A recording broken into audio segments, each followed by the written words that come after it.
relax, unwind, and step into the golden age of radio.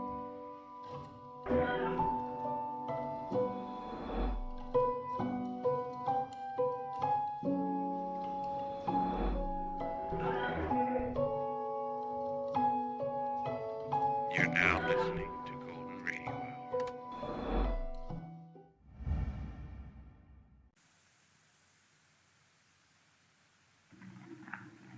William Gargan stars as Barrie Craig, confidential investigator.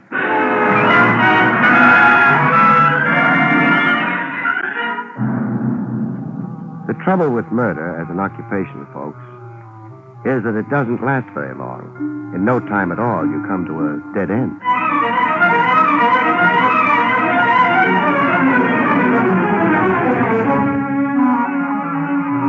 The National Broadcasting Company presents William Gargan in another transcribed drama of mystery and adventure with America's #1 detective, Barrie Craig, confidential investigator.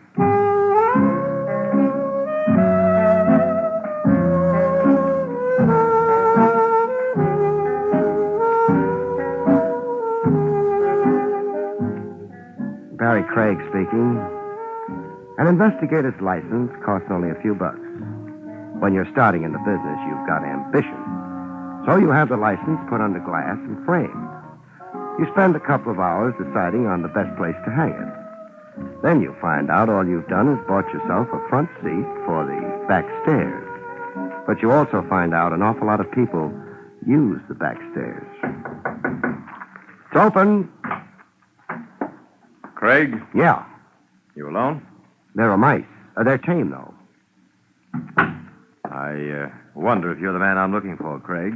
You'll have to figure that out by yourself. It says confidential investigator on your door. I had that put on myself. Maybe I was boasting. Small place. What's this door? Leads to the back stairs. Yes? You want to look under the desk, too? I have to be careful. How much money do you make a month? Not enough to have my clothes made by your tailor. I think perhaps you'll do. Thanks. This is what you'll work with. An envelope? Take a look inside. All right. Money. Count it. Uh-huh. 5,000. Yes. I want you to buy a necklace for me, Craig. For $5,000. That's right. You got any preferences in necklaces? A girl named Wendy Harper has the one I want. She lives at the Beecham Towers Hotel. Maybe she's got more than one. Oh, no. The necklace is pearl. You buy it from her, turn it over to me, and collect $500. You don't like the Beecham Towers Hotel? Oh, what's that got to do with You it? could go over there, buy the necklace yourself, and save my fee. I could also be sued for divorce. Meaning you can't afford to be seen with her. Fair enough. I'd like a receipt for the $5,000. Sure. Received from... From? You don't need that. How will I get in touch with him? I'll phone you. Okay. Your receipt. Thanks. I suggest you begin work at once. Right. One thing. Yes? Suppose she doesn't want to sell. She'll sell. You're sure the necklace is worth $5,000? Yes, I should be. I gave it to her.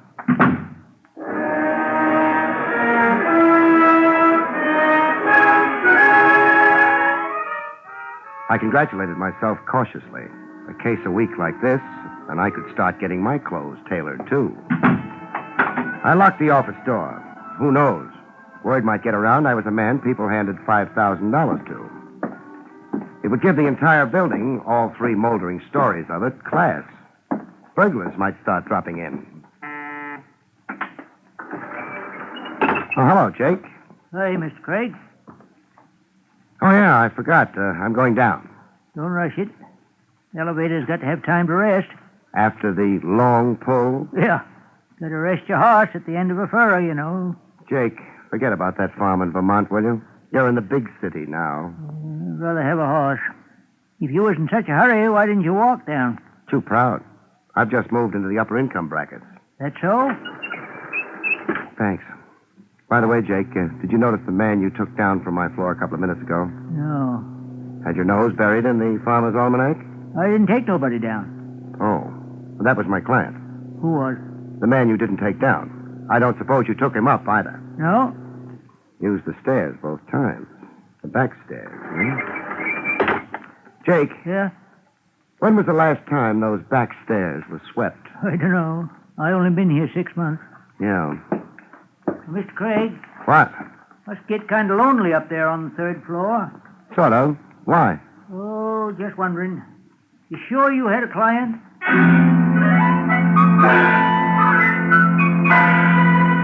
I smiled at Jake. I could feel the fat envelope in my pocket. $5,000 carries a lot of conviction.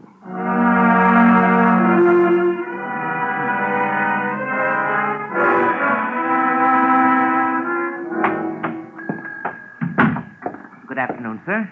Miss Harper. She expecting you? Phone up to her, and she will be. Yes, sir. The name? Craig. One moment, sir.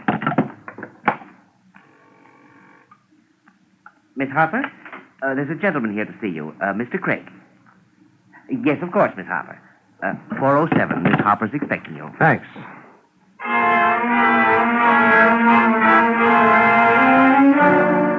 The Beecham Towers was a lot nicer looking than the building on 23rd. But then I didn't use the back stairs.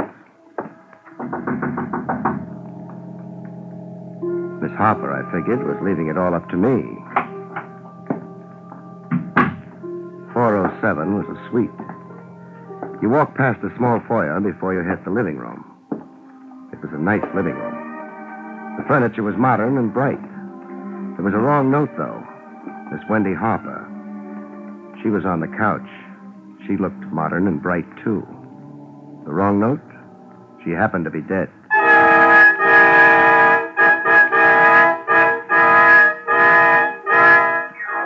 Her eyes were open. For a minute, I had the impression they were looking at me. I couldn't decide if they liked what they saw, or if they were looking over my shoulder, the way I should have looked.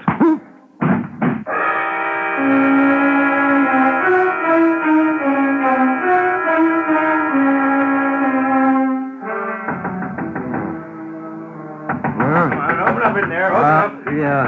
Oh, all right. A little late, friend. What do you want?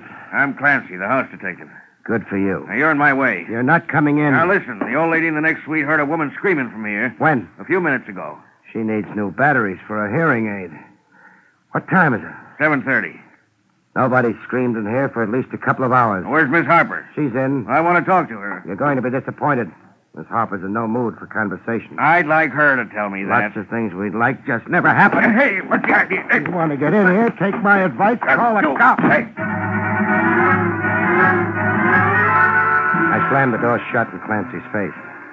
Clancy was guessing. He wasn't sure. Maybe I was just a boyfriend with a temper. He'd stand around and wonder what to do for a while before trying to come into the room again. That gave me time enough to go through the suite, make sure it was empty, make sure Miss Harper was still dead. She was. They don't come alive very often. And then check on a pearl necklace. There wasn't one around. I hadn't figured there would be.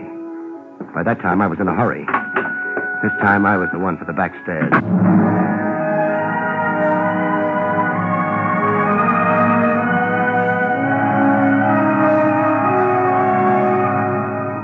I was picking up time with every step I took.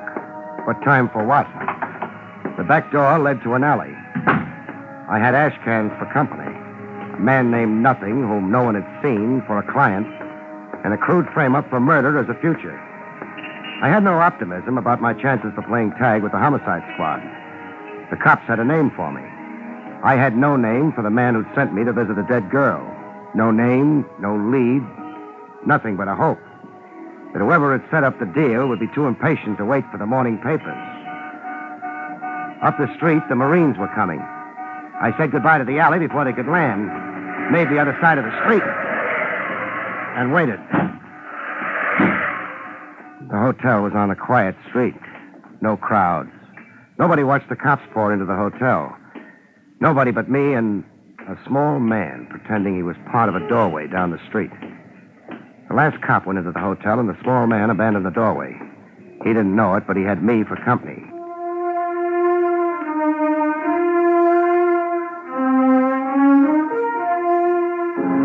It was easy. The small man wasn't worrying. According to the general idea, I was being interviewed by a dozen cops at the moment. He led me across town with no trouble. The address was 5413 East 79th Street. The house was old. The ivy on its walls was probably hand-picked. The small man used the servant's entrance. I decided to be formal. A brass plate under the doorbell read John Peter Kendall. I thought he'd be surprised to see me on his doorstep. I was surprised. Yes? Mrs. Kendall? I'm Mrs. Kendall. Good. I beg your... You're excused. Better shut the door. Are you a salesman? Not exactly. Well, you're big enough, heavens knows, but you don't look very dangerous. So? Thank you. Mr. Kendall home? I don't think so. I don't know. I guess it is a pretty large house. It is. Also, John and I don't get on very well together. So why am I telling you this? Maybe because I look reliable and a little stupid. That's silly. It's not very hospitable keeping you out here in the hall. It's not. But I intend to continue doing it unless you can give me a reason. And for your being here, I mean. I do insurance work. Oh? Your husband hired me to trace some property of his. Well, he must have been very anxious about it if he asked you to come here at this hour. He was anxious. Strange. Why? Dear John has so much property. Oh, this was something special. And confidential? It used to be. What does that mean? Lost any pearl necklaces recently, Mrs. Kendall? Why, yes, I did. That's what he wanted me to trace. Oh. Please come with me, Mr. Jones. Jones. Wait here a moment. All right.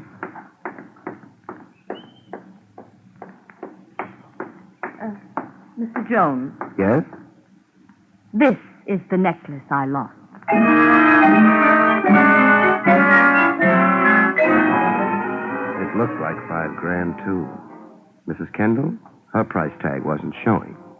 Well, Mr. Jones, When did you get it back? John brought it to me, perhaps an hour ago. An hour ago? Then he is home.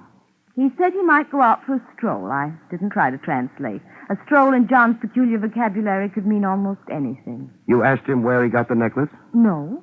I assumed he'd hired someone like you to find it for him. Mr. Jones, Yes? what are you really after? Will you see if your husband's home, please? All right. Mr. Jones, What? are you sure you're doing something for my husband, not to him?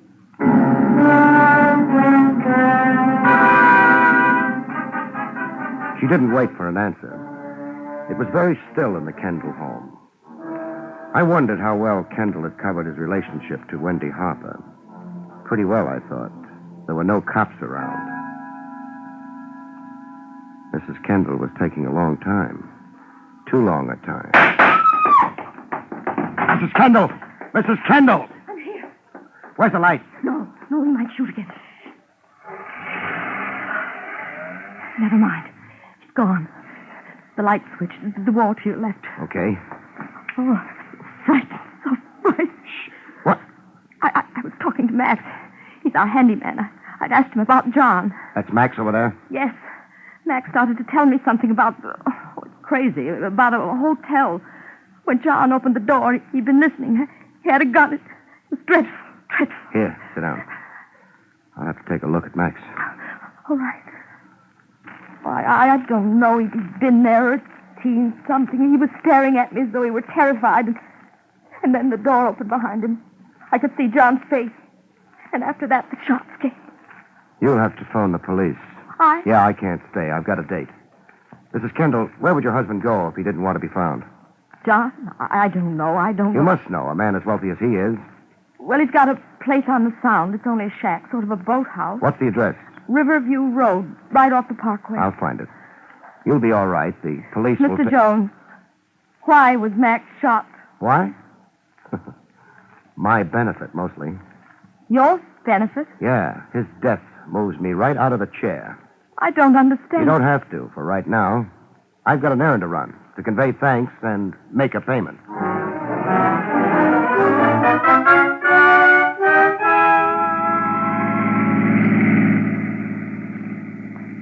Hey, Bud. Yeah? Kind of late to be driving out to the Sound, ain't it? You mind? Nah, I don't mind. As long as you got the fare. I've got the fare. Only reason I brung it up is, not many cars going out this way this time of night. Yeah, I guess so. So the car behind us must be tailing us. Car behind. Yeah. Been there last half an hour. It's got one headlight weaker than the other, kind of stuck in my mind. Don't worry about it. I don't want no trouble. There won't be any for you.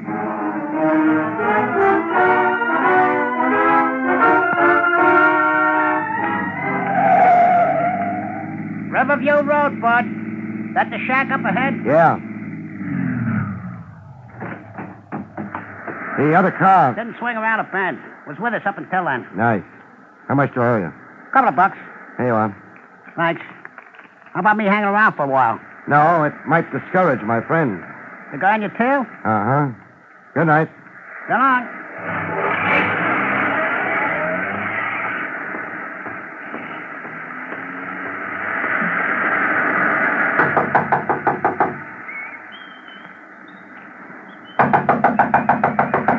Who's that? Craig, Barrie Craig. Recognize the name, Mr. Kendall? What do you want? Hard talking through a door. Don't try anything, Craig.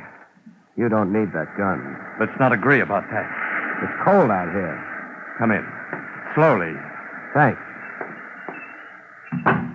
Over there at the table. Sit down. Okay.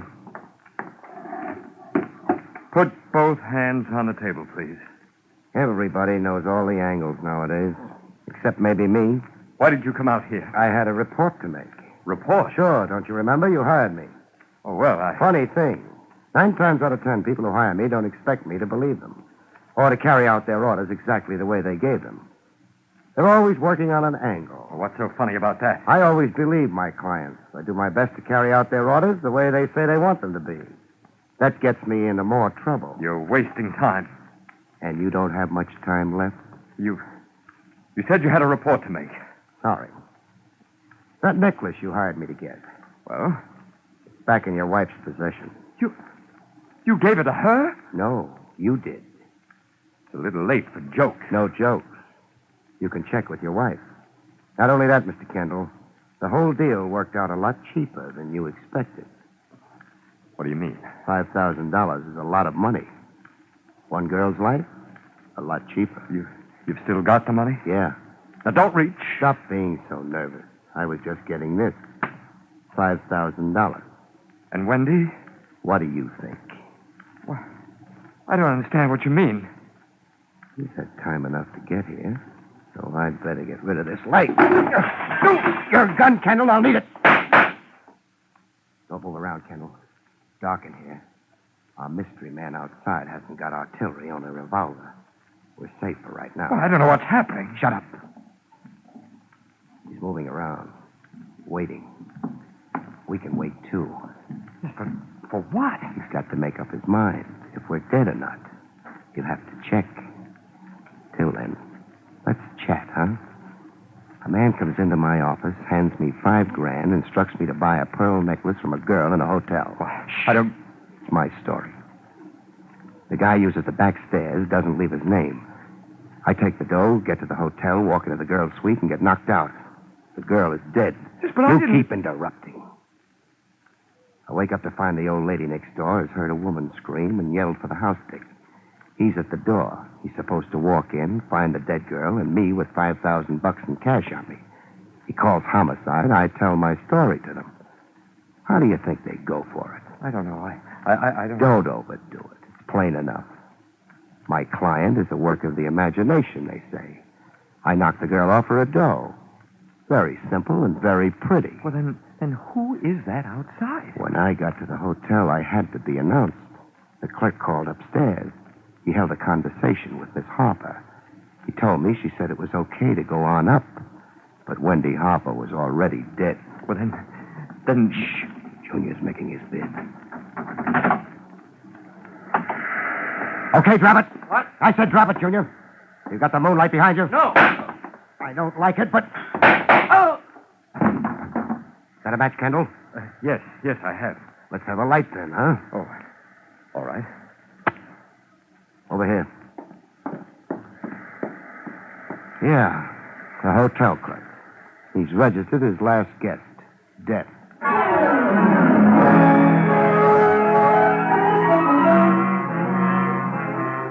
John Peter Kendall didn't have any comments to make. He stared at the dead clerk as though he'd never seen a corpse before. Maybe he hadn't. He was my client, wasn't he? Let's get out of here. Yes, but what about him? He's dead. Well, isn't there something we should do? There's nothing you do about the dead. Well, I mean, he was killed. Yeah?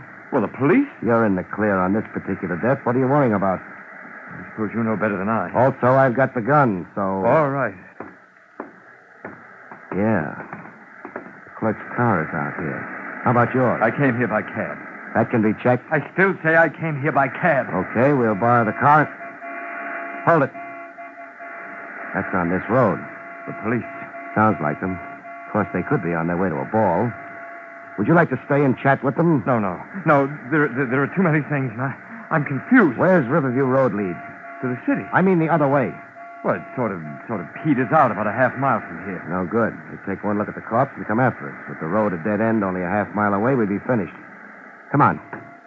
Well, we could drive toward the city. You think they'd let us pass if they're heading here? Forget it. We'll leave the car where it is. Who planted these trees? I had them put there. Oh, good for you. You should have planted them a little more thickly, however. We get in among them. This ought to be good enough. But any search would... Find us?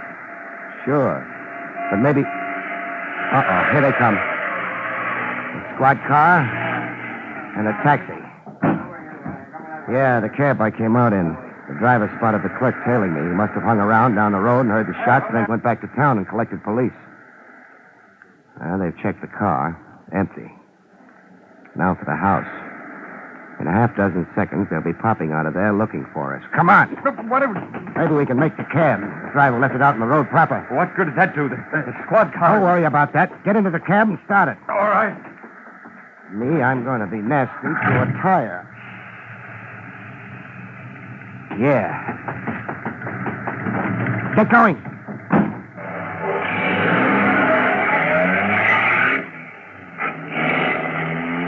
Fine. Well, what did you do? Screw the tire valve open on the squad car. The clerk's car is blocked off, so they'll have to change the tire. Maybe we'll have enough time. The police won't like it. How very true. You know, Mr. Kendall, I'm in trouble. Not only am I wanted for murder, but now for committing a nuisance on police property.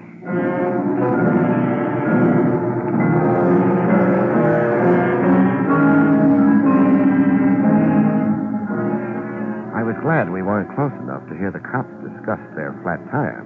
I think their language would have been frightful. Hey, take it easy, Mr. Kendall. We don't want a ticket, too. We're almost back in the city. Where do you want to go? Home and sleep, but not just yet. Well, then... Let's make it your home, huh? My home? The mansion you and your wife play hide and seek in, except both of you seem to be hiding rather than seeking. If you don't mind, I could do without your wit. So could I if I had any. Mr. Kendall. Yes? The whole thing started with a necklace, a pearl necklace. That's right. You didn't bother telling me it had belonged to your wife before you passed it on to Wendy Harper. It hadn't belonged to my wife. Then why all the anxiety about getting it back? Well, she found out about it through the jeweler where I bought it. I had to pretend I'd gotten it for her as a surprise. That meant you had to get it back from Wendy. It would have looked bad in the divorce case. And Wendy wouldn't part, except for $5,000? That's right. Do we have to? We do. Come on. Better not ring. Your handyman wouldn't answer. Max? He's dead, too. What? Use your key. Why, I can't take much more of this. There won't be much more. Go on.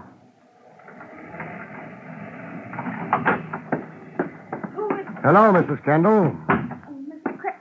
Mr. Jones. And John. You started to say Mr. Craig. What? The name is Craig. Where are the cops? Oh, about Max. Yeah. Well, I haven't phoned them yet. I was ill after you left. Terribly ill. I still don't feel right. That hotel clerk doesn't feel right either. What hotel clerk? You sound like Max. The one who sent me up to Wendy Harper's room. The one who had a conversation with Wendy Harper after she was dead. This is all completely... Isn't it? John, what's happening? Why are you staring at me like that? He doesn't love you anymore. Oh, you... No. Let's keep it genteel. Kendall? Yes? Call some cops, huh? Police? Yeah. They want to take Max to the morgue. Max, who led me to your wife and died for it. And even more, they'll want your wife.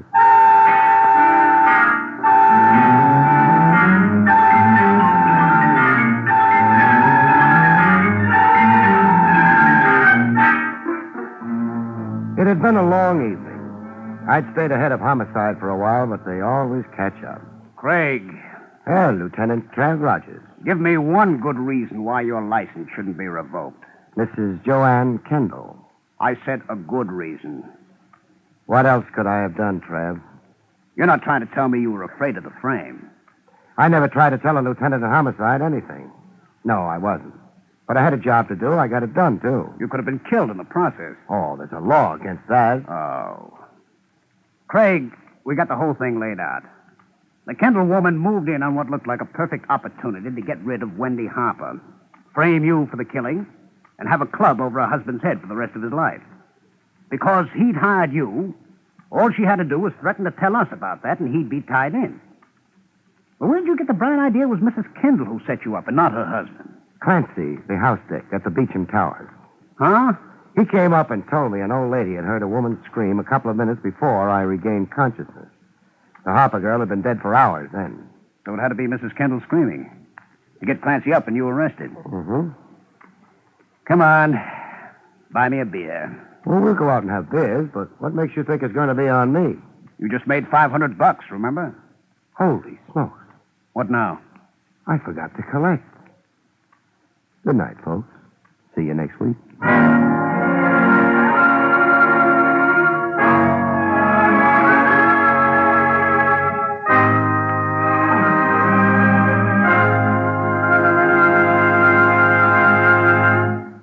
You have been listening to William Gargan in another exciting transcribed mystery drama from the adventures of Barrie Craig, confidential investigator. Tonight's story, The Case of the Naughty Necklace, was written by Lou Vittes. Next week, it's the strange story of paper bullets, about which Barrie Craig has this to say. Next week, folks, I find out that words can be bullets when two prize-winning authors do their literary best to prove the gun is mightier than the pen. See you next week, folks.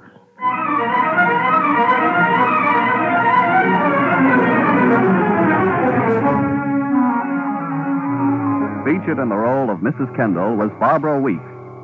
Barrie Craig, starring William Gargan, was under the direction of Hyman Brown. This is Don Pardo speaking.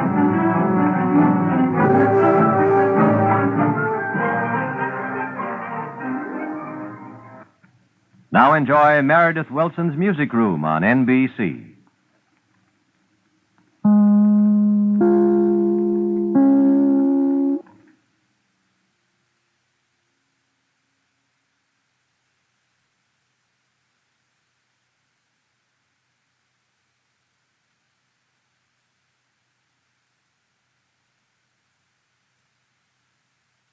Hello? Craig speaking. I wanted to read you my lead for tomorrow's column. At the door. Hold the line, Barry, while I see who it is. Don't answer that way. Stay away from that door. Stay away from that door. Don't answer that Oh. You. Look, I told you it's no use coming here. You're just wasting your time. My life's too short.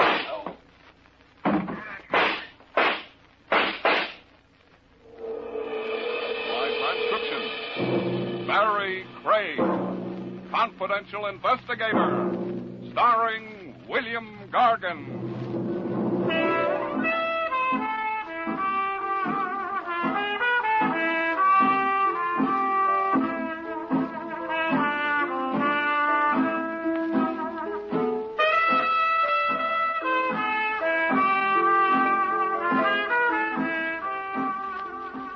Barrie Craig speaking.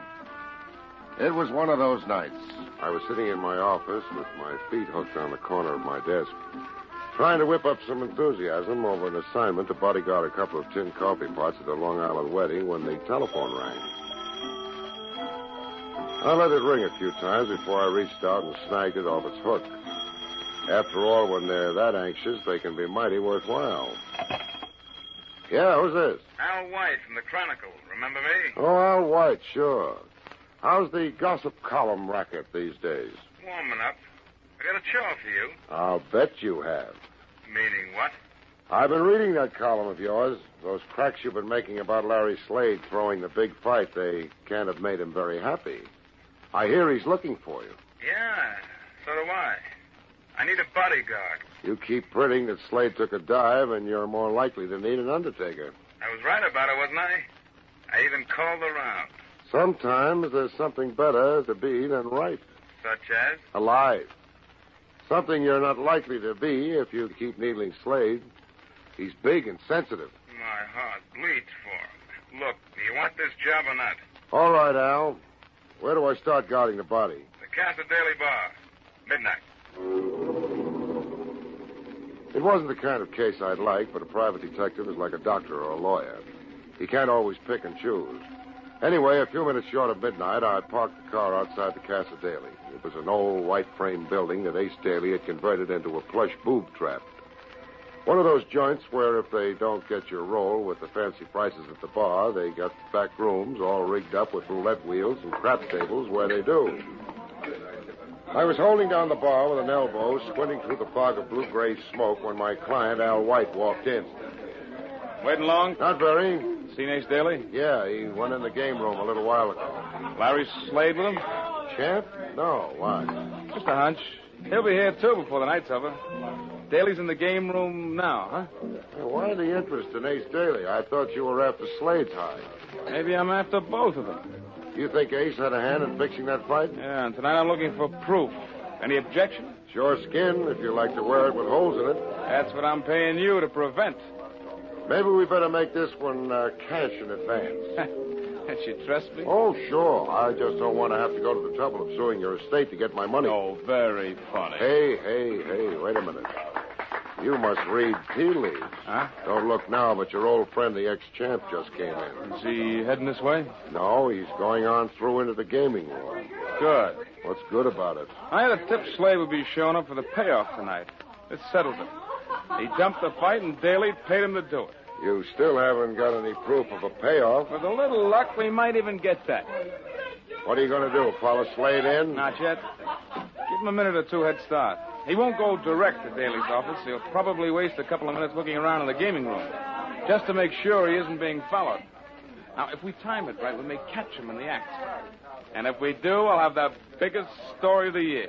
I only hope you live to write it. I'll write it. Don't you worry about me. All right, then. I'll worry about me. I only hope that I live to read it. We stayed at the bar, finished our drink, and listened while a tinny five-piece combo did unmentionable things to a popular ballad. Then Al White dropped a handful of silver on the bar and nodded he was ready. I led the way out of the bar to the disguised entrance of the roulette room. The door was presided over by a tuxedoed man with a broken nose. We stepped into a small vestibule, waited while he closed the door behind us. Then another door opened, and we stepped into the game room. A low buzz of conversation, spiced with the click of roulette balls, rolled out toward us. A dozen or more people were huddled around a huge roulette layout in the center. On the far side, a hot crap game was in session.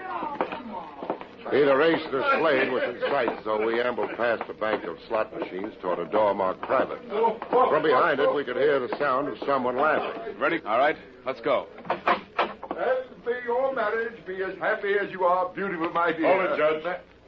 We got company. Something just crawled out of the woodwork. Something was wrong. Instead of a payoff, it looked like a party. Lifting a champagne glass with Ace Daly and Slade was the most gorgeous redhead I'd ever seen. And a tall, distinguished, white-haired man was just proposing a toast. It wasn't what we'd figured to find. But Al White didn't let that stop him. He walked right in like the life of the party. Or maybe the death of it. Hello, Larry. Evening, folks. I've been looking for you, White. I'm going to knock you... Easy, chap, easy. My client doesn't like to be crowded. Make it easy on yourself, and you keep at it. Cut it out, He's chap. got it coming. I'm going to... Okay. Okay, Ace. You, White. On your way. Daly, you could lose a lot of customers talking to them that way. I didn't send for you. Get out. Ace, who is this man? Yeah, Ace. Why don't you introduce us? I'm Al White, Miss Adair. I write a column for the Chronicle. How do you know my name? Recognizing faces is part of my business. And how are you, Judge Adair? I thought you and Ace Daly were old political enemies. How nice to see that you've gotten together. I think perhaps you'd better excuse us, Ace. Louise and I... Sit down, Judge. I'll take care of White. He's just about to leave. Don't mind if I do. Now. You see, I came here looking for a story in the Fight Fix the other night. Oh, it's small potatoes compared to a political fix. What does he mean, Ace? You and Ace, the happy couple. Well, really... And maybe if Ace helps the judge to get reelected, he can claim the bride as his reward. What a story. Ace, he mustn't print that. Not before election. He'd ruin everything. Don't worry, Why, Judge. He's not printing anything. That's where you're wrong. I'm not only printing it, but I'm going to do a feature piece on it. Don't push your luck too far. You're still healthy because nothing will happen to you in my place. Providing you're out of it in 5 minutes. Just let me take him, Ace. Let me Without take a him. rehearsal, champ? I thought you always rehearsed your fight. Why, you little rat, I'll kill you. It's the last thing Look, I... champ, I don't have my hand in my pocket because it's cold. I told you the guy's my client. Sit down, champ. As for you, Craig, put up the heater. Ace, you've got to stop him. He mustn't print that. It would ruin us, all of us. Don't worry, Louise. If he so much as hints at it in that rag of his, I'll not only be on the line of people who want to kill him, I'll be at the head of it. As we weren't in any position to cop any popularity prizes at the moment, there didn't seem to be much point in hanging around the Casa Daily. We got out with about 2 minutes left of the head start Ace had given us. White insisted that I drop him off at the combination office and apartment where he worked. So I locked him in for the night, then headed for my own apartment and some long-delayed shut-eye. I didn't need anybody to rock me to sleep, as I was practically snoring by the time my head hit the pillow. So when the phone started to dance off its stand a couple of hours later, it took me a few minutes to locate it. Oh, stand still, will you? Yeah? Al White. What time is it? Oh, about 4:30. Oh, it's the middle of the night. Not for me. These are my office hours. Just finishing up tomorrow's column. I want to read you an item. I can wait until tomorrow to read it. Hey, what's that? Oh, the doorbell. Who is it? Hold the line a minute. White, don't answer that. White, stay away from that. White! White! Without stopping to I knew that whoever was paying that late call to Al White carried a peculiar calling card engraved in lead. I started dressing, made par for the course, and was headed for a cab in less than 6 minutes. A police cruiser outside of Al White's apartment house told me somebody else had heard the shots. When I finally got to his door, it was opened by Sergeant Marty Moran of Homicide. Well, I might have known. What are you doing here? White was my client. Was? Don't let's get cute, Marty. I was talking to him on the phone when he got it. Oh, that accounts for the phone being off the hook. Do I get in? I suppose so. What were you talking about when it happened? He wanted to read me an item out of tomorrow's column. Column? You didn't find any column, just a few blank sheets in the typewriter, no column. Yeah, there he is. We haven't moved him yet. Yeah, me hasn't gotten here. Got it in the back, huh? All 5 of them. Small caliber gun. 32 or less, I'd say. Big enough to do the job. Yeah. And you say there was no trace of a column? No, just a few blank sheets of paper in his typewriter. All right to handle? Yeah, I guess so. Barry, what's on your mind? Just a hunch. I'm wondering if Al White had the same habit most newspaper boys have of jamming 2 or 3 sheets into their machine at a time. Gee, you got something there. If he did, we may be able to bring out the impression on the second sheet. Well, that's worth a try. There should be some dusting powder in the lab kit. Yeah, here's some. Let's have that second sheet. Here you are. Think that's enough dusting powder on it? Yeah, a little more, maybe. Shake it around. Well, what do you know? It worked. Can you read it, Sergeant? I think so. First, let's blow off the excess. Yep, there you are. Clear as a carbon copy. Take your bows later. Uh-oh. Here it is. Listen. The mob is giggling over Ace Daly's payoff if the election goes right. Now, instead of fixing fights for sugar, the Ace is fixing elections for honey. Ace Daly in this? Yeah. He told White that if that item appeared, he'd kill him. Well, why didn't you say so? That makes it easy. We put out a pickup on Ace, and we got it made. Had to pick up Larry Slade, too, Marty. The champ? Yeah, he got into the act, too. He promised to kill White if he mentioned fixed fights again in his column. Oh, fine. First I have no suspects. Now I've got more than I have teeth of my own. How many other characters promised to make this creep a prospect for a headstone? Offhand, I don't recall. But as I think of them, I'll keep you informed, Marty.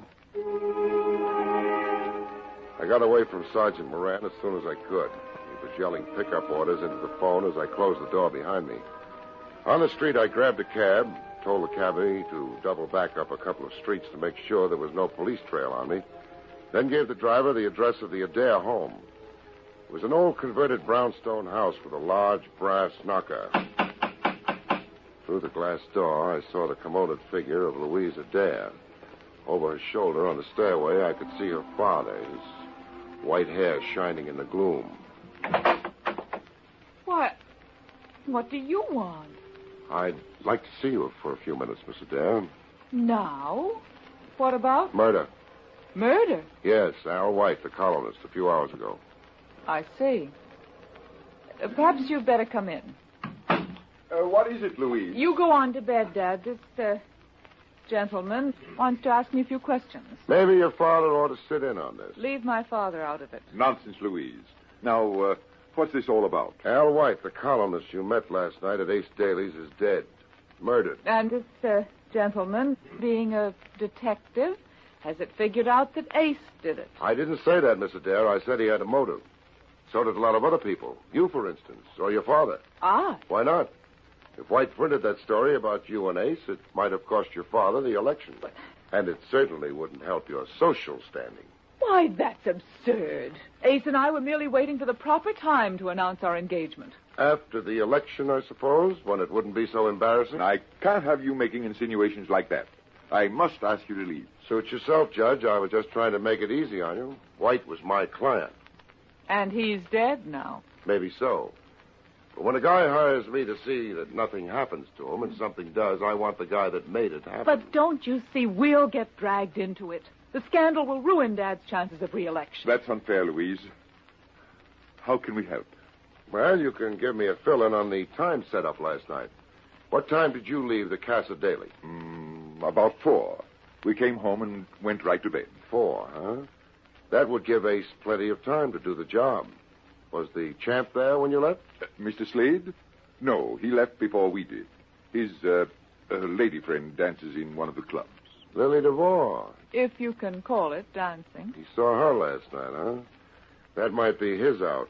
My father and I'd like to get some sleep. If you have any more questions, would you mind if we discussed them later in some more suitable time and place? All right. Let's say 4 o'clock this afternoon in my office. Meanwhile, I think I'll drop by the Carteret Arms and have a chat with Lily DeVore. The Carteret Arms was a big, expensive-looking pile of rocks in the West 50s. By the time I got there, a heavy drizzle had started, and it didn't pep me up any to learn that Lily hadn't gotten home yet. I found a soggy cigarette in my jacket pocket, got it burning, and settled back to wait. The gleaming wet face of a jeweler's clock across the street said 10 after 2 when a cab skidded to a stop at the curb. Lily DeVore jumped out, ran for the protection of the lobby. I gave her 10 minutes to get settled, then crossed over.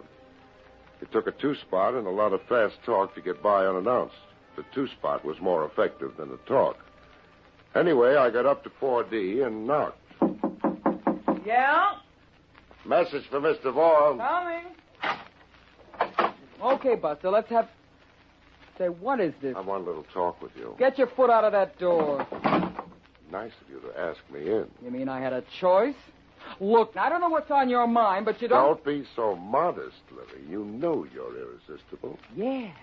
And I know something else, too. You're liable to be unconscious when the champ hears about this. I make it a policy never to worry unnecessarily. And I make it a policy never to entertain strange men without a warrant. That goes double for private cops. Outside. Okay. I just thought I'd help keep your champ out of the hot seat. But if that's the way you feel about it... Look, you can't pin that killing on Larry Slade. You know he didn't do it. That's not what the police think. Where is he, Lily? I don't know. Hey, where do you think you're going? Oh, just to have a look around. Get out of here and leave me alone. What's in there? I thought I heard something. Oh, mice, no doubt. That's just a closet. Stay away from it. Stay away, I tell you. As I moved Lily from in front of the closet door, I turned my back for a second. The door swung open behind me. I heard rather than saw the blow that knocked me to my knees. In that moment, the man in the closet made a break for it. He headed across the room for the bedroom door beyond. I was a little groggy, but I managed to follow him. By the time I got to the bedroom, I heard him go through the window to the fire escape beyond. I followed, stuck my head out. He snapped a shot at me from below, gouged a chunk of windowsill a foot or so from my head. I pulled back fast. I wasn't that curious. Lily was still in the living room when I walked back. Okay, baby, playtime is over. I lose my boyish smile when people use my skull for target practice. Who was it? I don't know. A prowler, I guess. If it was Slade, why did he run? You can alibi him for last night, can't you? What? Sure. Or can you? Of course I can. We were together all morning. He left Daly's before 4. When did he get to your place? About 4. We left the club together, and then we... You're lying, Lily, aren't you? No! If you are, I can check up at the club. You might as well admit it now. Oh, all right. The director called a rehearsal on next week's show. Slade got bored and walked out on it about 4:15. We worked through. In other words, he had time to knock off White. If he didn't do it, then why was he trying to hide here in your closet? Slade wasn't in that closet. Who was? I don't know. Who was it, Lily? Oh, what's the use? Why should I cover for him? It was Ace Daly. What was he doing here? Same as you, looking for the champ. To help him fix an alibi? Slade doesn't need an alibi. He didn't do anything. Why don't you leave him alone? Maybe I can help him. Where is he, Lily? I told you I don't know, and I wouldn't tell you if I did. That's what I thought. Just the same, if you want to see him get a break, you get to him and tell him to get to me. I didn't have long to wait. I'd just gotten back to the 4 walls and desk I laughingly called my office, shuffled the 2 ads and rent bill that represented my mail, and lit a cigarette when the phone rang. Hello? Larry Slade. I hear you want to see me. What about? I don't do business over the phone. Come in and... Yeah, and walk right into a police stakeout? Okay, so I'll come to see you. Where? If it's a plant, you'll never walk away from it. Where? The end of Pier 6, East River. Make it 3:30 sharp. I'll be there. And come alone. Because if you don't, you'll have plenty of company when you leave. They'll be carrying you. Pier 6 was a deserted strip that stretched out into the murky water of East River for a quarter of a mile. Anybody walking to the end would be visible for minutes before he reached the end, setting him up as a perfect target. The goose pimples and icicles running down my spine were caused by the cold wind, I think. The rain hadn't let up, and I was drenched by the time I reached the end of the pier. Larry Slade stepped from behind an old rotting shack that had been a watchman's shanty. He looked bigger than a Brahma bull and twice as nasty. Hello, champ. What do you want? The one who killed Al White. Cops think maybe you did. I can read. I don't think you did. That's nice. So? Give yourself up. I don't want you to take the fall for the killer if you didn't do it. I don't take any falls for nobody. You're set up for one right now and don't know it. You're lying. Why should I? Ace Daly's the only one got anything to gain by lying. He wouldn't cross me. Not unless he needed a fall guy, and he does. Why don't you tell him that? Hey, Ace. Busy little man, aren't you, Craig? I tried to get around, only this time I didn't get around fast enough. Looks like you beat me to it, Ace. Looks like I did. He thinks you're trying to pin the murder on me, Ace. Now, why would I want to do that, Larry? Why would I want to frame the guy who's giving me my alibi? Your alibi? He hasn't even got one for himself. Not after he left Lily DeVore last night. Oh, yes, he has. Larry came back to the Casa Daily. We were both there together at 4:30 this morning. Now, what do you say to that? You've had time to cook up a nice little story, haven't you? But coming from the two principal suspects, I doubt if the police will take your word for it. You'll have to think of something better than that to prove you were really there. Don't worry. We can. After he got home, Judge Adair called me up to talk things over. That's funny. The judge didn't mention it to me. But then maybe you haven't had a chance to give him his briefing yet. Don't worry, Craig. He'll back us up. Will he, Ace? Aren't you forgetting something? What? You can't help him now. When the story of your little deal gets out and the papers tie it in with this murder, your support would be the kiss of death. His only chance of re-election now is to wash his hands of you as fast as he can and try to make hay on the other side. Now, wait a minute. Sorry, Ace, but I gotta go see the judge. I'd kind of like to hear what he has to say before he's had any coaching. Stop him, Slade. What do you want me to do? You're the champ. Figure it out for yourself. Larry Slade grinned, licked his lips. He hunched his left shoulder a bit. And I saw the punch start somewhere near the tip of his shoe, but I couldn't get my jaw out of the way fast enough. It landed like a ton of bricks, and the pier came up and slapped me in the face. I don't know how long I was out. Could have been minutes, probably. It was only seconds. Both Ace and Slade were gone when I opened my eyes. I couldn't find it in my heart to regret their going. All I could do was hope that they were going to the wrong place if they wanted to locate Judge Adair. I managed to get a cab and gave the driver my office address. When I got there, two people were at my door trying the knob. Even in the semi-gloom, I had no difficulty making out the sleek lines of Louise Adair as one. The other was her father. Looking for me? Oh. I thought you'd forgotten our 4 o'clock appointment. I've thought of something you should know. Good. Let's go inside where we can talk. Make yourselves comfortable. I suppose we really should have told the police, but Dad preferred to talk to you first. Well, let's have it. I think I know who killed your client. I thought you might. Judge Adair, after you and your daughter got home this morning, did you phone the Casa Daily? Why, how did you know about that? Then you did make the call. Why, yes, about 4:30. Well, there goes the old ball game. I thought that Ace was lying. But Ace wasn't there. No one answered the phone. He didn't? Why didn't you tell me that this morning? Well, Dad didn't want to get involved. It would cost him the election. Cost a man his life. I finally realized too late. When Daly tried to reach me today... I see I got here just in time. Ace! No, don't shoot, Daly. I won't tell anything. Don't. Oh, you dirty double-crossing old buzzard. He's got a gun, Dad.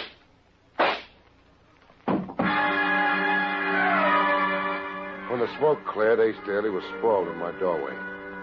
Louise Adair was doing a good job of trying to swallow her fist. The judge stood dazed, staring down at an old .22 target pistol that he still held in his hand. I managed to pin my eyeballs back in their sockets long enough to walk over to Ace. At that moment, the door to my office burst open, and Sergeant Marty Moran came tearing in. What's going on here? Holy cow, Ace Daly. Who did it? I'm afraid I did, Sergeant. It was self-defense. Daly was going to kill both of us. Mr. Judge shot him, all right. Why should Daly want to kill you, Judge? He wanted to keep me quiet. I knew that he'd killed Mr. White. You were taking an awful chance going up against a pro like Daly with that pea shooter. I couldn't keep quiet and see him get away with murder. Even if it does cost me the election, I couldn't do it. Cost you the election? You kidding? You come out of this mess a hero. Delivered a killer all wrapped up. Just too bad Ace Daly didn't kill White. Didn't kill him? What do you mean? Yeah, you better translate that for me, too, Barry. Daly couldn't have killed White. I was talking to White when the killer knocked. He got up and let him into the apartment. So? He wouldn't hire me to hold his hand while he was talking to Daly in a public place, then let him into his apartment. But Ace could have disguised his voice. Won't wash, baby. White was shot in the back. That means he opened the door to the killer, then turned to lead the way into the apartment. He never would have turned his back on Daly. In that case, I have a little surprise for you.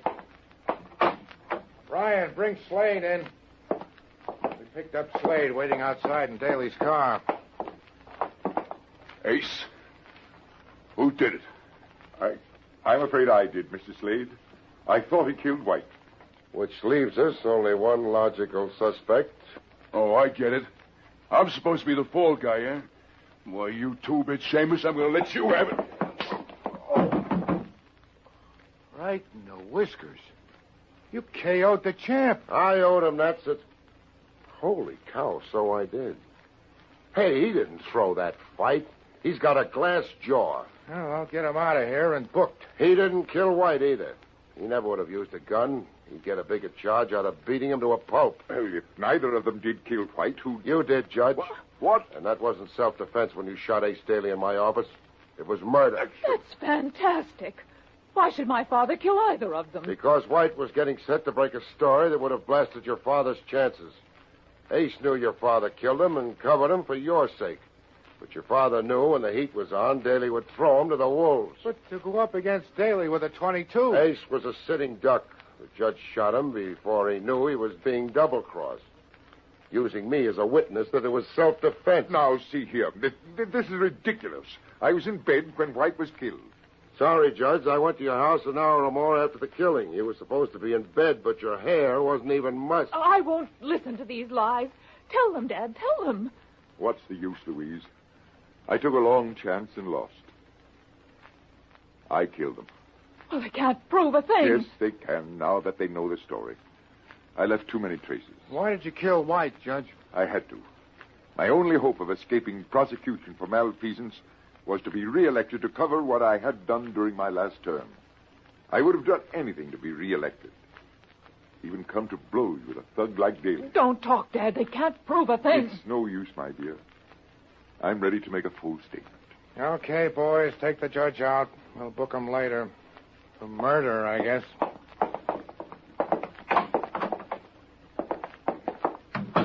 Barry? While we're waiting for the medical examiner, tell me... Not now, Marty. I've got an important date. Anybody I know? Lily DeVore. You crazy? That's the champ's girl. He's plenty jealous. Plenty jealous, but I just found out he's got a glass jaw. So long, Marty. So long, folks. See you next week.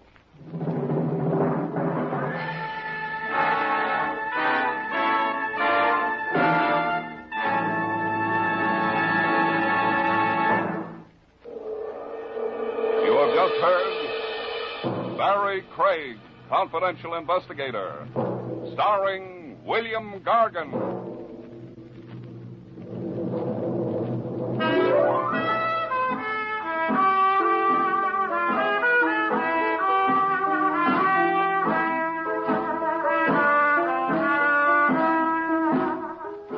Next week, another exciting transcribed story starring America's #1 detective, William Gargan, as Barrie Craig, Confidential Investigator.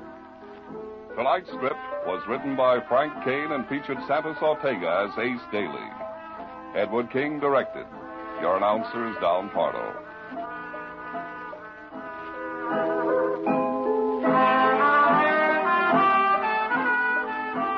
All names and places mentioned in this program are fictitious, and any resemblance to actual persons living or dead is purely coincidental.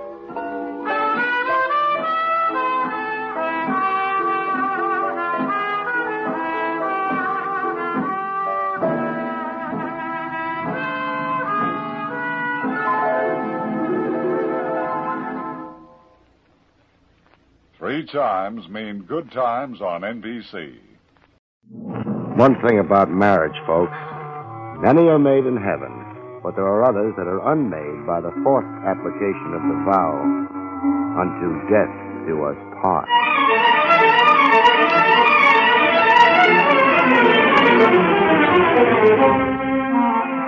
The National Broadcasting Company presents William Gargan in another transcribed drama of mystery and adventure with America's #1 detective, Barrie Craig, Confidential Investigator.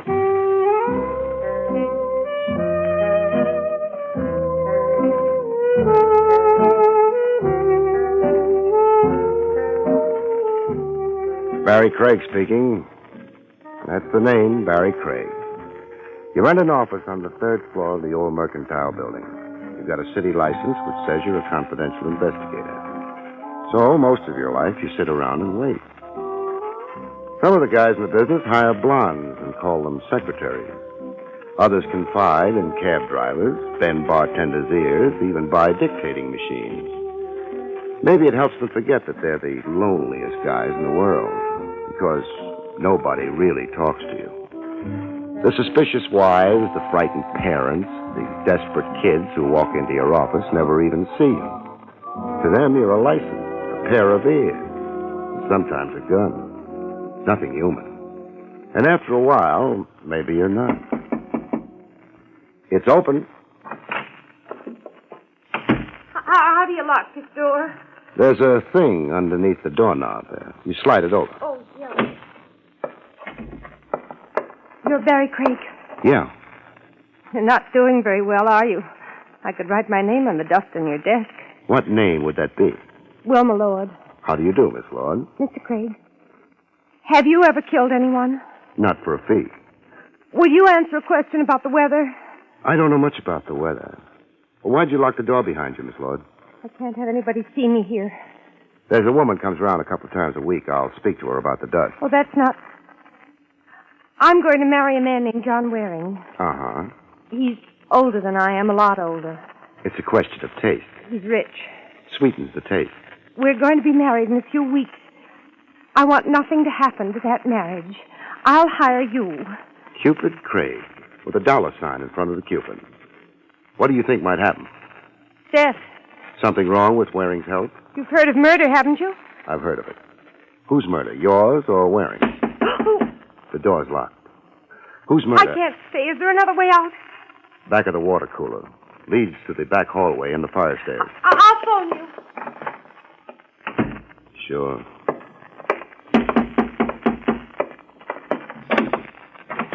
Yeah? Get out of my way. That gun a little heavy for you? I said... Okay. Well? The dame. Where's the dame? You don't look too good. Where is she? Got a name for her? The dame. Walked in here, I seen her. And now you want to take another look? Want to give her back a knife. Knife?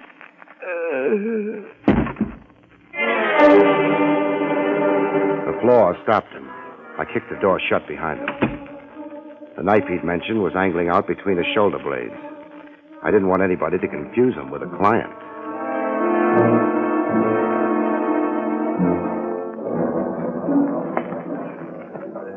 The homicide squad arrived and went to work. I don't like watching the boys. They're too smooth. I start thinking of all the stiffs they practiced on.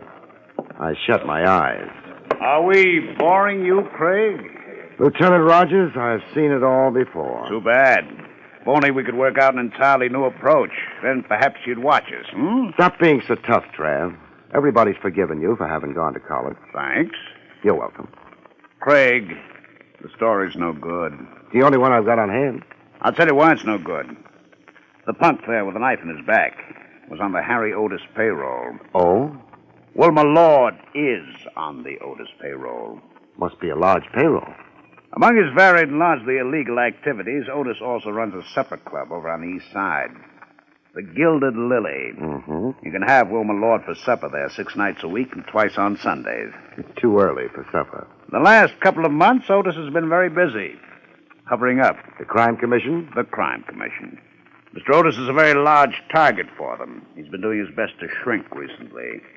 Wilma Lord could have come to you because she planned to concertize with the commission and wanted protection. Why me? You're big. You're good-natured. And, well... I'm stupid? No. But you like to believe people when they give you a chance to. What about the Waring angle? Did she pick him out of the phone book? There is no Waring angle. John Waring happens to be a distinguished philanthropist. That means a guy with so much money he even gives some of it away. Thanks for the translation. I still believe Wilma Lord's story. Why? Because she's young, beautiful? Because she looked you straight in the eye when she told you all? No, Trav. Because she was nasty.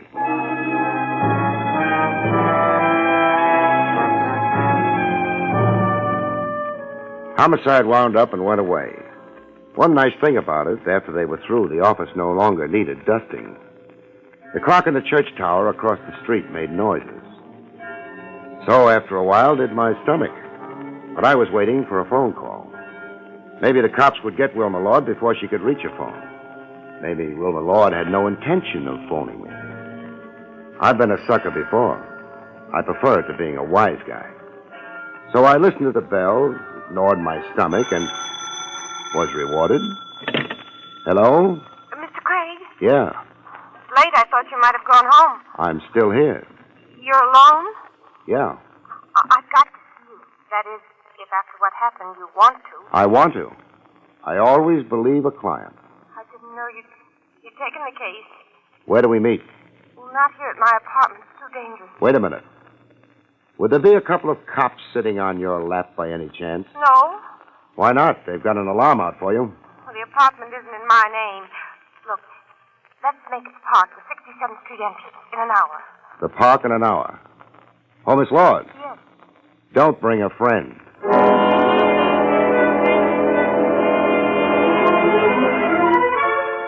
I locked the office door. Nothing in the office worth stealing, but this way, maybe I could tempt a burglar. I felt underprivileged. I'd never been burgled.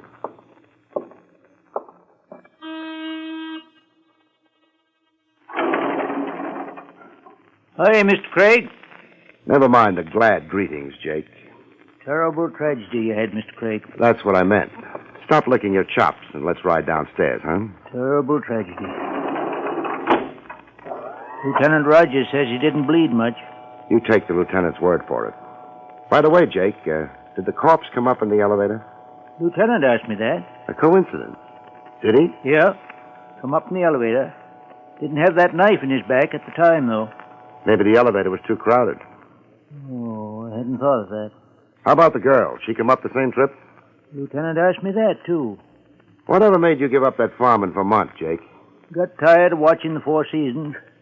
What I told the lieutenant was maybe she did come up in the elevator, but I didn't see her. Uh-huh. How about opening the door? And if she was young and pretty, like the lieutenant said, why, I'd have spotted her. Sure, after all your experience with the Four Seasons. Jake, how about... Oh, I keep forgetting. Mr. Craig. Yeah? In case anybody stops around and asks for you, what'll I tell them? Tell them I'm out checking a season. Good night, Jake.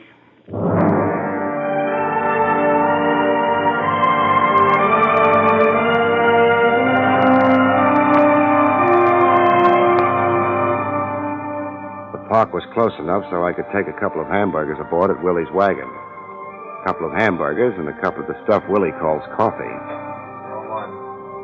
Willie keeps his coffee urn shined. I was facing it. What I saw in the urn looked like what you see in the distorting mirrors in the Coney Island funhouse, except not so funny. Willie! You got a complaint? Take it up with the mayor. Take a look over my left shoulder, Willie. Oh, it's gorgeous. You want I should pin a gardenia on it? Somebody looking into the wagon had his face plastered against the window. I don't want to turn and tip him off. Huh? You hitting the pipe again? No face? I bet you inhaled, too. Oh, forget it, Willie. He must have ducked. Here. Take that up with the Bureau of Internal Revenue. Boy, you throwing dough around. What's the matter? You had a horse in the fifth? No. I had a corpse in the third.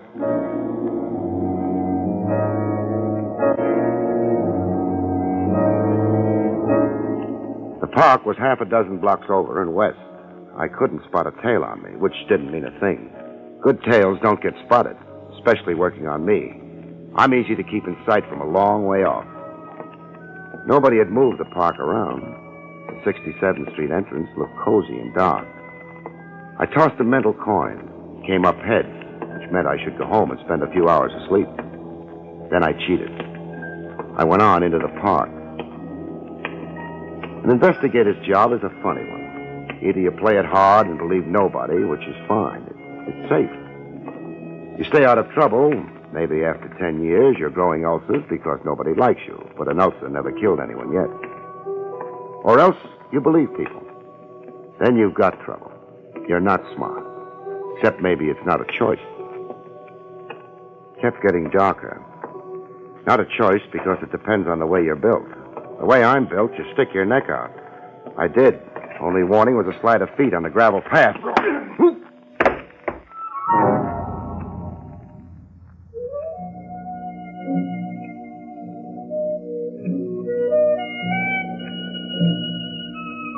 If you're hit on the head hard enough, you get knocked out.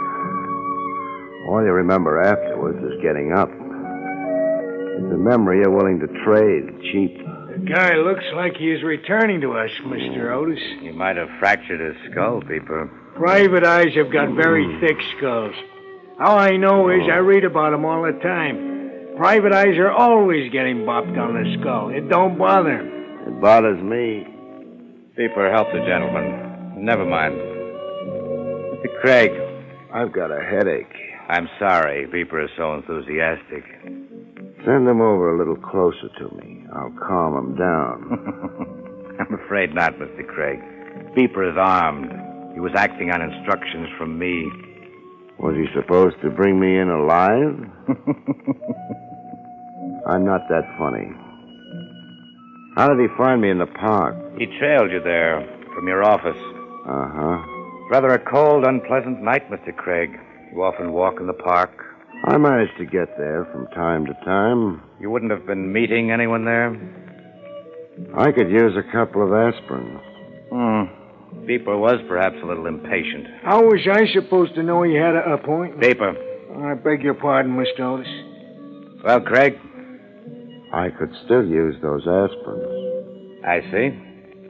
Well, perhaps it isn't very important. What's more to the point, Mr. Craig, you had a visitor this afternoon. I had lots of visitors, most of them in uniform.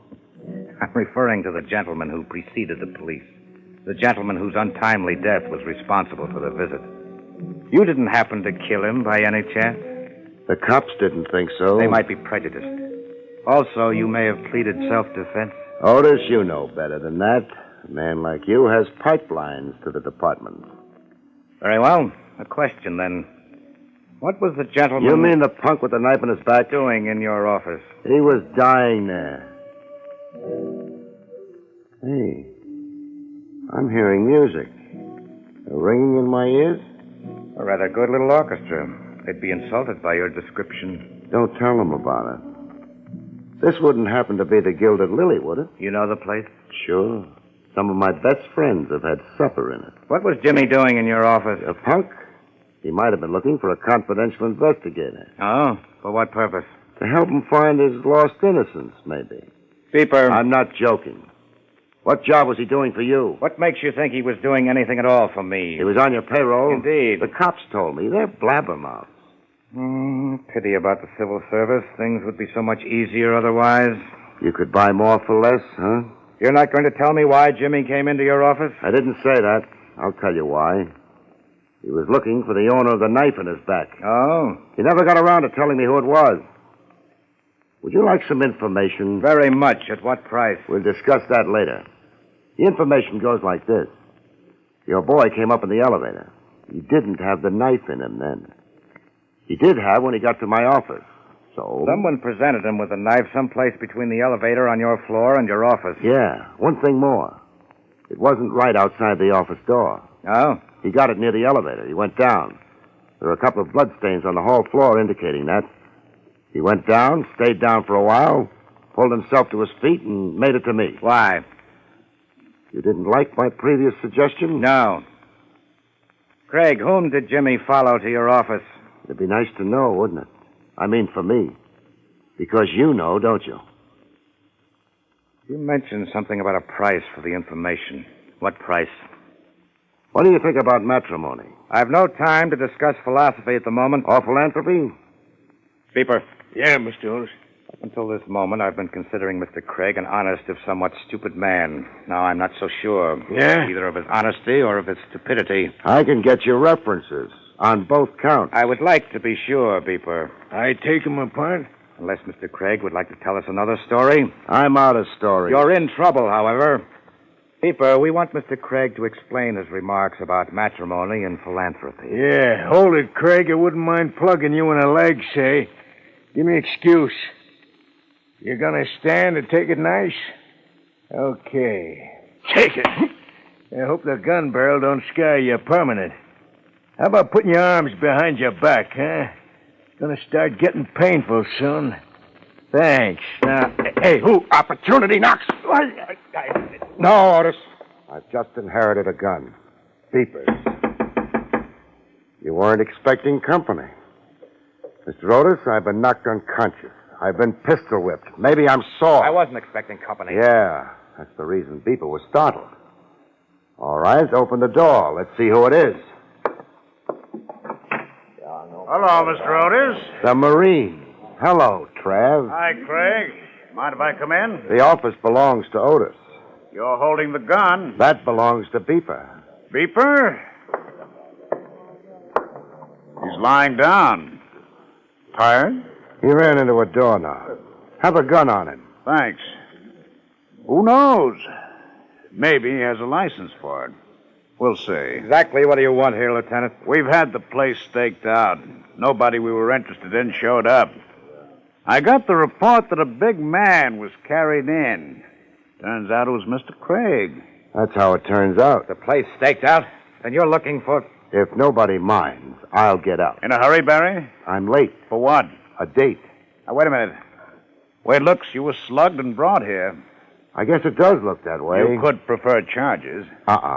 It was all in fun. That welt across your face doesn't look funny. One of the reasons I'm in a hurry. What? I want to have the nasty little bruise kissed away.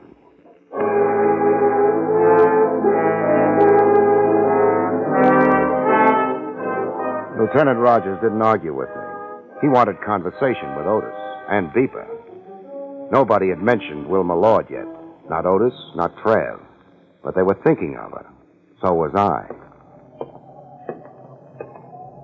I tried to park. A couple of hours had died since the appointment, but I had to make sure. I made sure. Maybe Wilma Lord had been waiting for me. Maybe not. Either way, she wasn't waiting anymore.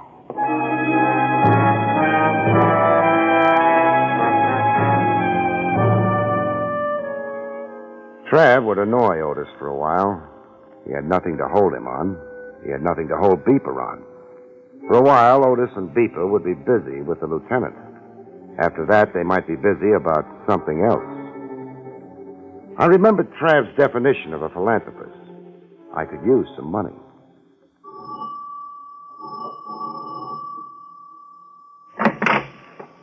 My name is Barrie Craig.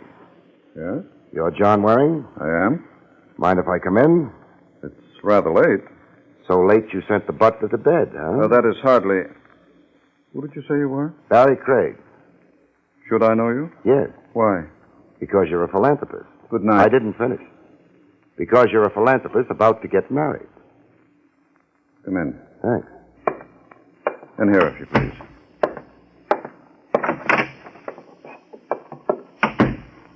Now then.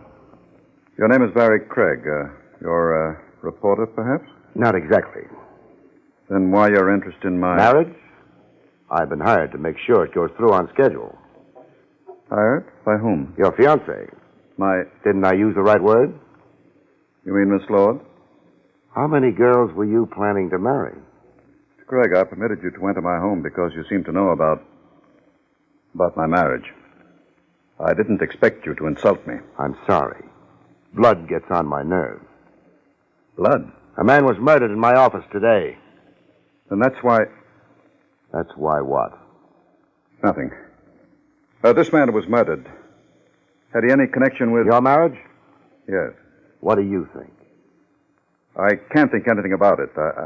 I'm confused. So confused you haven't thought of offering me a drink? I beg your pardon. Oh. Yeah. I could almost think you were expecting me. That's 2 glasses you've got sitting on that coffee table.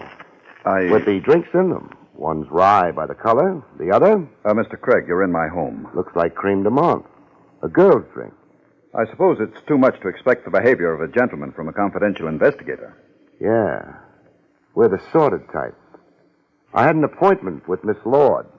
She kept it, didn't she? Why don't we ask her? Ask? Nice drapes you've got. Pity they don't quite reach the floor. Now, look here, young man. Never mind, John. Hello, Miss Lord. Hello. Did you decide the park was too cold at this time of the year? What made you come here? You wouldn't be holding up in your apartment, listed in your name or not. The cops are bright nowadays. Well... Where else would you duck for cover? It was simple. Lucky for me, it was simple. I get confused easy. What do you want? You hired me to do a job. I believe you. I always believe my clients. Sometimes I'm suckered, sometimes not. Because sometimes clients don't expect to be believed. I resent all this. Don't be in too big a hurry, Mr. Waring.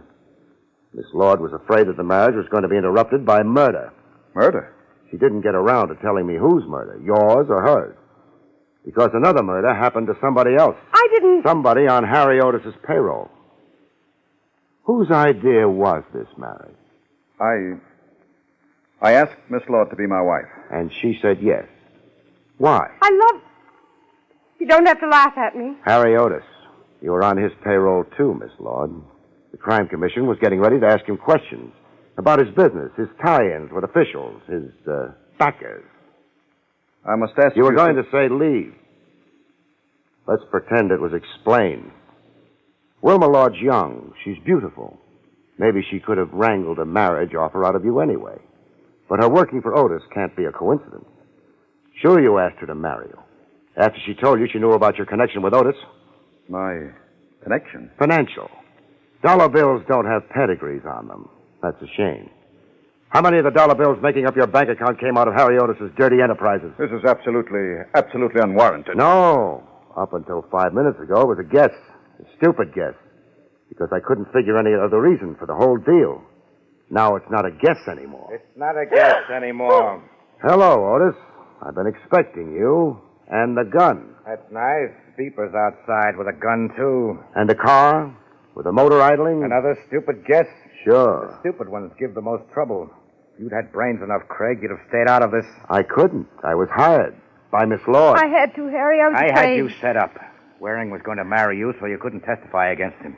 Why'd you bury the knife in Jimmy's back? I didn't. I had him on you all the time. Would you have had any reason for killing him, Otis? What reason? Not even a stupid guess. Otis. Yes. This squabbling.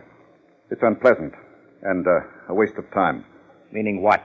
Whatever Miss Lord did or didn't do, Mr. Craig is now in a position to inform the Crime Commission of... Our business association? Yes. That would be disastrous. Not only for myself, but for you as well. I hesitate to suggest anything violent, but... But what choice have we got? Precisely. No, there's been... Shut up, Wilma. You've still got Jimmy's death to account for. Oh, you... Miss Lord. What? Don't drink that. What are you talking about? Took my drink away. You in a hurry to die? The man is insane. Otis. Yeah, Otis. The man looking for a murderer. What was wrong with the drink? Another guess. A solid one this time. Wilma Lord's wanted by the police for the murder of your punk. Wilma Lord disappeared. Suppose she died in this house. Waring would have the body what? Buried? Burned? Either way, no more Wilma Lord. The cops would spend the next century looking for her. The case would be closed. Oh, no. Also, John Waring wouldn't have to marry her. He'd be rid of a witness against him. What he had in mind for you, Otis, I wouldn't know. But he had something in mind. Then he'd be free. He could go on being philanthropic. It's childish melodrama. Murder's melodrama, only it's not childish. Mr. Waring, when I walked in here, you asked me if I was a reporter. The gag being you'd never seen me, heard of me before. But a little later on, you said something about a confidential investigator not being a gentleman. He must have followed me, too. You said Wilma Lord had kept her appointment with me. How did you know? If she told you, you wouldn't have confused me with a reporter. If she didn't... Wait a minute. He was checking on her because he was planning to get rid of her. But your boy Jimmy spotted him on the third floor where my office is. Nobody else would have had any motive for killing him. Waring had to because it tipped his hand about his plan for the girl. Nonsense. Absolute nonsense. Then suppose you drink this, huh? I detest creme de menthe. Drink it, Waring. I shall leave now. I find this highly distasteful. I said drink it. You're being a fool. A fool. Had to be done. Done. The reason I knew the drink was poisoned. Take a sniff at it, Otis. Don't bother. A deep sniff. Oh. So sorry. Got it in your eyes. Thanks for the gun. You... Mustn't lose your temper. Waring killed Jimmy. Sure. But you had to kill Waring, didn't you? If you'd turned him over to the cops, he'd have blabbed. The Crime Commission. Beeper! Beeper? You know something, Otis? You must be a sinking ship.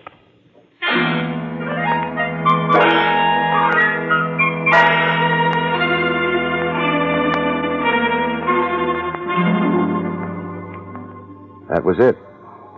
All wound up, I went home, I slept. The next day, I was back on the third floor, being lonely. How do you lock this door? There's a thing underneath the doorknob. Oh, you remembered. Somebody following you again? No. I just don't want to be interrupted. At what? Thanking you. I don't have any money. I'm not marrying a rich man anymore. But I don't think you'll mind. Oh. I always believe a client. Good night, folks. See you next week.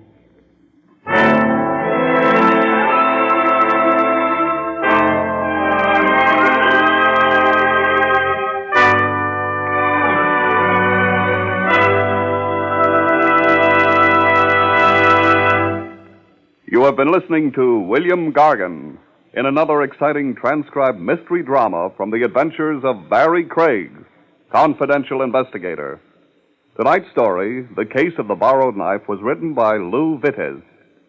Next week, it's an exciting story titled Dead on Arrival, about which Barrie Craig has this to say.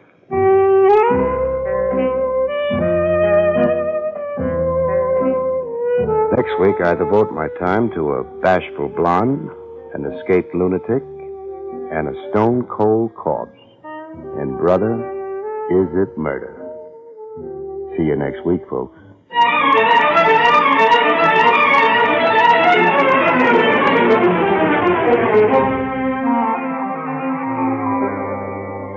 Featured in the role of Wilma was Elspeth Eric. Barrie Craig, starring William Gargan, is under the direction of Hyman Brown. This is Don Pardo speaking.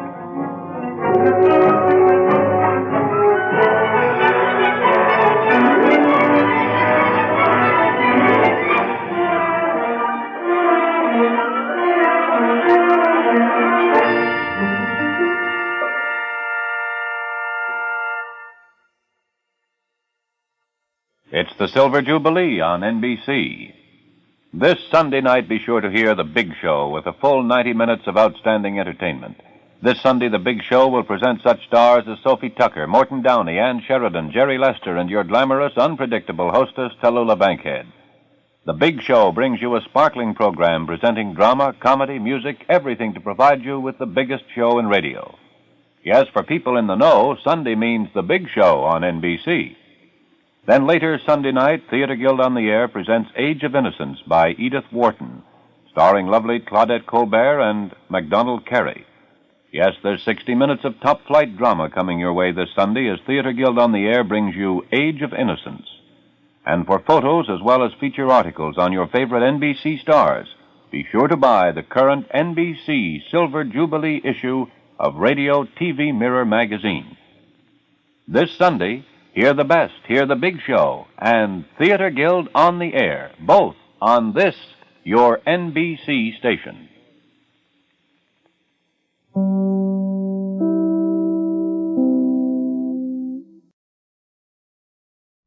William Gargan stars as Barrie Craig, confidential investigator.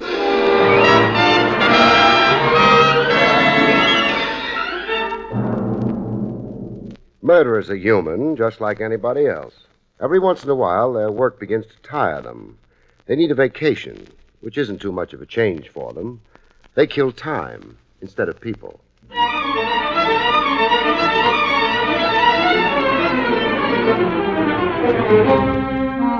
The National Broadcasting Company presents William Gargan in another transcribed drama of mystery and adventure with America's #1 detective, Barrie Craig, confidential investigator.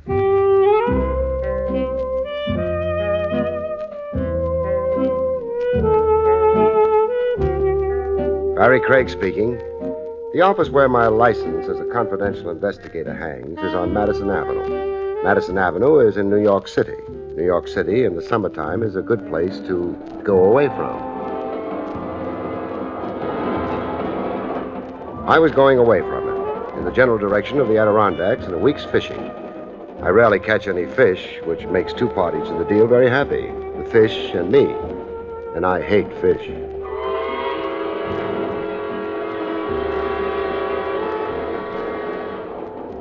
I was in the club car looking admiringly at a Planter's Punch when company came. Would you have any objections if I sat here? Well, would anybody object to Santa Claus dropping in? Thank you. What's your name? Barrie Craig. I'm Claire Roberts. What are you drinking? I haven't started yet. It's almost too pretty to drink. It's a planter's punch. Looks wonderful. Would you mind? No. Oh, waiter. Yes, sir. One of these for the lady. A planter's punch, sir, right away. Where are you going, Barry? The Adirondacks. They're very tall mountains. Well, I don't intend to climb any. What I had in mind was a small amount of fishing. Well, that's a wonderful coincidence. It is? I'm going fishing, too. For what? Fish. Oh, fine. Barry, before the waiter gets back, Yes? will you keep this for me? This? It's only a small envelope. Please, Barry.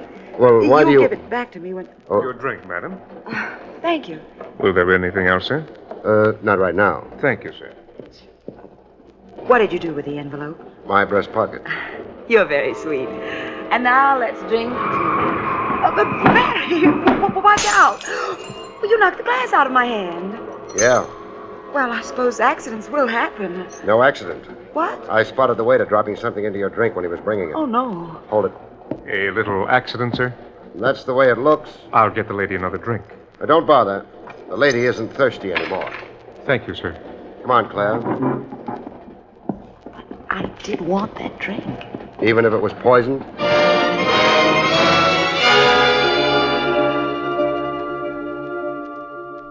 I could have been wrong.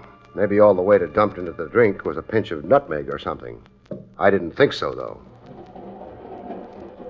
I've taken a bedroom. Here it is. Would you like to come in for a bit? Sure. You're wondering about me, aren't you, Barry? A little. Was it nice? It was puzzled. Oh, you mean the envelope and the drink. I'd like to tell you what's in the envelope, but I don't dare. Why not? Because then you might become one of them. One of who? One of the people who want me to die.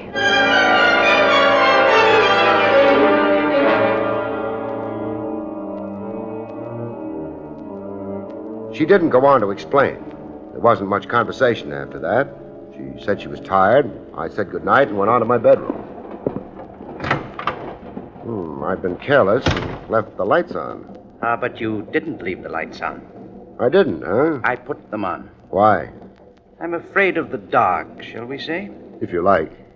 Now, Mr. Craig, if it wouldn't trouble you too much, may I have the envelope Miss Roberts gave you? It would trouble me too much. I was being polite, but only superficially. The envelope, if you please. I don't have it. Mr. Craig, you may be under the impression that this gun I'm pointing at you is merely for display purposes. It isn't. It's a rather deadly weapon. If I must employ it on you, I shall. Aboard a train filled with people? Oh, come now, Mr. Craig. Surely you know enough about firearms to recognize a silencer, don't you? The only sound this gun will make when fired would resemble a cough. I don't have a cold. You were pleased to make a jest. I have smiled. Now, the envelope. I haven't got it. I'm not a child, Mr. Craig. I know Miss Roberts gave it to you. You must have been snooping. I would rather have that envelope from you alive, but I am prepared to forego my preferences and take it from you dead. Well, stick to your preferences. Would you like to search me? Take your jacket off. Okay. And toss it to you? Oh, no. Just drop it at your feet. Thank you. Now move back against the wall. A careful boy. An explanation of why, in my profession, I am still alive. Now, your jacket. No envelope. No envelope. Mr. Craig. Yeah? Where is it? I don't remember. Very well. You have exactly 5 minutes in which to remember what you did with that envelope. 5 minutes in which to remember or die.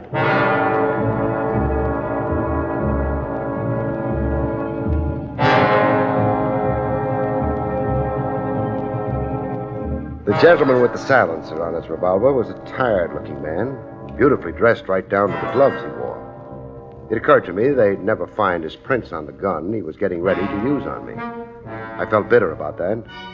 I also began wondering how smart I'd been hiding Claire's envelope in Claire's bedroom. You haven't very much time left. I haven't got the envelope either. But before you knock me off, maybe it would be more polite if you mentioned your name. It's Wiley, if that helps you any. Wiley. Doesn't help at all. Well, come right in. Don't tell. Sorry. Mr. Craig? I'm Craig. I have a telegram for you. Fine. You'd better wait. There might be an answer. Mr. Wiley here is leaving anyway. Yes, of course. Leaving your bedroom, Mr. Craig. Not the train. Well, let's get at the telegram. Hey, nothing here but a blank sheet of paper. That's right, Mr. Craig. Maybe it's right, but it isn't usual. Well, I thought it would be the best excuse for getting the other gentleman out of here. Any excuse would have been the best. I don't understand how you come in on this, though. Miss Roberts sent me. For what? The envelope she asked you to hold for her. She would like to have it now. Of course. Oh, conductor. Yes? Well, what time is it? Let me see. Yes, 10:50. Thanks. Now, if you'll give me the envelope. That's a nice costume you're wearing. Costume? Sure. I've never seen a real conductor wear a wristwatch before.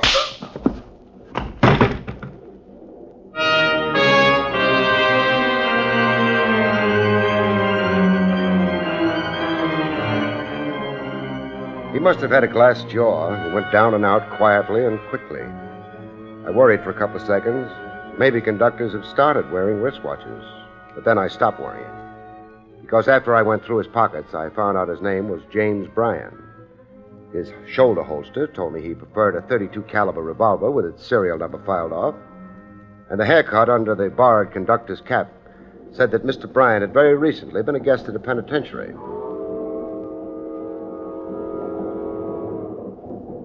I left the phony conductor in my bedroom and decided to visit Claire Roberts in hers. It was maybe time I found out exactly what was in that envelope. There was a vestibule between the car she had her bedroom in and mine. A vestibule that was occupied by a club car waiter who tried to drug or poison Claire Roberts. A waiter who'd finished with waiting, though. Somebody had buried a knife in his back. Who is it? Barrie Craig. Just a minute. It's pretty late. I've been keeping in touch with the time. Has anything happened? Quite a lot has happened. You better let me in. Of course. Thank you. You still have the envelope? No. Barrie! Don't worry. I know where it is. Where? In a safe place. Claire, what's inside that envelope? I can't tell you. It's not my secret. I wonder if you realize exactly what kind of a secret it is. I'm not sure I know what you mean. It's led, among other things, to an attempt on my life. Oh, no. It has also led to imposture. Led me to knock a man down, and finally, very finally, it's led to the death of a man. Which man? The waiter who tried to gimmick your drink. Well, the waiter, but I didn't even know him. Maybe not, but he knew you. I can't help that. You can tell me what's inside the envelope. I can't. Believe me, Barrie. Could you tell Mr. Wiley about it? I see you recognize the name. He's the head of them, the people after the... The what? Barrie, he's evil. He's terribly evil. So's that line. Claire, would it interest you to know that among those aboard this train is the next convict named James Bryan?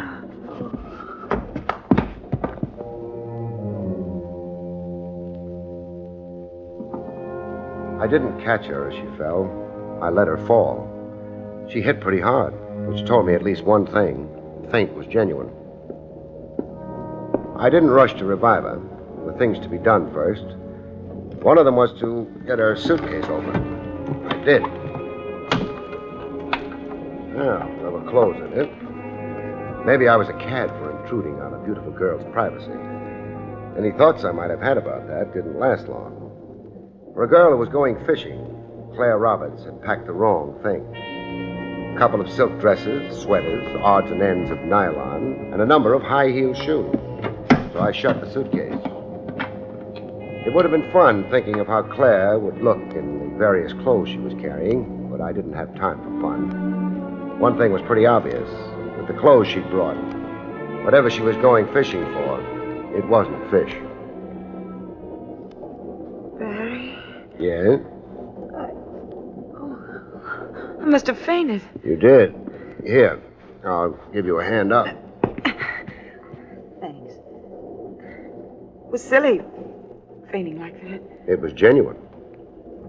Who's James Bryant? I don't know. Just the mention of his name made you faint. Well, I meant I don't know what he's doing on this train. He's a gangster, Barry. Uh-huh. He kills people. In which case, he ought to be in jail. Why isn't he? Well, he was in jail. Barry, he must have escaped. That's not legal. You're sure he's on this train? Very sure. He's the gent I knocked out a little while ago. Where is he? In my bedroom.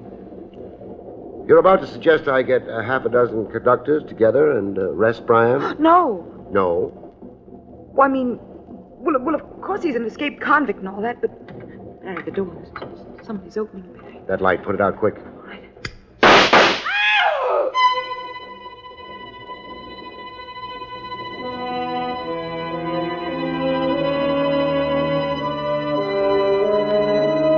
The shots missed Claire. They missed me.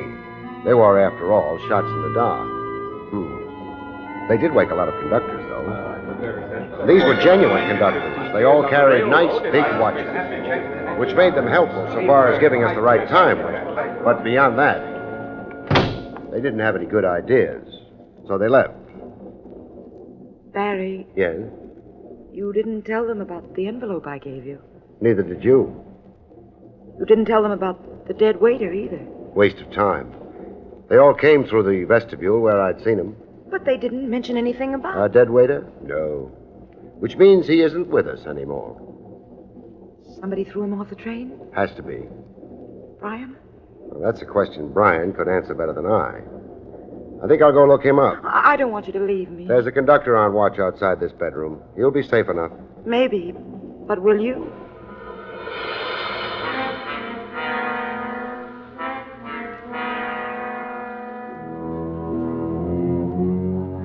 I didn't waste any time thinking up an answer to that question. I couldn't think of a good one anyway. I did hesitate for a minute outside my bedroom door and then decided that he who hesitates is a hesitator. Mr. Bryan, I discovered, had left. Maybe I should have been sorry about that. I wasn't.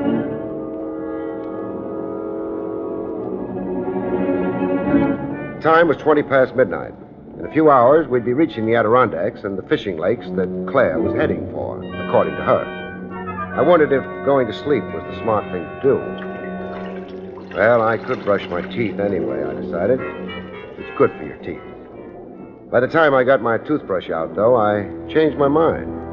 I'd packed a blue one. The one I found in my suitcase was yellow. I lifted it to my nose and put it right down again. The bristles had been thoroughly soaked in something I strongly suspected was a deadly poison. Poison that gives off the odor of almonds.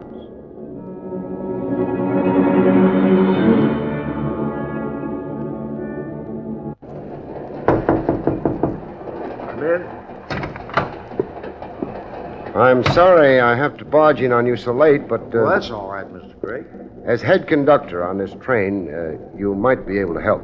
Anything else happen? No, but it was intended to. That's not important, though. There's a Mr. Wiley on this train. Could you tell me where he is? Well, if he's reserved a compartment of the bedroom, yes. Give me a moment. Sure. Those shots at you and the lady is dreadful. Well, they're not so bad. They all missed. Mr. Thomas Wiley has a compartment B in car 437. Thanks. Is that all you wanted? It'll have to do for right now, except, we're on our way to Martindale. Have they had anything exciting happen up there recently? Martindale?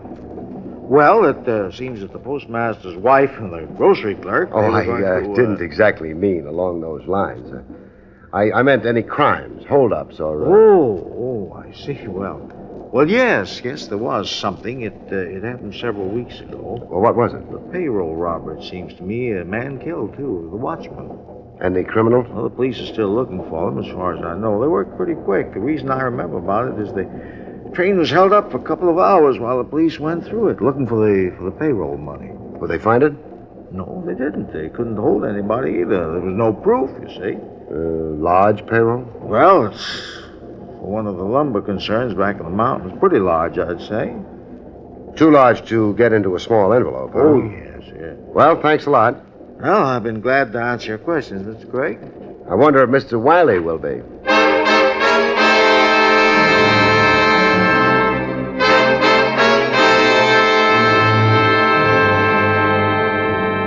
I had plenty to think about while finding compartment B, car 437.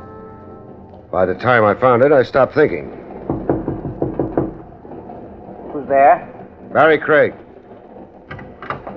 I wasn't really expecting you. Weren't you? Better take your hand out of that pocket before I come in. There's a conductor in this car. He wouldn't approve of shooting passengers. Very well.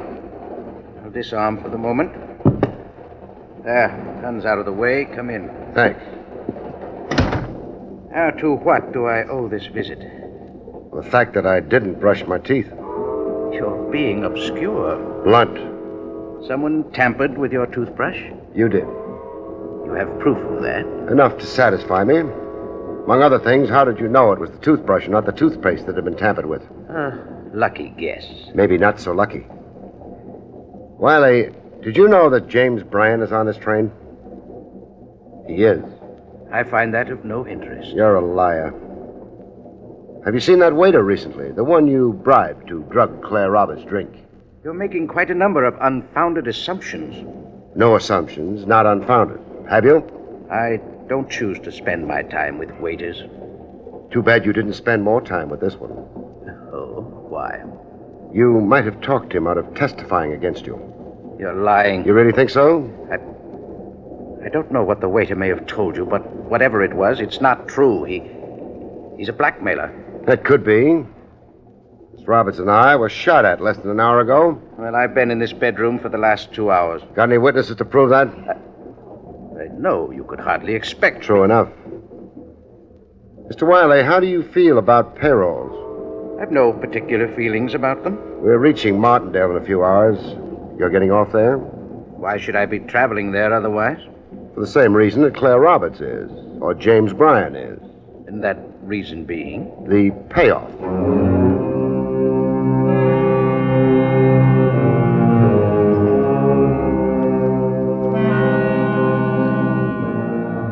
I left Mr. Wiley. His conversation lacked frankness. I wandered through the train looking for Mr. Bryan. I didn't think he'd be out in public view. He wasn't. I returned to my bedroom, shaved, and twiddled my thumb. The only result of that was that half hour before arrival, I almost sprained my left thumb. Barrie. I was hoping you wouldn't be asleep. I couldn't. Come in. Barrie, I'm frightened. You've got reason enough. Someone's tried to drug you and to shoot you. I know. You haven't asked me for that envelope again. I think maybe you better keep it. Until when? Where are you going to be staying? The Green Lake Lodge. Oh, do you know what the phone number is? Green Lake 465. 465. I'll phone you after we get in, as soon as I think it's safe, and then we can meet and... You're sure you'll phone me? Well, of course I'll want that envelope. After all I've gone through because of it, you... Okay, then. You'll phone me.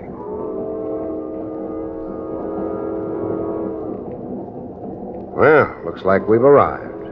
On time. Yes. I think maybe I'd better get that envelope now. Get it? Yeah. I slipped it behind the seat cushion here. What? Uh-huh. Untouched. You hid it here? Sure. Safest place for it. The last place anyone would think of my hiding it in. After they'd seen you give it to me in the club car. Barrie, you are clever. Now, you better leave first. I'll follow after a while. And Claire. Yes? Give me a ring sometime, huh?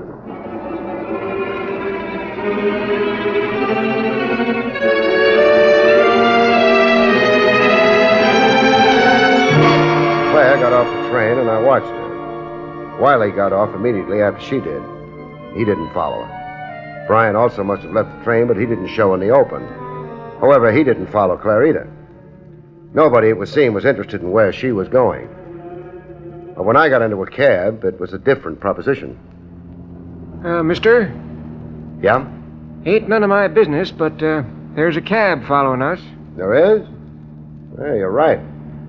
Matter of fact, it's even more complicated than that. It is? Yeah. There's another cab following that one.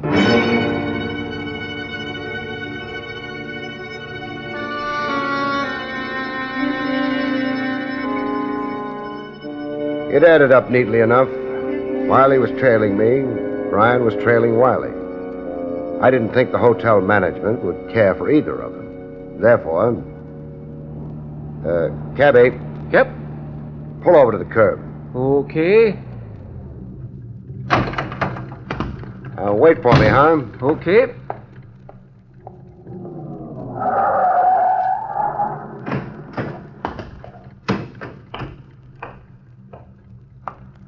Craig? Craig? Have fun following me? Oh, look here, Craig. I suggest you look back. Back? What? Brian. Yeah, Brian. What are you after? Stop kidding. You're not the only one who has a gun. You dirty... Take it easy, boys. You've got too big an audience for fireworks. 3 cab drivers, me. Hey, don't bother me. You don't either. Even if I owe you something for that sock on the jaw, but we'll forget it the minute you hand over the envelope. You can have it. Now, wait a moment. You can have it, too, Mr. Wiley. Both of you can have it. One condition, though. What's that? That it's opened here and now. No. No? No envelope. Don't be a fool, Brian. He could have opened it at any time if he'd wanted to. We've got nothing to lose. Well, okay. Thanks. This is the envelope given to me by Claire Roberts. So it would appear. Yeah, ain't been opened. Fine. I will now open it. And we discovered, to somebody's surprise maybe, that the envelope was... empty. Right. Goodbye, gentlemen. Hey, wait. Greg, how can I be sure you didn't open it before I... You can be sure because Mr. Wiley is leaving. Yeah, he must have figured... So long, Craig. Goodbye. Or maybe only till we meet again.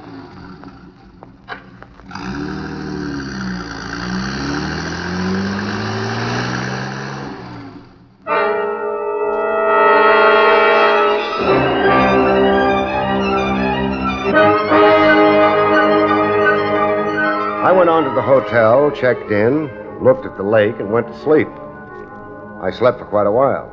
No phone call disturbed me. Towards evening, I got up and performed a couple of errands. One took very little time. The other consisted of crawling under the baggage counter at the railroad station. The baggage clerk understood. Clerk, Yes, miss. will you get my bag for me, please? Here's the check. Oh, thank you, miss. Get it for you right away.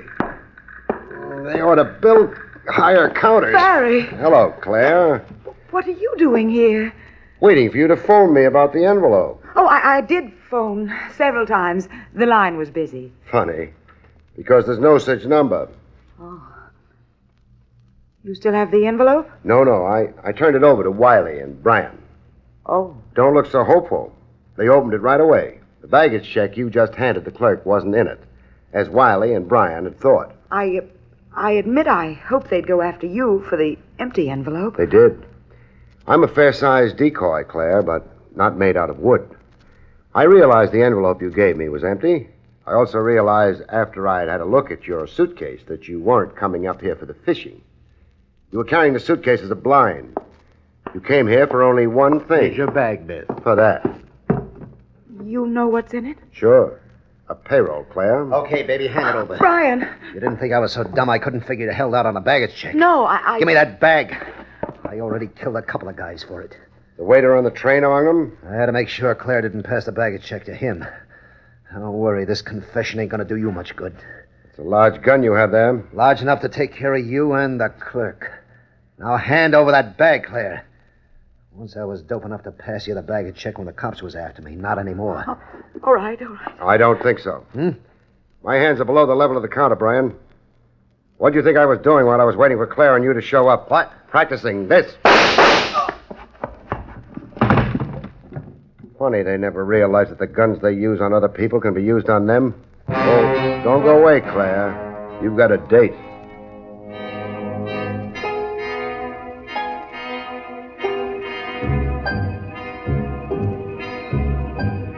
It didn't take the police long to arrive. They took Claire with them and Brian. Brian wasn't badly hurt. He'd be in perfect health by the time they got around to electrocuting him. As for me, I went back to the lodge. I was a little sorry about Claire. The way it turned out, all I was going to wind up with was fish.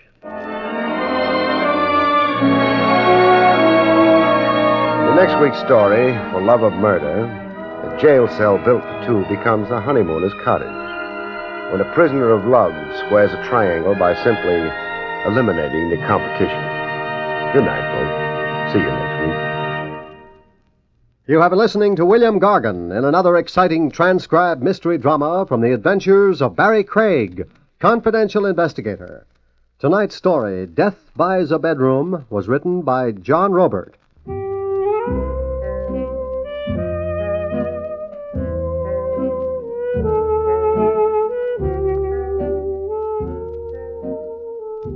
Next week, it's the strange story of For Love of Murder, about which Barrie Craig has this to say. In next week's story, For Love of Murder, a jail cell built for two becomes a honeymooners' cottage. When a prisoner of love squares a triangle by simply eliminating the competition. Good night, folks. See you next week. The National Broadcasting Company has just brought you an NBC Radio Network production with William Gargan starring as Barrie Craig, confidential investigator. Directed by Arthur Jacobson. Also heard were Betty Lou Gerson as Claire, Byron Kane as the waiter, Jack Moyles as Wiley, Lou Krugman as Brian, and Victor Rodman as the conductor. Eddie King speaking.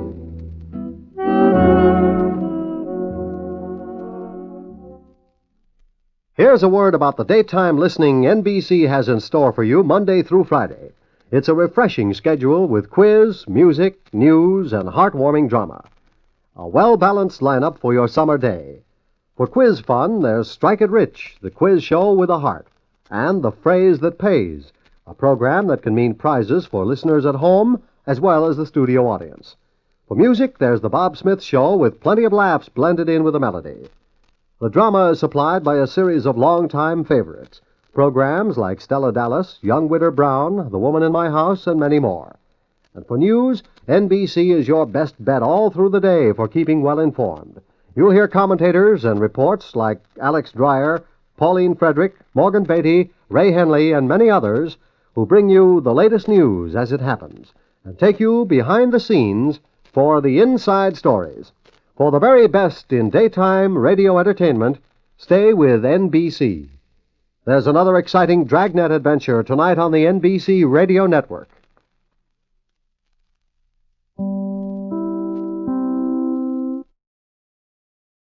William Gargan stars as Barrie Craig, confidential investigator.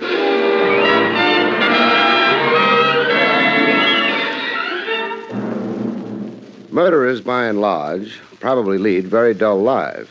But there's no doubt about the way most of them wind up. It's electrifying.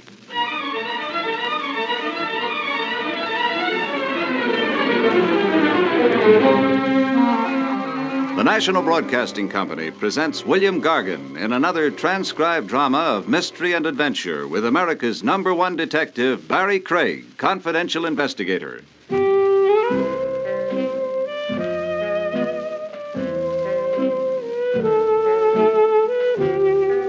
Barrie Craig speaking. An office in a shabby old building on Madison Avenue isn't the ideal place to spend the summer. It isn't ideal for fall, winter, and spring either. But if you're a confidential investigator, you settle for considerably less than the ideal. When the phone rings, though, you hope. 9 times out of 10, it's only the phone company testing your reflexes. The 10th time... Craig? Barrie Craig? Speaking. This is Mark Reed, Barrie. Mark, I haven't heard from you. Listen, I don't have much time. Can you get down here right away? Well, get down where? My house. The old tower house. It's right outside Dorning. That's upstate. Well, I've driven through Dorning. But don't drive. There's a train at midnight. Faster. Well, what's my hurry? Take that train. Tonight, please, Barrie. But why? I can't say any more. So long. Mark.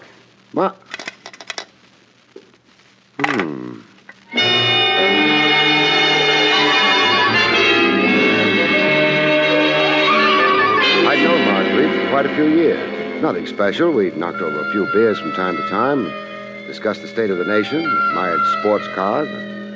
I'd never figured him for an especially imaginative type. On my way over to the station, I tried to tell myself it was just a fancy way of inviting me to spend a weekend in the country. But then, why had there been terror in his voice? Ticket, please. Here you are. Getting off at Dawning, huh? That's right. Now, why do conductors always punch tickets and then keep them? Well, we don't, actually. Except when the passenger is getting off at the next scheduled stop. That's me. How long before we get to Dawning? Hour or so? Train's kind of empty. Late run, don't get many people. Makes it nice, quiet, and dull. Moon shining. Well, who does that help? Observation platform, back of the train. Well, that's nice. Gives you a better view of nothing. I wouldn't say that. Oh? Blonde girl back there, too. Been there ever since we pulled out of the city. Now, conductor. Oh, I ain't trying to promote romance. I'm a little worried about her. Why? The way she looked. Frightened, sort of. In fact, she stayed out there all alone for hours now. Oh, it doesn't have to mean anything. Well, that's why I didn't take any official notice. But I'm still worried. Maybe I'll go back and see if the moon looks the same from the observation platform, huh? Well, I think that might be a good idea. Only, one thing I maybe ought to tell you. What's that? She was carrying her ticket in her handbag. When she opened it to get the ticket, I noticed she was carrying something else in that handbag. What? A gun.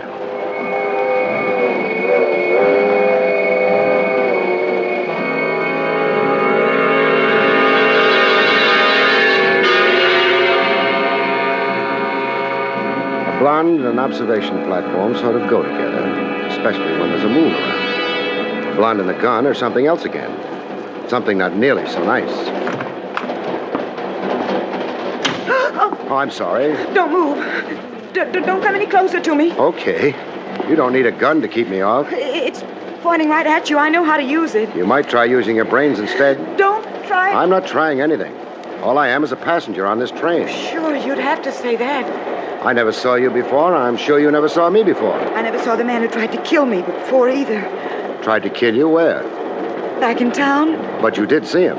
Well, not really. It was dark. He was in a car. He shot at me. Well, what did the police say about it? I didn't go to them. I had to make the train.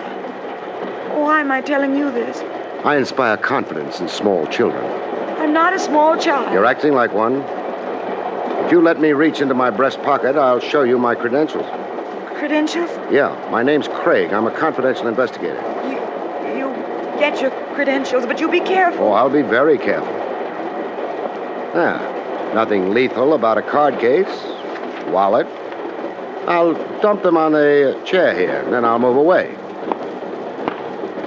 Now, you could look at them without disturbing your aim. All right. Barrie Craig. Yeah. I'm sorry. Forget it. Now, put the gun away. Yes. Good. Now, what's your name? Ruth Adams. How do you do? And why would anyone be taking pot shots at you? I don't know. Any attempts on you before tonight? No. Well, what's special about tonight? This train trip? Maybe. I've never gone up before. Gone up to where? Dawning.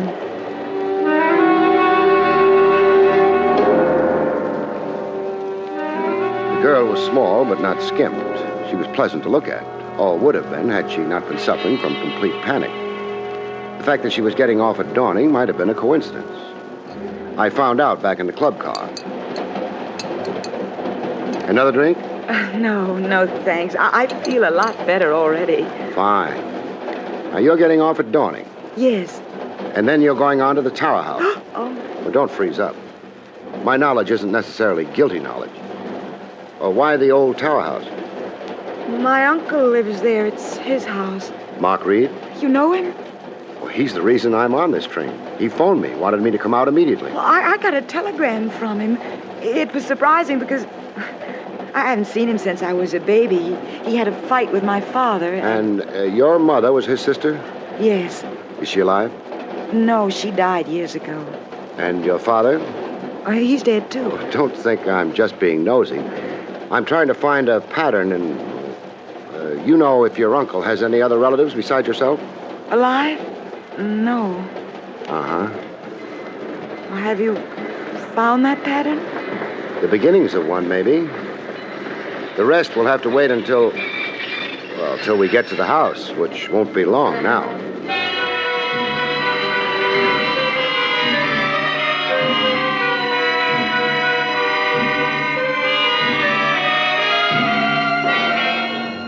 We got off the train. It turned out we were the only people who got off the train. Maybe because Dawning turned out to be nothing but a decaying wooden shack by the side of the tracks. This can't be Dawning. Well, it is. Sign on that shack says so. But... Hiya, folks. Easy, Ruth. It's a cabbie. Buggy's all ready for you, folks. Take you right into Dawning. I'd hoped we were in Dawning. No. This here's only the railroad station. Town's a couple of miles south. Uh-huh. Well, either way. I don't have to ask you folks which hotel you'd like to stop at. Reason is there ain't but one in Dawning. We're not going to a hotel. Oh, visiting friends, huh? That's right. Mark Reed. Reed? Yes, at the old Tower House. You know where it is? Yeah, I know where it is. It ain't south like the town. It's north a bit. Not very far. Just walk up the road here about a mile and a half. Well, hold on.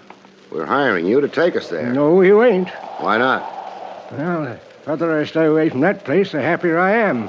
Well, what's wrong with it? I don't know.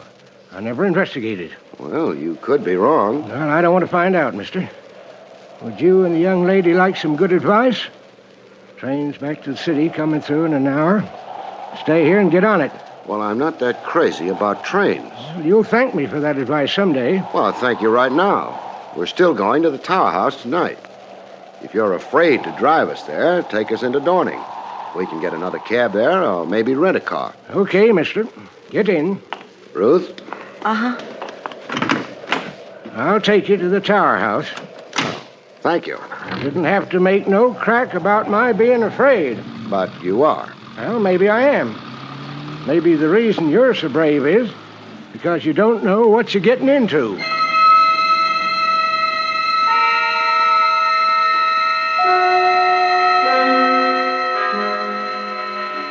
I didn't know, but I didn't have to be brave about anything. I was going to visit an old friend in the country, that's all.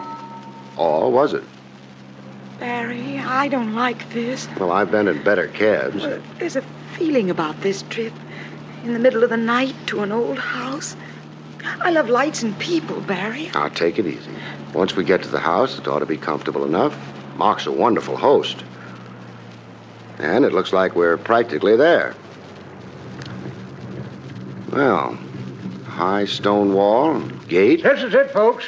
Oh, that gate's open. Must lead to a private road. You can turn in and... Well, the house is about a half a mile from the highway here. Well? This is where you get out.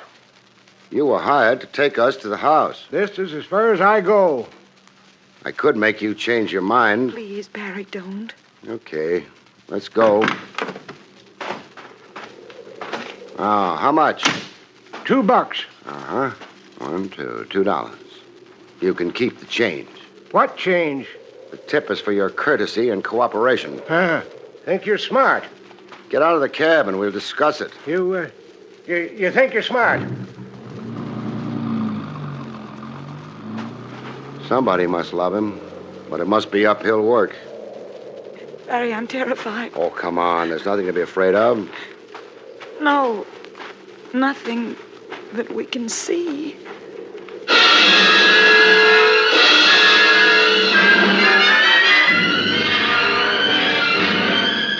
It wasn't too pleasant a half mile. The girl was frightened. The wind was blowing up. There'd be rain soon. The darkness was complete, and I didn't have the beginning of an idea of what we might be walking into. I don't like that. The thunder? Oh, it was so loud. Who knows what it might wake up. No. That was only a dog. That was the hound of the Baskervilles, and I want to go home. The house is right up ahead on that rise. 50 yards more, and... That dog is getting closer. That's a pet. Whose? Dracula's? There he is. There he is. He's going to jump at us. Doesn't look vicious. He's as big as a horse. Here, boy, here. You're encouraging him. No. Easy, boy, easy. Ah, that's a fine animal. He's more afraid of us than we are of him. We got a better reason. He's quieting down. That's a good boy. Come on. We'll take him to the house with us. I hope they like dogs there. Is that the house? Must be. Oh, I don't like it. It looks like a tomb, and Grant never was up here, so... Oh, it's just an old house. Architect had a lousy sense of humor. Barry, the dog. Growling now. What's the matter, boy? What's the matter? Oh, he stopped dead. Barry, he's staring at that house as though... As though he didn't know it, that's all. Come on, he'll follow us.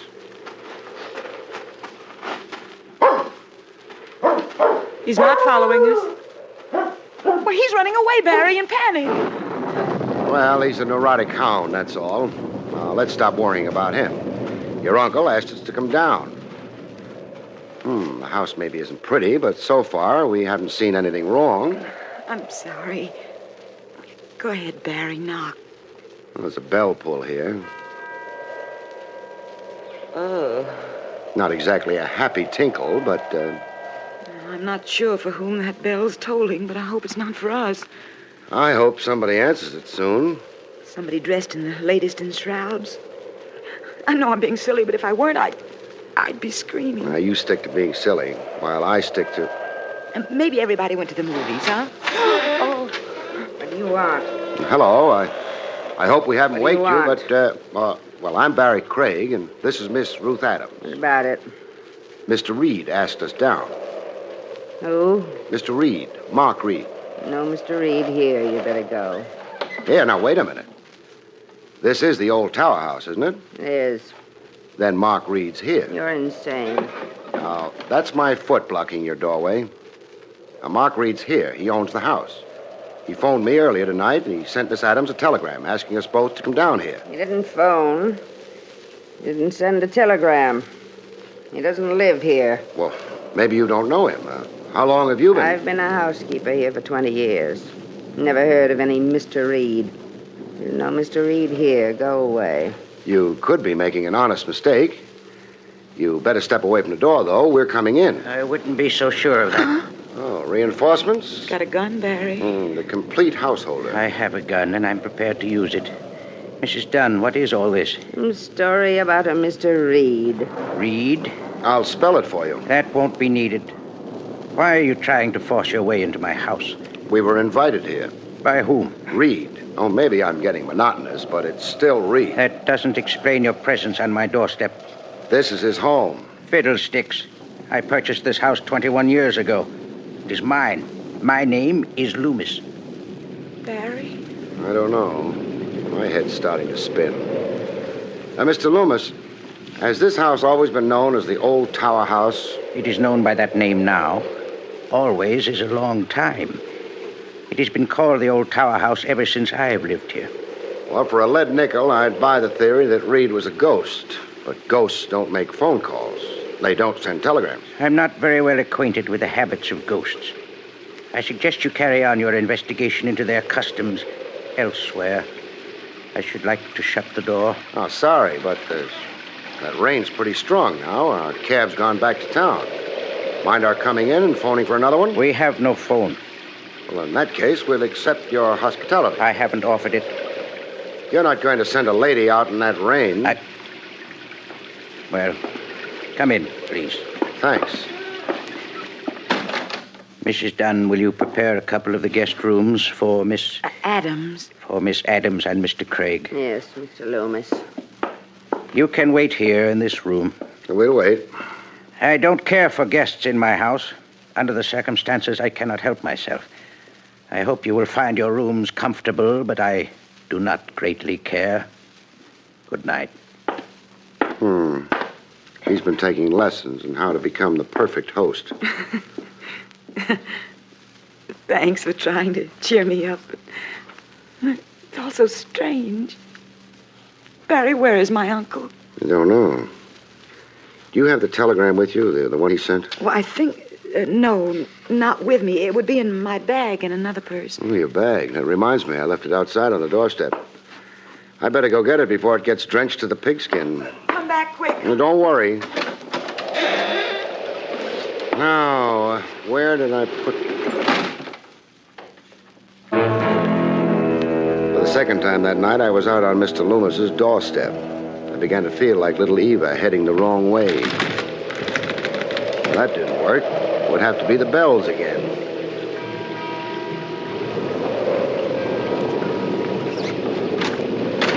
Who the devil? Oh, you. Me. I was getting Miss Adams' bag when the door blew shut. Come in, come in. Ruth. Not in the room I left her.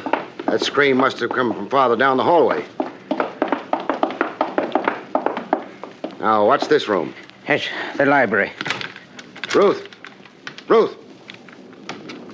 The door's locked. Where's the key? I don't know. Mrs. Dunn looks after the keys. There's no time. Excuse me while I try to ruin a library door. Now, look here. I'm too busy. The library's empty. Not exactly. On the floor near the fireplace. Ruth. Bruised the size of a baseball on the back of her head.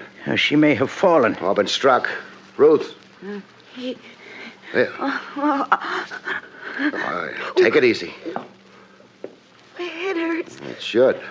What happened?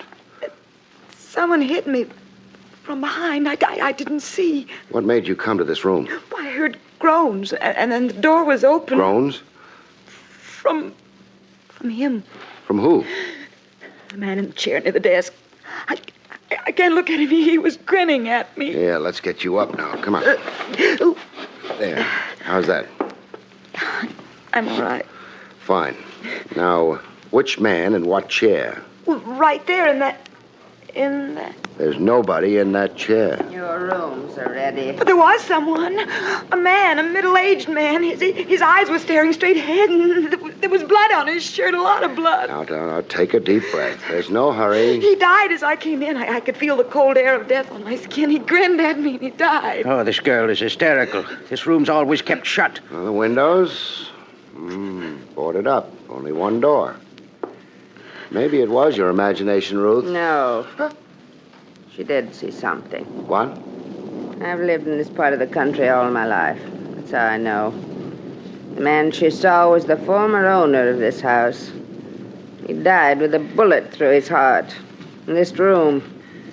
In that chair. Then I was right. The only thing is, it all happened 80 years ago.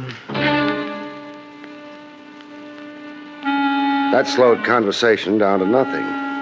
I took Ruth up to her room. Checked it, made sure no one would be able to get in once she locked the door behind her, and then I started out. Barrie? Yeah? Before I realized that man in the library was dead, I touched him. Then I wiped my hands on his handkerchief. Look at it, Barrie. Okay. Yeah. It was blood I wiped off my hands. Do ghosts who died 80 years ago still bleed? I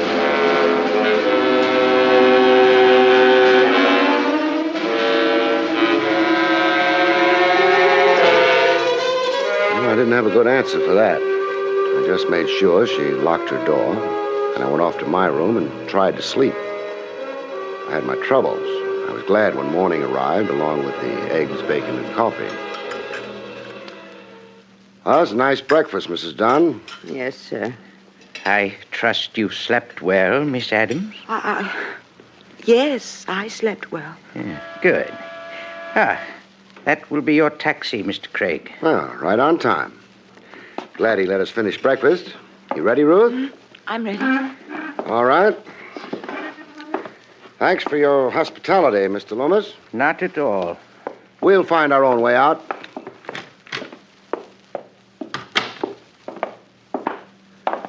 Well, what do you know? Mr. Loomis was telling the truth.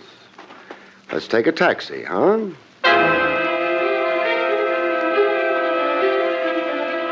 We got into the cab and drove away. Took a little longer for Ruth to start worrying about it than it had taken me. Barry, the cab driver, it's the same one as last night. Yes, quite a happy coincidence. Coincidence? Keep your voice down. No coincidence at all. Our boy up front is working dirty hand and glove with dear Mr. Loomis. How do you know? Oh, we found out last night there was no phone at the house. How did Loomis manage to get a cab out here so early in the morning? Oh. Then, after he tried to frighten us away from the tower house, the cab driver stayed here. Uh-huh. What are you going to do with that gun? Apply the back end of it as soon as he slows up for the turn. Like this. I hadn't any choice. He disapproved of our low-voiced conversation. He was reaching for his own gun when I lent him mine, behind the ear. The car stalled, which was nice. I tied him up, dumped him at the side of the road, and went back to the old tower house. The dog, he's crying, Barry. Yeah, around the side of the house, at the cellar door. Oh, he's running away. Probably decided we're friends of Mr. Loomis. This is what he was listening to from the cellar. That sounds like digging. Let's go down and check.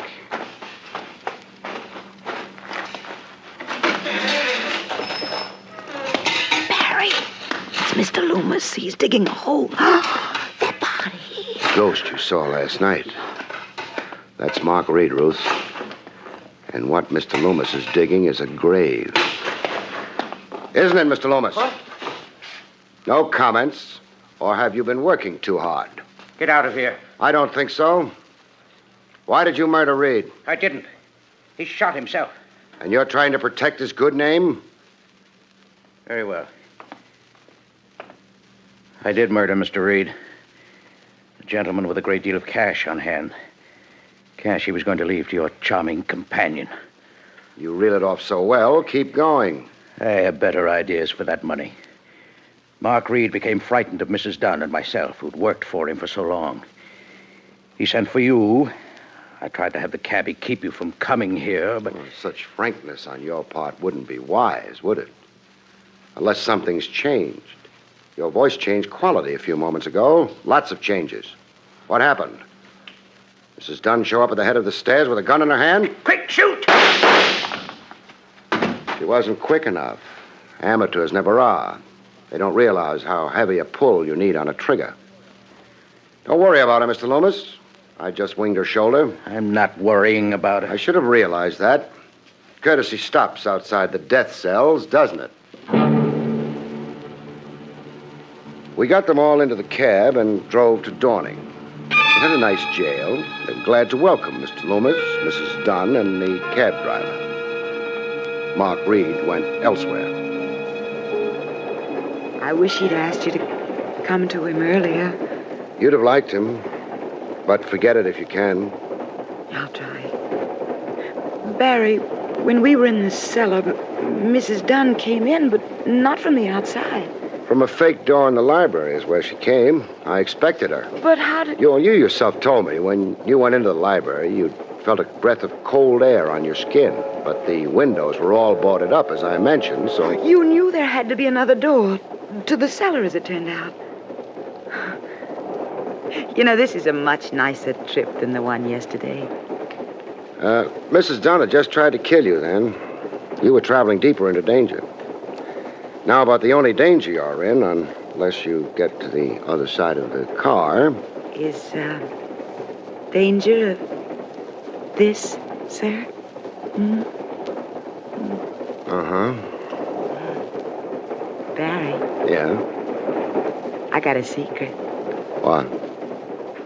I'm not afraid. Maybe. But I am.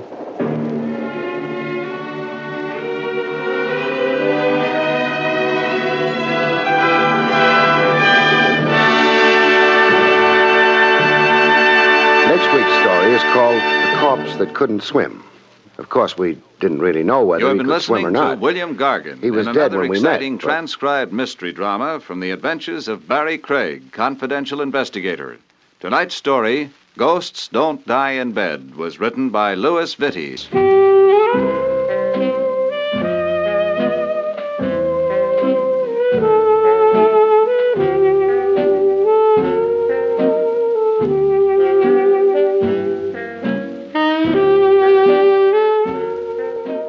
We regret that with the program you have just heard, we conclude the present Barrie Craig series.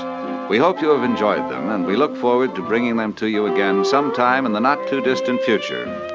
We would like to call your attention to the fact that next week Dragnet changes time of broadcast, and also that next week Lux Radio Theater joins the NBC network on Tuesday night for your better listening pleasure. Consult your local newspaper for the time of broadcast of the Lux Radio Theater over this NBC radio station.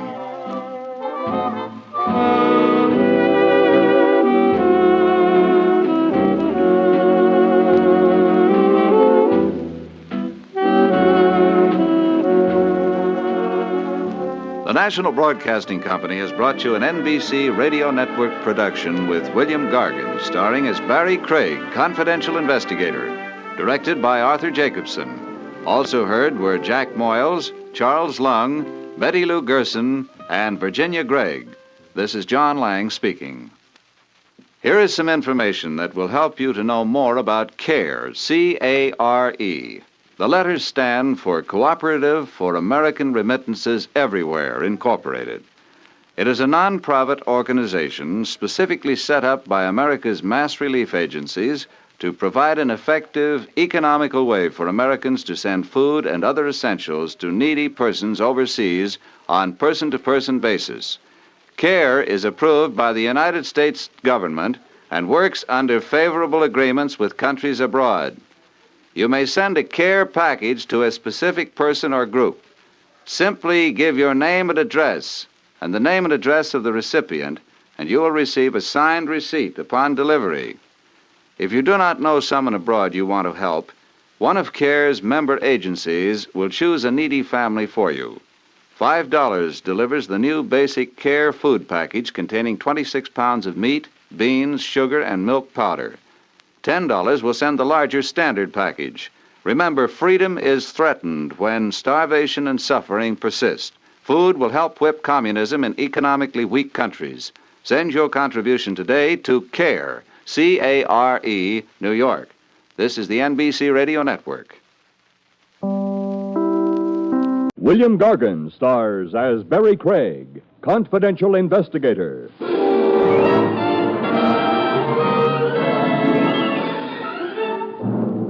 The trouble with leading a life of crime is that you can never rest on your laurels. What you usually wind up resting on is a prison cot.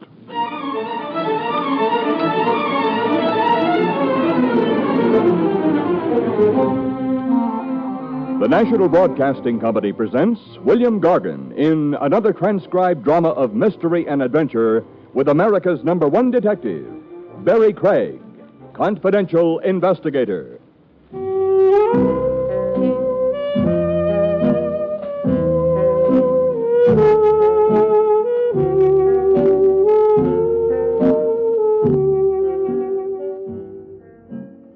Barrie Craig speaking. Have you ever tried reading Confidential Investigator backwards? It can be done if it's on a glass door you're sitting behind, but it doesn't get you anywhere. Me, it left sitting in my office on Madison Avenue around closing time with nothing to do but wait till I got hungry enough for dinner. Anyway, that's what I thought. Come in.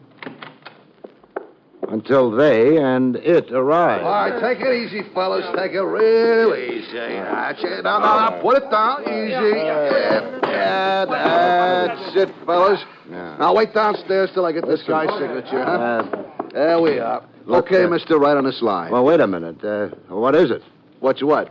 That thing you just dumped in here. Looks like a tree in brown wrapping paper. Maybe it's a tree, maybe it's a hitching post. How do I know? It's not a tree. There's no branches, but a hitching post. A hitching post is something you hitch horses to. I don't hitch horses to anything. I haven't got horses. So now you got a hitching post, maybe you'll get some. There's a clause in my lease says I can't keep horses in this office. Move. There's another clause which says... Oh, forget it. Will you please sign this here? Get the wrappings off that thing first. Okay. Hey, don't look now, but were you wrong?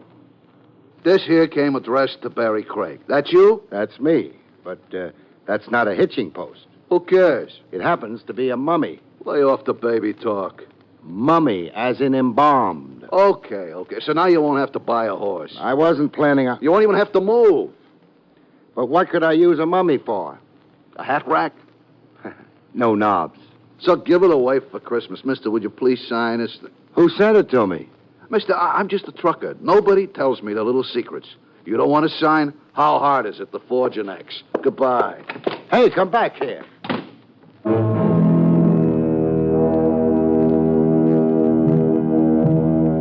He didn't come back. By the time I got to the door, he was gone. I wandered back into the office and stared at the mummy. For all I could tell, the mummy was maybe staring back at me. I don't think either of us got much pleasure out of it. That was when the girl walked in. Staring at her was much more fun. Hello. Hello. You are Barrie Craig? I am. I am the Princess Nefertiti. How do you do? I am coming for my sister. I don't think There that you... she are. There? Princess, that happens to be a mummy. She are my sister. But isn't she a bit older than you are? Say, 5,000 years older? It's nothing. It's a long time between I drinks. am 5,000 years old. Well, I don't believe it. You like I prove it? Sure. I'm telling you something what happened long time ago to prove it. What you like to hear? Well, is it true what they say about Antony and Cleopatra? Ah, it's true. Sit down. Okay. I are sitting too. On me? You are Mark Antony. I are Cleopatra. It's over there, the Nile. It's beautiful music playing. It's very nice weather. Well, I'm glad the weather's nice. Cleopatra. She makes this with the lips. Nice and warm. I meant the weather. Look, Cleopatra, somebody just... Stop this jumping. It's only the beginning. Next installment ought to be something. Jake, this is the Princess Nefertiti. She came to get her sister. Yep. She was just showing me how things were between Cleopatra and Mark Antony. Yep. I do not like him. Oh, this is Jake, the night elevator man. On the Nile, there are not being elevator mans. I go now. But, Princess... You are lousing up the history. See what you did, Jake? Loused up the history. You in a hurry? Yeah. Better not take the elevator down, then. I won't. Oh, but Jake, I owe you a dinner. Yep. Come on, I'll buy you one. After I find out where an Egyptian princess, 5,000 years old, goes when she goes home.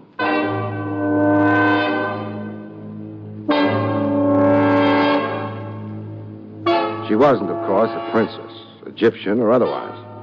And she was a lot less than 5,000 years old. I didn't have to deduce that. She'd sat on my lap, remember? But I wanted to know why she'd put on the act and where the mummy came in. Must have had cars in old Egypt, eh? Yeah, it looks that way. She drives well. How's her cooking? I didn't notice. Jake, behave yourself. Remember, she's old enough to be even your grandmother. Well, you think of that when... That's enough. She's stopping. Right in front of a big tomb. Yeah, inscription over the entrance. Yeah. Egyptological Museum. She's gone into the grounds, cutting around the building. There's a cement path. There must be an annex to the museum. There's a small house over there. Went inside. We following her in? I don't think so. Not yet, anyway. We'll try the museum first. I'd rather follow her. Jake, the museum might be more interesting. Huh? Well, all right, but... this door might do it.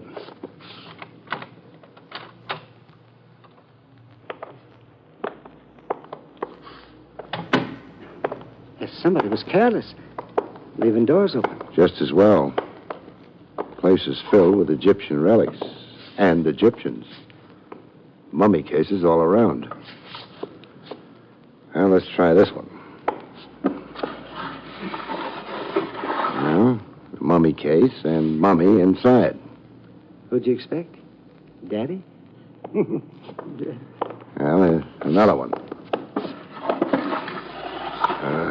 Another case, another mummy. It's liable to go on like that. Maybe. I'm not so sure, though. Now, let's take a look at this. Yep. Mummy's moving, Mr. Craig. Moved, fell out. And not a mummy. What is it? A man who was alive only a little while ago. He'd still be alive if somebody hadn't buried a knife in his chest.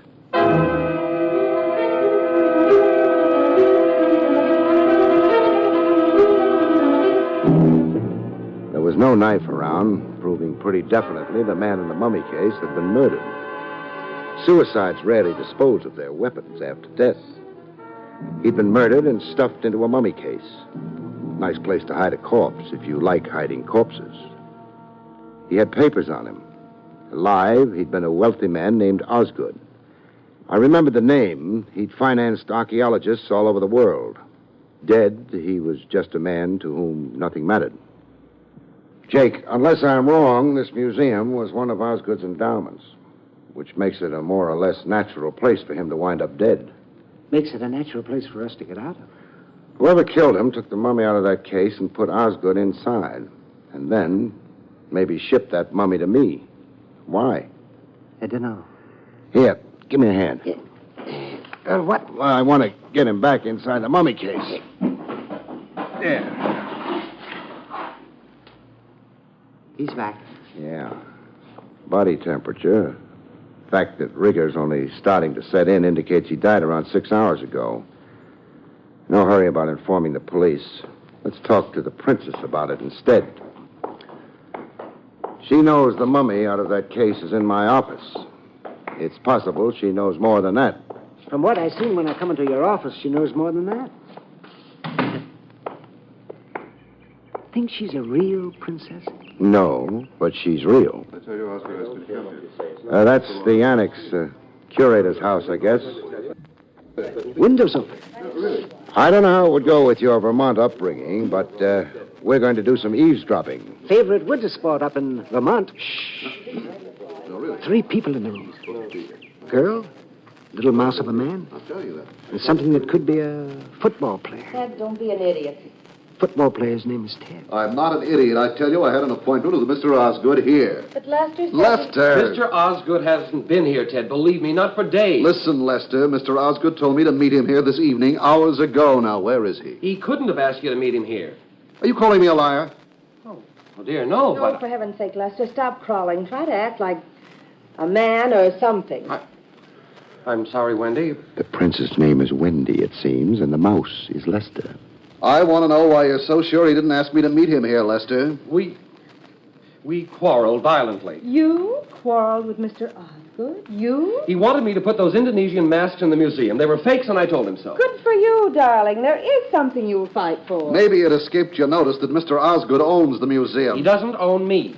Well, I'm only his secretary. I take orders from him. The last orders I got were to meet him here. Let's try the front door now, Jake. Yep. Not a fascinating conversation we overheard, but considering the corpse in the museum, it might be important. Yes? May we come in, Mr. Lester? Why, I suppose so, although... Do I know you? My name's Barrie Craig. This is Jake, and we are coming in. This, seems to be a Mr. Craig, and... You'd be Ted. I am? And you, of course, are... Hello. Not exactly a princess. You've been eavesdropping. You've been accent dropping. It's true. Happens to us Egyptians all the time. Well, now, what's going on here? Ted talks like that because he's more or less my fiancé. We don't want to intrude, but would the 3 of you mind coming to the museum? Oh, but it's closed at this time. The regular hours Lester, are... don't be such a stick. Forget the regular hours and the regular rules. And Girl loves mouse. But is engaged to football player. I think you're right. Well, all right, but I don't know what Mr. Osgood would say. I don't think you have to worry about that.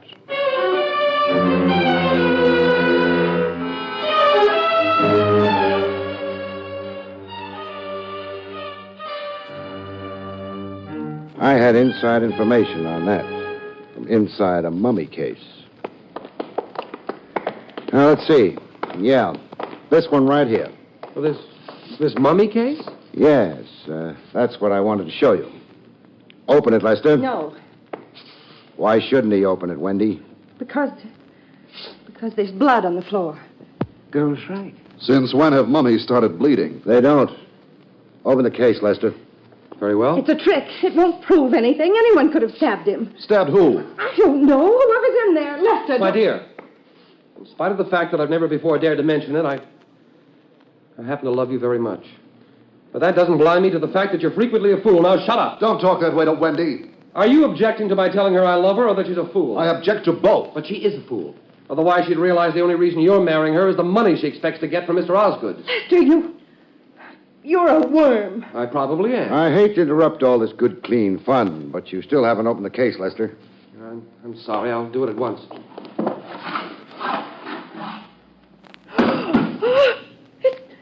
It's Mr. Osgood. He's dead, isn't he? He's dead. Wendy, how did you know Osgood was going to be inside that case? I suspected it because he had an appointment with you and didn't keep it And he'd had a violent quarrel with me some days ago. I'm afraid your deductions were the obvious ones, Wendy. But did you have to be quite so sure they were true? The police ought to be informed. Oh, yes. Yeah, I'll phone them. I can't believe all this is real. It's real. It's real as the blood on the floor.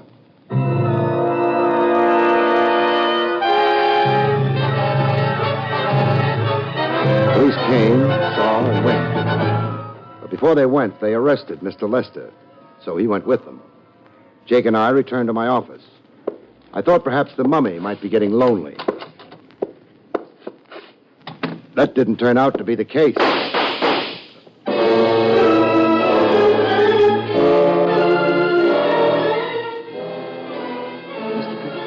Okay, Jake.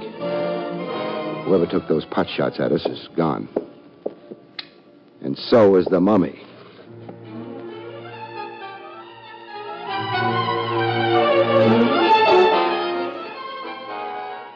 I made a phone call. I wanted to make sure Lester was still in jail. That would clear him of shooting at Jake and me and swiping the mummy. Lester, I discovered, was no longer in jail. The district attorney hadn't admired the evidence against him. And that means Lester's loose, Wendy's loose, and Ted's loose. What's that loose talk? Jake, please. I was tempted, Mr. Craig. We're going back to the museum. I thought so. Worried about the mummy? Worried about... I'm worried about the person who stole the mummy, and I'm even more worried about why.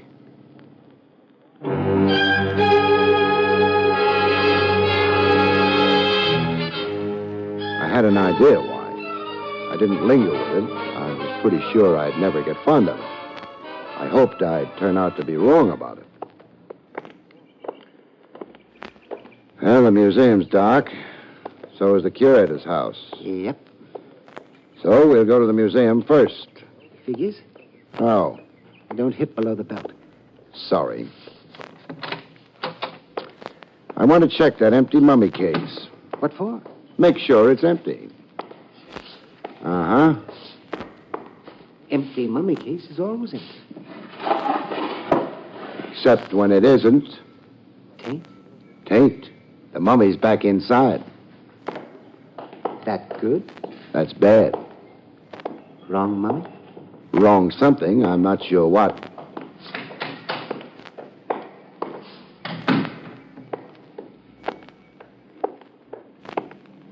House is still dark. We'll change that. Thinking about the little fella? Lester? Yeah. What? He's in this up to his neck. Now, where's that doorbell?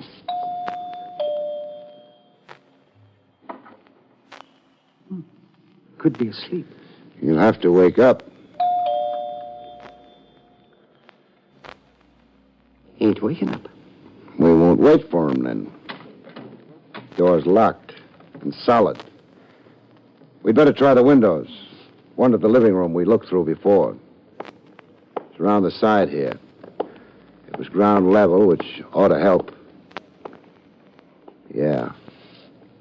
It's fastened down. Get out of the way, Jake. Yep. That sounded loud enough to wake the dead. It may have to. Now, most of the glass is out of the way. Now we go in. A light someplace around. Living room's empty. Where would Lester's bedroom be? I don't know. It's a funny smell. You're right. That's gas, which means the kitchen. Smell's getting stronger. The other end of this hallway, which should be the kitchen door. Kind of dark. Stay away from that switch. Huh? Any spark might cause the gas inside the kitchen to blow up. Door's open. Jake, get to a phone. Call the nearest hospital. You'd better see what's in the kitchen first. All right. Here goes. It's real bad. It's hard to see in here. We got to find him. Somebody's laying down near the range. Yeah, I got him. Let me help you. You better. The gas is strong. You got his feet? All right. Outside. The hallway. It's almost as bad out here. In the living room. That broken window there would help. Yep. Oh, it's a lot better in here. We put him down near the window.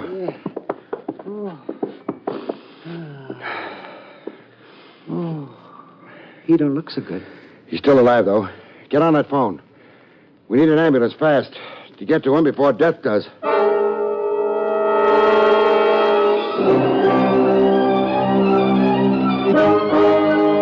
They got to him and took him away. The intern said he had a chance. Jake and I stayed behind in the house. I made a few phone calls, and the air got better. Mr. Craig, was he trying to kill himself? No. There was a bruise on the back of his head.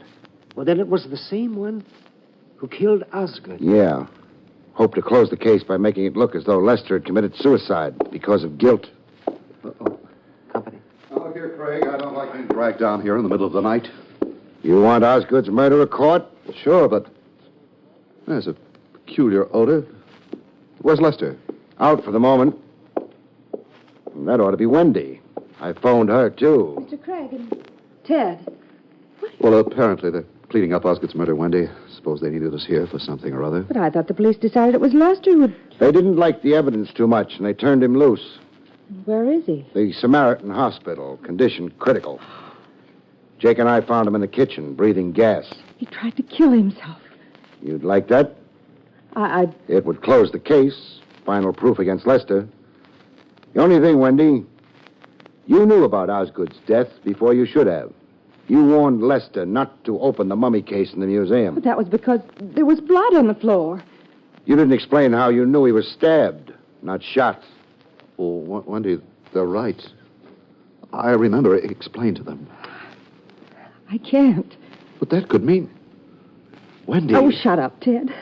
You never cared about me anyway. All you wanted was the money I'd inherit from Osgood. Well, it's likely to be bloodstained now. I don't care for any of it, I think. Is there anything more, Craig? Oh, one thing. This statuette, what's it made of? What? Granite. Then it should be hard enough. Don't you like Ted? No. He's a murderer.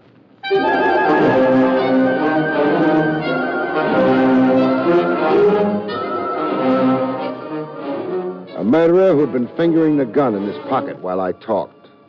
Being hit over the head by the statuette wouldn't damage him permanently. The state would take care of that.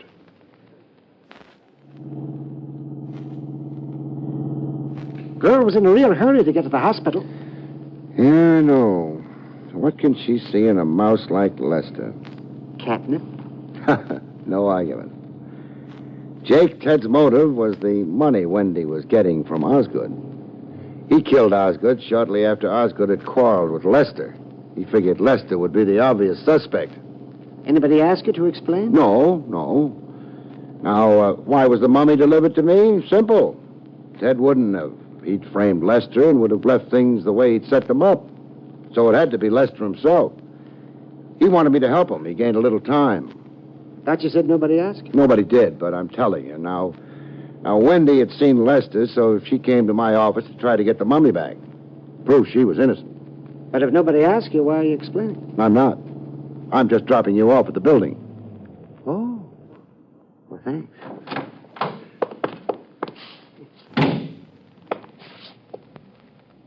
I got one question. What's that? Is it true what they say about Anthony and Cleopatra?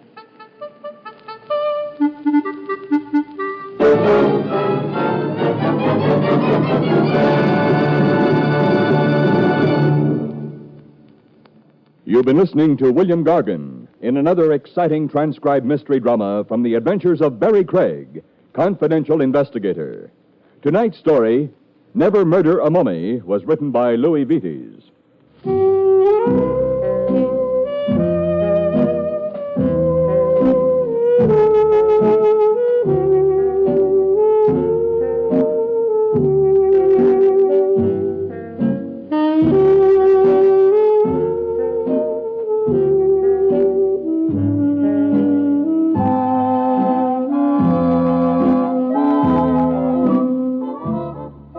Next week, it's the strange story, Butlers Can Be Innocent, about which Barrie Craig has this to say.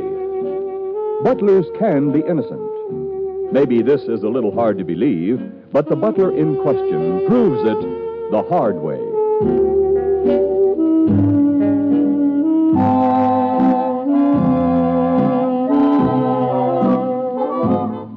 The National Broadcasting Company has just brought you an NBC Radio Network production with William Gargan, starring as Barrie Craig, confidential investigator, directed by Andrew C. Love. Our cast included Jonathan Hull, Libby Janis, Jim Nusser, Henry Hunter, and Howard Culver.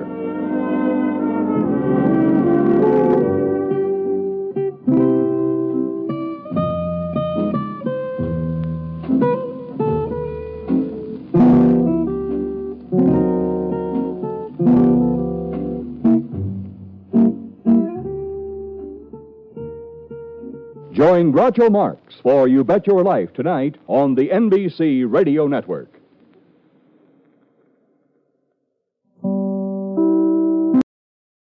William Gargan stars as Barrie Craig, confidential investigator.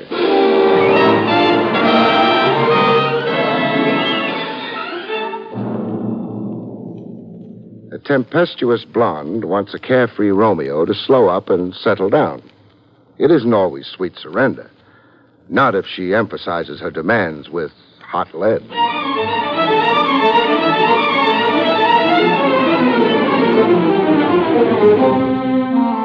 The National Broadcasting Company presents William Gargan in another transcribed drama of mystery and adventure with America's #1 detective, Barrie Craig, confidential investigator.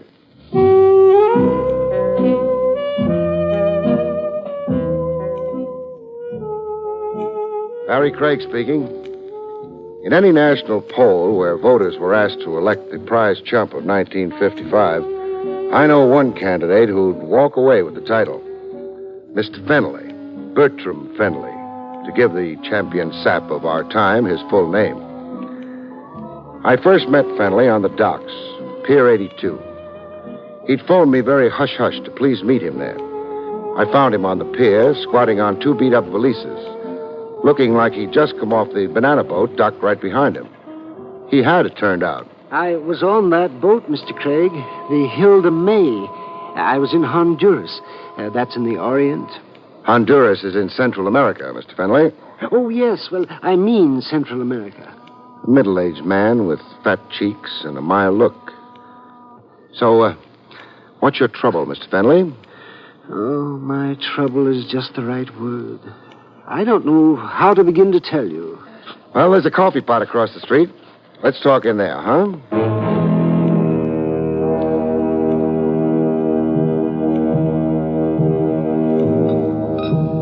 Over rancid coffee and stale donuts, Fenley stated his problem. Yes, well, I'll show you all these papers, Mr. Craig.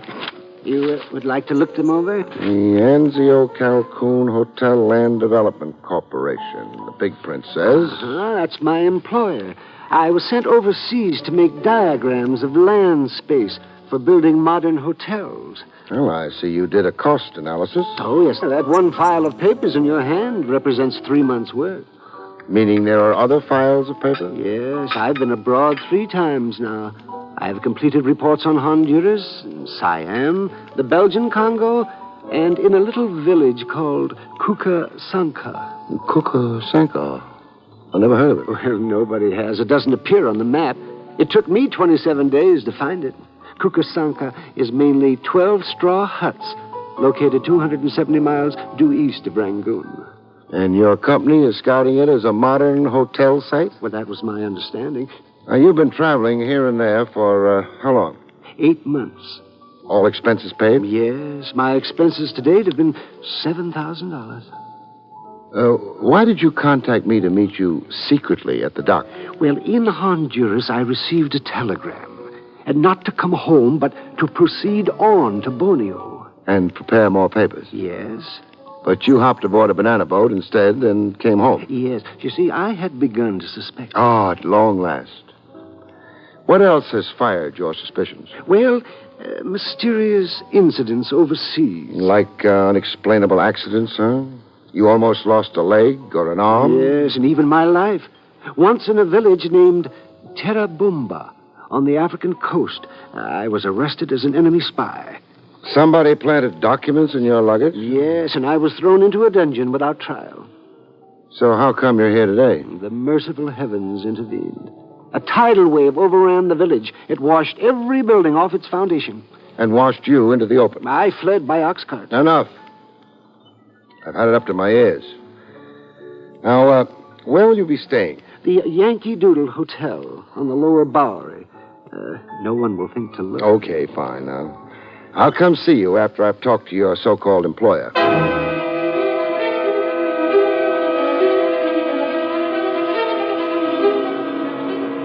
Back outside on the dock street, I got a dramatic insight into just how violent incidents kept dogging poor Fennelly's footsteps. Crossing over to my jalopy, a black touring car came straight at us. It had curtains drawn like a hearse. Abreast of us, it sang a funeral requiem. Submachine gun. Fennelly, hit the dirt. We lay on the cobblestones, flatter than a couple of deflated pancakes. 60 seconds after the danger had passed, Fennelly was still speechless. I could say it was an attempt on your life, Fennelly. I can't see anybody machine gunning the street just to be naughty. However, come on if we're going.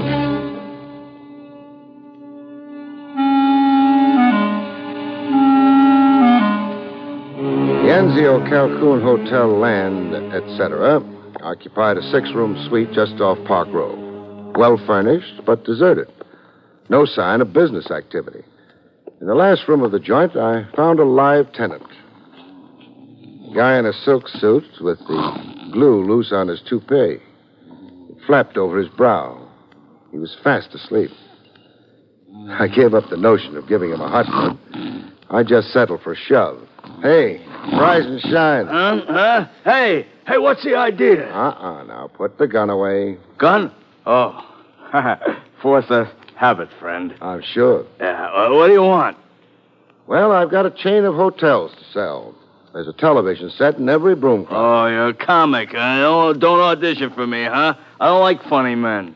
Then suppose I switch professions. How's this impersonation for you? Oh, badge, huh? Well, you won't advance your career here, copper. We got nothing here to interest a private dick. 6 rooms and 20 desks and only 1 telephone. We've been retrenching. So fire Bertram Fennelly, why don't you? Fennelly's canned the minute he gets back from the Borneo assignment. But Fennelly didn't go to Borneo. No? Hey, we wired him to... Hey, how is it you know all about Fennelly to begin with, huh? It happens I'm representing him. Huh? Fennelly's here in New York? He is. Well, but that's going against his instructions. You wanted him to keep on wandering. Hey, wandering is his job with Anzio Calhoun. That's why he's on the company tab. To prepare reports on hotel sites, huh? Yeah.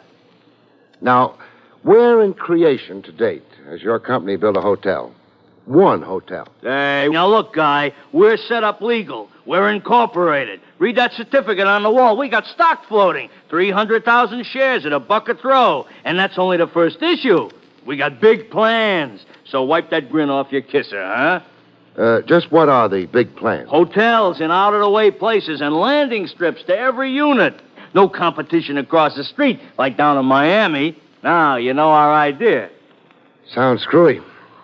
What exactly are Fennelly's qualifications for scouting hotel sites for you? Hey, Fennelly was a big hotel keeper. That's why we put him on for us. Fennelly has the experience. And now I want to catch a little snooze, huh? One more thing.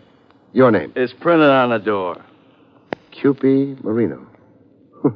Cupie. Yeah, my old lady stuck me with the name. At the time, I was too little to argue.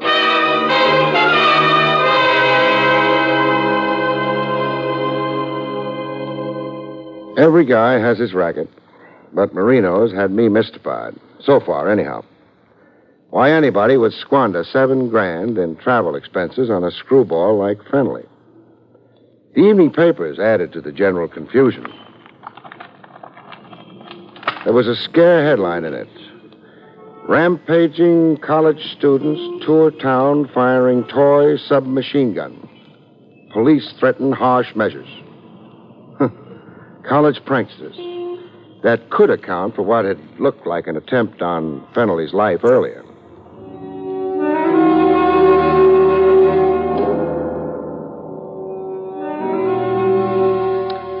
In the Yankee Doodle Hotel, Fennelly breathed a sigh of relief over the headline. Oh, my. Well, then the shooting wasn't meant for me. Or this could be a mere coincidence. But let's get down to meatier stuff. Yes. You saw Mr. Marino? I did. And your opinion of him? He draws a gun as regularly as ordinary men draw a breath. Am I then the victim of some hoax? Maybe so. Or maybe just a useful stooge. Traveling about and preparing paper reports so that Anzio Calhoun, etc., can lie about their big plans. A lie to whom? Sucker investors who read their stock investment prospectus.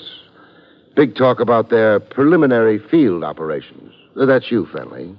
Their whole field staff. Oh, I see. Marino said you were a, quote, big hotel keeper, unquote, when he latched onto you. Now, how about that? Oh, well, it is a mite exaggerated. So shrink it to size, huh? Well, I ran a rooming house in Buxton Falls. Buxton Falls? Oh, out in Ohio, huh? Yes. Well, how big an operation was it? Come on now. No false modesty. 4 roomers. But I served ice cantaloupe for breakfast. Imagine. How did Marino get to know about you in the first place? An ad in the paper or something? No. I won a contest here in New York. How come? Well, I'll explain. Oh, I'm dying to hear. At home in Buxton Falls, this was. The telephone rang one night. It was New York, they said. And then somebody asked me something. Could I name 10 American presidents? You could, and you did, and you won a prize, the man said. Yes, a weekend in a big New York hotel, tickets to a Broadway show, a case of automobile polish, cufflinks. And stuff. Yeah, stuff, and an appearance on the radio. To do what? Recite President James Madison's inauguration speech.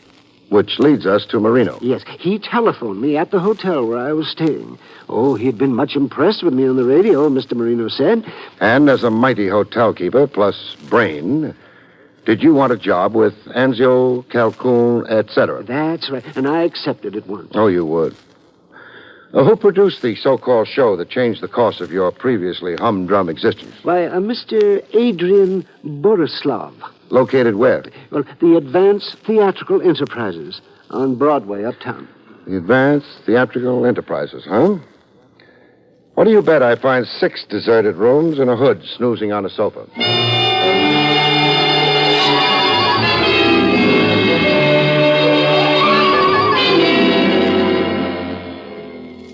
My guess on the Advanced Theatrical Enterprises was only partly correct.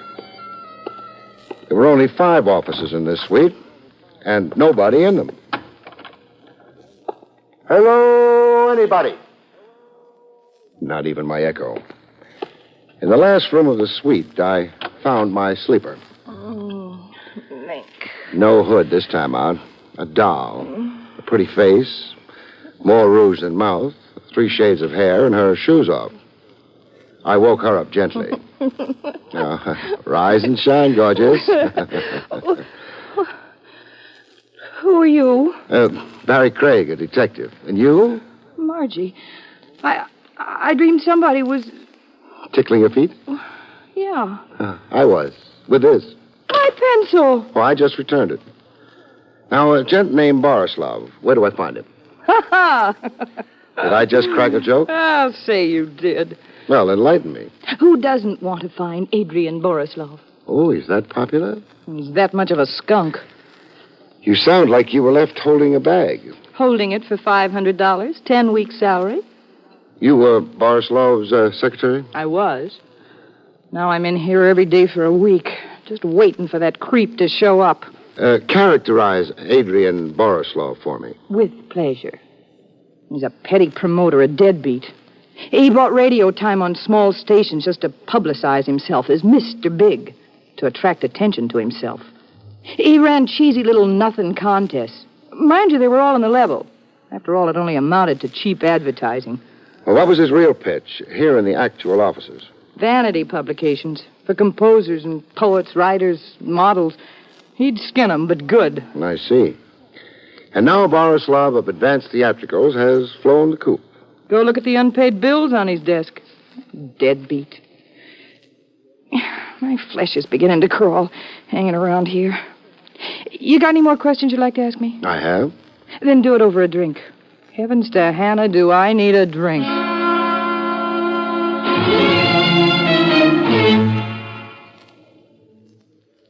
When Bright Eyes had lubricated her gullet sufficiently, I got back to the business at hand. Were you with Borislav when a screwball named Bertram Fennelly rode in from Buxton Falls? Popsy? Popsy? Fenley. My nickname for him was Popsy. Sounds affectionate. Oh, I'm crazy about Popsy. I'm more at home in the company of older men. Well, what's wrong with the younger men? Their conceit. How did you people in Advanced Theatrical get Fennelly's name and phone number to begin with? We're out of the higher telephone directory. We picked 10 names from each state and put them all in a goldfish bowl. You know, like a raffle. I see. There was nothing ever dishonest about Mr. Borislav's contests. Not the contests. I wonder. You wonder? Say, are you insinuating something? I'll keep it friendly. I'll shut up. Look, be unfriendly. I don't care. You're thinking something. Be a man and come on out with it. You hate me? I practically do already anyhow. So come out with it. All right. I think you were planted in that office, doll, to sell me a line of bull. Account for Borislav in absentia. Call him foul names as you did, but steer me away from looking for him. Why, you cheap Temper. Your job was also to nicely explain Fennelly's original presence here in New York. But I tell you, Popsy won a contest. Sure, but my guess is the contest was only a device in the first place. A device for what? I'll answer that with a question of my own. What's the tie-up between Advanced Theatricals and a setup called Anzio Calhoun? No answer, huh? Please, don't you dare pay for my drink. I'll treat myself. Don't think the company hasn't been nauseating.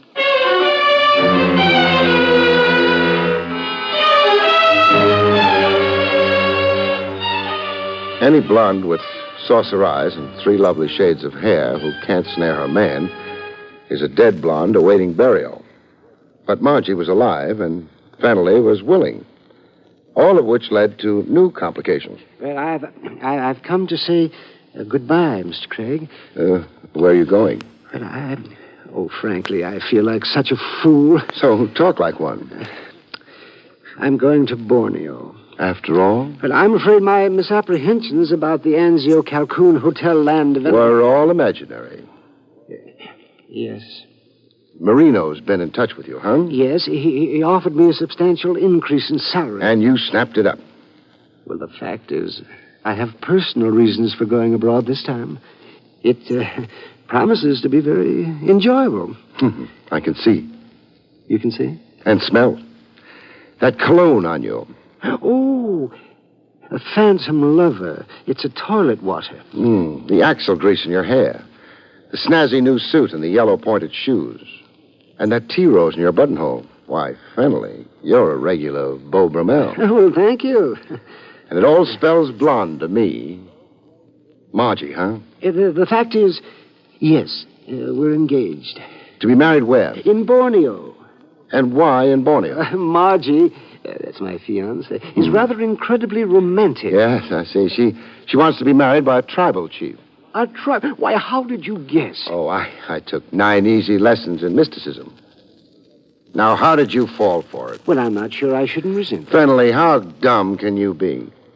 Can't you see this is only another maneuver to start you traveling? Yes, but why should anyone want me? That's the nub of it. Just why do people look on Bertram Fennelly as a necessary export? Now, Fennelly. Yes, Mr. Craig. Call quits on Marino and quit mooning over Margie.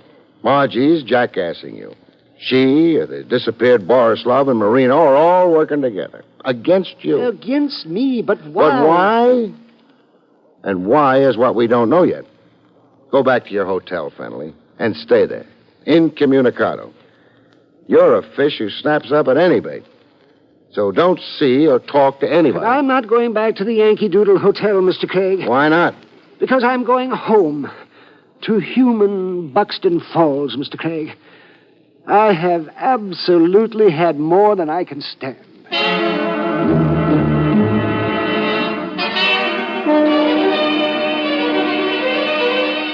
But Fennelly didn't make Buxton Falls as it developed. He got as far as Pennsylvania Station, New York. Then got himself a free ride downtown. In the paddy wagon to the Tombs. Which was where I next found him, in a state of collapse. Oh, for this shameful thing to happen to me. What are you accused of? Theft of a wallet. Did you have the wallet on you? Yes, but... But? But I found it in Pennsylvania Station while waiting for my... It was there. It was right at my feet. Then up came a complainant and a cop. Yes. And? The complainant, a Mr. Sampson Maxwell, swore that I had... Picked his pocket. Yes. Sampson Maxwell of the Borislav Marino Margie Combine.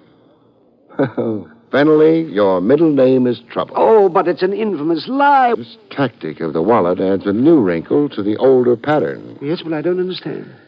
Up to now, I figured the idea was to keep you out of the country. Knocked off overseas, or failing that. Anyhow, keep you traveling around. But now... Now I figure the idea is to mainly keep you out of Buxton Falls. Keep me from my hometown? Just as they lured you out of it. With that phony contest. Well, I'm confused. You were born confused. Borislav lured you away from Buxton Falls. Then Marino sent you overseas. Now a Maxwell fixed it so you can't get home to Buxton Falls. He thinks. Yes, but what can all this mean? An idea is beginning to glimmer in this beautiful head of mine. We'll go into it, Fennelly, when I post bail for you.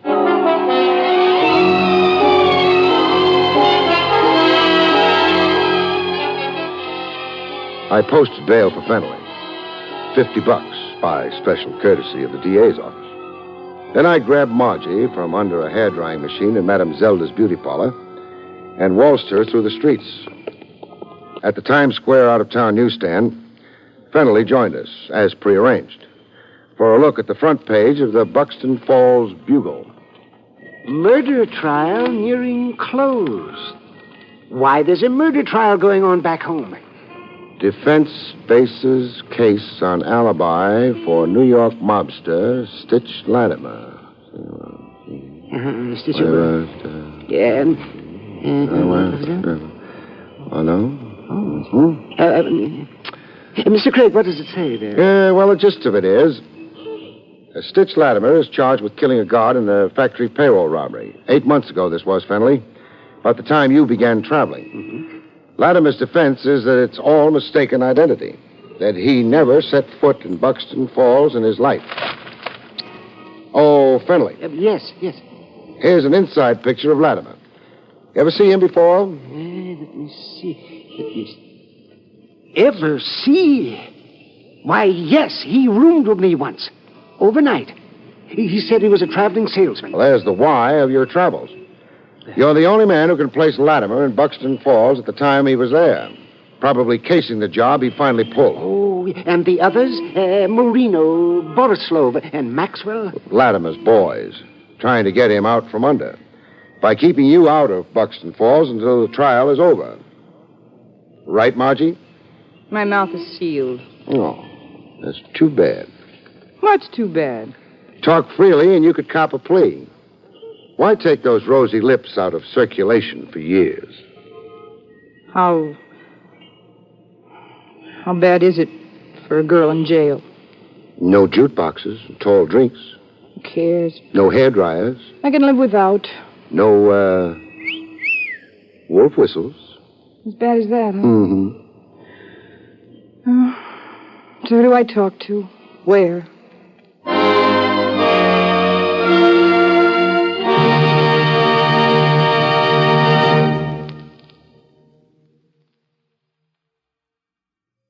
You have been listening to William Gargan in another exciting transcribed mystery drama from the adventures of Barrie Craig, confidential investigator. Tonight's story, The Moving Target, was written by John Robert.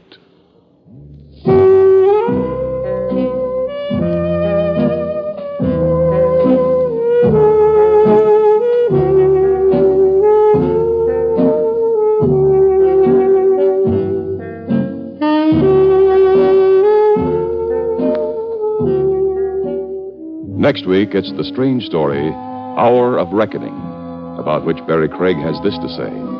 In Hour of Reckoning, a manicurist and a playboy find the rocky road to romance is a dead-end street when a certain ill-wisher contributes a corpse to the bride's trousseau.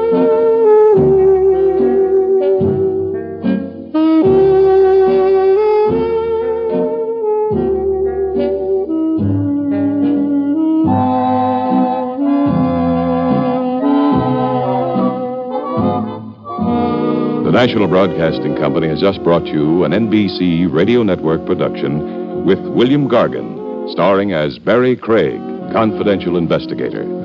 Directed by Andrew C. Love, the cast included Lynn Allen, Howard McNear, and Jerry Hausner.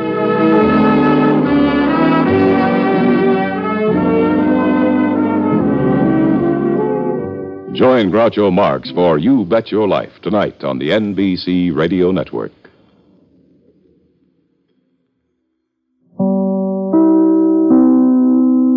William Gargan stars as Barrie Craig, confidential investigator.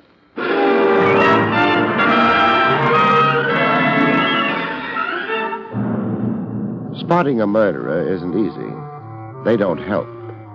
They can be anyone, any age, either sex, rich, poor, or in between. They've got one difference, though. They kill people.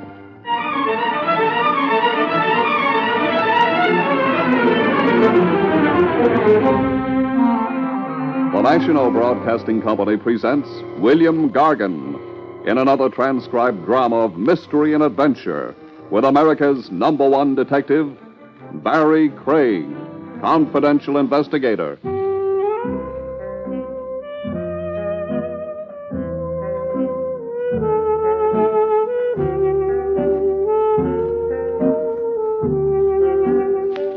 Barrie Craig speaking. Lots of people shy away from going to a privatized office. I guess they figure it isn't respectable. I guess when you spend a couple of minutes thinking about it, they're right. It isn't respectable. Because it's a confession that something's wrong with their lives. And what's wrong is rarely a bookkeeping error or a mistake in spelling. You don't care for the hamburger, Craig? Huh? Oh, the hamburger's fine, Willie. Then stop looking at it like it was still alive. I wouldn't worry about it. No? No. Even if it was still struggling, your coffee would kill it. What's the matter with the coffee you get at Willie's Wagon? Nothing. I'm sure you use only the finest grade of sulfuric acid in it. You got a tender stomach? I doubt it. I'm still alive. Yeah, fine type of customer I get here. Wise guys. Wise guys? Hmm? Stick to your hamburger. She ain't in your price class. Who? Oh, say. He could be right. That fur she's dragging around was contributed by only the highest type minks. You'd better wait on her. She might get impatient. I can't. Huh? I ain't had a manicure in weeks. You are Mr. Craig. I am? I waited outside the building in which you have your office until you left. I followed you here. You're allergic to officers? Well, I couldn't... do you mind talking business here? Would you like something to eat or drink? No. Willie, go polish your coffee iron. Huh? Oh, yeah. Well, it don't need it. You're, Viola Henning. Mrs. Viola Henning. Uh-huh. And the business you wanted to talk about was... My husband is keeping an appointment tonight, and I want you to... Well, to... An appointment with whom? A business associate? No. With a girl. A girl named Muriel. I see. Where? The Grammont Hotel. She works there? No. She's taken a room there. I overheard my husband making the appointment. I don't especially go for divorce cases. Oh, no, it isn't for that. I'd never divorce Dan. I just want to know. What time's the appointment? 8. And all you want to know is if your husband, in fact, does keep this appointment. Yes. Would $100 be enough? Oh, more than enough. Then here you are. Thanks. You won't tell anyone. Investigators with loose mouths don't last very long, Mrs. Henning. I suppose not.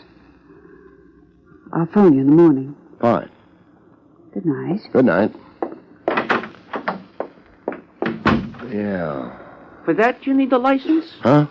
The babe and the minks. Just a case, Willie, on the face of it. The face wasn't bad. No, but what's underneath?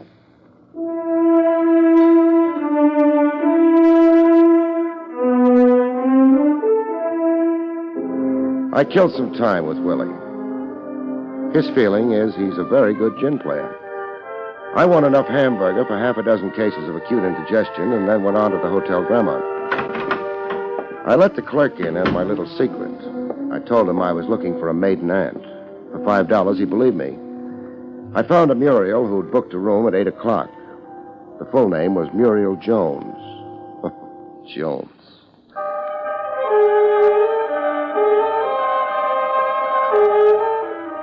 The room number was 807. The time was 20 minutes after 8. I decided I'd be the boy bringing the ice water. Maybe they hadn't ordered ice water. That would be all right. I didn't have any with me. I lifted my hand to knock, and I didn't get around to it. The door was locked. Nothing happened after the shot, so I knocked after all.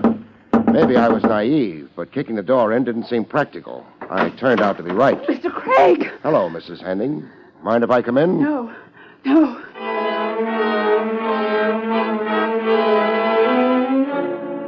was a girl lying on the floor. Her eyes were open, and they stared up at the ceiling of the room. It wasn't a very interesting ceiling, but that didn't matter. She wasn't seeing it. Dead. Who was she? Muriel. The girl I told Yeah. Except you didn't mention you were also planning on showing up here. I couldn't help it. I had to see her. She isn't much worth looking at right now. 2-room suite. That the back door? I don't know. Yeah. Back door and fire stairs.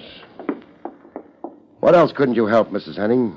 You don't have to be so indirect, Mr. Craig. That means what? I killed her. Uh-huh. What's her name? Muriel. Muriel Jones. No. Why do you say no? That dress she's wearing. Too good for a hotel like this. That's the only name I knew her by. Those gloves you're wearing. They're for driving. Well, that is, I wore them so that I wouldn't leave fingerprints. It doesn't explain why you didn't use that back door to get out of here after you shot her. I changed my mind about hiding my guilt. Tell me how you killed her. Start outside in the hallway. You came to the door, you knocked. Yes. She opened the door. When I came in, she shut the door. She didn't know who I was. I told her. She liked that? It didn't seem to matter to her. I accused her of taking my husband from me. She laughed at me. So I shot her. You had a gun? Yes. You shot her. She fell down and died. You heard me knock. You hesitated. Then you opened the door. Yes. I've had time to look around the room. I've looked. What difference does that make? You say you shot her. I did. What did you do with the gun? Eat it?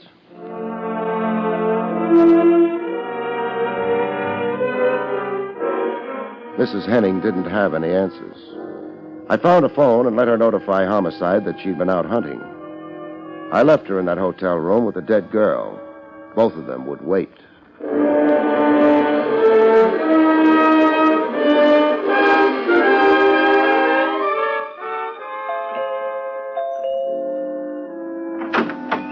The butler at the Henning home didn't seem delighted to see me. I think it was my tie bothered him most. I figured if I ever wanted to visit again, I'd get it hand-painted. Johns tells me your name is Craig. Johns tells you the truth, Mr. Henning. Yes. Well, what... I'm a confidential investigator. I could show you credentials. Oh, there's no reason to waste them on me. What can I do for you? Is your wife in? My wife? Why, yes, she's upstairs asleep. Asleep? It's a little early for that, isn't it? I don't see how that's any of your concern. I guess you don't.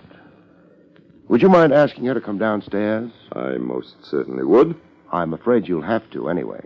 I don't see why. You're not curious enough about why a private detective is calling? I'm merely assuming that you'll inform me sooner or later.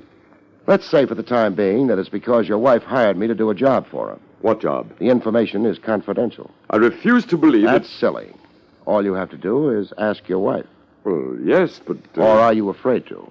I resent... Don't bother resenting. Check with your wife. If she doesn't want to come down, you can throw me out. Well, all right.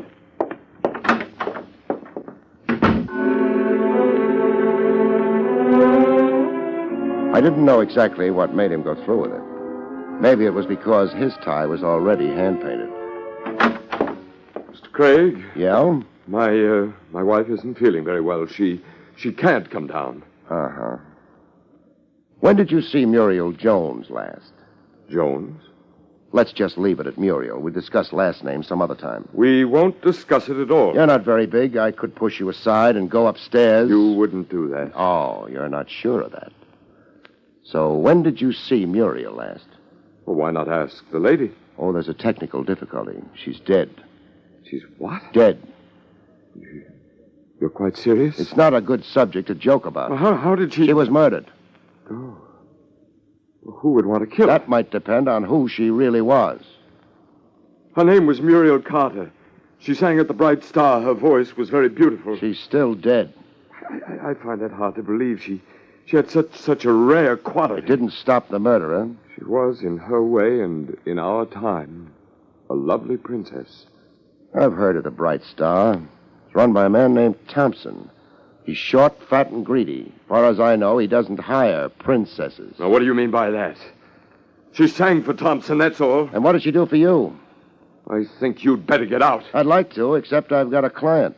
I'm in the middle, whether I like it or not. I could say I don't like it, but what good would that do? Did you keep your appointment at the Grammont Hotel tonight? That's none of your... I had no appointment tonight. It might pay you to keep in touch with your wife. Good night, Henning. Good night. Your wife, who's upstairs and not very well. Yes? By this time, she's also downtown having a conversation with the district attorney. Did I say good night?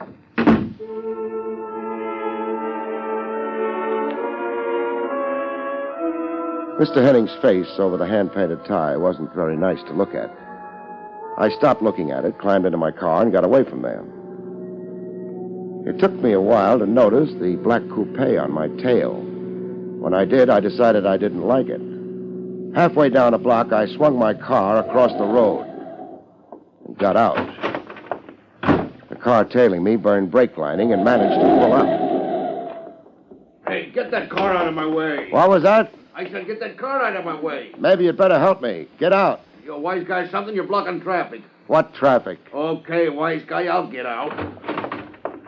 That's better. Hey, You're looking for me? Let go of my arm. Who do you think you are? Who do you think I am? Okay. Now maybe you won't be so smart. That's a nice gun. Got a license for it? You in the license business? No, but... Hey! I'll borrow it. Thanks. You can't. Who put you on my tail? I don't know what you're talking about. Who put you on my tail? You'd like to know, wouldn't you? Hey, you can't get away with beating me up. Am I going to beat you up? Then let go. Actually, I don't know. I could. Look, it won't get you no place. I'm not going any place. I've got lots of time for you. Let go of me, will you? How can I? I'm trying to decide. Decide what? Whether to beat you up or not. You got my gun. You're bigger than I am. That's right, so maybe you better tell me. Who put you on me? Mac Thompson. Thompson? Gentleman who runs the Bright Star, huh? Pull your car over to the curb. We're riding mine. I kind of need a star in my life, especially a bright star. His name was Lester. He wasn't very brave without a gun. Gunmen rarely are.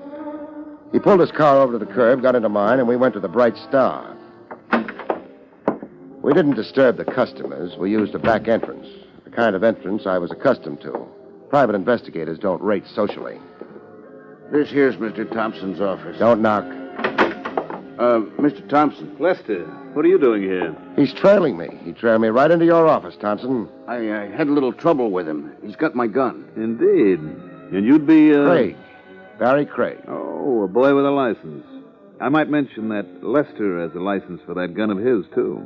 Makes it nice for the city taxes. You, could get into trouble taking his gun, Craig. He could get into worse trouble pointing it at people. Well, he threw his weight around, Mr. Thompson. All right, get out, Lester. Okay, only you ain't sore at me, Mr. Thompson. I couldn't help it. Get out.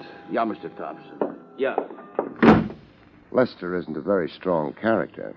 I wasn't a character analysis of Lester that brought you here, Craig. No. Now, I don't want any trouble with you. I don't think you want any with me. I have a friend or two in the department. That's nice. That license you own has to be renewed every year. Now you're frightening me. I have no intention to, merely making things clear. Thanks. Now, would you make it clear why you put Lester on my tail? I didn't. He misunderstood his instructions. Uh-huh. How was Muriel's act tonight? Muriel? Muriel Carter. She didn't appear tonight. Why not? Well, you know how these things are. I don't. Thompson, where were you around 8:15 tonight? Here, reading a good book. How many witnesses? 4, 8. How many would you like? You've got a large payroll. Thank you. Now that you've stopped imitating a detective, what happened at 8:15 tonight? Muriel Carter quit the Bright Star. You practicing to be a theatrical agent? 2 bullets hit her. Oh? How sorted. Not to mention fatal. You know something? I'd like to have the gun those bullets came out of. At 8:15 tonight, I was here reading a good book. 8 witnesses, Craig. That ought to be enough.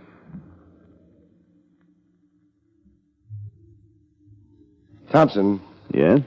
I don't believe the performance. I beg your pardon? You're playing it too tough, too straight. Which means? I think you went for her. That may be true. It's a habit of mine. I've seen her. More than habit, Thompson. She was worth a gross of your ordinary stock. Possibly. So I'm all broken up inside by the news. It wasn't news. Why was Lester staked out at the Henning home? Good night, Mr. Craig. I'm still looking for that gun. Good night. The hallway outside Thompson's office had run out of lights. It was dark, and I headed for the floor quick, but halfway down I found out it wasn't entirely my own idea.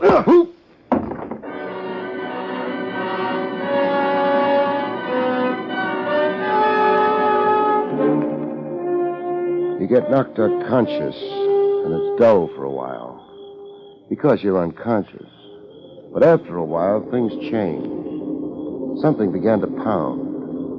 It must have taken me 20 minutes to discover it was my own head. I lifted it off the ground, and the air smelled good, which meant I'd traveled.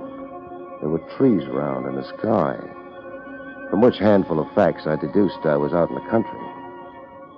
The gun someone had been careful to put in my hand was still warm. I got to my feet and crossed over to him. He was lying a dozen feet away. Dying hadn't improved his looks any. Lester was very dead. It wasn't a frame-up especially. It wouldn't stick. But it did help use up time. Time? For what?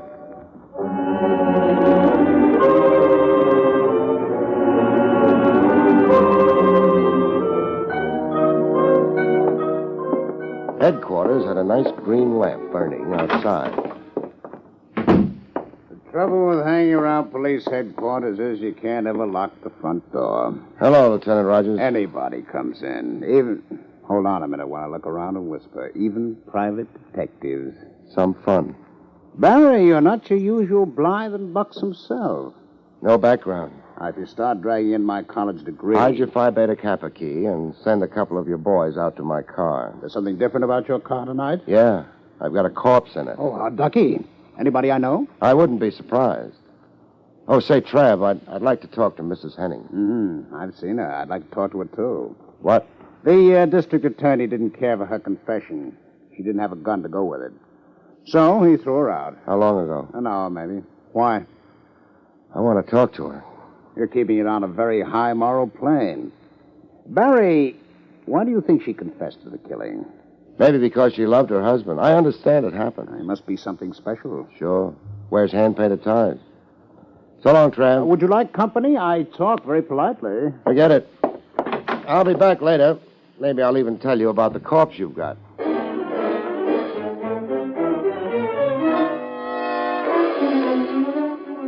My head didn't feel too good. Maybe I was wrong. I'd find out. The Henning house was dark when I got to it. I didn't worry about the butler much. It turned out that I didn't have to. The front door was open. The skating rink they used for a foyer was dark, but a line of light under the door down the hall told me where I wanted to go. No! Nobody noticed my low bow as I went through the door. Oh, Mr. Craig! Which way? The window. Caught a tail light going around the corner outside. There's nothing special about a tail light. I was late. Mrs. Henning.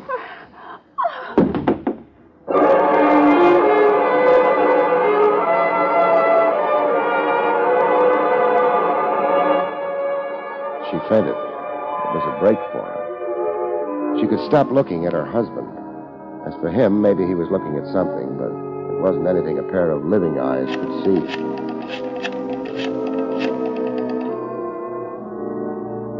Lieutenant Rogers, Homicide. Trav? Barry. I'm at Mrs. Henning's home. Yeah. It also used to be Mr. Henning's home, but he won't be living here anymore.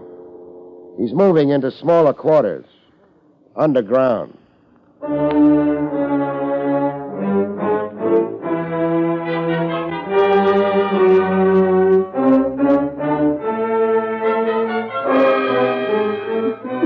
Take it easy, Mrs. Henning. You've got lots of time to settle down with your husband's death. It isn't possible. It's possible. It happens all the time. But who could have done... That's for later. You wouldn't want to confess to this murder, too, would you? How can you say things like that? Practice. I need a little information, quick. The truth, maybe. What happened at the Grammont Hotel? For real. The hotel? I got there after Dan did. From the hallway, I could hear him and that girl quarreling. And then the shots. I wanted to run, but I went in. Dan wasn't there, but... Oh, I can't go on with this. You don't have to. Just hang around and greet the cops, huh?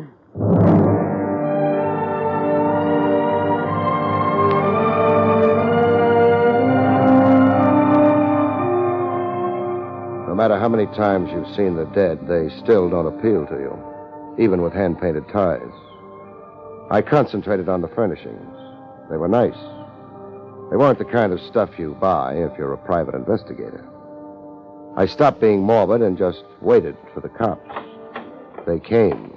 I brought a few friends along, Barry. Do you mind? I don't mind, Tran. I was worried.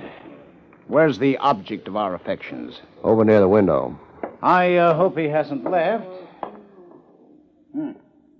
He hasn't left. Boys, make with the routine, huh? Wouldn't he cash a check for you? I'm not killing people this week. Mrs. Henning? No.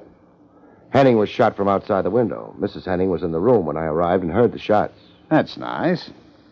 Maybe it's the perfect crime. Maybe. Mrs. Henning's in her bedroom. I imagine she'll wake up if you knock. So long. And where, if I'm not too inquisitive, would you be going? You're too inquisitive. Barry! Don't worry about it. All I'm doing is looking for a star to hitch a wagon to. A death wagon.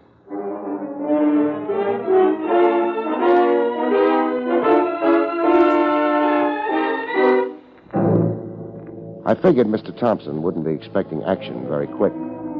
I'd been lucky, or maybe it was just because my head was so hard. I'd come to after the sapping in a hurry. I'd been in a hurry since then. I was still in a hurry. Who is it? Didn't fill that door very strong. Craig. Craig. Hello, Thompson. You wrecked that door. I'm too stupid to knock. Hold it where you are. What a nice big gun you've got, Grandma. I said stop. Okay. I'm up against your desk anyway. Nice hunk of mahogany. What do you want? You. Look, I'm in no mood. This isn't comedy. I want you for murder, Thompson. Why don't you come and get me? I will if I have to. You under the impression you're bulletproof? I'm glad you reminded me. Very nice hunk of mahogany. Pity it got in your way.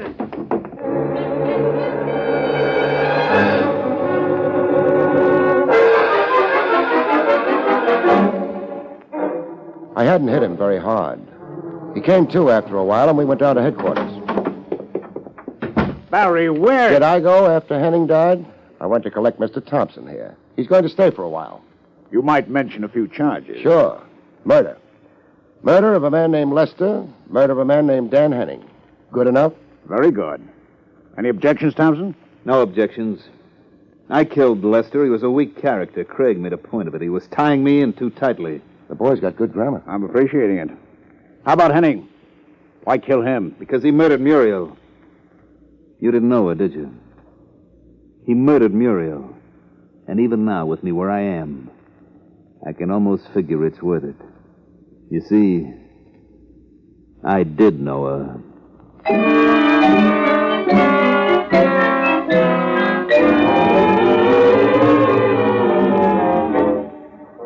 I left Thompson with Lieutenant Rogers.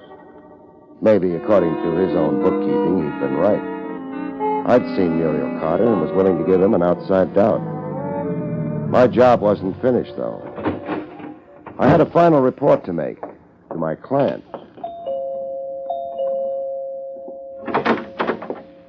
Mr. Craig. Yeah. Mind if I come in? I don't think I'll ever mind anything anymore. Come in. Thank you. The police are gone. They took Dan. You better sit down. Yes, hadn't I? You hired me. I've got to finish things up. Things? What things? I didn't know there was anything left. Oh, nothing important, but... Mrs. Henning, did your husband ever wear driving gloves? No. Or any other kind? No, he didn't. Thompson's been arrested. Thompson's the man who killed your husband. Oh? Well, that won't help Dan, will it? No. Thompson was in love with Muriel Carter. He had company.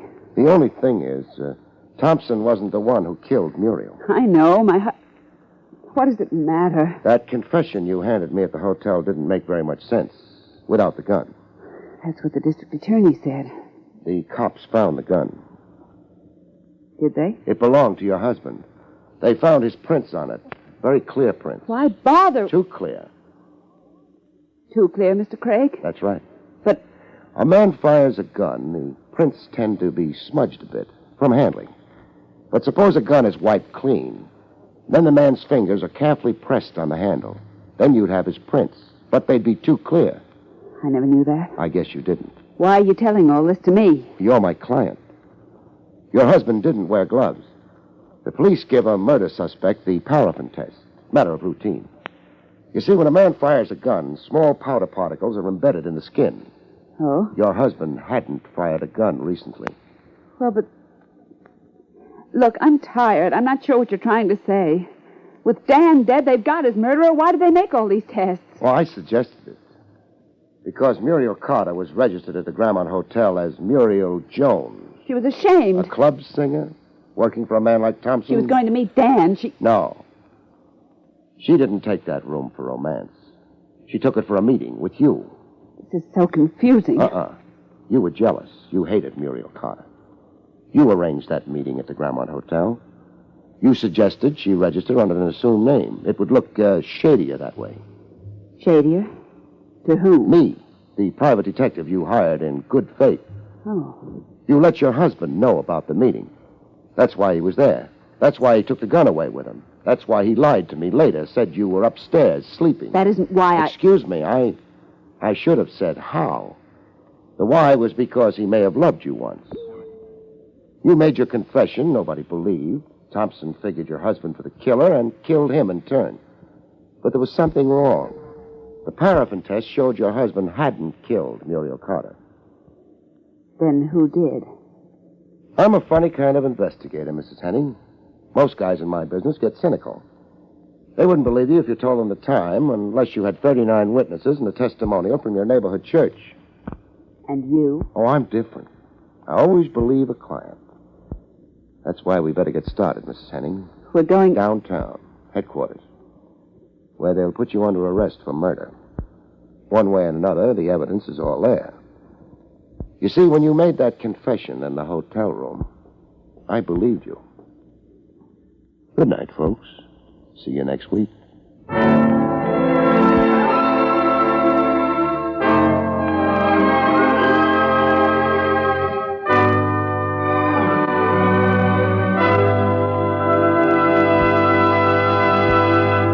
You have been listening to William Gargan in another exciting transcribed mystery drama from the adventures of Barrie Craig, confidential investigator. Tonight's story, Fatal Appointment, was written by Lou Vittis. Next week, it's the strange story titled The Deadly Fight, about which Barrie Craig has this to say. Next week, I meet a widow who can't find tears, an obituary notice in search of a corpse, and a boxing champ whose biggest win is a fight strictly off the record. See you next week, folks.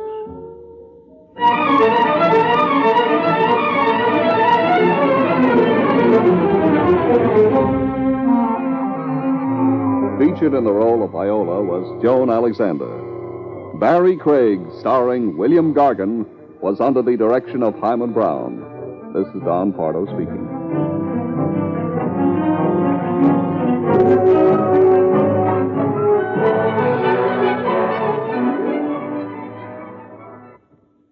Great chimes mean good times on NBC. Thursday evening on NBC, enjoy comedy with Robert Young as he tries to convince the rest of the family that, without a doubt, Father knows best. Then lovely Rosemary Clooney is guest vocalist with Guy Lombardo and the orchestra on Your Hit Parade. And for high adventure, join Mr. Keene, tracer of lost persons, as he investigates the alcoholic bride murder case. Then Saturday, it's the Camel Caravan with Vaughn Monroe and his orchestra. Now enjoy Meredith Wilson's Music Room on NBC.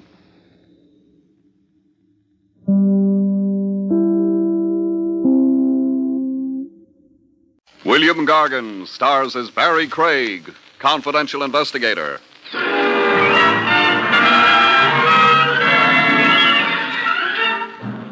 One sure way to reduce the body beautiful and eliminate excess fat is horizontal living. Lie prone and don't blow your lid. Your coffin lid, that is.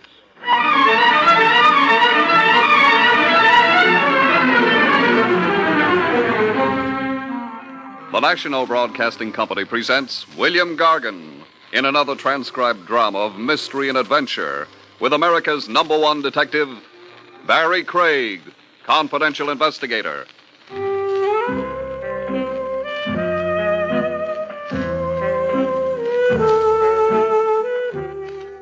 Barrie Craig speaking.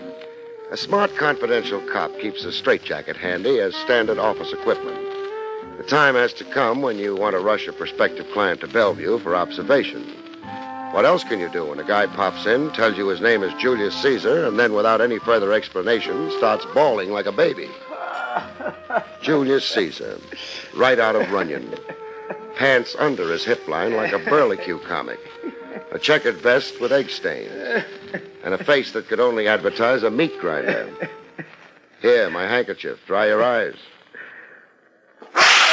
I only said to dry your eyes. You through blubbering? Yeah. What are you crying over? Cleo. Your dog? My wife. She ran off with a piano mover? Would I be wearing this armband?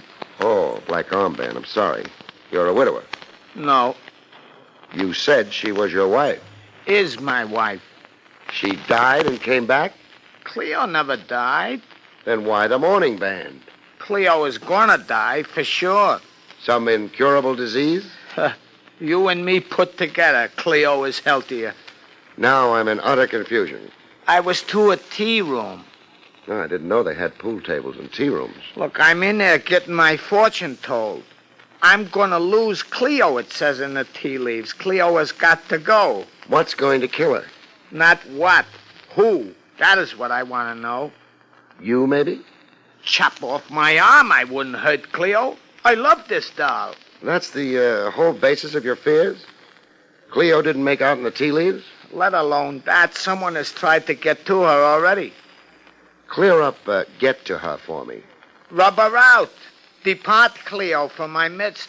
Somebody tried to murder Cleo? What was I saying? Don't you know? Okay, murder. Describe the attempt, Julius. Cleo has got a medicine for pep. A hangover had her down. So she took a swallow of this stuff. What was she drinking instead? Poison. Somebody had switched the bottles on Cleo. That's the attempt? No, I got a few more. This one, for instance. Coming down the stairs. Soap.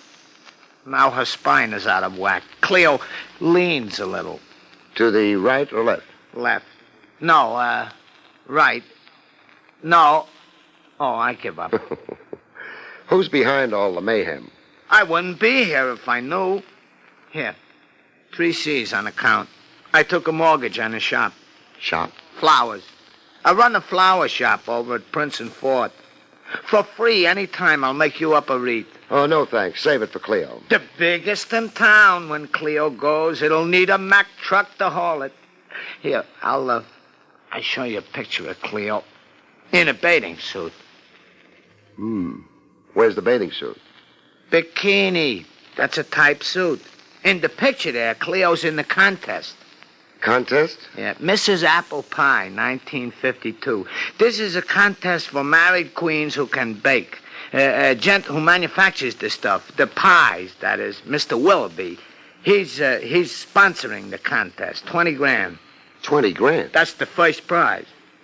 How are Cleo's chances? You've seen her picture. But I haven't tasted her pie. Smooth. It slides into your stomach. You don't even need no teeth. Cleo can't miss. Only, you see, that's what's going to get her knocked off. The envious competition. Yeah, them. Cleo's got to be stopped, somebody figures. Oh, please, don't leave me lose her. Well, I'll do my best. Where is Cleo now? Calamity House. That's a hotel this sponsor Willoughby rented out in Sheepshead Bay. The whole joint. Every contestant has got to stay there and take a turn in the kitchen. Baking pies. All week long. They judged them on the pies, and then they judged them on their looks. Calamity House. Okay, Julius. You've whet my appetite. I'll go have myself a pie.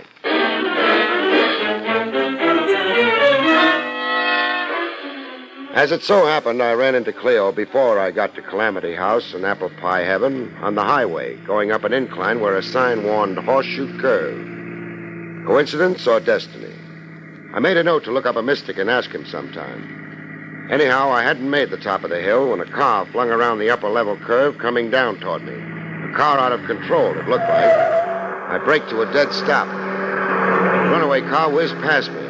I got a photo look of a lady driver, and then came the crash.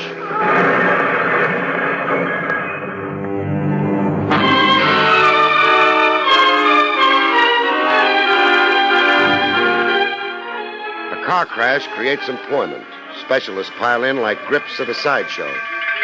When the emergency squads got finished, I huddled with Lieutenant Trav Rogers. Trav had jumped at the chance to head out to Sheepshead Bay at the first radio flash. Trav liked the sea air. Cleo Odell was her name. Cleo Odell Caesar. Caesar? She was married to Julius Caesar. Her age didn't show. I'm not joking. No, you're not? All right, instruct me. Later. Meanwhile, let's get down to the whys and wherefores of the accident. Negligent driving or inexperience coming down inclines or her brakes wouldn't work. Au revoir, Cleo Odell. No good, Trav. What's wrong with my reconstruction? The cuts and gashes on the victim's face and neck. You get badly marked up and cut racing downhill into a crash? I examined the car. So did I. The safety glass cracked, but it didn't shred or splinter. Yes, that's so. I made a note of that, even wondered a bit. With no chips of glass flying about, how could she get cut up as she was? Another thing, Yes, Craig? If you checked over the corpse. I left that to Dr. Conway. I didn't. I satisfied myself. The bleeding from those cuts on her face and neck, they'd begun to dry. You're certain of that? I'm positive they couldn't be fresh wounds sustained from the crash itself. Those cuts and gashes came earlier, before the bottom of the hill. You've mustered a pretty convincing story. I got a clincher. Come over to the wreck. Take a look at the gas accelerator. All right. So? Feel around it. It's wedged to the floorboard. What's wedging it? What? Oh, wait. A pebble. This pebble was wedging the gas accelerator. I discovered that 20 minutes ago. But I had two men, Muller and Wilson. They missed the pebble. They weren't looking for evidence of foul play. No. Looked for all the world like a cut-and-dried vehicular accident. The car out of control, an unfortunate fatality. It was murder. Cleo Odell was beaten to death, beaten around the head and neck by a blunt instrument. That's where she got those cuts and gashes. The killer then sat her in the car, rigged the gas accelerator by wedging it with this pebble, switched on the ignition, sent the car down the incline. Trying for the perfect murder.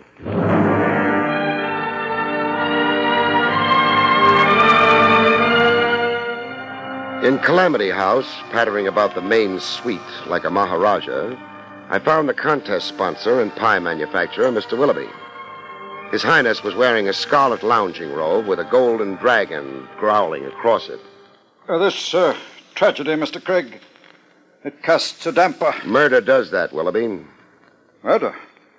But I thought... The first police flash was a mistake. Clea was beaten to death before she went joyriding down an incline. I'm bewildered. I cannot grasp. Let's stray from the corpse until your blood pressure can take it better. Answer me this. What were Cleo Odell's chances of pocketing your $20,000? Why, most excellent indeed. Her pies hit the spot? They were outstanding. In the first 4 contest days, Cleo Odell had won 456 points. We have a point scoring system. Skip the intricacies. Who was the runner-up?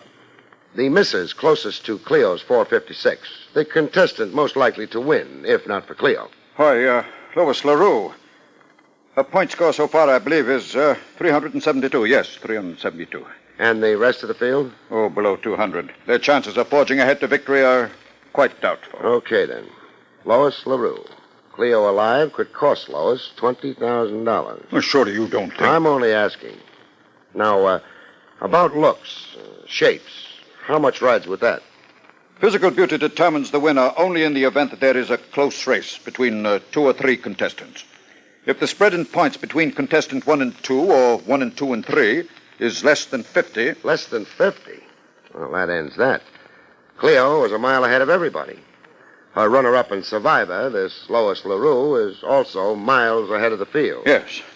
After Cleo Odell, it appears the award must go to Lois LaRue. Who awards points? Or maybe let me say it this way. Who judges the quality of the pies and hands out the points? Our judge, Mr. Cornell, Vincent Cornell. Mr. Cornell is a well-known illustrator. Who appointed him judge? I did. If you're minded to impugn... Simmer down, Your Highness. I'm just acquainting myself with background. All right for me to go have myself a pie? Why, of course. Any number of them. The kitchen is on the basement level. Every pie is enriched with exclusive Willoughby ingredients. A secret miracle chemical, exclusive with Willoughby. Cut, you've got your plug in. You're keeping me from the pies.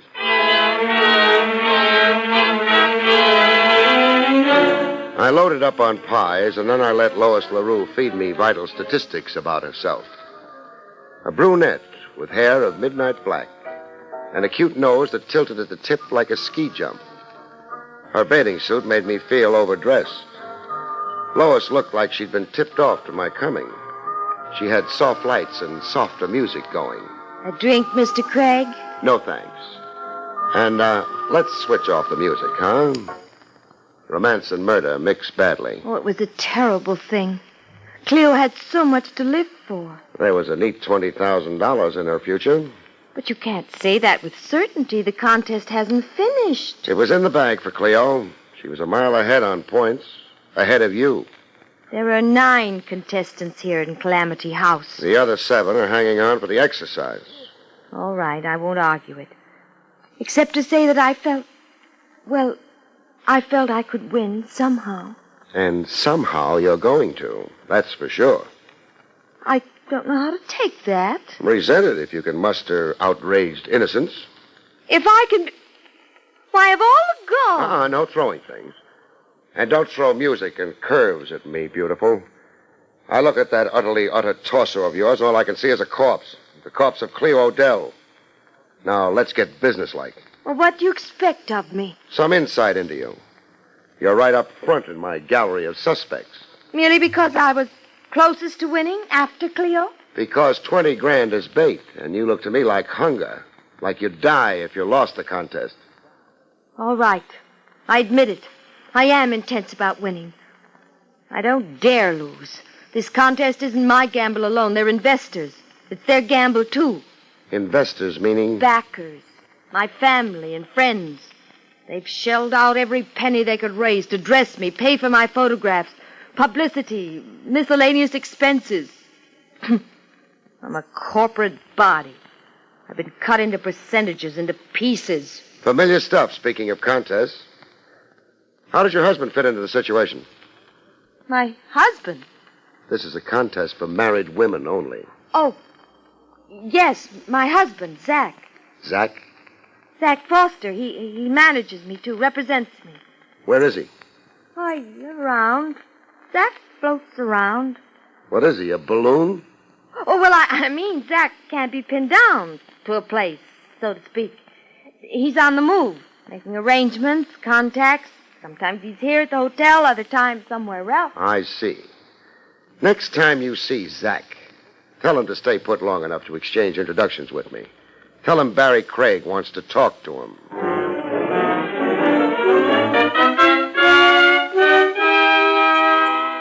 The absent husband, Zach, presented himself a little unexpectedly.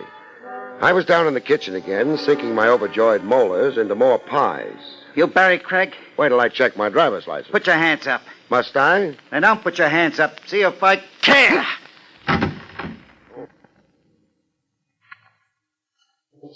Teach you? Oh, my jaw. Teach me what? To terrorize my wife. I talk better standing. I terrorized your wife, you say? No, it's LaRue. I found her in hysterics, a poor kid. Crying her eyes out. You just left, she said. I talked to her, sure. You worked over her, like she was on trial.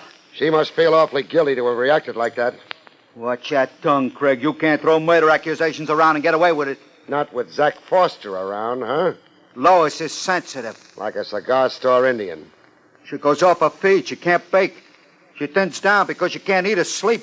She loses her figure. She consequently loses the contest. Yeah. Is that your game? To take the steam out of Lois? You working on the slide for some other contestant? Uh-huh. You admit it. I'm working in the open for some other contestant. For Cleo Odell. Wise guy. Cleo Odell. Want to confess to murdering her, maybe? Craig, I'm gonna declare total war. You already declared it, chum. You fired the first shot. It's my turn now for a counteroffensive. I was up before the count of 10, chum. Let's see if you beat my time.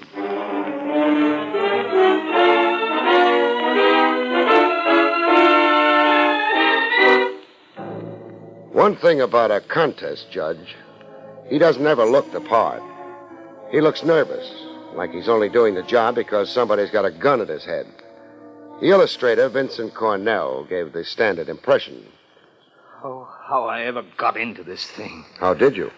Mr. Willoughby requested me to judge the contest as a personal favor to him. Why should that move you? Well, Mr. Willoughby is an important advertiser in magazines I do illustrating for. It was necessary goodwill that I... And you did. Now to the contest. Question. Has there been any undue pressure on you?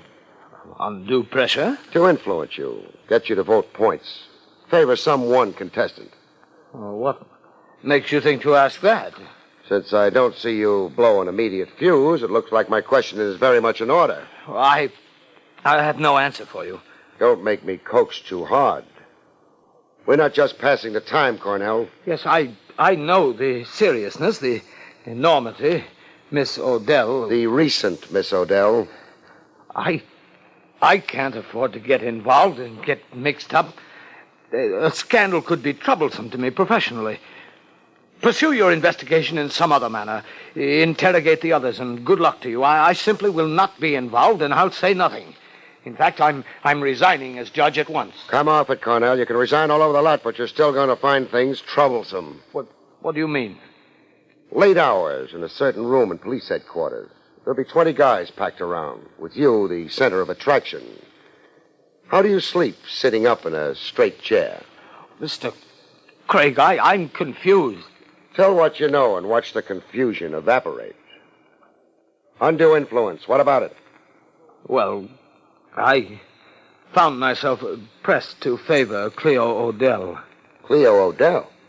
You seem surprised. Yeah. I thought any pressure on you would be on behalf of the runner-up, Lois LaRue. That nice husband of hers, so-called Zach Foster. No, there were no overtures made to me, no pressure or prompting for Lois LaRue, only for the late Cleo Odell. I, in fact, questioned some 200 points I awarded her. In thinking it over later, I felt I was, influenced. Who pressured you? Mind you, it wasn't overt. It was something subtle, more insidious. Say, a notion cleverly planted in my thinking, a bias. Never mind how it was done. Who pressured you? I'm... Cornell!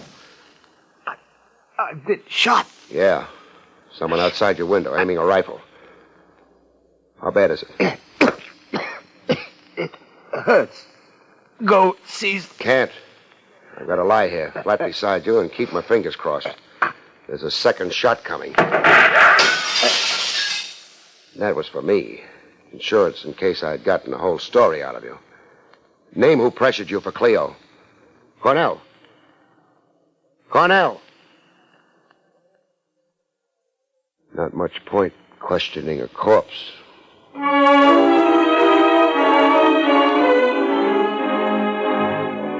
Murder to shut Cornell up. A rifleman with a nice sense of timing. The search outside the window turned up nothing, except an overturned flower pot. No footprints. You don't find any on flagstone. The search of the grounds reintroduced me to my client, Julius. Julius was sitting on the edge of a goldfish pond, crying into it. I loaned you my one good handkerchief this morning. I got it here in my pocket. Be my guest. Blow your nose. You really got something to blubber about now. No kidding this time. I won't never stop crying. Do it someplace else. You've got the fish pond overflowing. I lost Cleo. Cleo lost more. What brings you here to Calamity House? To see you. I got things to talk over. Where did you park your BB gun? I don't get you. How long have you been squatting down here? 10 minutes. Then you heard 2 rifle shots. No. Like peals of thunder and with breaking glass. What are you, stone deaf? No. No what? Not stone deaf, but I don't hear good. I once got a draft deferment because I don't hear good. Oh, Julius, you kill me. Wouldn't I like to? Repeat that, please. For losing me, Cleo. Craig, they're going to pin it on me. Lay Cleo's murder to me. On what ground? 15 grand. Double indemnity. That makes 30. $30,000? You carried insurance on Cleo? Yeah, double if Cleo went in an accident, like a train or a car. A policy that size is suspicious. All of a sudden, I even suspect you myself, Julius. Oh, don't say that. Are there any other suspicious circumstances wrapped around that policy? Yeah, there are. You see, I got the policy only 2 weeks before. 2 weeks before Cleo went down the incline? Yeah. 2 weeks before this afternoon? Yeah, that's what. Cleo was murdered, and the killer tried awfully hard to make it look like an accident. A vehicular accident. Looks bad for me, huh? I can practically see you in the electric chair. Oh, Craig, don't say that.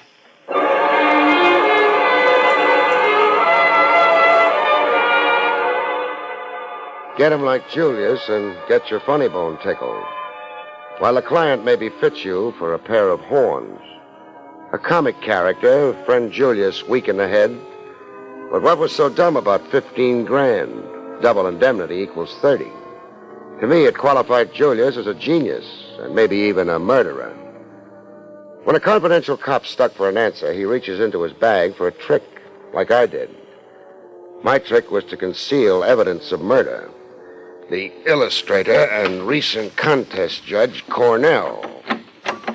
I decided to let him spend the first hour or so of the hereafter in a clothes closet. A corpse in a closet and a locked room. In case people wandered about a little too freely in Calamity House.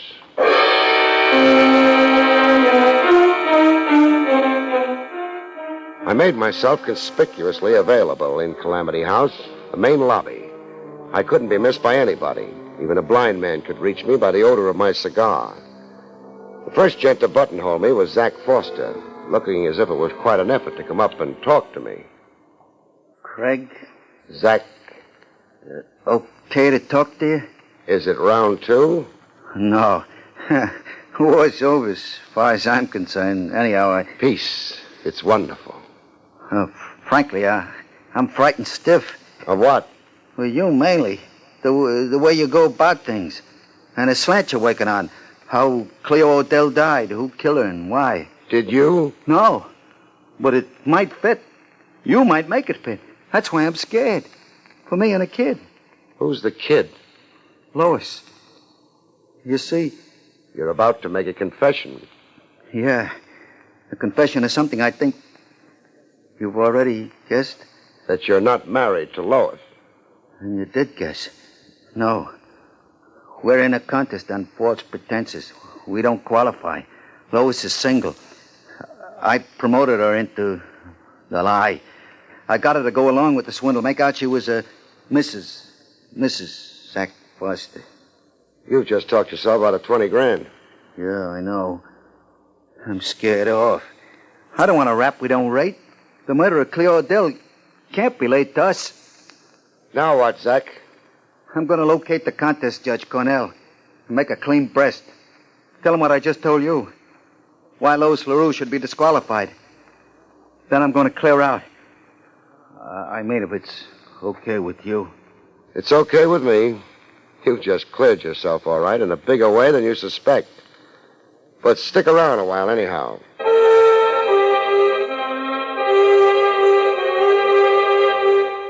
I stuck it out in the main lobby of Calamity House, behind a cigar, conspicuously available to all comers.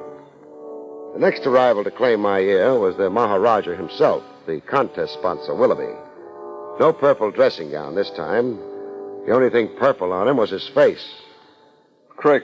Your Highness? I've been embarrassed and distressed. The Willoughby name has become infamous. The contest has been scandalized. I've become notorious. Relax, Willoughby. Relax, you say? With this succession of outrages? I disavow the contest. I'll scuttle it. Simmer down. You're raising your blood pressure. This apathy in you, this idiotic calm, with two murders crying out for justice? Mr. Craig, I find you offensive. And I find you guilty. What's that? Guilty. What nonsense is this? You just convicted yourself. 2 murders, you said. Cleo Odell is 1. Who's number 2? Why, Vincent Cornell. Correct. But only the murderer could know that. Only the murderer? There's been no advertising of Cornell's fate. I've got him in a clothes closet. His death is a secret 2 people share, me and the killer. That's you. You can clam up or you can talk. Whatever your motive was, it can wait. I can wait. But you're licked. 2 murders. You did them both. Yes. I did them both. Cleo Odell, because she knew me when we met, she recognized me. An ugly and untalented person. I was forced to see that she won our contest.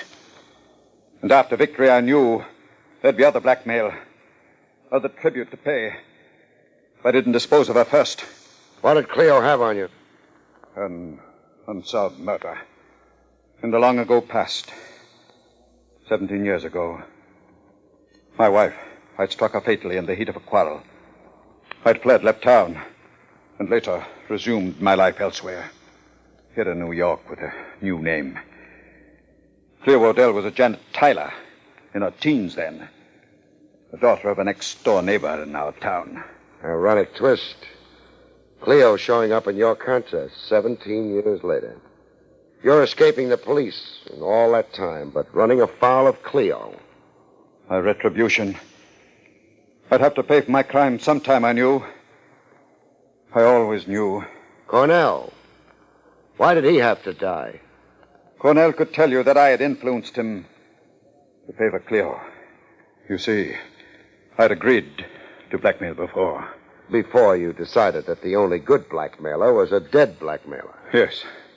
I wasn't at first aware of the lady's avarice. But I would be her captive forever. Case solved. You're under arrest for murder. Murder new and old. Now, who was it who said, your sins will find you out?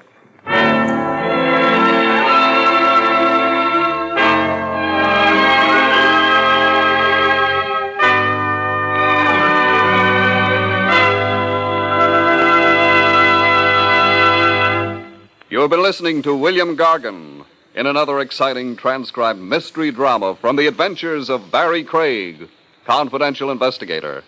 Tonight's story, Murder by Threes, was written by John Robert. Next week, it's the strange story titled Dead Loss, about which Barrie Craig has this to say.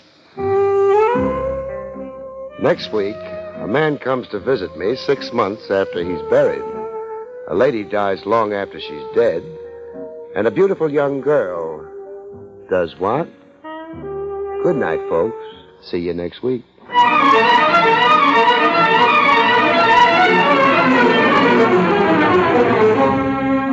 Featured in the role of Lois was Barbara Weeks. Barrie Craig, starring William Gargan, was under the direction of Hyman Brown. This is Don Pardo speaking. This is NBC, the National Broadcasting Company.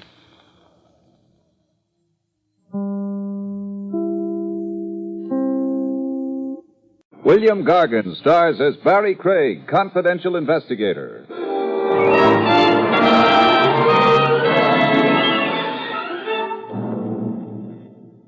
It's okay to cut a competitor down a few notches, but never cut him 6 feet lower than the soles of his feet.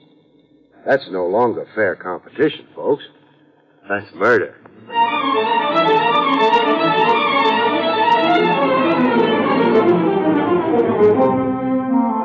The National Broadcasting Company presents William Gargan in another transcribed drama of mystery and adventure with America's #1 detective, Barrie Craig, confidential investigator.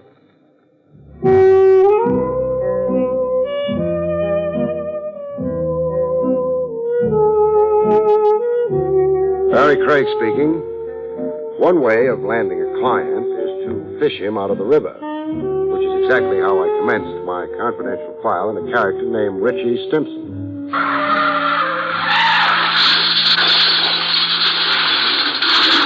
I jumped with my shoes on. I found Stimson's hat before I found Stimson. Nobody rescues a hat, so I didn't. When Stimson finally bobbed into reach, he promptly stuck one thumb in my eye and the remaining one in my jugular vein. Another thing nobody wants to do is drown in a stranger's embrace. When his jaw came up flush with the surface, I landed on it. He lay quietly on his back now, spouting water from the mouth like Moby Dick, and I began floating him to shore.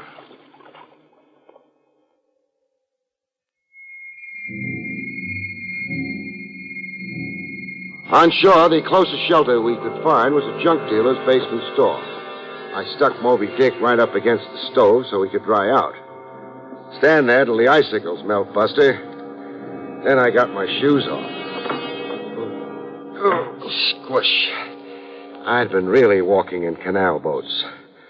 Rescue a guy from drowning, you expect his first speech to be thank you, but not this joker. My car. Hey, what about my car? Oh, I'm keeping it as a souvenir of the occasion. Hey, it's a brand new job. The fish will be pleased to know. Lean close a minute, Buster. Lean? That's close enough. I want to smell your breath. I wasn't drunk going through that guardrail. Get that idea out of your head. Just lousy driving, huh? Yeah, it's coming back to me now. What is? That same feeling I've been getting lately. Dopey, all of a sudden. And the blues, like I'm depressed. Up here, something starts fogging up. In your head? Yeah. Makes me want to shut my eyes, like I've been on a weekend toot and now I gotta sleep. And do you shut your eyes? I don't know. Buster. What? Confidentially, who are you? Richie Stimson. Chauffeur. Used to be. And now? A husband. That's, your occupation? Yeah, that is. Oh. Who are you? Barrie Craig. I'm a detective. Well, you know. And, where can I bill you? Bill me for what? A suit of clothes, look. Oh, yes, torn. Hey, you sure it wasn't torn before? Now, that's what I call gratitude. 472 1/2 Park Avenue. Send me the numbers and I'll write out a check. Where? Park Avenue? What's the surprise? Well, your kisser, it's got 10th Avenue on it. So I moved east 7 blocks. So you married east 7 blocks.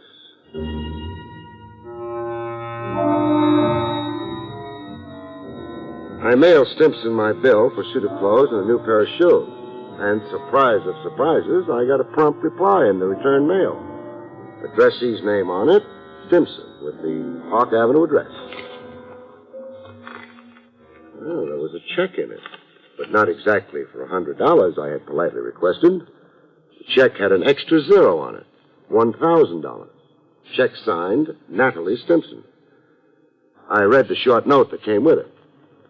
Dear Mr. Craig, a small token of my gratitude for the wonderful thing you did for my husband. Signed, Mrs. Natalie Stimson.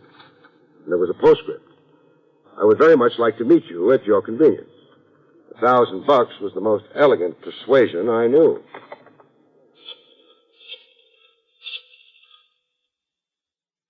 Information? I'd like the phone number of a golden angel. Her name? Oh. Mrs. Natalie Stimson, 472 1/2 Park Avenue.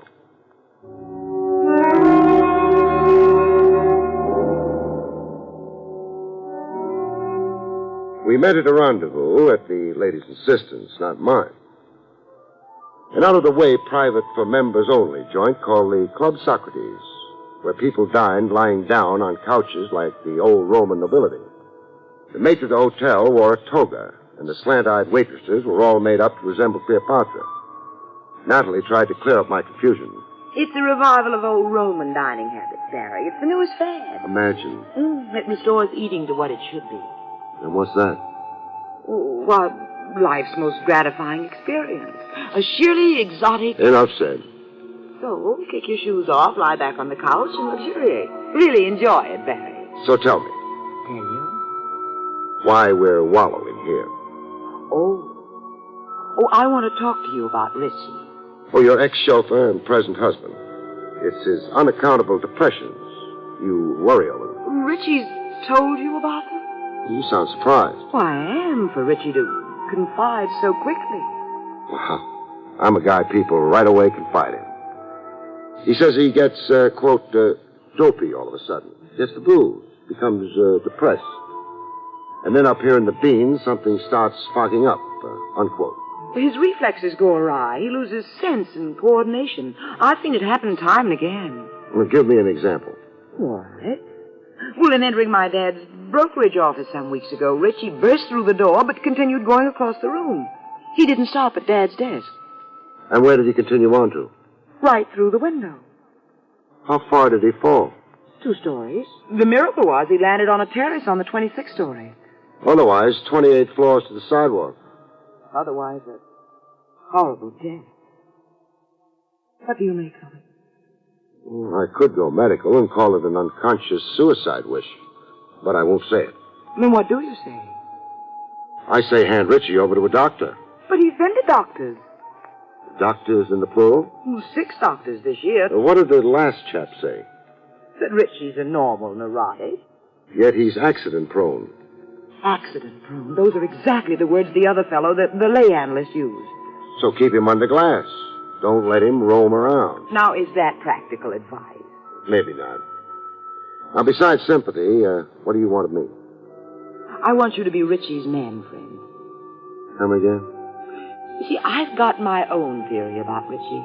That being? That he's a cat in a strange alley. He needs someone around he can feel at home with, someone who talks his language. Same being a slob like me, huh? I'll pay $1,000 a week. For me to chum around with Richie? Room with him, play gin rummy with him, go off to burlesque shows, all the things Richie used to enjoy doing. And for how long am I Damon to his Pythias? 1 month. 1 month for $4,000. Sold. And you'll do it? For $4,000, I'd swim underwater to Siam.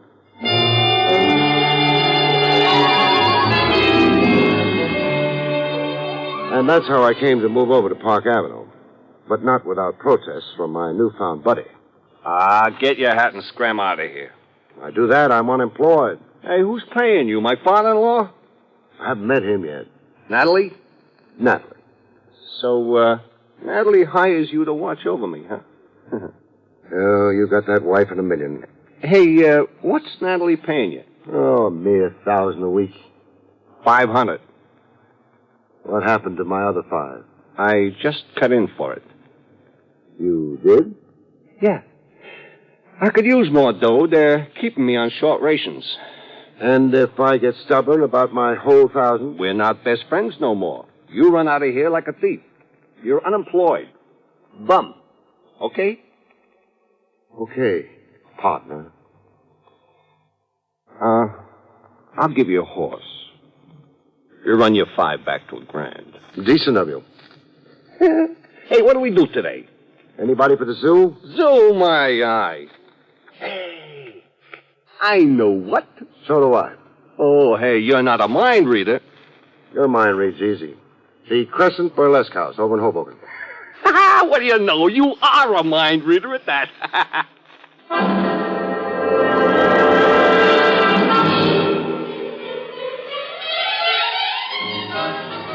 That was the chauffeur turned blue blood in one of his optimistic moods. I also got him in his pessimistic moods, and right on top of breakfast. Hey, the fog's coming up. It's beating at my eyeballs. You're depressed today. I feel lousy. Boy, how lousy I feel. Hating the world and yourself? Yeah. Yeah, that's one way of putting it. Hey, will you look? I can't even tie my shoelaces. Hands shaking? Yeah, like that head mom over at the Crescent last night. The reflexes all shot, huh? Who knows about reflexes? Now, look, hold one arm out straight in front of you. Huh? Okay. Now what? Close your eyes. So they're closed. Now bring a finger back and touch the tip of your nose. Touch the tip. Oh! Trouble? I jabbed my finger in my eye. Couldn't find your own nose, huh? Hey, what does that mean? Your coordination's off. Way off? Way off. Hey, what does it to me, huh? Well, ask a doctor. Well, I've been to doctors. I've been tapped with little hammers, x-rayed. I've been laying on couches and talking myself hoarse. Talking about what? Oh, anything that came in my head. Psychiatry, this was. About kid days, my old lady. The time Lefty Louie came at me with a butcher knife. Over abroad, this was. And, about Miss Curran. Miss Curran? Yeah, my teacher in 4B. I used to dream about her a lot. I figured to marry her when I grew up. So why didn't you? Well, at the time I was in 4B, she was 72. No, what I got in for doctors, I tried them. Hey, what we do today, huh? We'll stay indoors and play gin. Leave us not tempt your reflexes.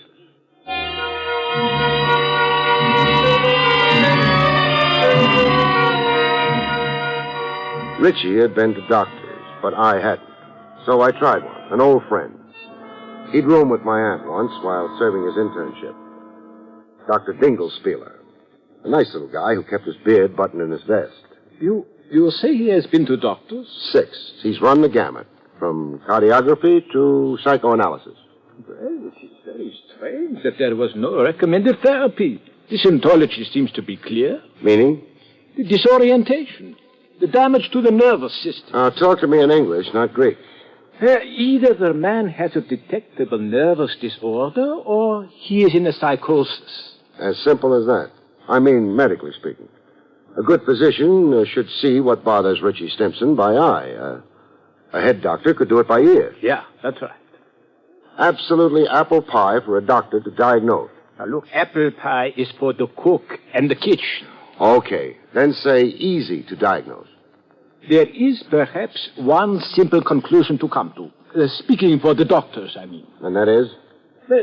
That your friend had none of these symptoms you have described at precisely those times when the doctors examined him. Had none of the symptoms at the time of examination. Yeah. I'll need time to figure that one out, Doc.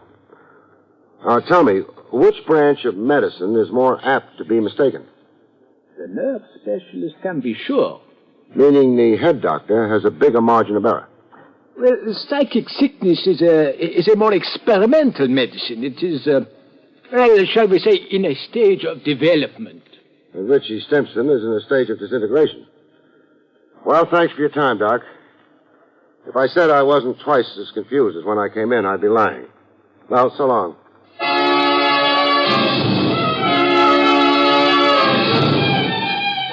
I trotted myself over to 10th Avenue for a peek into Richie Stimson's background. A look into his case history, as the science books put it. I figured on a chat with his folks, if he had any, or his neighborhood priest. But I found a brother. The lettering on the window of the fish store read, Waldo Stimson, fresh fish. I found Waldo in a bloody apron, chopping away at a sea monster that looked like a barracuda. Now stop chopping and let's talk about your brother Richie. About Richie, I got one word that ends a conversation. And the word? Snob. He's been high-hatting you? Parks that snazzy car of his in front of my fish store and sits behind the wheel smoking a cigar. The louse just sits out there, rubbing it in. Rubbing what in? The butts. How he's got 'em, and I ain't. Oh. Answer a question or two for me, huh? Shoot. Was Richie physically fit? Strong as a bull. You should have seen how he broke Dopey Delahanty's jaw. Bang, one sock. Or was he subject to headaches and accidents? I don't get you. Did he ever fall over his own feet, or fall down the stairs, walk into a plate glass window? Richie? Not on your life, Bub. Getting him moving around, he was 200%. Champ basketball player and ice hockey. Why, the pros were hustling him to sign a contract. Then generally well coordinated. Sharp eyesight and the rest of it? Sharp eyesight? You saw the chick he grabbed off for himself. Yeah, upper-class Natalie. Well, tell me, how do you figure he swung that? Well, they come to making out Richie was a conniver. There wasn't a day he didn't have a scheme going for himself. Shady or strictly legit? Both ways, depending. Any way Richie could better himself, why, that was it. Hey, look, you're taking up my time. I got fish to sell. You got a 3-pound Siberian herring? Siberian herring? What do you know? I'm fresh out of them.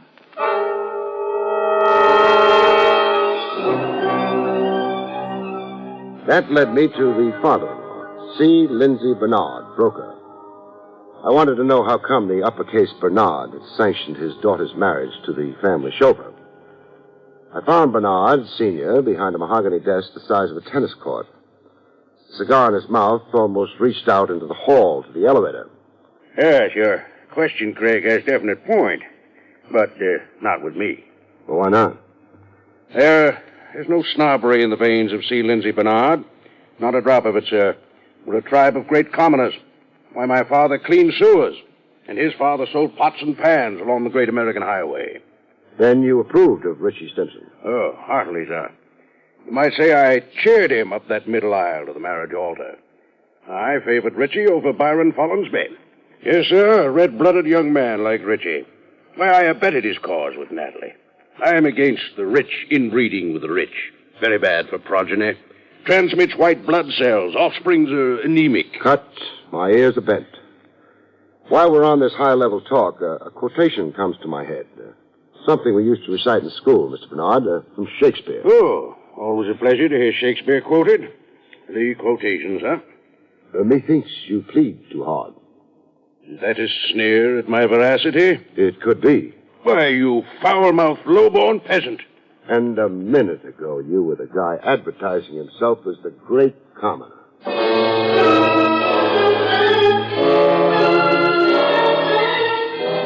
From Bernard Sr.'s office, I drove back to Park Avenue to resume with Richie Stimson. We had big plans for the evening. A repeat of the night before the night before. The Crescent Burlesque over in Hoboken. At 472 and a half Park Avenue, I found Richie already downstairs on the street.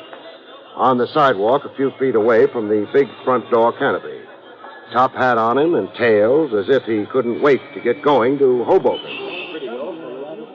Only thing, he was the last guy I'd want to be seen out with, not the condition he was in. Flat on his back with a seepage of blood dyeing his clothes red. A crowd of morbid gapers packed around him and an ambulance on its way to the scene. No, sir, no date. I couldn't see myself watching a girly show with a corpse.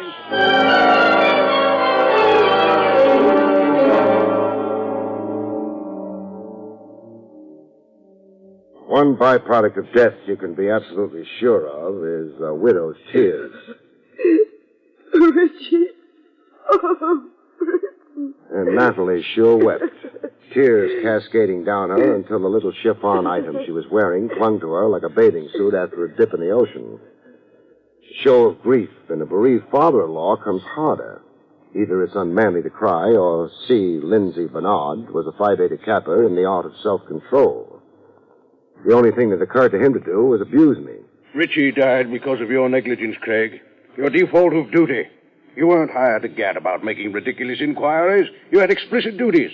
You were paid to stay with Richie. Never let him out of your sight. The guy is slated to walk off an outside terrace 18 stories up. Comes a time when he does it.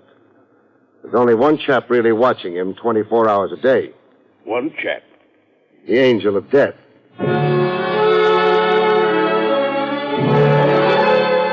The brother of the deceased can usually muster a tear or two. Poor kid. Death softened you toward your brother Richie, huh? Yeah. I ain't got no hard feelings now. Who she set up like this here? Look at them drapes and that chandelier. Imagine walking out on it. Walking off a terrace into space 18 stories over the sidewalk. Yeah. What a way to go. Your beautifully coordinated brother.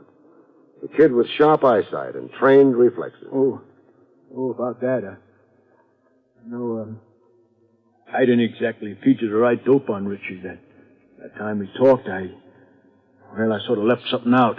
You did? Yeah, something that came back to mind. You see, Richie was a big one for accidents. All the time falling down cellars or fire escapes. And your pains here in the head, always with a wet towel and the ice pack on his bean. You get me, huh? Better than you think, Waldo. Tell me something. What? Who's paying you to lie to me, and how much are you getting? Well, suppose I am in the way of a few bucks. No harm to nobody. Why should I pass it up? Because your brother was set up to accidentally kill himself. Or be murdered. Murdered? Now, how could that be? Say a push off that terrace. But you don't know that. No, I don't. But pushed or fell. Either way, it's murder. But he'd been dopey all the time, tripping over his own feet. You yourself told me that. Yeah, dopey and so forth. And I've got an explanation for that. What? Drugs. Somebody's been feeding Richie drugs. In his drink and in his food.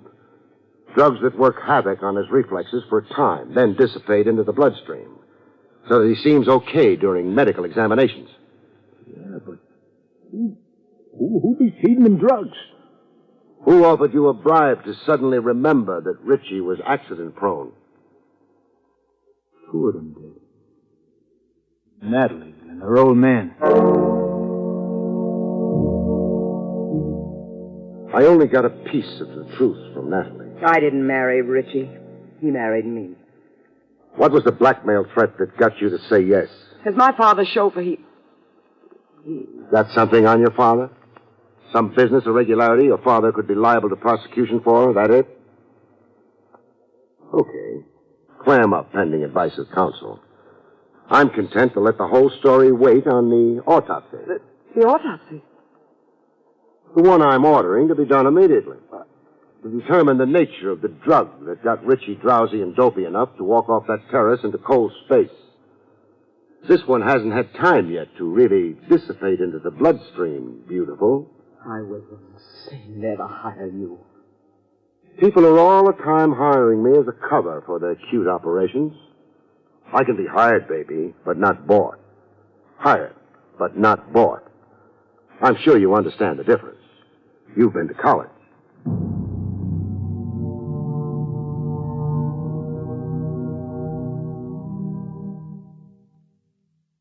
You have been listening to William Gargan in another exciting transcribed mystery drama from the adventures of Barrie Craig, confidential investigator.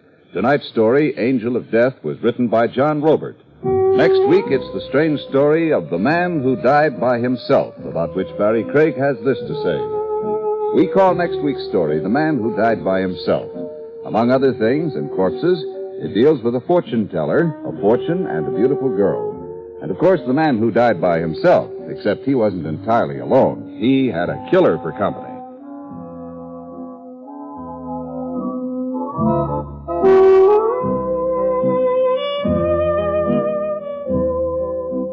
The National Broadcasting Company has just brought you an NBC Radio Network production with William Gargan starring as Barrie Craig, confidential investigator. Directed by Arthur Jacobson. Cast included Paul Duboff, Betty Lou Gerson, Jack Carroll, and Jack Moyles. This is John Lang speaking. Join Groucho Marx for You Bet Your Life tonight on the NBC Radio Network.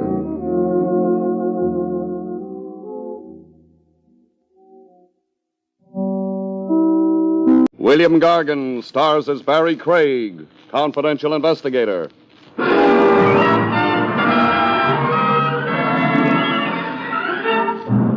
Murderers really have a hard time.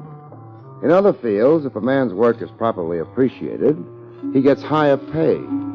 All a murderer gets is higher voltage.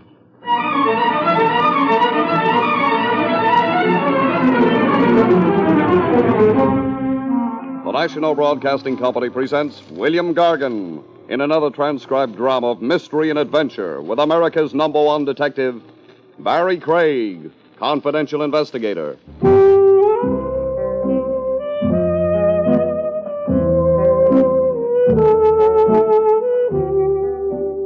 Barrie Craig speaking. It all began quietly enough. He walked into my office, stared contemptuously at the rug, sourly at the furniture, and coldly at me. He said, "Good afternoon, Mr. Craig. I am W. Stubbins. How do you do? I am an attorney. I represent Arthur Philip Peterson." You do, huh? You are questioning my word? I was just being friendly. That is not necessary. Oh, forgive me. Cha. Is that annoyance or Russian soup? I find your levity irksome, Mr. Craig. There's no extra charge, Mr. Stubbins. Were it not for Mr. Peterson's insistence upon hiring you... That's Arthur Philip Peterson? Never mind that. You might tell me about the case instead of trying to impress me with Mr. Peterson's importance. I shall. Good. I have here a photograph. Thanks. Of Mrs. Peterson. Stella Peterson, to be precise. Now I have the photograph. Also, on this paper... Uh-huh. The address of the lodgings where Mrs. Peterson was last known to be, plus her last place of employment. I'm to assume that she no longer lives or works at these addresses? That is correct. And I am to locate her? If possible. How long has it been since she dropped out of sight? Oh, 3 months or so. Somebody wasn't in a hurry. There were circumstances. Oh, I'm sure there were. The photograph's nice and clear, but... I have also here a physical description of the lady. Age, coloring, height, weight, and so on. Well, that might help, but it isn't exactly what I had in mind. Says here she was 24. How old's Peterson? 61. Well, now we know a lot more. How well do you know Mrs. Peterson? I barely know her at all. Well, in that case, I'll have to see Mr. Peterson. Descriptions are fine, but in a missing persons case like this, you need more. Habits, tastes, so on. They all help. Seeing Mr. Peterson would do you no good. Well, why? Is he bashful? No. He's dead. With which remark, W. Stubbins decided I had enough information, rose, deposited a check for $500 on my desk, and left. I wondered what the W stood for.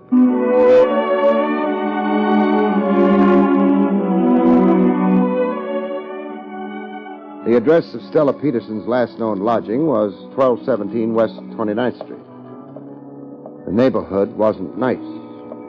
Unless the photograph was telling lies about Stella's appearance, it wasn't the right neighborhood for her. As a matter of fact, it wasn't the right neighborhood for anyone. Yeah, You're Mrs. Cole, the janitor? superintendent. Sorry. I've been checking the mailboxes in the hall. Stella Peterson's name isn't on any of them. Why should it be? Well, she lives here, doesn't she? No, Oh, she must have moved then. not from here she didn't. Not from here. Mrs. Cole, are you trying to tell me Stella Peterson never lived here? I told you. Oh. She may have been using a different name. If you'll take a look at this photograph, you might recognize her. What would a girl like that be doing in a house like this? Well, that's one of the things I wanted to ask her. Don't bother dropping around with the answer when you find out. You don't recognize her? No. Well, tell me, how long have you been superintendent here? 10 years? Thank you, Mrs. Cole. Don't mention it. One thing puzzles me, though. Yeah, You recognized her name immediately. Didn't ask to have it repeated. that's so. I'm still puzzled. You oughtn't be, mister. What makes you think you're the first one who's been here asking for her? The interview was definitely at an end. Mrs. Cole shut the door in my face. I had no regrets about leaving that house. It was a process that only the dead wouldn't have enjoyed. I climbed into my car and went away. I wondered how big a liar Mrs. Cole was.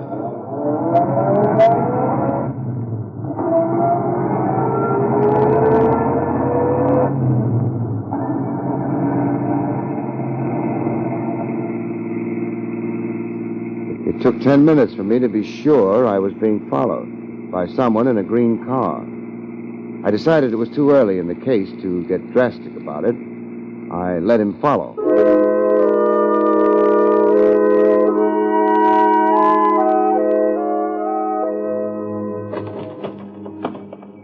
Stella Peterson's last known place of employment was in the low 50s.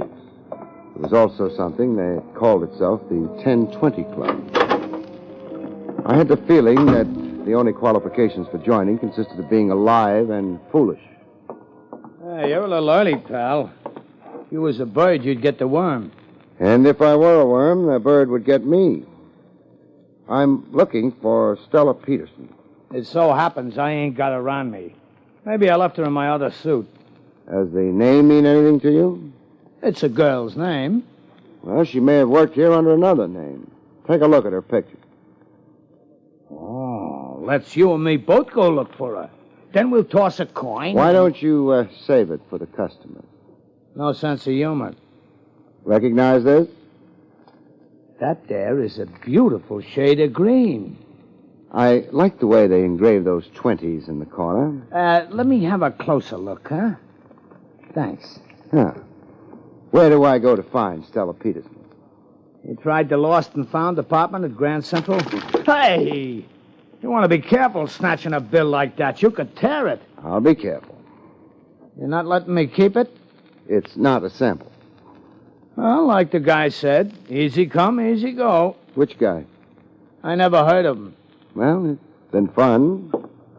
The last customer offered me 50. He did? Yeah, but I like you better. Why? He only let me look at it. All you come up with was a 20, but at least you let me touch it. So long, pal. The nice thing about being a confidential investigator is you get to meet such lovely people. Even policemen. Well, Lieutenant Rogers. Hello, Barry. Buying me dinner, or are you working?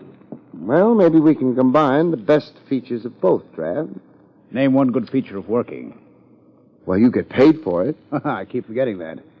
Working for the department, it's easy to do. Wouldn't your boss object to your eating on his time? He's dead. I guess he wouldn't object. He must be a lively corpse if he's going around hiring investigators. The name's Arthur Philip Peterson. Oh, very impressive. What's he hired you to investigate? Well, I've got a picture here. See? Didn't anyone ever tell him he couldn't take that with him? He's not really trying. He died sometime last week. Heart. That's his wife. She left him more than 3 months ago. Uh-huh. What information do you want stolen from the department? Anything the department has on her, if it has anything. We'll see. What's the front name? Stella. I'll feed it to the gallery boys. What else? A green car keeps driving around behind me. License number 1W17660. You want us to discourage him? No, I'd feel lonely without him. I'd like his name, though, in case we ever meet socially. 1W17660. I've got a couple of hours' work here, Barry. After that, I'll be your guest. Fine. I'll go back to the office. You can call me there. Maybe we'll eat at Willie's Wagon. No, thanks. I've still got scars from the last hamburger I tried to eat there. Well, you can't say the meat isn't fresh. But does it have to be alive? In a couple of hours, then. All right. Keep out of trouble. I intend to be very hungry.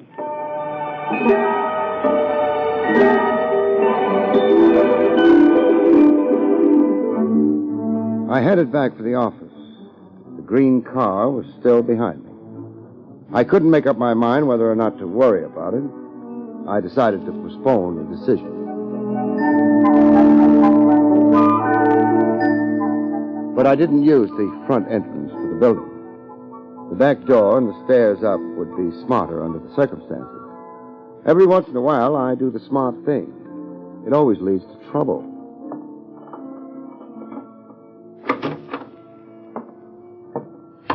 No. Huh?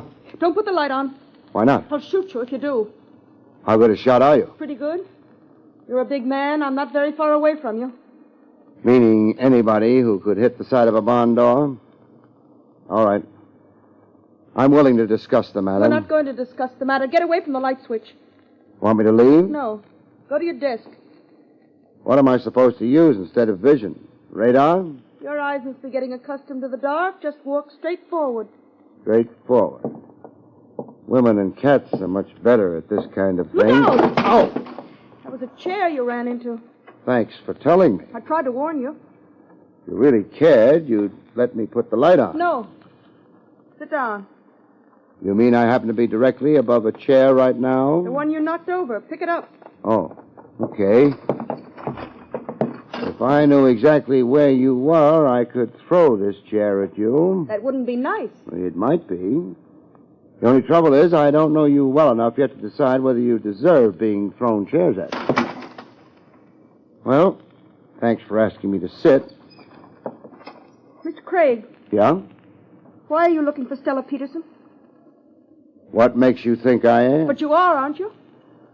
One of the things you want to look for if you ever hire a confidential investigator is whether he knows how to keep his mouth shut. About confidential things. Well, yes. You're looking for Stella Peterson isn't a secret. It hasn't made the front page of the Times either. You've been asking people about her? When I went down to lunch today, I asked the boy at the newsstand who won the 6th at Jamaica. I'm not investigating a racehorse. That's not the same. No, it isn't. But there's nothing you can do about it. Look, Why not try telling me why you're so interested in anyone looking for Stella Peterson? I'm interested because... Yeah? Because I'm Stella Peterson. By this time, my eyes had adjusted a little better to the absence of light. I could see her, but not well enough to tell whether or not she was lying. If you want to stop a search, the best way is to indicate that the object searched for has already been found. I wasn't satisfied. You may be Stella Peterson, Don't you think I know who I am? but I don't. Well, I am Stella Peterson. Repeating a lie doesn't make it into a truth. I'm not lying. I didn't say you were. I'm not saying you're telling the truth either. One way or another, I've no way of telling. Why should anyone imitate me? Why should you be afraid of letting me look at you in the light? Too dangerous. Someone outside should see the light go on here. Sooner or later, it'll have to go on. But not when I'm here. Okay. Good night. But you haven't told me why you've been looking for me. I haven't told you that I am looking for Stella Peterson either. Shh. Too early for Trev. Someone's out there. Yeah. Outside the door. What are you doing? Moving up to the door on one side of it. Door isn't locked. We're going to have company. Don't use that gun of yours. So glad you could come. Hey, let go. Never come visiting with a gun in your hand. Okay, I'll drop it. You're breaking my arm. Oh, thanks. Now, get over to the side. All the way over. Wise guy. No, nice. The gun. Yeah. And I think the lights. Where the... The door to the next office. Jimmy'd open. That's how she got in here. How who got in here? You don't see anyone here now, do you? She could have got out through that door to the next office. Who could have? The one who got in. And who was that? Well, that's what I asked you. We're back at the beginning again, huh? Yeah, it looks that way, don't it? All right. So far as you're concerned, it began with your walking in here, carrying a gun in your hand. Why the gun? I thought the joint was being burgled. I am a public-spirited citizen. And you happen to be strolling past the office? Up on the 4th floor of an office building, late in the evening? Yeah, that's right. It ain't so drafty up here like down on the street. Not as safe either. You're not going to try any rough stuff, are you? A police lieutenant named Rogers is going to be along in about a half an hour. I already got all my tickets to the policeman's ball. Maybe, but what he'll give you is a burglary charge. Burglary? Yeah, breaking and entering. Plus attempted armed robbery. Add it up for yourself. Add it up? That could be 10 years. Easily. Oh, now wait. I didn't burgle. My word's a lot better than yours. It ain't enough. Maybe you're right. See that pen on my desk? Yeah? Pick it up and put it in your pocket. Well, what do you... Hey, wait. That'll prove that I robbed you. Nothing doing. Would you rather I shot you as you were breaking and entering? But you didn't. But I will. Pick up the pen. No. What do you want from me? What's your name? Empty. Who hired you? You prefer 10 years up the river? Meaning you're more afraid of whoever it is. I'd better get out of here. Hey, come back here. You knew I wouldn't use the gun on him.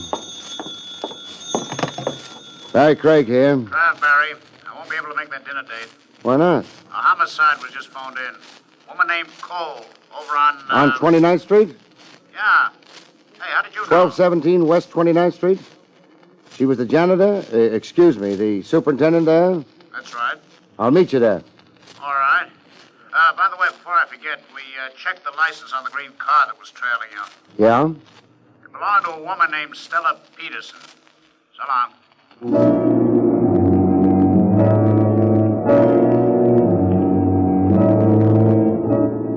I didn't waste any time standing around and looking surprised. The green car was registered in Stella Peterson's name. That might be important later on. Right now, a woman named Mrs. Cole was more important. She was dead. But I thought she might have something to say to me anyway. Hey, Lieutenant. Oh, hello, Barrie. How was she, Strangled? Not pretty, but quiet. Yeah. Body was discovered fast by accident. Grocery boy walked in, found her. Break, maybe. Not for Mrs. Cole. I wasn't thinking of Mrs. Cole. Could I have a look at her, Trav? Yeah, sure. As soon as I brush a few photographers aside. Come on. I don't know why you want to look, though. I expect her to tell me something. Our boy's out of the way. There she is. Yeah. I don't hear her talking. She's telling me plenty, though. Like what? Look at her wrists. Interesting. You hadn't got around to noticing details like that yet. I expected them. Burns on her wrist and forearm. Yep. Kind that would result if you pressed lighted cigarette ends there. She was tortured before she died. That's right. I'm leaving, Trev. Barry, you know more about this than Well, it's not a police job. It can't be. You'd only slow things up. There isn't time enough for that. You sure? I have to play it the way I see it. Okay, Barry. Luck. Thanks.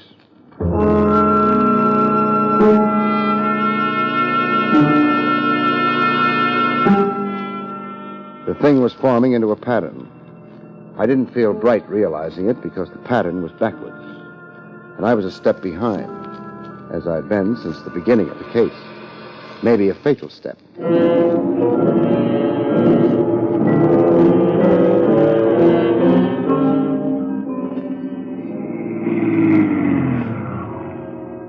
The 10:20 Club was open for business. I went around to the back. The green car wasn't anywhere, so I went inside. Hold it, huh?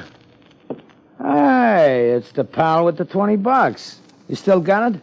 What's your name? Wendell. Is that the name that wins the 20? Mrs. Cole is dead, Wendell. Mrs. Cole? Well, this conversation is getting out of hand. Who's Mrs. Cole? Janitor over on 29th Street. The house Stella Peterson stayed in for a while before ducking for cover. Yeah, well, janitors don't lead healthy lives. Lots of them die. Of strangulation? Well, maybe she was cheating on her husband or not emptying the ash cans right. She was tortured before she died. Tortured? Yeah. The way I figure, whoever tortured her got what he was after. How do you figure that? He wouldn't have killed her otherwise. She was a lead. Maybe the only real lead he had. That could be. Where's Stella? Out on the island. A beach shack. Phone? No. Neighbors? Not for miles. Come on, we're in a hurry. A big hurry.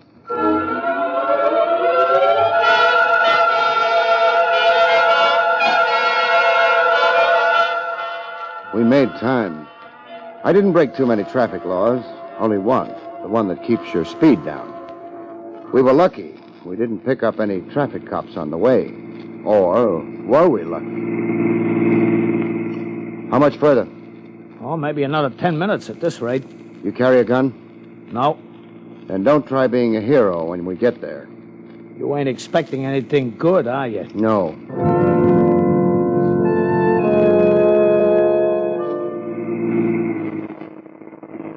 Who does the shack belong to? Mrs. Cole. That's why... Anybody besides you and Mrs. Cole know Stella are staying there? I don't think so. But that was before they got to work on Mrs... Forget it. For now. Stella dropped in at my office. Huh? She had some idea of forcing me to tell her who'd hired me and why.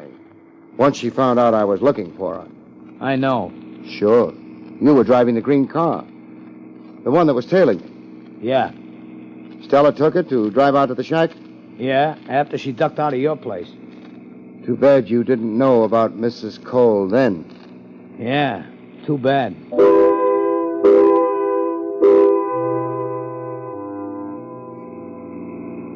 Better slow down. Shack is off a private road. Turning's right ahead. Okay.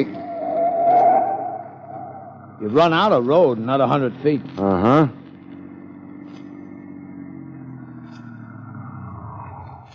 All right, now. Come on. This time of year, the beach is deserted. That's why Stella figured it was safe. It was for a while. That the shack? Yeah. The light's on. Odds are against her being alone. Wendell, maybe you better get back to the car and... Oh, no, I'm in this with you. Okay. Stella's a good kid. She must be, to get this kind of loyalty. Although, would the fact she's inheriting Peterson's dough make a difference? She's inheriting... But the old man said he was going to cut her out of his will. That was when she left him? Yeah, he said if she did... He changed his mind. The window. Yeah, Stella and Empey. The guy? Yeah. He must have picked up another gun someplace. He may be jumpy. We'll have to handle this carefully. Is there a back door? Yeah. Leads to the kitchen. You can see the kitchen door from here. Now, give me a count of 30. Then knock at the front door. Count of 30. Okay. Think it'll work? It'll have to. 10, and I made the back door.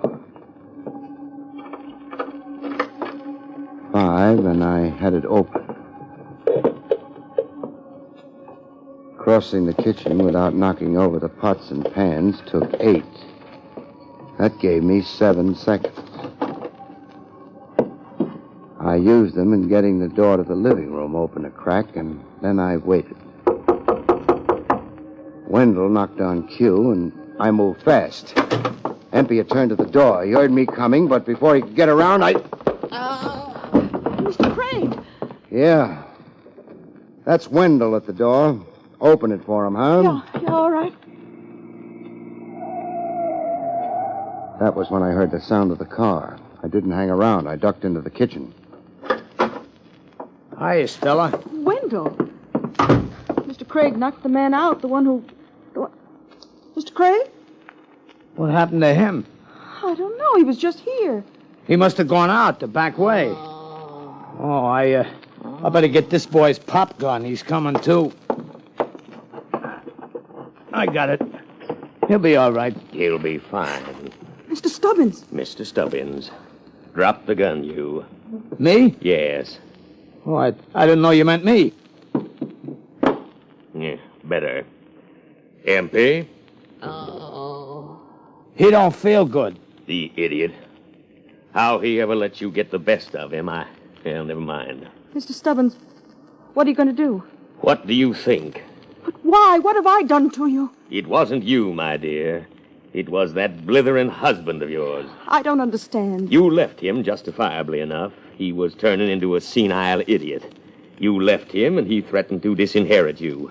You ignored his threat, for which my compliments. Thanks, but I... Of course, he tried to get you back. We did discover your address, the place you worked, but I made no great effort. I was waiting for Peterson to carry out his threat. But why did you care? He planned to leave his money to various charities, of which I would be sole administrator. I counted on that. As a matter of fact, I rather anticipated the event. I borrowed some of the money. And then the idiot decided he admired you for your courage in leaving him. Oh, and then... And he did not disinherit you after all. I faced jail, my dear. I kept hoping until the last moment, but then he died, leaving you his money. And if I die, too? The money will revert to the estate. I can arrange matters to my satisfaction there.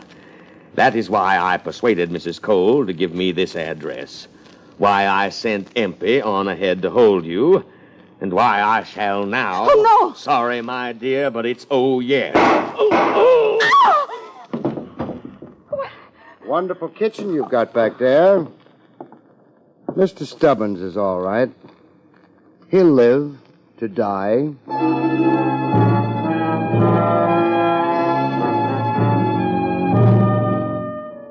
There's not much explanation needed, so if you don't mind, I'll get it over with quick. With Peterson's death, Stubbins had to move fast. But he didn't dare move without confusing the trail. That's why he hired me. If I could find out, fine. If I failed, there was always Mrs. Cole and torture. In either case, the trail would be confused. Why didn't it work? Why did I expect him to be the killer? Because he was the only one who could have sent Empey to my office. Darling. Oh, I owe you everything. Not really everything. Well, enough so that I want to give you this. This is why I wanted to get the explanation over with quick.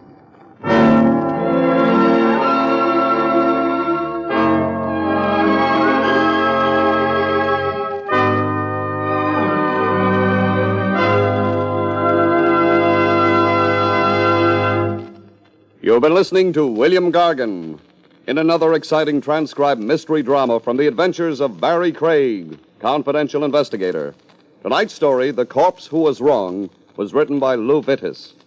Next week, it's the strange story titled The Corpse Who Stayed for Breakfast, about which Barrie Craig has this to say. Next week's story deals with at least 2 corpses, a house on the river, a midnight swim accompanied by bullets, and, the corpse who came to breakfast didn't eat a thing. Good night, folks. See you next week.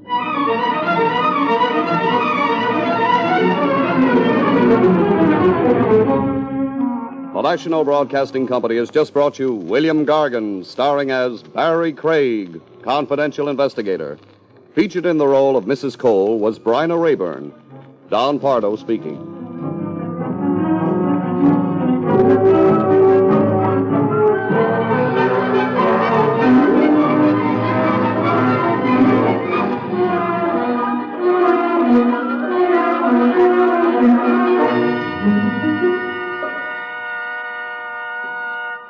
Hi, I'm Dinah Shore, and I'm here to tell you a little about our twice-weekly radio program on most of these NBC stations.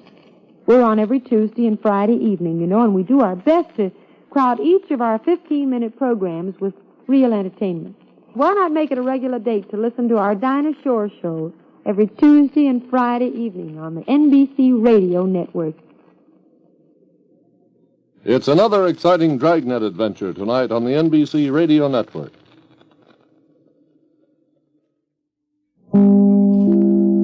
William Gargan stars as Barrie Craig, confidential investigator.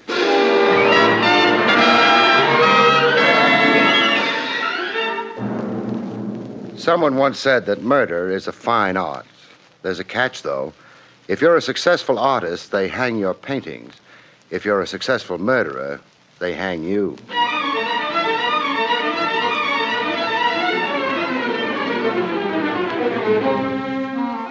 The National Broadcasting Company presents William Gargan in another transcribed drama of mystery and adventure with America's #1 detective, Barrie Craig, confidential investigator.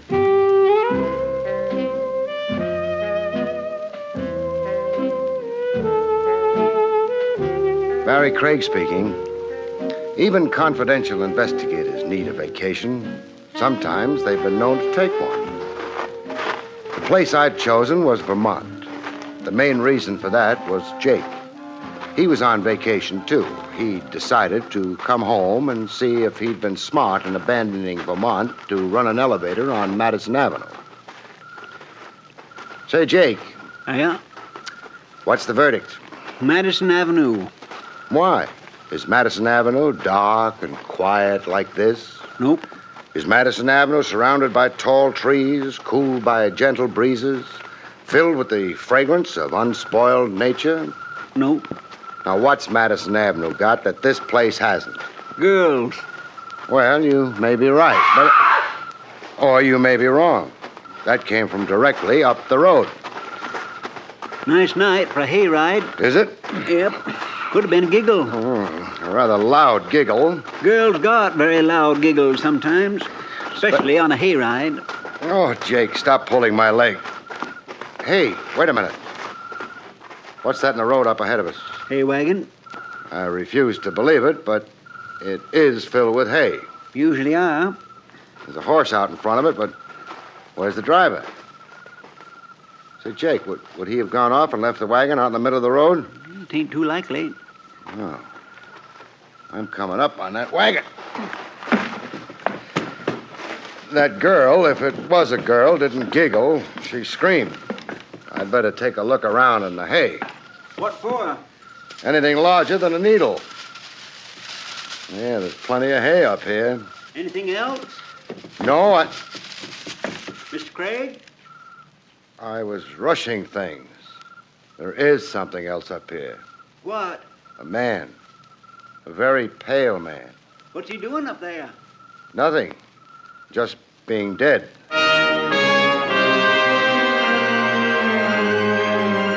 He lay very still. His eyes stared up at the summer sky overhead, but saw neither the stars nor the moon. The moon that shone on him and on the metal handle of the knife that was buried in his heart.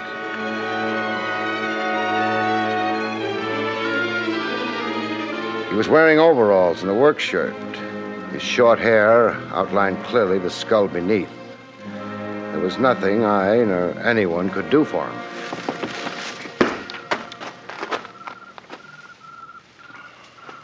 Murdered? Yes. Anything on him? No identification at all, Jake. We need a phone. Past farmhouse, half-mile back. Well, let's go. Think it's all right leaving him there? He won't mind.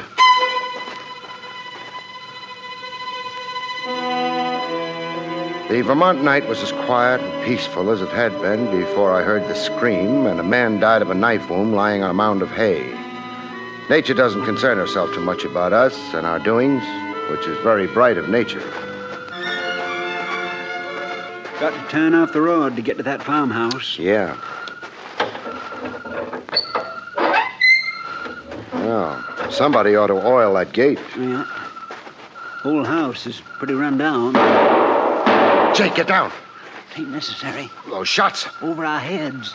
Her aim might improve. Her aim? Well, you can see her, farmhouse window. This time it's not the farmer with the shotgun, it's the farmer's daughter.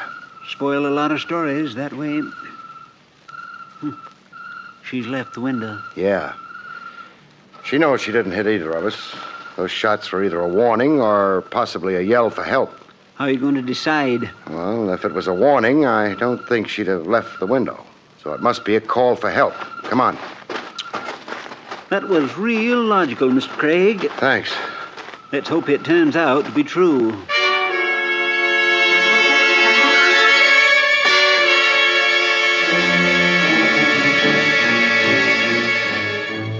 There were no more shots, which did or didn't prove I'd been right, because the shooting would be better once we were inside the house.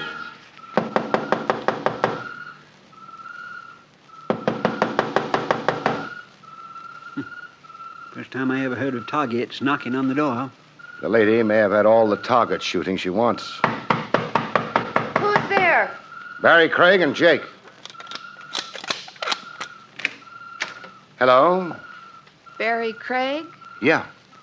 and Jake? Me. Neither of you look very terrifying.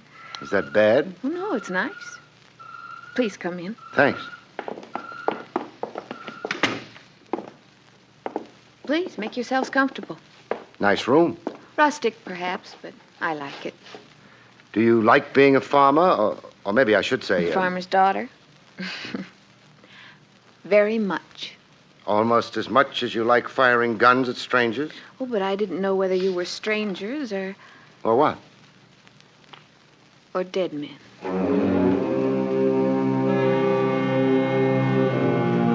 Maybe she was what she claimed to be, a farmer's daughter, but if she was, somebody's been telling me lies about farms. Her hairdo was sleek, as though it had been just applied. Her fingernails had had a lot of professional attention.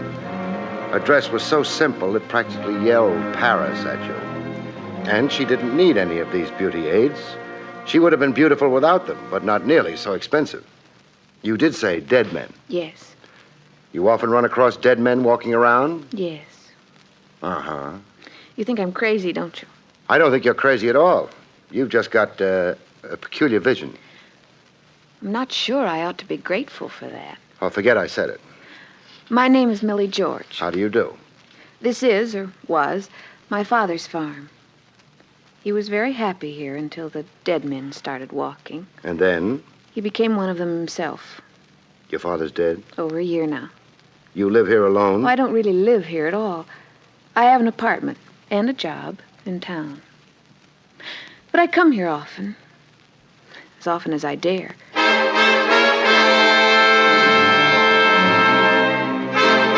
My fingers idly traced a pattern in the inch-deep dust on the table next to my chair. Inch-deep dust. Millie George was very lovely. She told her ghost story neatly, but she was also a complete liar. I think maybe we'd better skip the Walking Dead for a minute. There's something more urgent that's got to be done. Where's your phone? I'm afraid there isn't one. Father never cared for what he called mechanical murderers. Murderers? He meant things that killed time, interrupted work. I see. Destroyed quiet. I see. That's too bad. Why do you need a phone? Jake and I ran across a hay wagon some distance down the road. Oh? There was a man in it. He wasn't walking around like the people you've been telling us about. He was lying down, but he was dead anyway.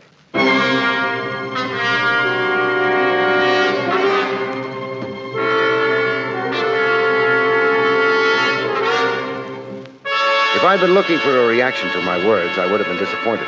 Millie George took the news with not a flicker of anything except polite interest. But I wasn't disappointed. I'd expected that reaction. The police like to be told about stray corpses. I suppose so.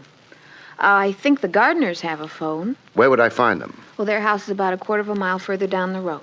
Oh, good. Jake. Ready. By the way, this man, what did he die of?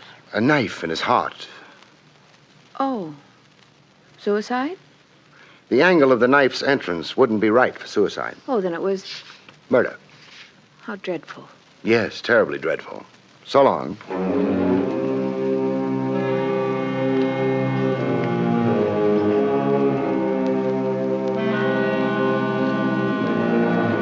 So far as Millie George was concerned, murder belonged in pretty much the same category as a run in a pair of new nylons. You said how dreadful and bought another pair. You couldn't do exactly the same thing with a damaged life, though. Mr. Craig. Yeah? Millie George said the gardener's house, the one with the phone, was down the road that way. That's what she said, Jake. Then why are we going this way? I want to take another look at that hay wagon. Once wasn't enough? I think maybe there's been a change. Less hay? Less corpse.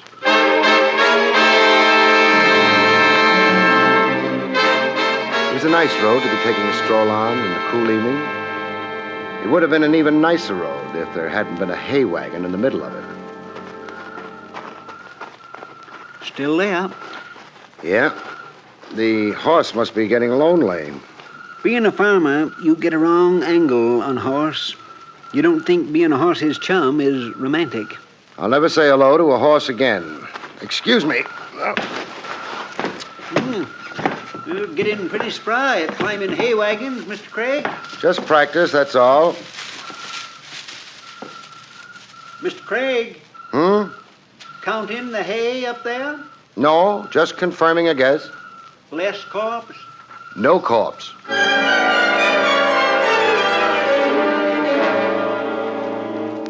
I'd thought back at Millie George's house that the shots might have been a warning or maybe a call for help. I knew now they'd been neither. What they actually had been were distractions. Mr. Craig, maybe he wasn't really dead. Jake, they don't get any deader.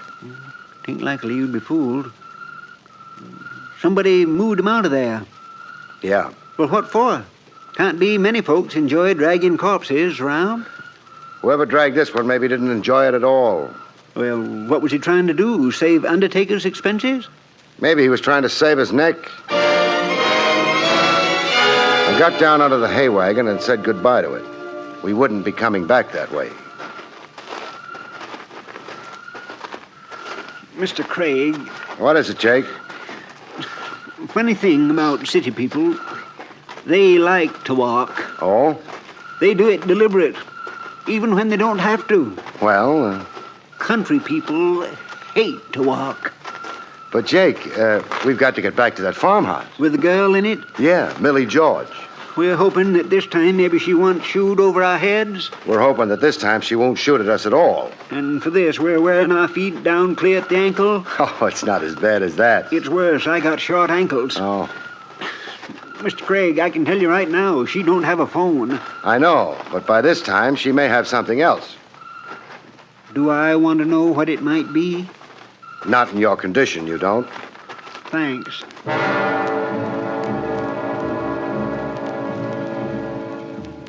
We didn't have much farther to go, which was just as well. Jake had started groaning at every step. Next to Jake's snores, Jake's groans are the surest recipe for punctured eardrums. Oh, you can stop groaning, Jake. We're at the house. Oh, dear, if I got strength enough to lift my head. At the house. Think you can make it inside? Oh, dear. I can try. Fine.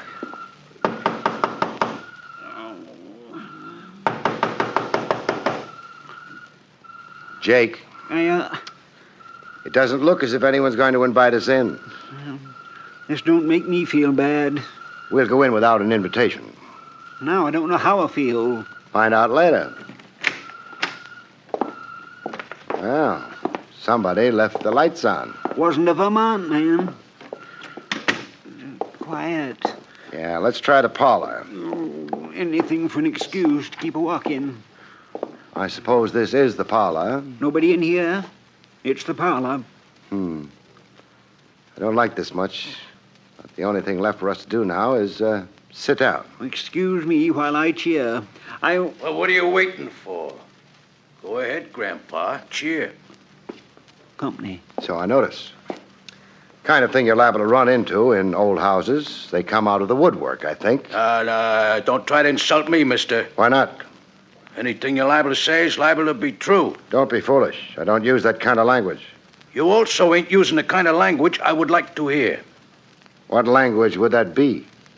The one telling me where the baby is buried? A boy or a girl, baby? Jake. Oh, that Grandpa's a joker. Grandpa could easy get his head knocked off. Put the gun down, son, and Grandpa will be glad to tangle with you. I ain't putting no guns down. And when I say baby, you know what I mean. You mean something worth money? Oh, you are a bright one. Okay, so where is it? Even if I knew where it was, I wouldn't tell you. Why not? You've got the wrong RH factor. Wrong. Well, supposing I could get a hold of the right one. It wouldn't buy you the time of the day from me. Language like that's gotten guys killed before this, mister. So have guns like that. Well, this is kind of fancy, but it ain't very productive. What makes you think I know anything about the baby? You're in this dump, ain't you? I'm in it. So what are you doing here? Looking for a beer? It so happens I'm looking for a corpse. Well, you're gonna find one. Your own. Only ain't gonna be in no condition to appreciate it. Funny thing, you didn't show any interest in the corpse I'm looking for. Whose it might be, say. Mr. Corpses is dead. They don't bother me. It's the live operators you gotta keep in mind. Like you and Grandpa. How about the girl? You just leave her out of this. She's for me. Oh? And why do you think I was called in? Hey, wait, mister. You trying to tell me you was called in by... By the girl, yes. That don't smell so good. Neither do you. Let's call it a draw and go home. You were saying the girl brought you in, huh? Okay. We find out fast. Hey, Sugar! Come here, Sugar. This joker informs me you brought him in on the deal. That so? No.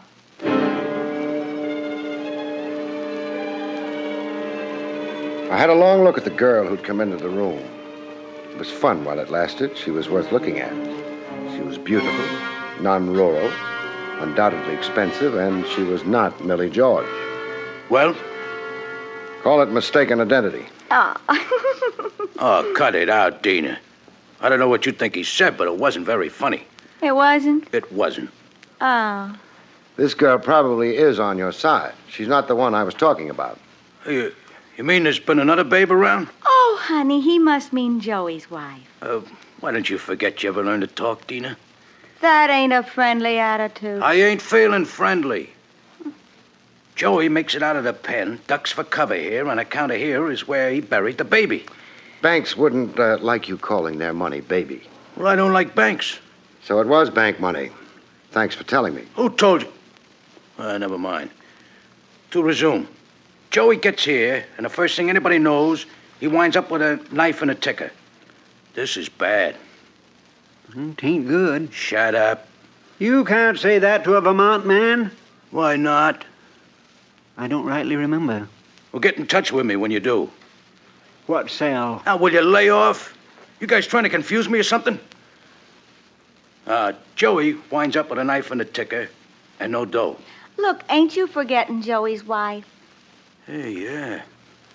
If she was around here, maybe she met him even before we got here, grabbed the dough off of him, and then handed him a knife, huh? Fine wife. She never liked him so much. After she found out he was a bank operator. She was prejudiced against banks? She was prejudiced in favor of banks. A narrow-minded woman. So, I'm thinking maybe she's the one we got to get our hands on. And when did you see her? A little while ago. Where? Here. Well, she ain't in the house. We went all through it. If she knifed Joey and scrambled the dough, we better get after her. Brady's a scream, ain't he? Don't disturb my mental processes, huh? There wasn't no car around before, which means she must have headed for the village and railroad station. Okay, now we know where we're going. Oh, I think we do. That reminds me. What about you guys? Well, we'll hang around play some pinochle. I've been wanting a good pinochle game. Dina, what do you think? I think you're a big dope. Oh, what kind of remark is that? Oh, you believe too easy. Joey's wife would maybe stick up Joey, but she wouldn't take the bank's money. Yeah, that could be right. Yeah, but maybe... These characters, you ought to... Don't pay any attention to her, Brady. She's a bitter woman. You shut up. You know what I say? I say get rid of them, and then we'll have lots of time to find the money. Hey, you could be right. She could also be wrong. All right, so she's wrong. What do I lose if she's wrong? Mr. Craig's life and mine? In my line of business, I can't afford to be sentimental. If you die for nothing, I shall be sorry. But not very sorry and not for very long. Okay, here. Please, Brady. Huh? Not while a lady's in the room. Oh. Excuse me, Dina. Sometimes I think you ain't got no manners. I said excuse me. Yes, a nice, refined girl. You know, never even packs a rod. Well... Brady. Yeah? You're an idiot. Well, that could be. You think Dina's really going to wait for you? In that car outside? Well, sure. Me and her's personally very friendly. That was before the bank money came up. Why shouldn't she wait for me? And share your execution? Who's getting executed? I knock you guys off, we find a dough, we get out of here. Nobody knows who's even around. Dina gets out of here, you mean? You don't. The cops will pick you up in a few hours. Hey, you keep saying she won't wait for me. That's what I keep saying, because it's the truth. Would you like to test her before sticking your neck away out? What kind of test? Fire 2 shots into the floor. What for? I got nothing against the floor. Oh, forgive me. You haven't got brains enough to be an idiot. Fire these shots, and it'll sound to Dina as though you shot Jake and me. Then if she waits for you, fine. You can go ahead with your original plan. But if she doesn't wait, if she scrams as soon as she hears those shots... Hey, it's an idea. You know, it's even a good idea. Okay, boys, just don't get alarmed. Yeah, you shouldn't have insulted Dina. She's okay. So just for insulting her, I'll kill you anyway. Shut up. Listening, Brady? Hey, Dina! Hey, Dina! A man betrayed. Craig, you was right. I feel terrible. You should. But I don't understand Dina crossing me like that. What'd she get out of it? How much money was in the bank job? Here, around 30 grand. She gets 30 grand out of it. Huh? But she... Were you and she together all evening? Well, no, but... You came down to this house? Why? Well, we figure this is where Joey's gonna head, once we hear he has departed from the pen. But Joey don't show. Then you tell me Joey is now a corpse. Pretty plain what happened. One way or another, Joey latched onto a pair of overalls and a work shirt, plus 1 wagon filled with hay. He dug up the money from wherever he'd hidden it and headed for this house. But before he got here... He runs into trouble. He ran into Dina. Now it begins to clear up. And Dina takes him for the dough, huh? She takes him. I could have figured it out for myself. Yeah, all you needed was Mr. Craig's brains. Better he should have them. What would I do with them? You've got a point. And so's your head. Please, Grandpa. Dina does not wish to share this here dough with me, so she tries to get me to knock you guys off, then get picked up by the cops while she's traveling very fast in my car. Hey, this is revolting. It is. You know, you do very good guessing. No guessing. No? How'd you know Joey was an escaped con? I mentioned the fact that he was pale and that his hair had been cut short. That was enough. Farmers don't work indoors in the summer. They couldn't be pale. And why did Joey dress up like a farmer? Because he wasn't one. Escaped convicts are pale, have short hair, and seek a disguise. You know something, Craig? You're so smart, I'm beginning to worry. What about? What kind of security is us criminals going to have if private eyes like you go around being smart all the time? The same kind of security you've always had. No security. Well, just don't dwell on that there. I got something else to worry about. I got to figure out a way to get hold of Dina before she scrams out of the country with that dough. But Brady. Huh? Dina doesn't have the money.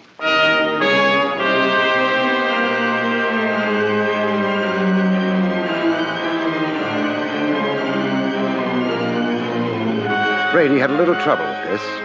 Even Jake began to look worried. As far as I was concerned, I hoped. Because I could turn out to be wrong, and being wrong in a case of this kind was only one short step before being dead. But you figured it all out yourself. Logically. That Dina was the one who knocked off Joey and took the dough. What you're forgetting, Brady, is that there can be more than one logical explanation for anything. Huh? He means just because something's logical don't prove it's true. Oh. And then, of course, logic can be twisted as your mind, Brady. You leave my mind out of this. It's got its own troubles. Please explain. Well, Joey was a desperate man running from the police. He was also a man owning $30,000. He was finally a man in a hurry. So? How would Dina have persuaded a man in those circumstances to let her get close enough to him to stab him? Well, maybe... There's no way. Well, somebody got close enough to him. Of course. Somebody who was armed, with a weapon that was dangerous at a distance. A gun, say. Oh, so Dina... No. You yourself told us Dina never carried a gun. Joey's wife. Wouldn't have needed to take the chance of killing him on the road. She could have waited till she had him here. You know something? I said you was so bright I was beginning to get worried. I ain't beginning no more. I'm worried. So you admit you were the one who stabbed Joey and took the money? Yeah, sure. Dina scrammed just now because she was afraid you didn't intend to share the money with her, but instead would kill her the same way you'd killed Joey. Could be. She realized you'd hidden Joey's body to gain time for doing just that. It won't do her much good. I know where she goes when she's scared. But before that... You can't shoot us. Why? Well, I don't know, frankly, but give me a little time and I'll think of something. Too bad, Grandpa. I ain't giving you no time at all. Oh, for a fellow who's just been shot, I feel fine. You weren't shot, Jake. Come on in, Miss Millie. I spotted her behind those drapes a long time ago. I was looking for her. The trouble with you, Jake, is that you spent so much time thinking about the farmer, you forgot about the farmer's daughter. It didn't quite end there, though. The police removed the debris, put out a pickup for Dina, and then... Barrie, Yeah? I really am a farmer's daughter. I know. So, Yeah? how about some country cooked ham?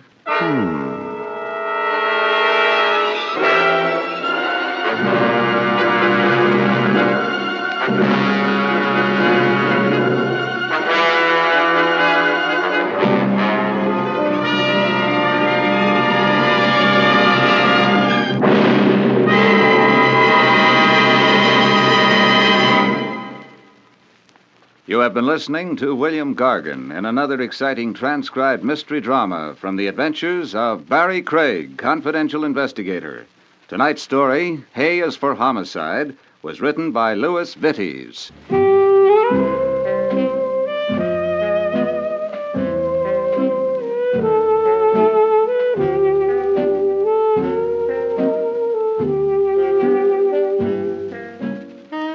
Next week, it's the strange story of Ghosts Don't Die in Bed, about which Barrie Craig has this to say. We call next week's story, Ghosts Don't Die in Bed, which is a true saying. It's also true, of course, that they don't die anywhere else, because they're already dead. All except for one I run into when? Good night, folks. See you next week. The National Broadcasting Company has just brought you transcribed an NBC Radio Network production with William Gargan starring as Barrie Craig, confidential investigator.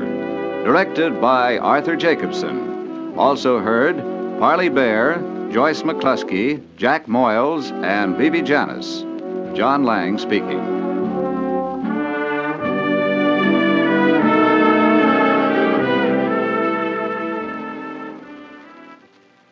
The aviation age of America is now in progress and calls to young Americans to keep in step by becoming members of the United States Air Force. If you are a high school or college graduate between the ages of 19 and 26 and a half, single and in good physical condition, then you may be eligible to win your wings as an Air Force lieutenant. While in training, you'll learn to fly as pilots with the latest equipment and the best instructors.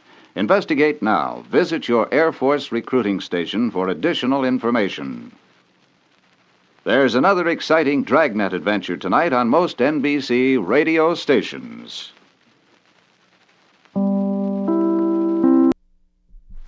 William Gargan stars as Barrie Craig, confidential investigator.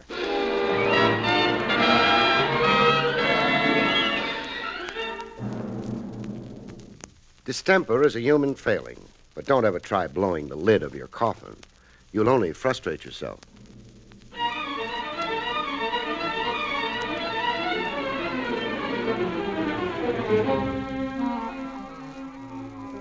The National Broadcasting Company presents William Gargan in another transcribed drama of mystery and adventure with America's #1 detective, Barrie Craig, confidential investigator.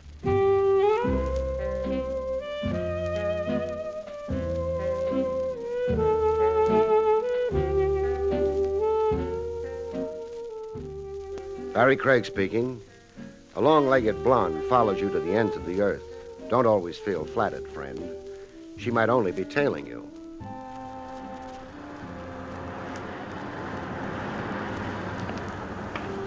Such was my case on the public streets one sultry summer's evening.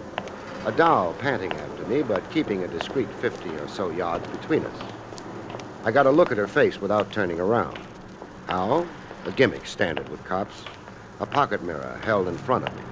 My pursuer was good-looking, with twin dimples in her cheeks and an aristocratic hook to her eyebrows. I let her follow me into a cocktail lounge. Inside, I watched her fidget at the far end of the mahogany bar for a couple of minutes. When the sweat began to spoil her makeup, I joined her. Hello. Look, you're wrong if you... If I confuse you with a pickup, I don't. Well, then... Cry wolf if I'm wrong, but I get the impression we've been inseparable for hours. Inseparable? I left my office at 3:45.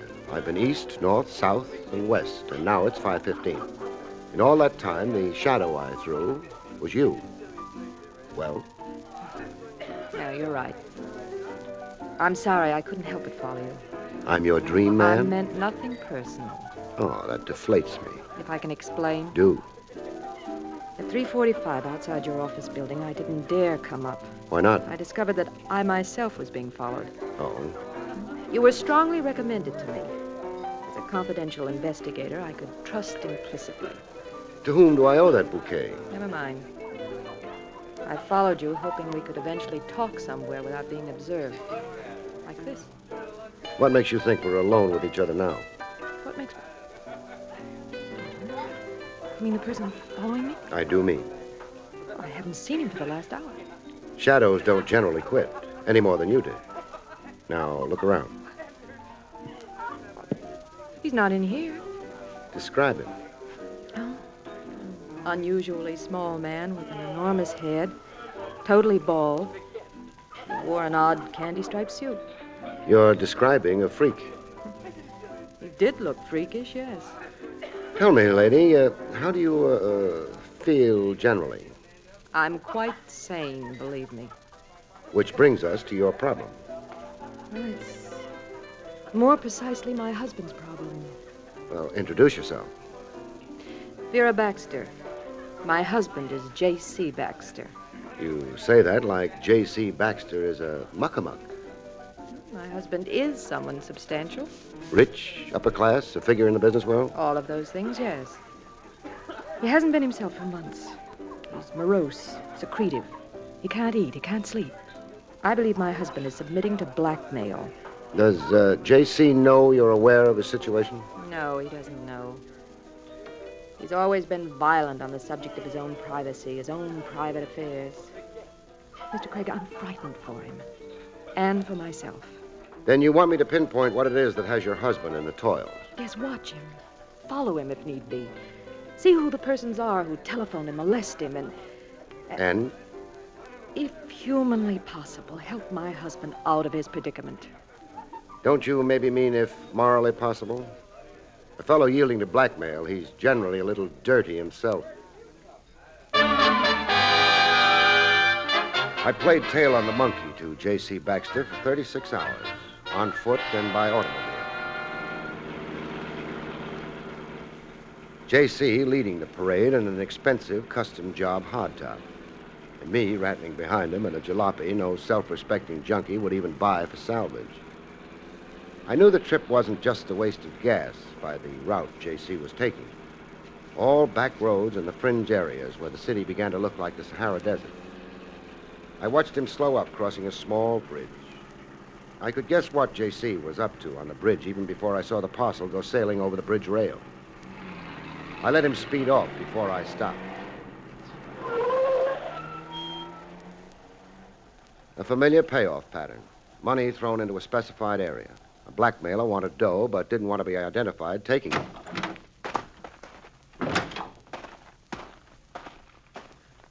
I went to see how much was in the parcel. From the weight to the parcel, there was plenty. Plenty was an understatement. I only needed to look to estimate the payoff at $10,000. No bill bigger than a 20. I restored the parcel. The anonymous caller would find it in the bushes below the bridge. He'd find the dough, and he'd also find me.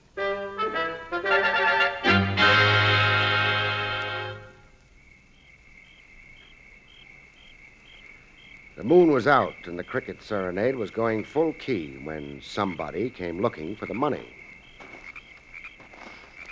A little guy, not too much taller than the reeds, and a big round head to him, the size of a circus balloon. When he finally found the parcel, I found him flush on the jaw.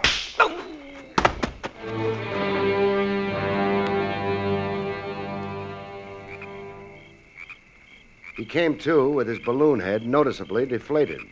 He had a complaint. Oh, I'm bleeding from the ear. And I'm bleeding from the heart. Hey, what'd you want to go and hit me for? I get uncontrollable fits of violence. What? Hey, who are you? A cop. Your name? Lou. Lou what? Too hard to pronounce. Make a try at it. Zyma Particus. Oh, we'll settle for Lou. Yeah, I figured you would. Now, tell me why J.C. Baxter thinks your silence is worth $10,000 to him. Why J.C. who is what? The 10 grand you had your fat little hands on. In this parcel. Why do you rate it? Let me take this slow, huh? You're telling me there's $10,000 real money in that bundle? I am. And that it's coming to me? You had possession of it when I conked you. Well, sure, I had it all right. There's no doubt as to that. Only I thought it was just some old paper. Work up an act, you'll only promote yourself into bleeding all over. Mister, let me tell you, I only came down here looking for old newspaper. What for? For the frogs. So I could make a bundle when I catch them. Catch frogs? See over there by the pond? So? Frogs. When the moon is full like now, there's millions of frogs. Here, see this flashlight I got on me? What about it? Well, I sneak over to the bank there, and I shine the flashlight right in their eye. It hypnotizes the frogs. All I have to do is pick them up and wrap them. Now, what do you want with frogs? The Valencia Laboratory over on Mercer Boulevard. You know, the medical students? I get a quarter for every frog. That's your story. Yeah, so you see, you got a case of mistaken indemnity. You don't want Lou's, Particus. Thanks. My own name had me. Yeah, we can fix that. How's that? Shorten it. Shorten it to a number. Let's go. Irregardless, I'm pinched, huh? Irregardless. Come on. The frogs won't miss you.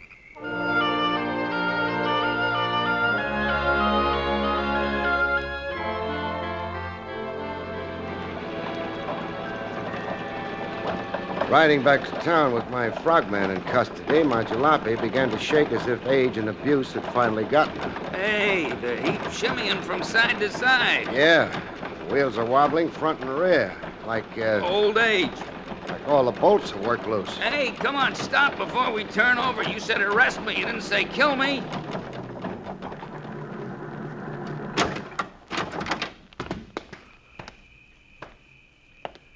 Bolts had come loose, all right. Any minute you'd have lost 4 wheels. Yeah, but not from natural causes, Buster.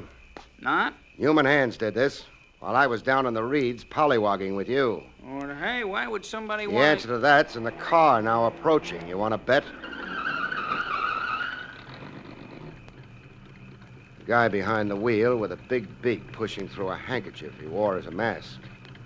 The play was his. Who wanted to argue with a gun? Hey, you there, Shorty. Me? Yeah, you. Climb into my boat. Me switch cars? You're rescued. By the boss, is it? You talking one ear comes out the other. Right now, I don't know what you're talking about. Sure. You only know from frogs, liar. So long now. Now you, big stuff. That presumably is me. Give me your lip, I'll plug you. I'm speechless. All right, hand over the parcel. Parcel? Oh, yeah, the parcel. Here. Toss it the back window. Okay, you've got it. The contents are intact? Check with your stew. I'm asking you. I held out a dime. You want it? No, you keep it as a tip. That incline over there, you see it? Yeah, I see it. Well, start climbing it. What for? Exercise. Be glad I'm leaving you in shape to climb. Watch me go. He watched me go, and then I watched him go. No rear license plate I could read. He had black tape over it. I was up against pretty resourceful competition. That much was very plain.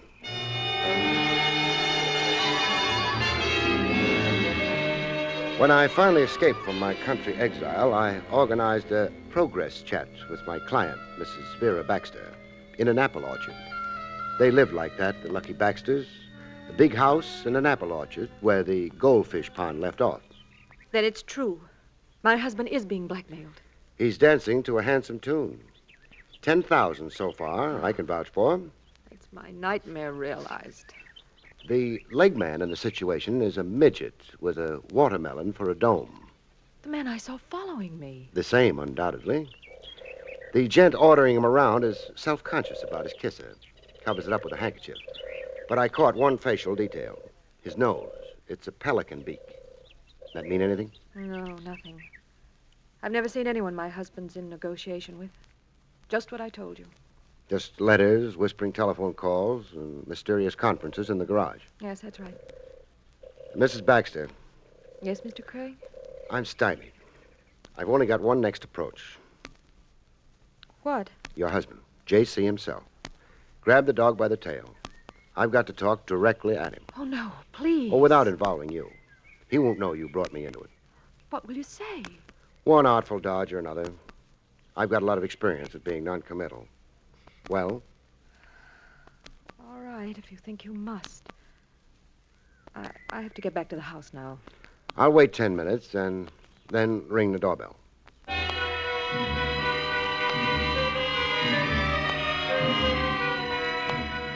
J.C. looked as morose as a guy could get and still want to live.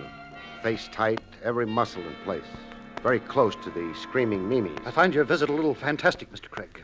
In my business, the fantastic is everyday stuff. To single me out, why? How is what you really want to ask. How I found my way to you. I'll only tell you what I have so far. Let your imagination fill in the rest. You're paying hush money. You threw 10,000 over the rail at Ramapo Bridge. Now, confide in me. I'll mind my own business, and I'll thank you to mind yours. For your own sake, Baxter, any rap is worth facing up to when the alternative is giving in to blackmail. Blackmailers keep coming back again and again. You won't have a dime left or a shred of self-respect. My advice is, open up and get done with it. I dared what you suggest. I wouldn't have a shred of reputation. You lick your wounds, take your lumps, and start all over again. Life's a long time. You can fall down and get up. Now, who's blackmailing you and why? I have nothing to say to you. Okay, then. I'll go. I'm in a puzzle to stay, Baxter. I can be delayed, but I can't be stopped. I'll be back with the answers one day. Bet on it, Baxter. Oh, wait. Now, you're smart to get it off your chest. Strict confidence. Sorry. I can't make blind promises. I was abroad 3 months ago. I became involved with a young lady tourist. Oh, platonically, mind you. Nothing compromising. We were only companions. Go on. There were talks. I was lonely. There were dinners and walks on the promenade. Visits to museums, the tulip fields in Amsterdam. Just a harmless diversion. But the young lady tourist made more of it, huh? She distorted our situation. I've been receiving letters here at home, demands for heart balm, redress. Her broken heart. I'd misrepresented my status. I had not told her I was already married. No foundation to any of her claims? All lies, a blatant fakery. I was only an escort, a friend. Why are you paying blackmail? To prevent scandal, to forestall any needless hurt to Vera, my wife. You feel that vulnerable to pay tribute to a lie? My social and business situation is sensitive. My colleagues, all of them, blue noses, very provincial. With the merest breath of notoriety. And also, my wife is a woman of certain delicacy of spirit. A perverse sense of pride and propriety. I could never make her understand. Vera would turn against me. You see my trap. I see it all right, only I'm not so sure I believe it. You don't believe me? A man your size in the world, Baxter, top dog, a high social level, a howling business success. You don't figure to be stupid enough to yield to a blackmail built on a tissue of lies. No, I don't think I believe you. That's very arbitrary of you. Whatever's got you playing obliging sucker is motivated by something a lot more potent than an old-fashioned badger game. Now, this girl, what's her name? I'll not disclose that to you. And you won't either disclose what she's really got on you. She and company, that is. I've already told you all there is to tell. You fed me a line of bunk. I'm sure you can find your way out. Yeah, out and right back in. Watch for me. I'll be back to tell you some of the things you've left unsaid. Goodbye now. In due time, I got to identify Baxter's young lady tourist. It wasn't too tough. I accomplished same at the customs desk of the international airport. The passenger list of the plane Baxter had returned from abroad in 3 months before. Only one of the passengers qualified for the description of young lady tourist. Paula Wiley, age 23, residence Manhattan, New York, 216 Marlborough Heights. I found Paula at home and about to decamp, dressed to go out, and 2 suitcases at the door. Who did you say you were? Barrie Craig, my credentials. Police? Private investigator. I bring you greetings from J.C. Baxter. Oh, you're not going to deny knowing J.C. How is Mr. Baxter? Oh, he's got an ulcer growing in all directions. Where were you going? Away. The Adirondacks. I have a summer job. Nice ad lib. I suppose I should resent your talking. Oh, but you can't. Guilt's all over you like prickly sores. I'll give you a choice. Choice? Talk to me here, or let's do it at the Tombs. The chairs are more comfortable here. What am I being accused of? Blackmailing J.C. Baxter. He complained to you? How else would I be here? Why, the dirty, underhanded... Now, try to live up to your ladylike looks. What did Baxter tell you? All kinds of things. It's still inconceivable to me that he'd dare. Dare send me after you? Yes. You did say he engaged you. Well, call him up and ask him. Confirm it. Be smart, baby. Hang Baxter with his own noose. What's Baxter trying to scare you out of? I'm not sure you're not handing me a line. Come on. Oh, take the gamble. You're gambling anyhow. Blackmail has its risks. I take you on good faith. You won't get rich. I'm resigned to being poor. Baxter. I was with him in Amsterdam, Holland, the Diamond Center. We were picnicking and taking color pictures of the tulip fields. But Baxter was there for another purpose. Buying up diamonds. Industrial diamonds. He didn't know that I knew what he was doing. You looked beautiful and dumb. You can guess the rest. Baxter never declared the diamonds at customs. He smuggled them into the United States. Yes. And that's the real blackmail gimmick. Yes. Now, the two gentlemen sharing your gold mine, who are they? Why must you know that? Well, I'd like to know all the company I keep. Ben Stacy. He's a sort of boyfriend. He handled all the contacts with Baxter. I never personally appeared in the situation. Well, where does Stacy hang his hat? Down the block, the Baker Apartments. And who is the little fellow with the pumpkin head? Lou. Stacy uses Lou for odd jobs. And other times? Lou works in the Imperial Bowling Alley. He's a pin boy. Oh, wait a minute. Here. For you. Money. $500. There'll be more for you another time. Oh, the things I could do with $500. You're not going to refuse it. Take it, I'd lose my license, let alone my self-respect. Oh. Then you're a cop after all. You're disillusioned? No, I half expected an outcome like this. But I took the gamble. It's a funny thing. Yes? My heart's never been in the thing with Baxter. You see, it's my maiden debut in crime. You're lucky. Lucky? Lucky to be caught first time out. It could prevent your becoming a habitual criminal. Let's go, huh? With Paula in custody, I looked up Ben Stacy at the Baker Apartments. No answer to the door buzzer. A formal entrance doesn't pan out, you try an informal one, which I did. I found Ben Stacy receiving at home. He was in. He'd just been playing possum. Dead possum, that is. On the floor, flat on his back, face up and his eyes blind. The manner of death required no guesswork. He had a hole on the side of his skull the size of a quarter, a bullet hole. There was an ornamental touch to the corpse, a square of gold glittering close by his shoe top.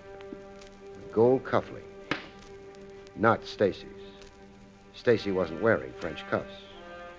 The murderer's cufflink, apparently. It lay there like it had been lost in the struggle between killer and victim.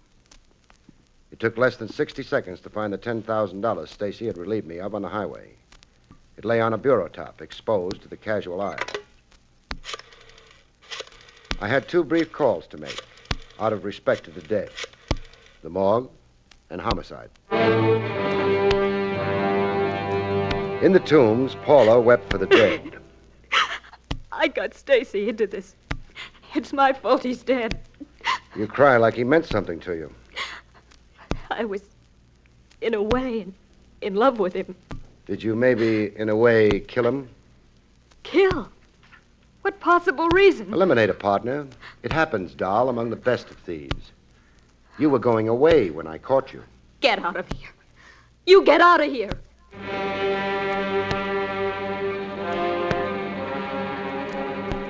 In the Imperial Bowling Alley, the balloon-headed stooge Lou looked like he only wished he'd lived a clean life. I can't leave here till 6 p.m., mister. They're short of pin boys. Very sad. So come around and see me then, huh? So a mourning band on your sleeve, Lou. Huh? Hey, somebody died? Yeah. Your once-in-a-while boss. Stacy? Stacy. What'd you want to go and tell me for? You'd rather I hadn't? Now I won't be able to keep my mind on the pins. Better that way. Now you can concentrate on your troubles. Troubles? You're fingering me for the Stacy killing? You're a suspect, chum. Please join me. Wait till I set up the alley. And lend a hand there on number 4, huh? Like I told you, they're short-handed today. In a more fragrant setting, by the shade of ye old apple tree, Mrs. Vera Baxter clutched her heart. Murder? Murder it is. You've really got a domestic nightmare now. Oh, no, you can't let your suspicions... I can't exclude your husband as a suspect. He had a pretty impressive motive against Stacy. But he's incapable. He's a gentleman. An ungentle crook. A crook? Smuggler, I should have said. But the characterization of your mister doesn't really surprise you. No. No, it doesn't surprise now. Last night in my husband's study, I pried open a drawer.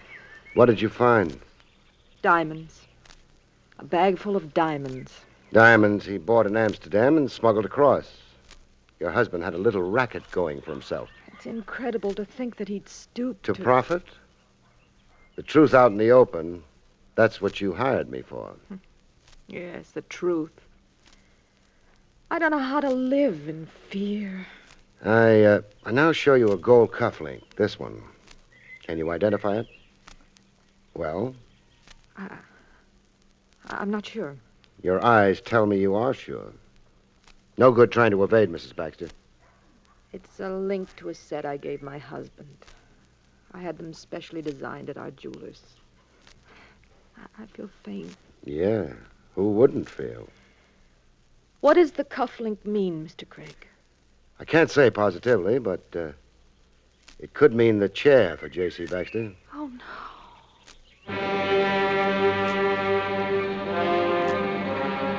While the DA's office figured out which of the three was eligible for electrocution, Baxter, Paula, or Lou, Mrs. Vera Baxter decided to be the best wife a husband ever had. She was in my office in the bright and early a.m. My husband couldn't have murdered this man, Stacy. Why not? I believe the word is alibi. You can alibi his time? I can. Jay was at home with me all that day and evening.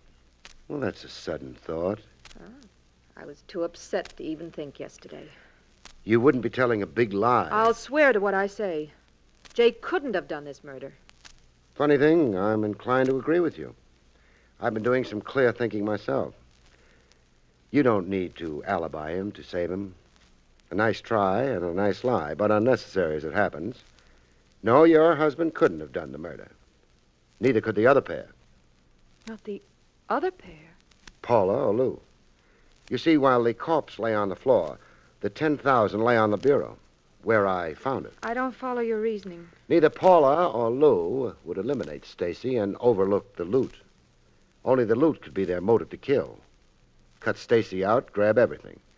And if your husband killed Stacy to stop blackmail, he would cart the $10,000 away. Not only to recover his money, but to provide a red herring. Make it look like a job done by Paula or Lou. I'm glad you're exonerating my husband, but if you also eliminate the others, then who? I boil it down to one last suspect. You. Me? Uh-huh. You murdering Stacy to implicate your husband. Your revenge. What revenge would I want? Revenge for infidelity. You all along thought your husband was paying blackmail to conceal an indiscretion. You didn't know until last night that his actual crime was smuggling. Not philandering with Paula, but smuggling. I'm afraid you played some kind of a crazy joke on yourself, lady. I don't know what to say. Oh, don't say anything. Think for a long time. And when you're through thinking, make a simple confession, huh?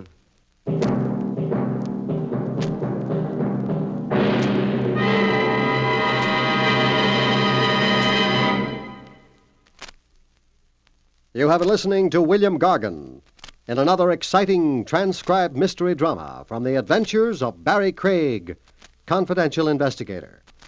Tonight's story, Murder by Error, was written by John Robert.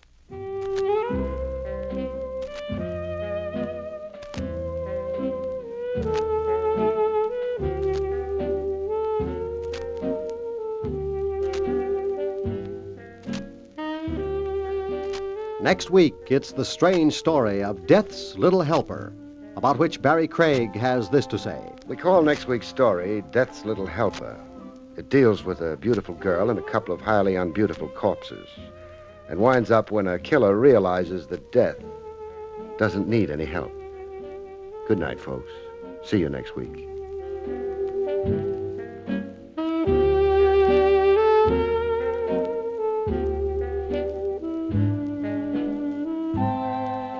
The National Broadcasting Company has just brought you an NBC Radio Network production, William Gargan, starring as Barrie Craig, confidential investigator, directed by Arthur Jacobson. Also heard were Gene Bates, Julie Bennett, Herb Vigran, Hal Gerard, and Herb Ellis. Eddie King speaking.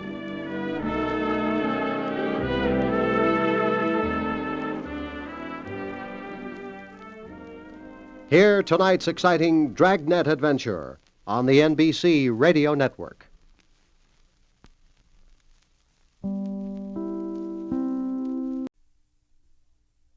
William Gargan stars as Barrie Craig, confidential investigator.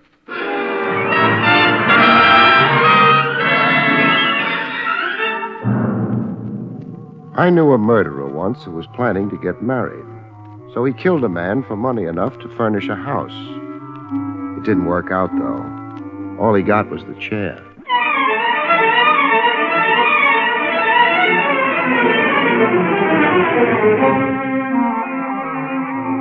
The National Broadcasting Company presents William Gargan in another transcribed drama of mystery and adventure with America's #1 detective, Barrie Craig, confidential investigator.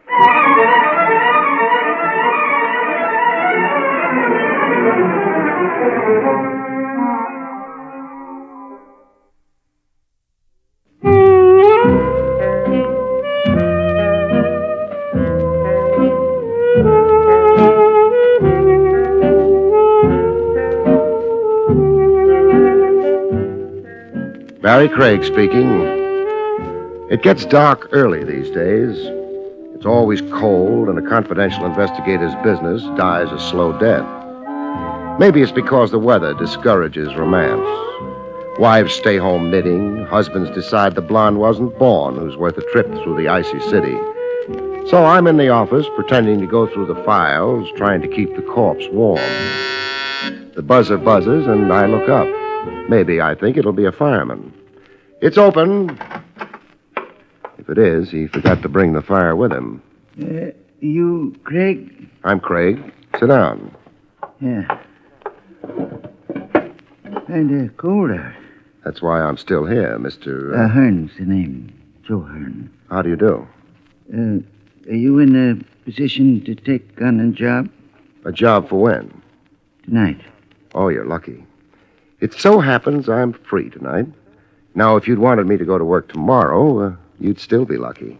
I'd be free then, too. What's the matter, Pop? Huh?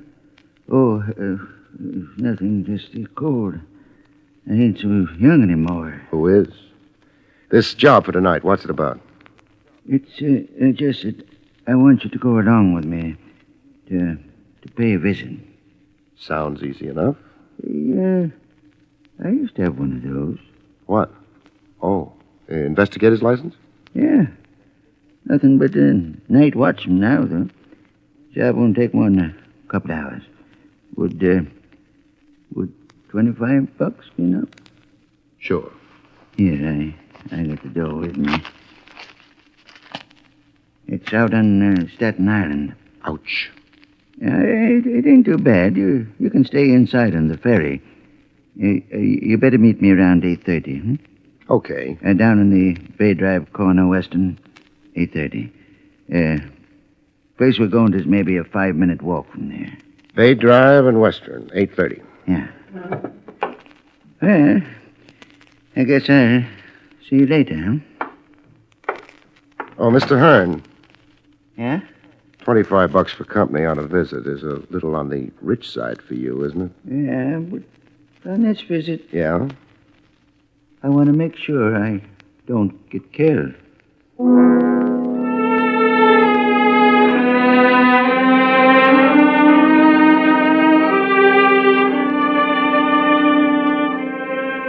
Mr. Hearn didn't pause to explain. I started after him, shrugged my shoulders, went back to the desk, and put my files away. A client's got a right to his privacy. I wondered how I'd like being a night watchman if I ever washed up as a private eye. I decided I wouldn't and headed for a hamburger joint instead of a steakhouse for dinner.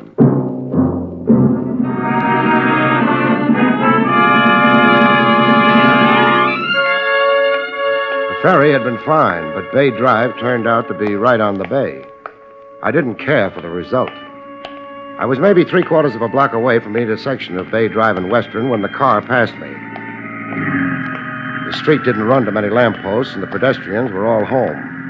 I didn't think the car's driving without lights was accidental. I began to run.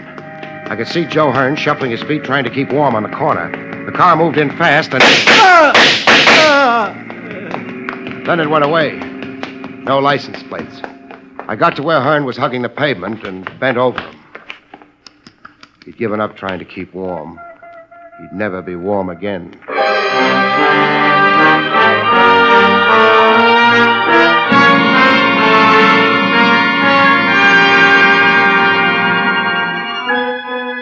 Bay Drive ran parallel to the water. Nothing was below it except a crooked shoreline and the cold darkness of the bay itself.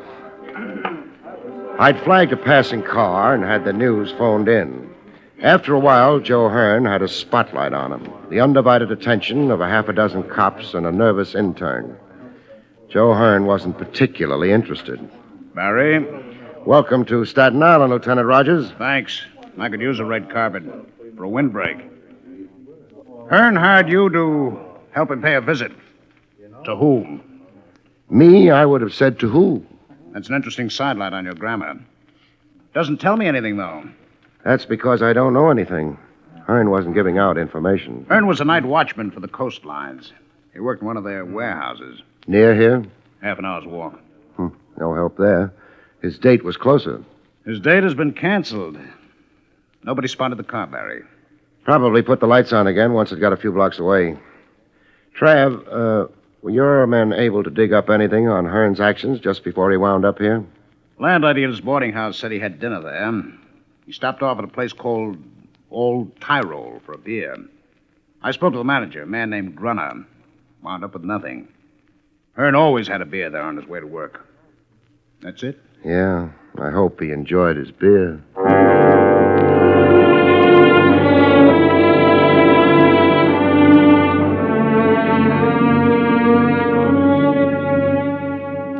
They finished with the chalk marks and the flashbulbs.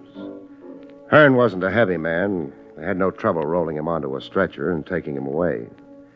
The last I saw of him was a pair of tired shoes. The right one had a hole in it.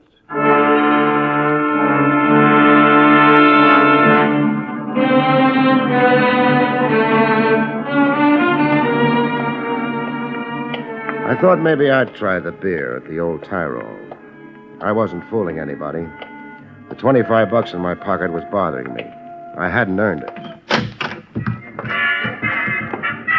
The place was full of people. The waiters were girls dressed in costume. I suppose their bare knees improved the customers' appetites. I hoped nobody would start yodeling. Good evening, sir. You want a table, maybe, huh? Well, I'm looking for Mr. Gruner. I am Gruner. My name's Craig, Barrie Craig. Yeah? I'm working for Joe Hearn. But the man is dead, no? I'm still working for him. I'm a confidential investigator. It is very sad what happens to Mr. Hearn, but I have already told the police everything I know. Suppose you tell me all over again. I do not know exactly what confidential investigator means, but I am a friend of the police captain here in the district. That's nice. He would not like it that I am disturbed. Hearn didn't like trying to breathe through the blood in his lungs. You do not make yourself very pleasant. I will not talk with you more. No? Please, you will let go of me. How many murdered men have you ever looked at, Mr. Gruner? I say you let They're go. They're not pretty. Mostly they die with their eyes open. Killer's got so little time he doesn't bother shutting their eyes. And what you see in a murdered man's eyes isn't pleasant, Mr. Gruner. There's nothing much anybody can do about it except turn up the killer. That's what I'm trying to do. I understand. I wish to help, only... Yeah. You own this building? Yeah. Coming, I noticed it had 2 stories. What's upstairs? More restaurant? No. It is storerooms and things like that. Things like that. Mind if I take a look? Why do you wish that? Maybe I'm thinking of retiring and opening a restaurant with storerooms upstairs. It is closed upstairs. I cannot permit you... Never mind. Yeah. No, if you'll excuse, I go to work. But, perhaps you will be a guest of the management, huh? The Wiener Schnitzel here is very good. So's the beer, I understand. No, thanks. For some reason, I can't think of what it is exactly. I haven't got an appetite. Good night, Mr. Groner.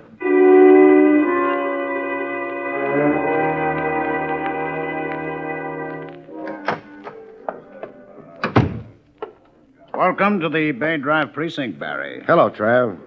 How's the beer at the old Tyrol? What makes you think I've been there? We've met before. You're bothered about Hearn. Sure. I owe him $25 worth of investigation. Uh-huh. Worrying about money? What else? I won't tell anybody you're sentimental, Barry. Thanks. I'll keep quiet about your reading books. That makes us even. What'd you find out, if anything, at the old Tyrol? Nothing. You? You gave us the fact that Hearn was a private eye once upon a time. So? The reason he quit was because the commission revoked his license. They must have had a reason. They had. A good one? Not too good.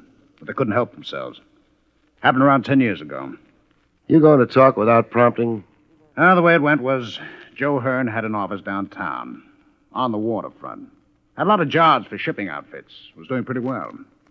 Until he testified against a man named Pete Solder. They had a law then about testifying against men named Pete Solder? The charge against Solder was smuggling. His lawyer brought in a lot of witnesses. In the higher income brackets, Barry. That made them good witnesses? Well, it helped. The case against Solder was shot full of little holes. Hearn almost got himself charged with perjury. Was Solder guilty? Sure. Ran gambling houses, too. He was deported a few years later. But at the time of the trial, his guilt couldn't be proved. So Hearn had his license taken away. Was that or a perjury charge? Trav, let me have a list of the witnesses that testified for Solder, huh? Yeah, I've got it here. Thanks. Grunner isn't on the list. No. Thanks, Trav. You're leaving? Uh-huh. And going where? Back to the waterfront. Got a lead? No. But you're going anyway. All for $25? No. I keep remembering Hearn's shoes. What about them? They had holes in them.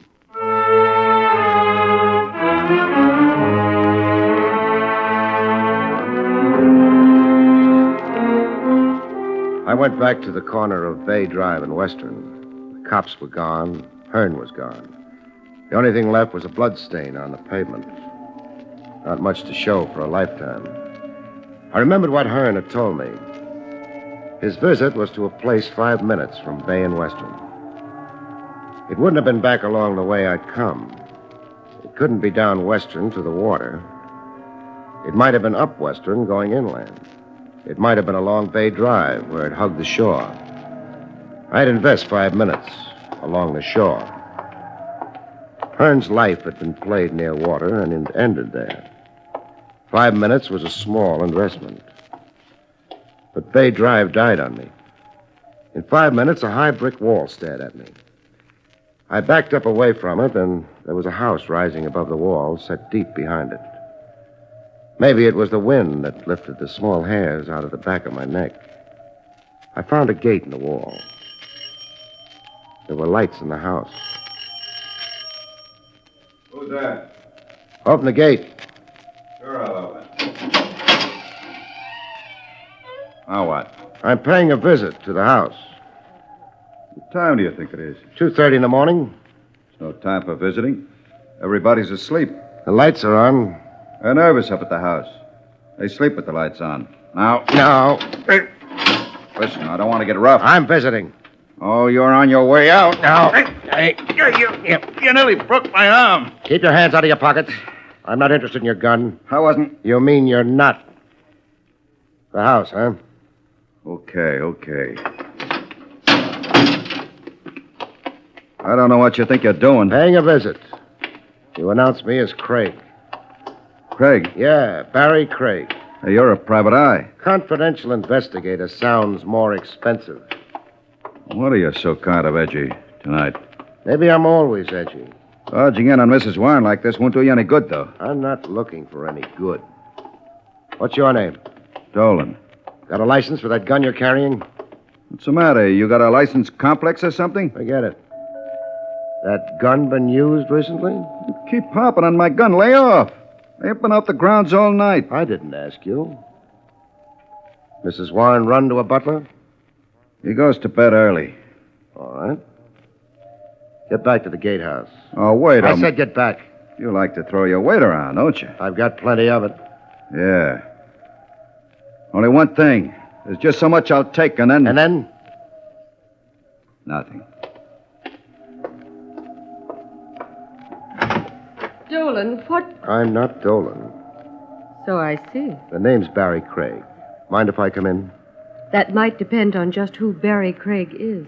Well, he's a confidential investigator. He's got an office in the city, a license under glass, and, And? a necessity for visiting. Does it happen often? No, Well, I suppose there's no harm in indulging you, Mr. Craig. that's up to you. Would you go away if I asked you to? No. Come in, Mr. Craig. It's a strange hour for a visit, Mr. Craig. You're up, Mrs. Warren? I keep strange hours. Why did you come here? A man named Joe Hearn was shot to death a little while ago. Oh, but... He was a private eye once upon a time. More recently, he's been a night watchman. Right now, he's dead. Well, I'm sorry about that. I suppose investigators are all fine men. They bleed when they're shot, and when they've bled long enough, they die.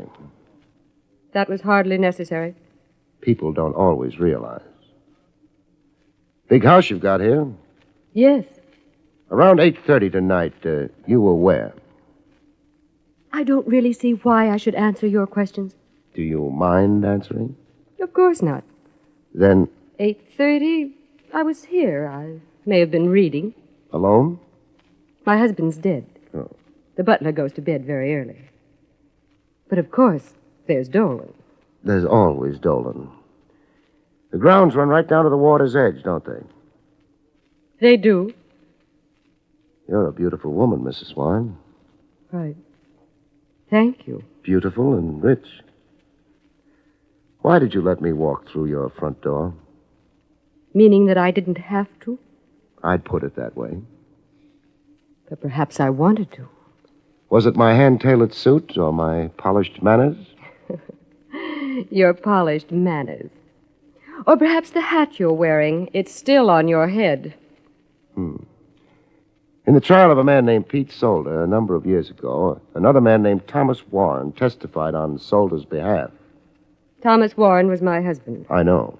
Thomas Warren's testimony helped a private investigator named Joe Hearn lose his license. Oh, we're back to that. We never left it. It was that Joe Hearn who died tonight. What possible interest could I... Solder knew lots of people like the Thomas Warrens. He must have had something. I hardly knew him. You must have been what, 18 at the time? A few years older when Solder was deported? Did you still hardly know him then? I'm trying to understand why you're asking me these questions. Hearn was killed a few minutes after he left a restaurant and bar called the Old Tyrol. It's run by a man named Gruner. He keeps his supplies upstairs behind drawn blinds and with the lights on. I know nothing about the Old Tyrol or a man named Gruner. Mr. Craig, why don't you take your hat off? Why should I? Perhaps because I want to see what your hair is like. I'm not a cop. Those rooms upstairs at the restaurant could be used for gambling. I wouldn't be interested. Except that Pete Solder ran a string of gambling houses. You're very stubborn. I'll take it off for you. This is pretty quick, isn't it? You're very real, Mr. Craig. Very real and disturbing. I still think it's pretty quick. You underestimate yourself. The world's full of little men, half men. You're exciting. I'm not buying. What? It's a nice performance, but your price tag's showing. Well, you... No. Oh, my wrist. I'd just as soon not be slapped. Not even by a beautiful woman. Let's get back to the gambling houses. If you don't mind, I'll show you to the door. You mean he's had time enough by now to get away? Yeah. Too late. The car's gone. Very nice, Mrs. Warren. Would you please leave? You stalled me just long enough, didn't you, to let him get out of here? I don't know who you're talking about. No? But Hearn did, Mrs. Warren. Hearn did.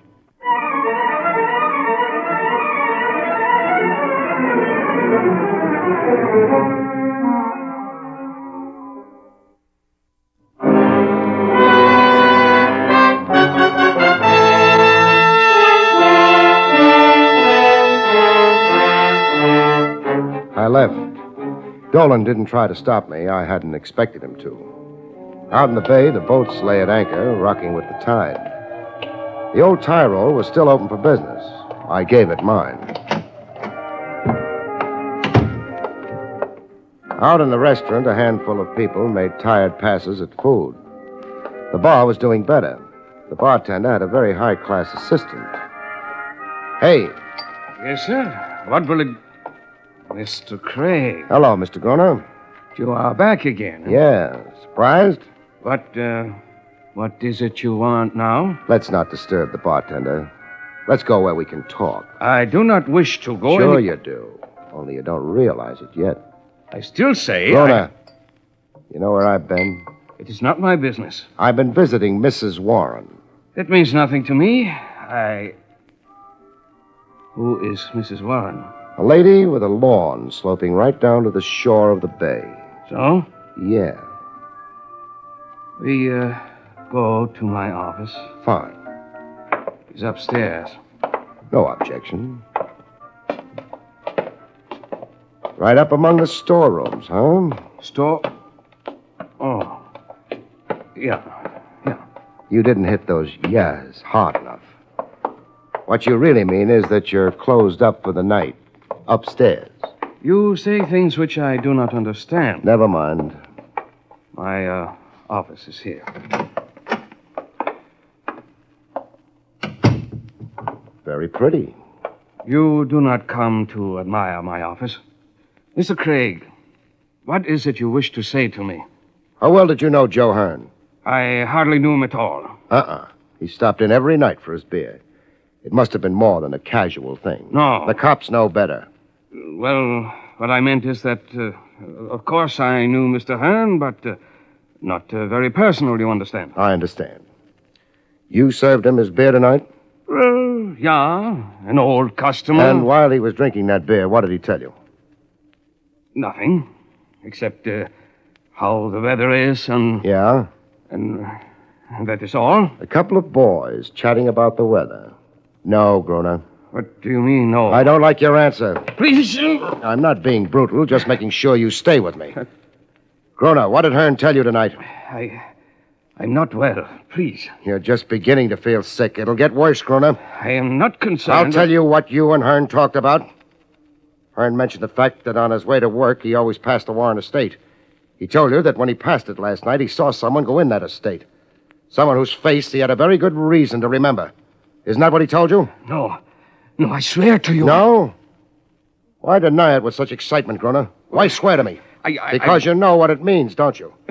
That's why you're so anxious to get out of it, isn't it, Groner? I say nothing. Let's go back to storytelling.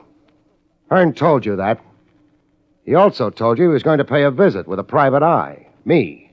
Although he wasn't mentioning names, was he? No. Don't be so anxious to agree with me on unimportant things. Hearn finished his beer and left. And what did you do? Nothing. Nothing except make a little phone call to a lady, Groner. Yeah. They've got a funny law. Roughly, it says that if you know about a murder and don't talk, you go to the chair right alongside of the man who actually pulled the trigger. I know about this. Maybe you think it's unfair. You'll go right on thinking that until they shoot the high voltage through that fat body of yours. I know nothing. You phoned Mrs. Warren. You passed on what Hearn had told you. Maybe I did. It is not against the law. What did you think would happen with that information, Groner? What do you think did happen? It is not of my doing. They got to Hearn before I met him. He didn't die very pleasantly.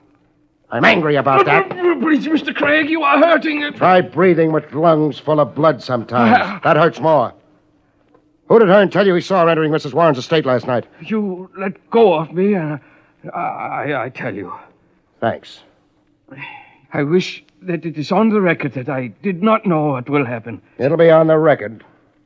Now stop washing the blood off your hands and talk. All right. Then I speak. The man Hearn sees who goes into the Warren estate... Get out! Rona! Nice shooting, Dolan. Come out from behind that door. I've had a bead on it since we came into the room. The angle's wrong for you. Come out from behind that door, Dolan. Okay. Hold it. Drop the gun.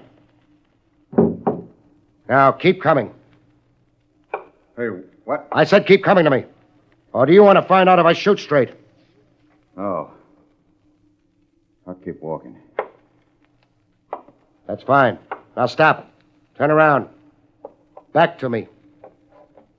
Face that door you just came out of. Yeah. Now, you start back to the door, Dolan. What's your idea? One dead private eye is enough for tonight. So we play it this way. Start walking. I'll be right behind.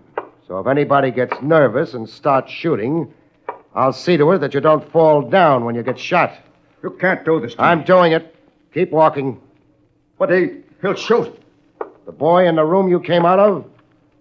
That was the idea, wasn't it? You were coming in. I was supposed to think you'd been alone. I wouldn't be watching the next room. I'd make a nice target. But I like you better as a target. No. Kick the door open all the way. Okay. Yeah. Better. Much better. Hold it, Dolan. As for you, you can try shooting it out with me. Not much of a chance for you, though. Or you can drop your gun and hope. You may stay alive a little while longer that way till a jury gets around to you. What will it be, Mr. Solder?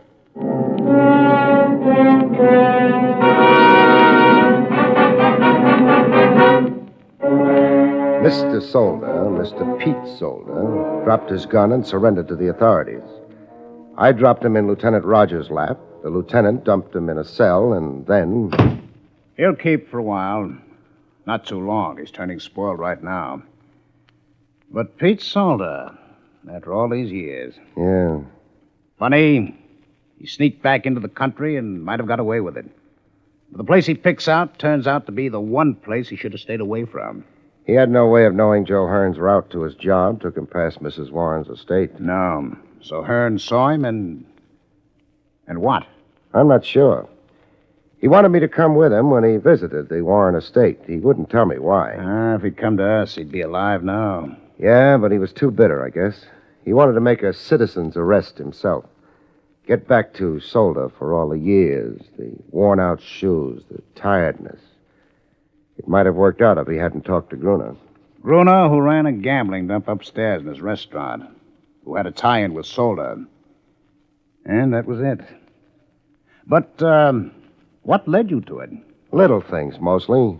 Something Hearn came across on his way to work led to his death.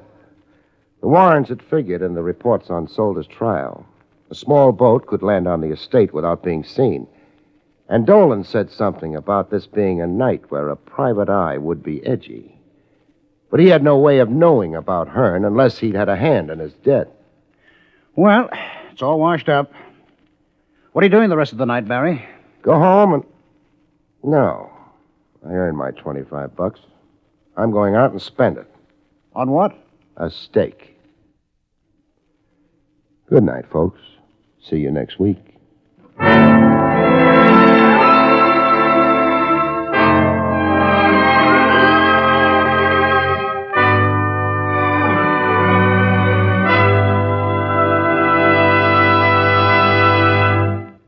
You have been listening to William Gargan in another exciting transcribed mystery drama from the adventures of Barrie Craig, confidential investigator.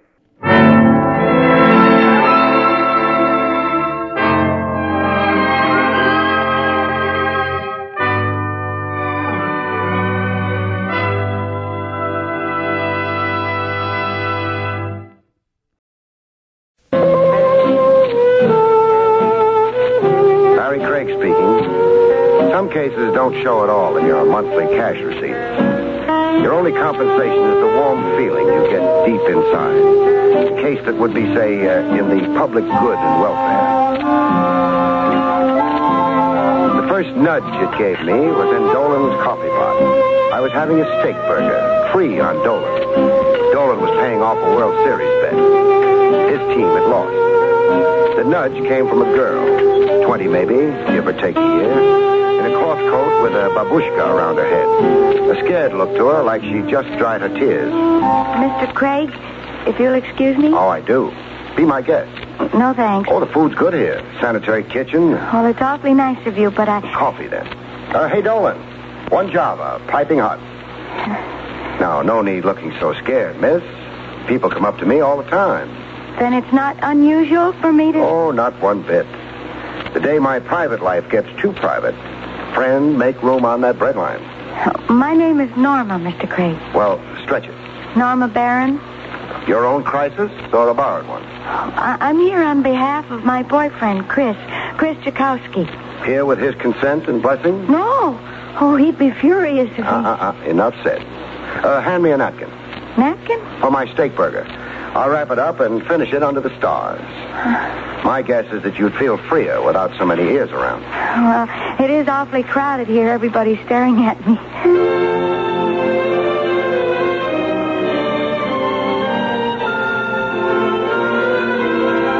The stars looked down, and the sounds of the river made like tubas in the Philharmonic Orchestra. Norma got around to the point of her mission. Chris is wild, deliberately bent on destroying himself. Oh, familiar record. Youth carrying a chip. The country doesn't know it, but we've got an undeclared civil war on our hands. An undeclared civil war? Youth against the grown-ups. Total war and no weapons barred. Read the daily papers. It is horrible. We don't come to some solution about it, we'll slip back into the dark ages. But, get on with Chris. Oh, he's carrying a gun. He doesn't know I know. That's why I came to you. Why not the regular police? Oh, I didn't dare. Gee, I don't want Chris in trouble. I wanted him understood and helped. How close are you to Chris? Oh, we've been going together since school. I've never known any other boy. Girls will sure pick them. Well, deep down, Chris is good and gentle and decent. So, okay. Who might argue with love? So what sours Chris? I'm not too sure. Personality problems, I think. The hard time he's been having, his lack of direction. That about covers what ails the world. Does Chris work? He keeps losing jobs. Oh? Tell me about his associations. They aren't good. Chris goes where he's accepted. He doesn't discriminate. What's got him feeling so low down and rejected? Besides his hard luck with jobs. Well, he's always felt second rate. His boyhood was a mess. Parents? An aunt and uncle. Not always a satisfactory substitute. Okay, I'll look Chris up. See what's got the boy toting a gun. Chakowski, only he didn't know it at the time. I wanted to tail him for a while on the QT, see what pattern of movement was typical to him. Average looking, except for his clothes. The clothes were stylish, a fancy Dan cut to them. His movements for a while were very typical of the young tough, lounging in front of a barber shop, then across the street to lounge some more in front of the Apollo Billiard Academy. A little chit-chat with a few young fellows trying to look hard. And then with the 10 p.m. chimes, Chris took himself a walk, with me not far behind him. A short walk it turned out to be, to a movie house, the Odeon. A double feature playing Death in Spades and Girl of the Manitoba Trail. I was right in line with him, buying an admission ticket. The guy buys into a movie house, he generally finds a seat and settles down for a 3-hour snooze. Not Chris Chakowski. He no sooner got in, he was leaving by the balcony fire exit.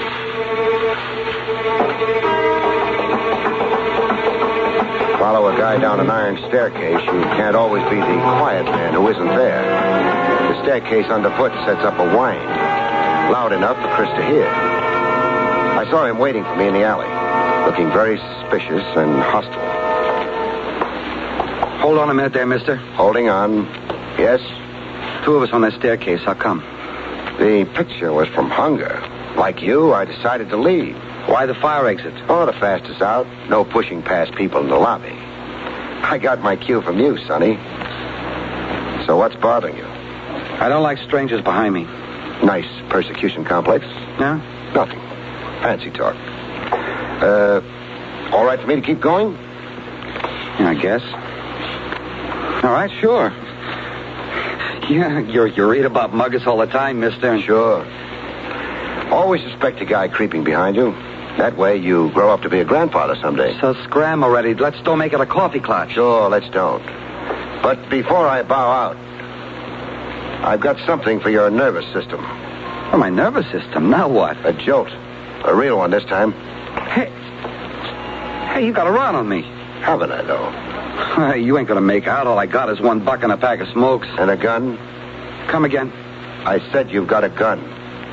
Oh, now what makes you think that? My X-ray vision. Keep your buck and cigarettes. Just pass up the hardware. Let's have it. Sure. You know something? What? You know, stick up, you're a cop. Know something? What? You're so right. I know an empty warehouse a few blocks south. Let's go to it, huh? What for? Privacy. There's a loading platform we can squat on. Have a nice, long talk. Nice, long talk? Hey, what's with... Perambulate, Sonny, or I'll get you there the hard way.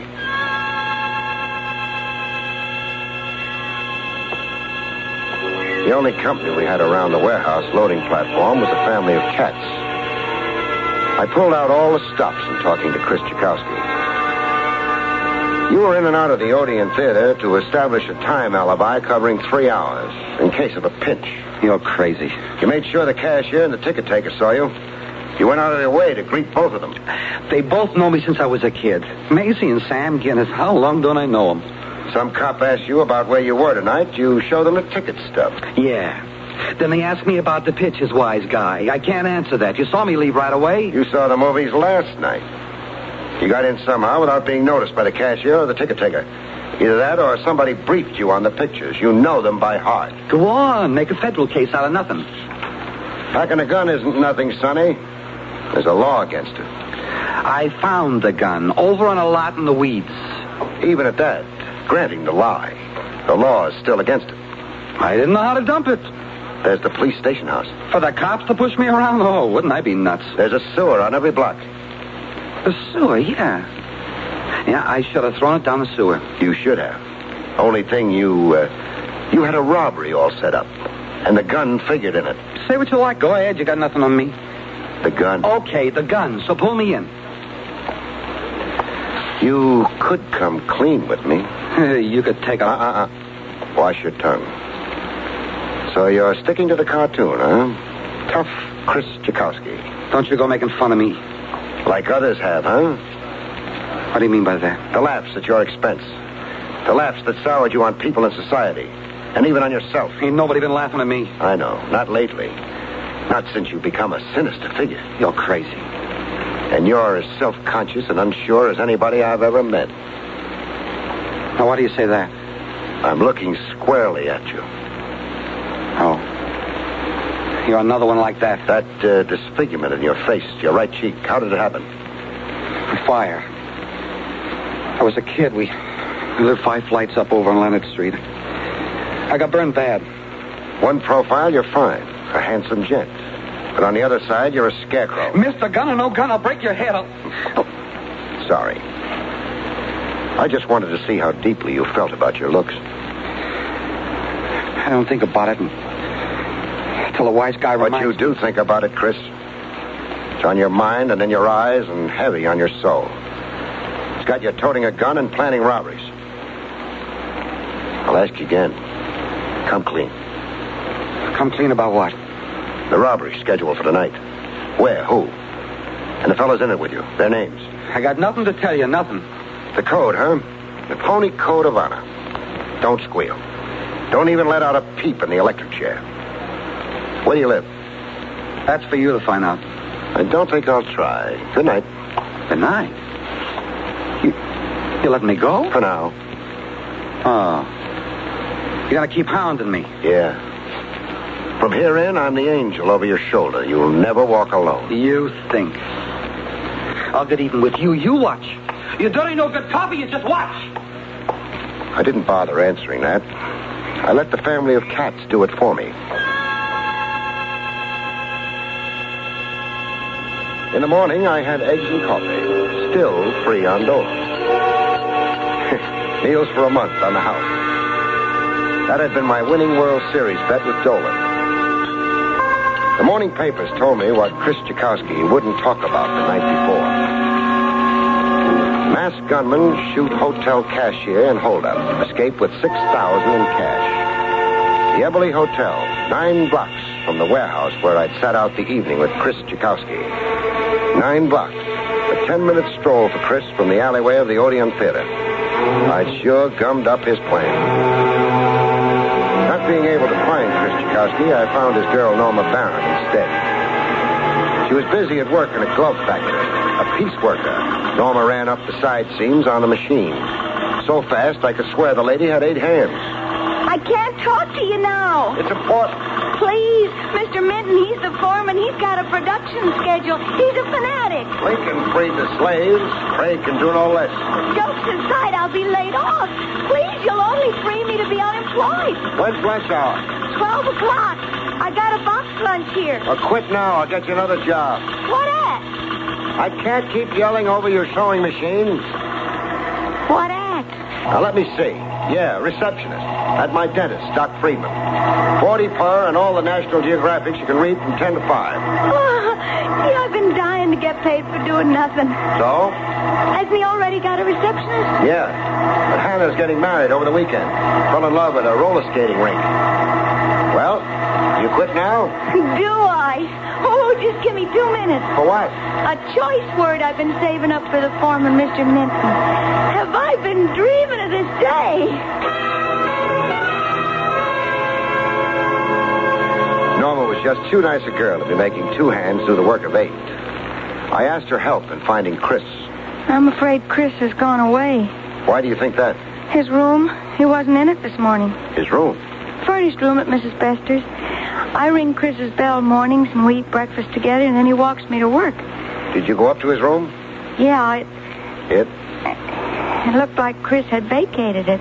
His personal stuff wasn't around. No note for you? Note? Of explanation? Oh, no. No note. Your nose just lit up.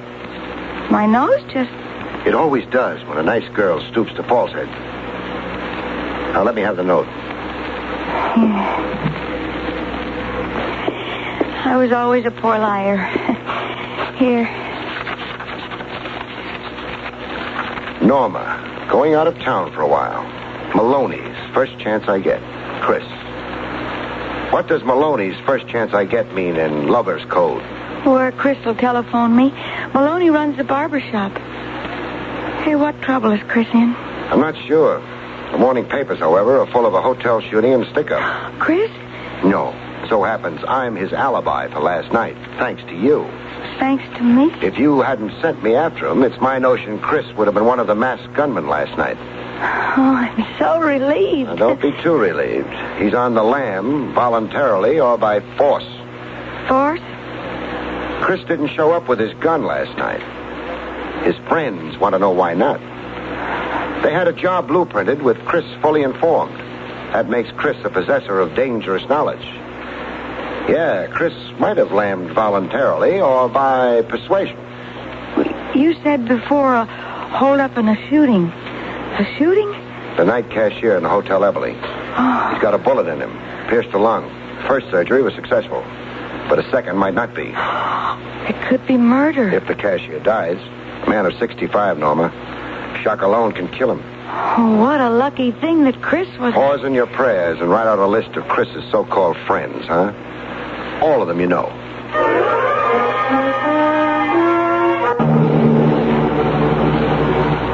Play good angel and Dutch uncle to a problem kid. The whole world doesn't take kindly to it.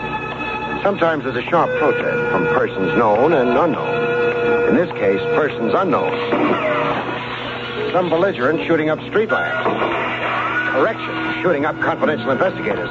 This shot practically singed my whiskers. I made the safety of a shoeshine parlor. I needed a shoe shine even less than I needed a hair scene. In the shoe shine parlor, the guy shining my shoes kept laughing to himself. Squat little guy with a nose built from ear to ear. The name on his glass window read V. Santo. Why not share the joke, cousin? You laughing at me or at the world? Hey, let's have the other shoe. Just where would you prefer it? Oh, tough, huh? Just a little sensitive right now, laughing boy.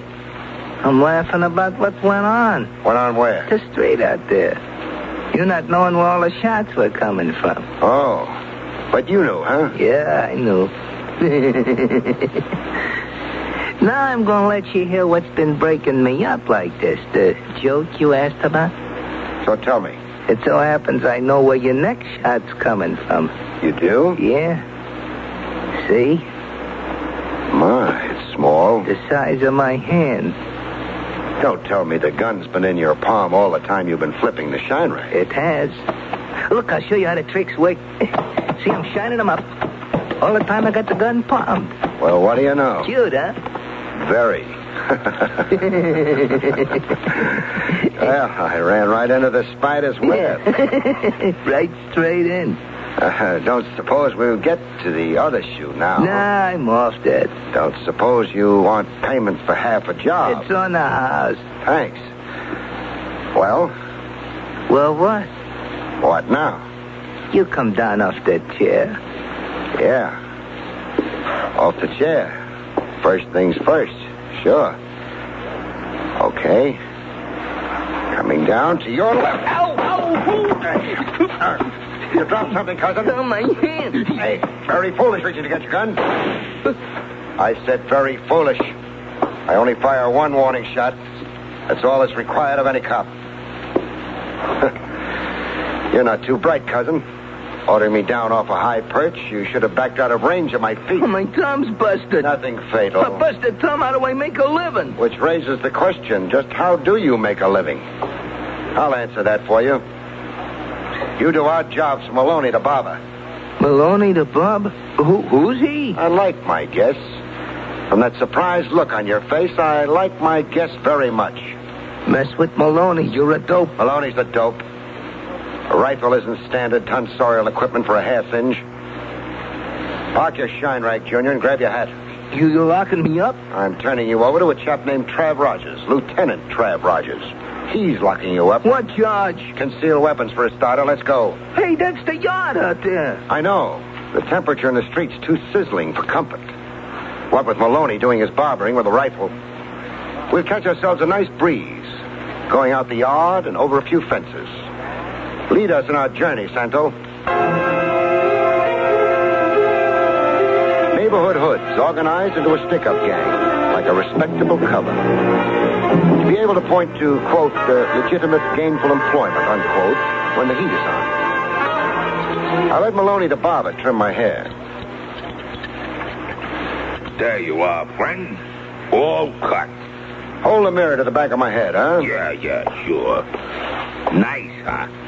The line zigs up and zags down. Style to it. I always give style to and the sideburns, cockeyed. One's over my ear and one's under. You got a lot of complaints. My head of hair. Next time, take it someplace else, huh? What barber college did you study in, chum? That's my business. Bet I can guess.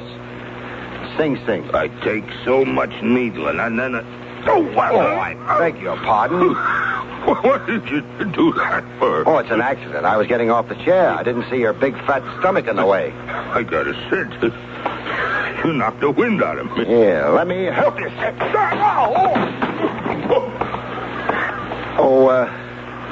Maloney. Yeah? You conscious? What's got into you? You're a lousy barber. As a matter of fact, I don't even think you are a barber. You're crazy. Just asked around the neighborhood. You're a barber like Santo down the street is a shine boy. Santo? Santo. The last I saw him, he was being fingerprinted. On your feet. I've already asked around the neighborhood, Maloney. Heard all I need to know about you. Bull. Nobody in the neighborhood even said hello to you. No, huh? Because you've got them intimidated, huh? Anybody talks to a cop, the next fellow they talk to is the Undertaker. I'm sure listening to a lot of words. Indulge me. Stick-ups this end of town originate here in your barber shop. Like the one last night in the Eberly Hotel. Like 20 others that have gone unsolved the last 2 months.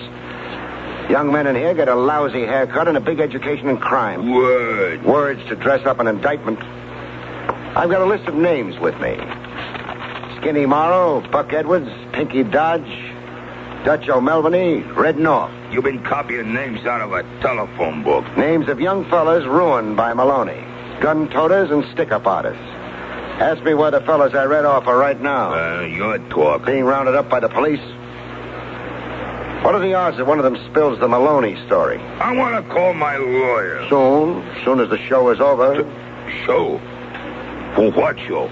A squad of cops on their way here. The store, back room, and basement. They're going to take it apart. I'll lay odds on what they'll find. Rats and roaches. And cameras, radios, rings, watches, etc. Maybe even a big piece of that $6,000 taken at the Eberly Hotel last night. Settle down with the comics, Maloney. We've got 10 minutes to kill.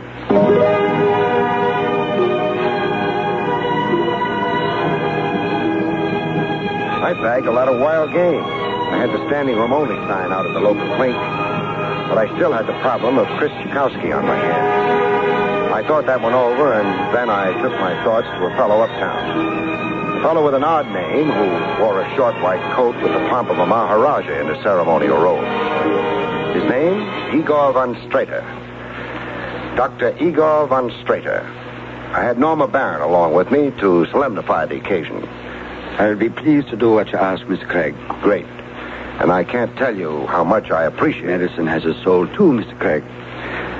Like your profession. Then the sum we agreed on. Here, $300. You'll find it all there. But I will be pleased to accept nothing. A $2,000 job for a measly 3 C's is charity enough. You have got an overhead. When will you send a young man to me? Tomorrow or the next day. I've got to work over him before you can. Let's go, Norma.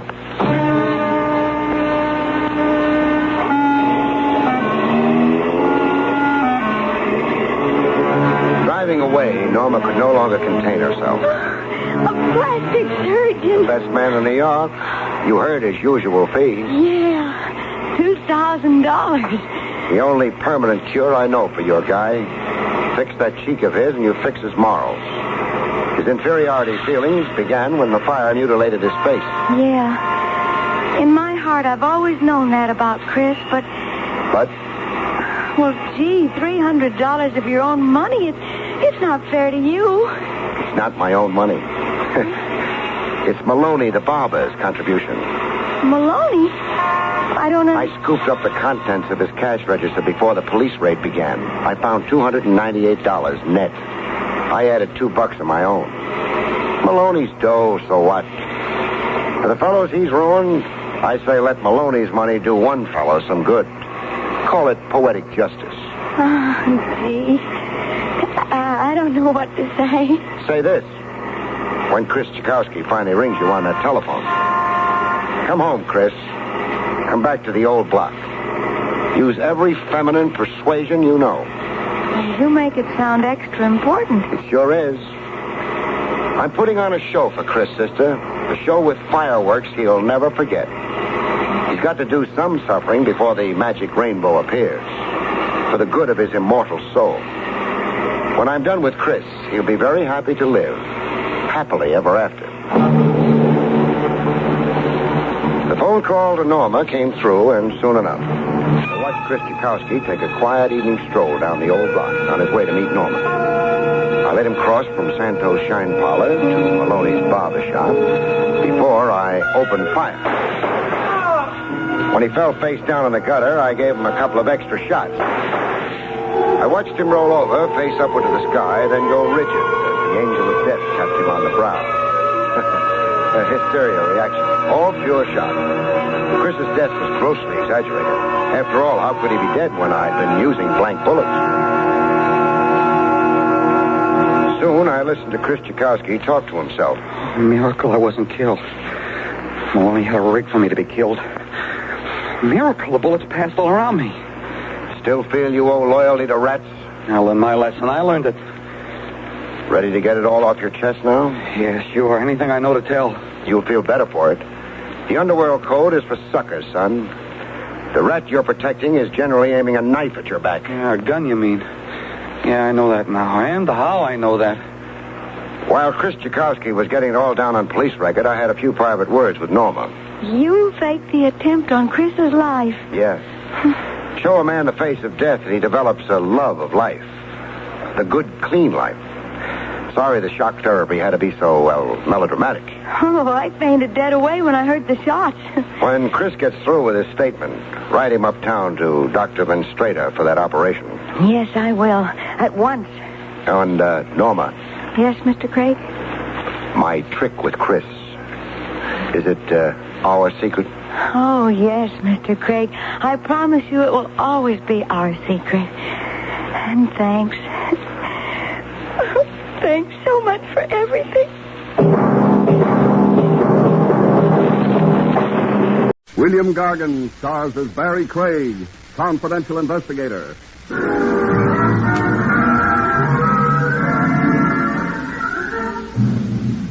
I knew a man once who thought epitaphs were the noblest form of literature.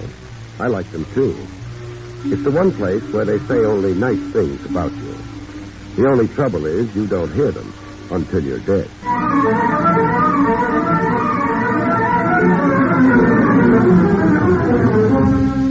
The National Broadcasting Company presents William Gargan in another transcribed drama of mystery and adventure with America's #1 detective, Barrie Craig, confidential investigator.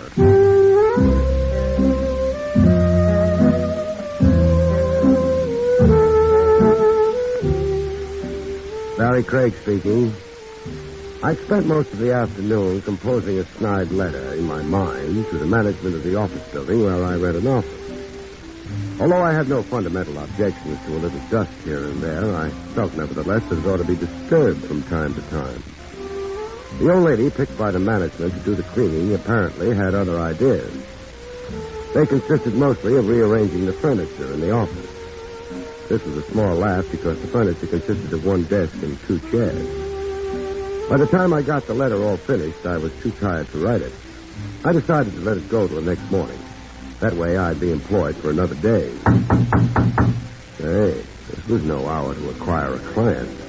What did they think, anyway? That Barrie Craig didn't keep office hours like anyone else? If that's what they thought, they were right. Come in. Oh, good afternoon. Craig? That's right. My name is Jason Potter. How do you do? I'm disturbed about my wife. Well, that happens. Has she been making eyes at people, or what? Not at all. I almost wish she had. How large an almost is that? It was merely a manner of speaking. My apologies. What disturbs me is her sudden interest in literature. You don't approve of literature? It's not that. You see, Mr. Craig, my wife has been going about pricing epitaphs. You're telling me this why? You want me to interest your wife in a short story, maybe? Or a rhymed couplet instead of epitaphs? I want you to make sure that she has no immediate use for any epitaph she may be smitten by. She's epitaph happy? Or just unhappy about you? That is hardly your concern. So far, none of this is my concern. Perhaps I can change your mind. So? Well, nice white envelope. Look inside, will you? Okay. Well, $500. You really don't care for epitaphs, do you? Not my own. Not for some time yet. How long do I have to keep you alive in order to earn this? Until I get my divorce. I don't handle divorce cases. It won't be necessary for you to. I have all the required evidence. I merely want you to see to it that I'm divorced by a judge, not by a bullet.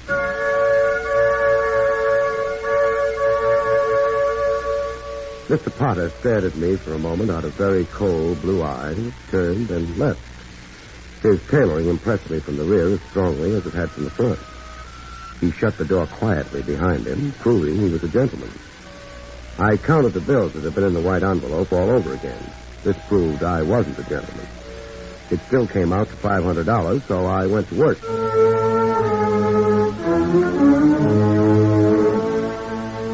I I picked up the Potters at their townhouse. Of course, I didn't know if they had a country house, but they certainly had a townhouse. All they needed was Grant to make it a dead ringer for Grant's tomb. They went downtown, and I followed them. They parked, and I parked. They walked into the Parakeet nightclub, and I walked into the Parakeet nightclub. Good evening, monsieur. I take your hat, no? No, you couldn't put my hat in with those others you've got there. Why not, monsieur? They'd probably walk out and protest. Monsieur's a wit, no?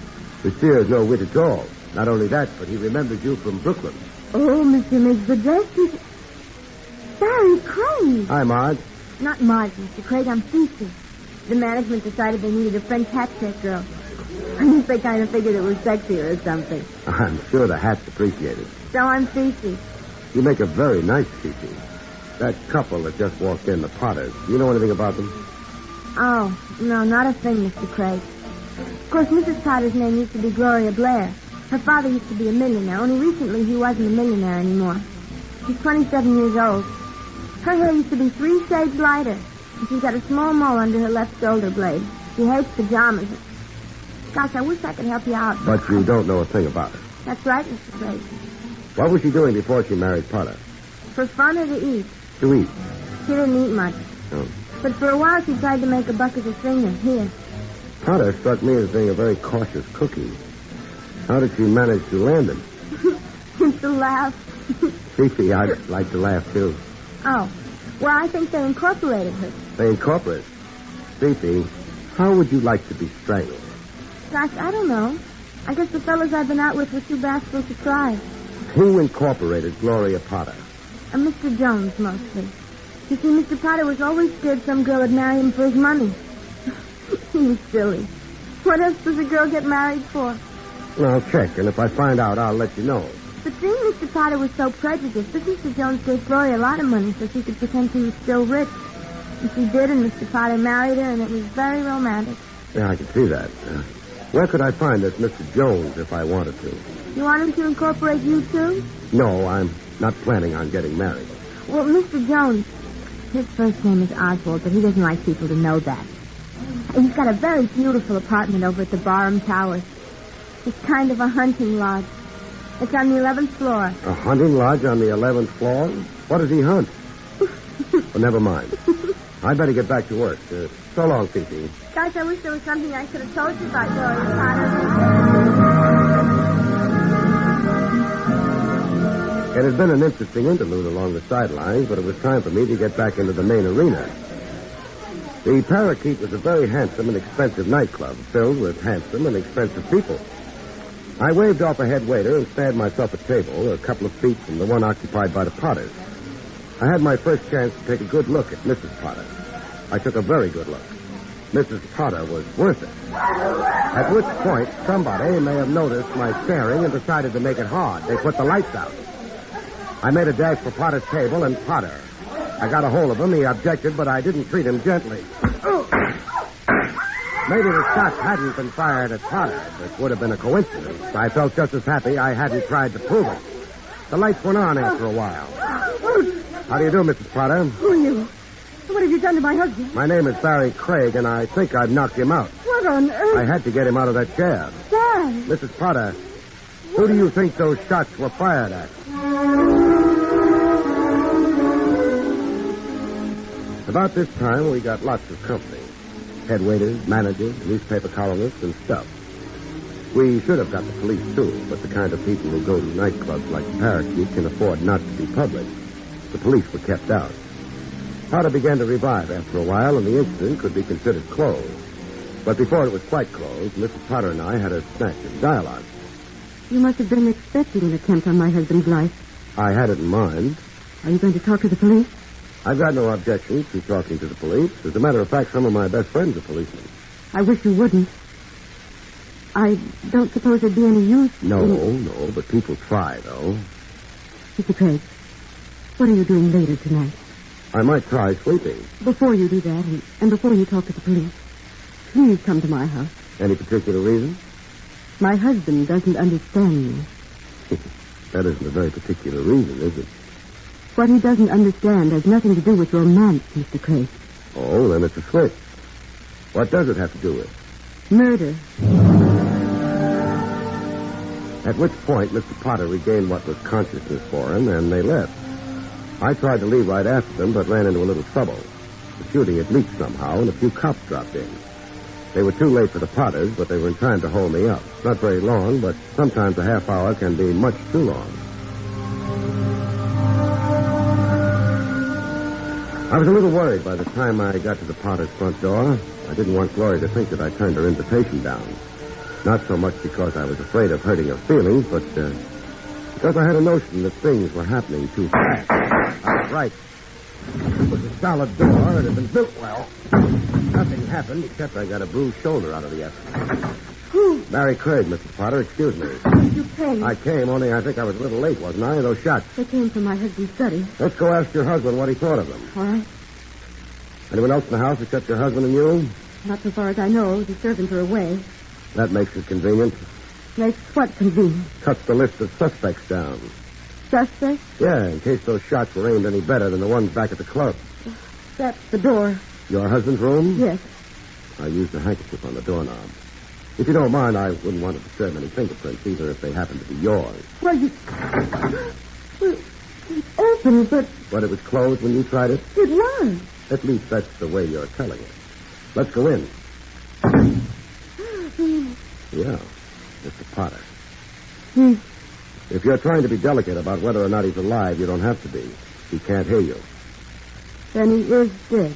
As dead as they come, and when they're murdered, they come very dead.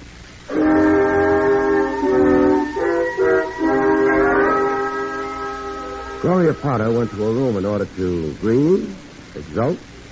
I didn't bother speculating. I phoned the police and waited until they came.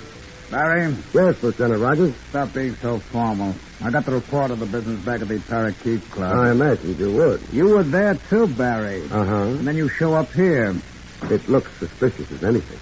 Now, don't kid me just because I went to college, Barry. It wasn't my fault. I was an underprivileged child. My parents had money. We won't hold it against you. Maybe even as the years go by, you'll be able to overcome your handicap. I'd try. Barry, why were you here? Mrs. Potter asked me to stop in. That's what you said the first time I asked you. It must be a coincidence. The captain won't like it. Why not? This month he doesn't believe in coincidences. I think it has something to do with the stars. Barry, you had a date here to do what? Mrs. Potter asked me to stop in. She said she wanted to explain something to me about how her husband didn't understand her. That's not going to sound so good in a murder trial. Doesn't sound so good even here. Had you talked to her? The doctor tells me she's suffering from shock. Translated, it means she doesn't want to answer any questions just now. I wonder why. Maybe she doesn't know the answer. Are you going to book her, Tran? I don't know. 9 times out of 10 I would. What makes this the 10th time? I'm not sure. Not enough facts, for one thing. For another, nobody's mentioned a motive to me yet. You got a motive handy? I looked hastily through my pockets but couldn't find a motive. Lieutenant Rogers watched me with a highly unimpressed eye. I shrugged my shoulders and asked the lieutenant if I could leave. He wasn't happy about it, but I left anyway. Sure, I might have supplied him with some information about a motive, but it wasn't entirely my own secret. I thought maybe I ought to get Mr. Jones' permission, Mr. Oswald Jones.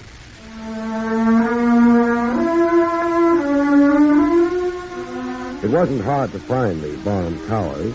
The 11th floor had an elevator running to it, which I used. It may have been a hunting lodge, but it had an ordinary door out in front of it. I hoped Oswald wasn't out hunting. Yes? The name is Barrie Craig. You're Mr. Jones? I am. Mind if I come in? That would depend on the nature of your business, Mr. Craig. I'm a confidential investigator. Indeed. That, however, is your occupation. Your errand? Gloria Potter. I dislike seeming finicky, but that again is merely a name, not a description of the reason that brings you here. I seem to be having a little logical difficulty with you, Mr. Jones. But Mr. Potter is having difficulty of another sort. Mr. Potter? And his difficulty is what? His difficulty was staying alive. He doesn't have any more difficulty now. Meaning he's dead? He's dead. It is kind of you to bring me the information. You brought it, and I'm coming in. You have, of course, the advantage of youth and perhaps of strength. I resent your intrusion, however. While you're resenting it, you might shut the door. Very well. You must be a very happy man, Mr. Jones. Indeed. Sure. An investment has paid off tonight. Perhaps I misunderstand you.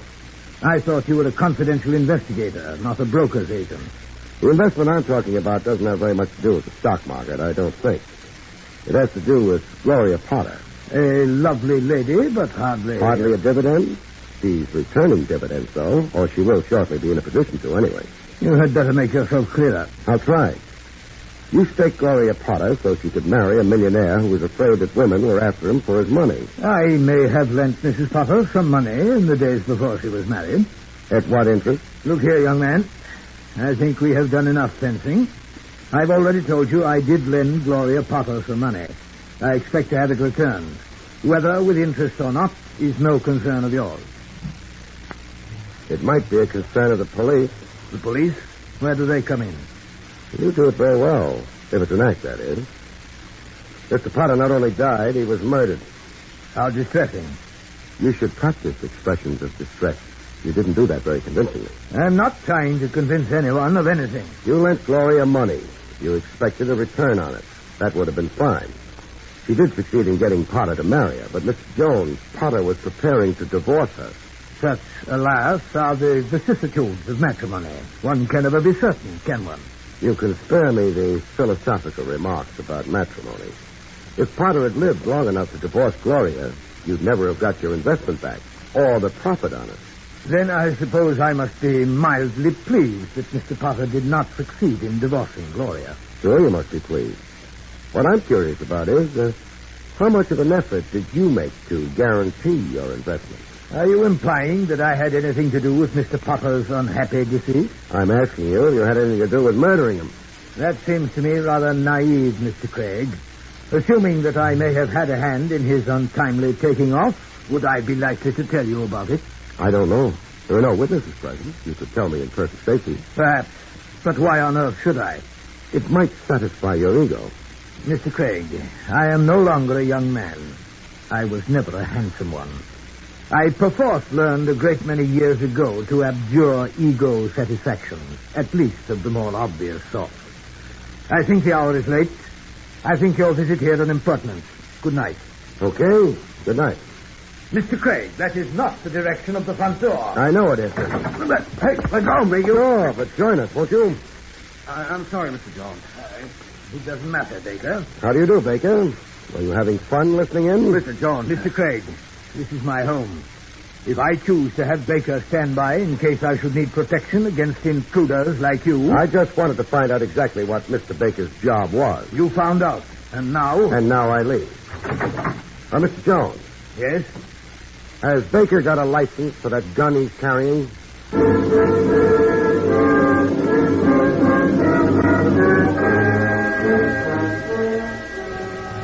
I'd left my car parked 3/4 of the way down the block from the bomb towers. I didn't hurry getting to it. Maybe I thought somebody might take advantage of my being out in the open like this. The street was clear of pedestrians and of traffic. If anybody was going to take a crack at removing Barrie Craig from the case, this was the time I preferred. I was waiting for it. But nobody took advantage. I got into the car. Then I stuck the ignition key in the lock, turned it, and got out of the car as fast as I could move. Nothing on my car is supposed to tick when you turn the ignition key on.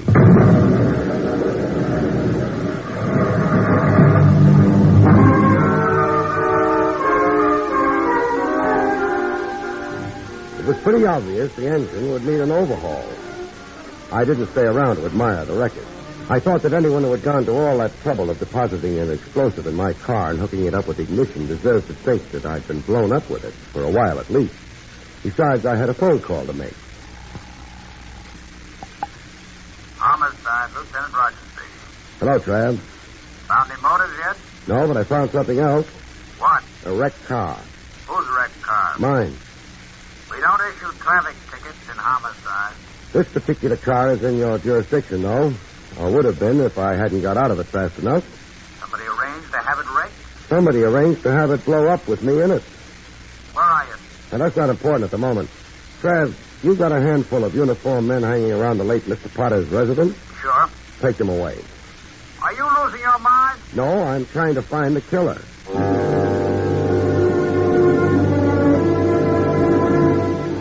Trav and I had a small argument for a few minutes, and finally he gave up. I hung up. Then I tossed a mental coin to see who I would visit next. Turned out to be Mrs. Potter. Of course, I cheated. I wondered how surprised Gloria Potter would be to see me. Oh, Mr. Craig. She wasn't much surprised. May I come in? I suppose so. I don't have much of a right to decide what to do or what not to do right now. That sounds very bitter. It is. The cops have been getting in your hair? That's their job, I suppose. Well, they're not working at it anymore. What do you mean? No more cops around the house. You're joking. No? You've got a window. Take a look. I shall. But you're right. Is that why you came? Because you knew the police had gone? Could be. Then you're another... Then I'm another what? Nothing. Well, if it is something, you'll tell me yourself in due time. I can make a guess. If the guess happens to be right, then I understand a lot of things I didn't before. I'm not really interested. You should be, for two reasons. One, the murder of your husband. Two, the attempted murder of me. Someone who tried to murder you? Uh-huh. Why? Maybe because I was crowding someone. Someone who'd already disposed of your husband. Need you bring that up? Sure. Your husband hired me. He was afraid he wasn't going to live long enough to divorce you. He didn't. Now, you might try telling me the truth. About what? For example, what do you hear from Mr. Jones? Mr. Jones? Mr. Oswald Jones. The gentleman who bought you the platinum-tooth trap for Jason Potter. You have to get into it, too, don't you? Not, too. It means someone else got in on the deal. You also said that I must be another. Another what? You didn't answer that. You mind if I make a guess? I don't mind anything you do. Thanks. When I walked in here and told you the cops were gone, you thought I took advantage of their absence to come. You thought I was a blackmailer? Well... Thanks for telling me. It rounds out the picture. There must be someone else here in the house. No. Sure, there must be. After my car blew up, I had a phone call to make. That took time. I took a cab over. It took time before I found one. But whoever had arranged to have that car blow up wouldn't have hung around. He'd have come here. I don't know what you're... Someone else must have known that your husband was preparing to divorce you. I don't think that's been a very great secret. That would have given him a nice handle for blackmail. And then... Mr. Jones. Yeah, Mr. Jones, complete with revolver. I'm afraid I've been eavesdropping. For how long? A matter of minutes only. I missed the beginning of the conversation, but on the other hand, I don't think I missed anything important. Okay. You didn't miss anything important. What now? You've become rather a nuisance, Craig, both to Mrs. Potter and to myself. All right, I've become a nuisance. So what? What does one generally do with nuisances? One removes them. That's a bright idea. Was it also your bright idea to kill Potter? I hardly think you're in a position to ask questions. You're not in a position not to answer them. You see, Mr. Jones, an attempt was made on my life less than an hour ago, and less than 100 yards from your house. Oh, nonsense. No, a wrecked car. You must have noticed it, leaving your house there. There would have been a crowd about it. Oh, now that you mention it, yes, but... Naturally, you knew nothing about it. Well, naturally. Which is what you'd say whether you'd set that bomb or not. However, the point is that the police know about that attempt. Interesting. More than that. Anything happens to me, and you're the first man they look for. I should be found quite easily. But that hardly constitutes proof. No, but how much proof would they need against a man with your record?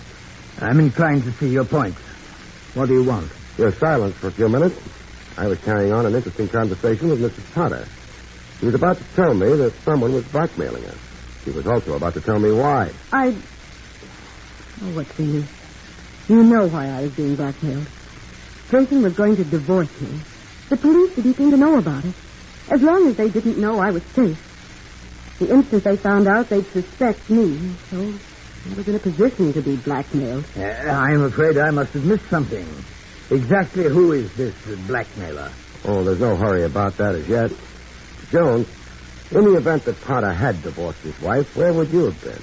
In a most despondent frame of mind and in financially straitened circumstances. You must know that, however. Sure, I know it. But it's nice to find out from the horse's mouth. Pardon the expression. Not at all. The next time I see a horse, I'll apologize to him, too. Okay, it's all set up. We know the background, the reasons. All we need is the name. Which one shall it be, Mr. Jones? Your name? I did not murder Mr. Potter. How about you, Mrs. Potter? I couldn't have killed him. Sure you could have. The attempt at the nightclub. You were sitting right next to him at the table. And the murder happened in your husband's study. You'd know your way around here, wouldn't you? It was open. I do... Shut up. What's that? The Marines, I think. Whatever are you talking about? Don't the Marines always land and have the situation well in hand? I suppose in your adolescent way you're referring to the police. I had Lieutenant Rogers pull the uniformed men away from the house. I figured they would encourage some people to drop in on Mrs. Potter. He agreed, but I imagine he's insisted on bringing some non-uniformed men around. I shall leave. Not quite yet. Why not? Because I object. Because the police will object. And because I think someone else might object. Someone else? Mrs. Potter, that door opposite the one both Jones and I used to get in here, where does it lead? The next room. It's a sort of downstairs bedroom. Anybody been using it recently? Or do you always leave doors half ajar? I was afraid. He said he'd kill me if I... I bet he did. Come on in, Baker. Drop your gun, Mr. Jones. Baker? I said drop it. Very well. That's good. But, good heavens, why, Baker? Why? Because Baker, being your man, would know about your deal with Mrs. Potter. He'd know about the impending divorce. It put him in a nice position. He killed Potter and prepared to live off the inheritance for the rest of his life. He knew he'd have you to deal with sooner or later, but he figured that when that time arose, he'd manage. No one would really miss you. I suppose you're right. It had to be Baker. No one else would have bothered about me. Mrs. Potter knew I was on the case, and you were with me at the time the bomb was planted. As soon as you entered, he could have left the apartment, gone down, connected the bomb, and then returned. Yes, I see that. He thought I was competition. He decided to remove competition. He might just as well have signed his name to a confession of guilt. That's just it, white guy. Right now, all I got to do is get out of here. First making sure of you, and then I guess you didn't believe me about the police, did you? But they're here. They're surrounding the house. I can take my chances on that. Right now, what have I got to lose? Nothing. This isn't where you're going to lose it. Mr. Craig. I'm afraid I shot Mr. Baker. Not seriously. But... The trouble with villains is they listen to the radio too much. On the radio, the hero never has a gun. Or if he has, never bothers shooting it. I'm different. I have a gun, and when someone is pointing a gun at me and intending to use it... Oh, I'm so glad. I trust the matter is, for the moment, satisfactorily concluded. Depends on what you mean by satisfactorily. I meant simply that Mrs. Potter seems to be advancing upon you with an expression of the intensest gratitude, and I suspect she will shortly fling her arms about your neck and... Oh, Mr. Craig, you've been... kiss you. Bah. I'm not a squeamish man, Mr. Craig, but there are some things I draw the line at. Good night. Jones left. The police didn't mind. They had no charges to prefer against him. Mr. Baker didn't mind. He was unconscious. I didn't mind. I was... But that's another story, and not one I have any intention whatsoever of telling.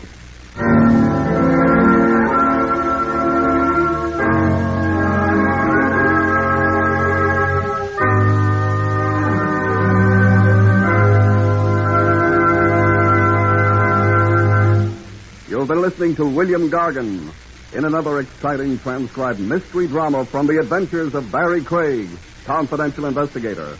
Tonight's story, Dead Lost, was written by Lou Vittis. Next week, it's the strange story of the Big Grab, about which Barrie Craig has this to say. Next week, 4 crooks and a discarded wife gang up on a fight camp in a plot to steal its purse, only to find the camp has a secret weapon handy, the Triple Cross. Good night, folks. See you next week.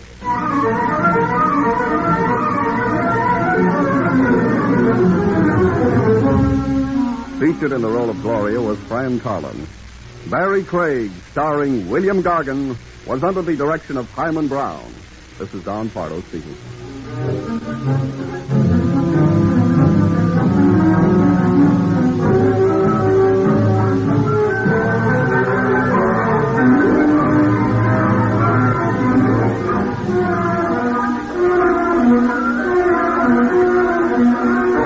This is NBC, the National Broadcasting Company. William Gargan stars as Barrie Craig, confidential investigator.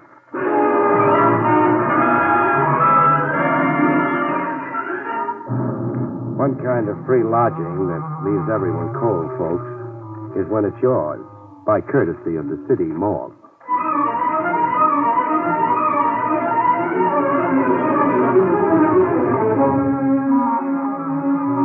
The National Broadcasting Company presents William Gargan in another transcribed drama of mystery and adventure with America's #1 detective, Barrie Craig, confidential investigator.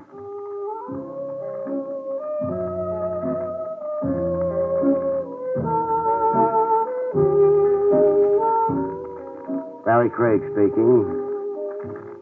There's one little thing a confidential investigator has in common with a crooner or a tap dancer. Ballyhoo. You can't get enough of it. The right kind of publicity break with pictures and acts, and your fees skyrocket. Even better than money, you promote your pick of jobs, scoop off the cream. I wangled me a break like that. A lady reporter, Mona Gale, assigned to follow me around by the True Life Picture magazine. An elegant redhead, lugging a camera and a notebook. She'd been ordered to profile me, get the story of my life from cradle to now. But the assignment had her missed, I could see. I wasn't important enough people for her. Is there some point to this dreary hike you've got me on, Mr. Craig? Yeah, there is. Tenement Row, near the dock. America's melting pot. Out of it comes governors, songwriters, bookies. Look around you. I have looked around me. Then start taking notes. Garfield Place. I was a kid on this block. That rat trap there. I played stickball off the stoop. Go ahead, sister, make with the pencil. Must I?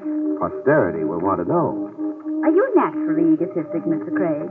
Are you naturally a snob? I'm tired. So have a seat. Here, on the stoop. What's better than sitting? Grand view, huh? Great.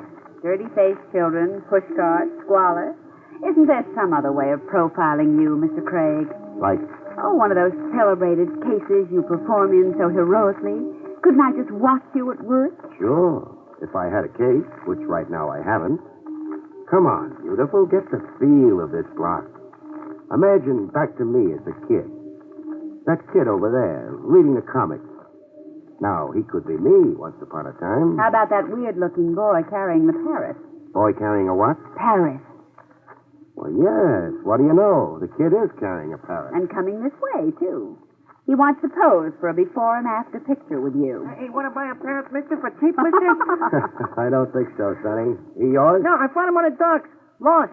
He's sick. Sick? Yeah, look at the blood on his foot. Yeah, it is blood. Bring him closer. Hey, what you examining him for, like a doctor? Funny. The parrot hasn't been hurt. Not a scratch on him, I can see. But the blood? I'll bet 10. It's human blood. Human blood, Mr. Craig? Yeah. Now, figure that. Oh, if only the parrot could talk. Hey, talk's good. Watch. Hey, go ahead, you talk. Don't shoot me! Don't shoot me! Is that the parrot talking, or is the boy a ventriloquist? Help! Help! It's the parrot, all right. Yelling bloody murder. Sit tight, sister. You hold on to that parrot. Where are you going? The telephone check with Lieutenant Trav Rogers at police headquarters. I want to know what bloody corpse the parrot belongs to. Could be you will be watching me work, after all.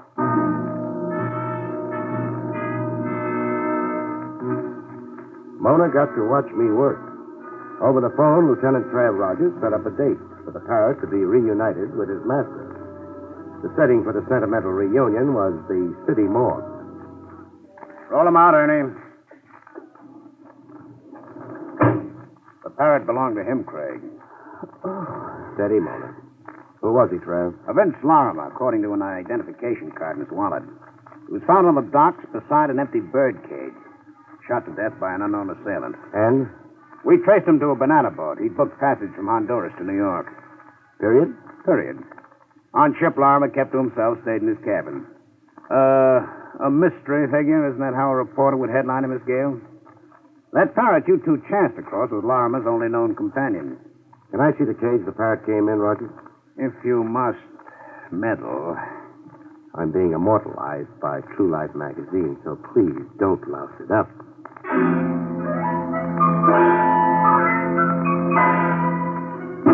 This is the cage. How do you figure the parrot escaped, Trav? Lorimer was shot. He dropped the cage. This padlock broke off in the fall. The cage door flew open, etc., etc. And the parrot got to walk, huh? No, Lieutenant, I don't think so. You don't? Not enough concussion for a padlock to snap off. Lorimer could only be carrying the cage a couple of feet off the ground. So? Look at the twist in the wire here, where the padlock was originally secured. The wire is unusually twisted. The padlock didn't break off. It was broken off, deliberately. But why would a killer stop to do that, Craig? I'm puzzled like you're puzzled. Any other personal belongings found on the late Vince Lorimer? Just this wristwatch, pocket knife, the silver ring. The silver wedding ring. The end? The dead end. A corpse, a parrot, a few meaningless trinkets. Where would you go from here, Mr. Holmes? Oh, you're sure working hard at lousing me up with Mona.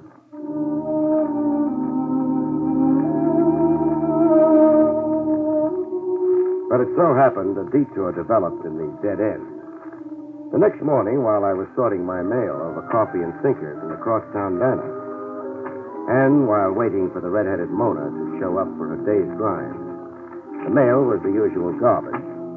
Bills, all of them stamped final notice, circulars advising me where to get my pants pressed, where to buy my geraniums, and one circular I really stopped to read.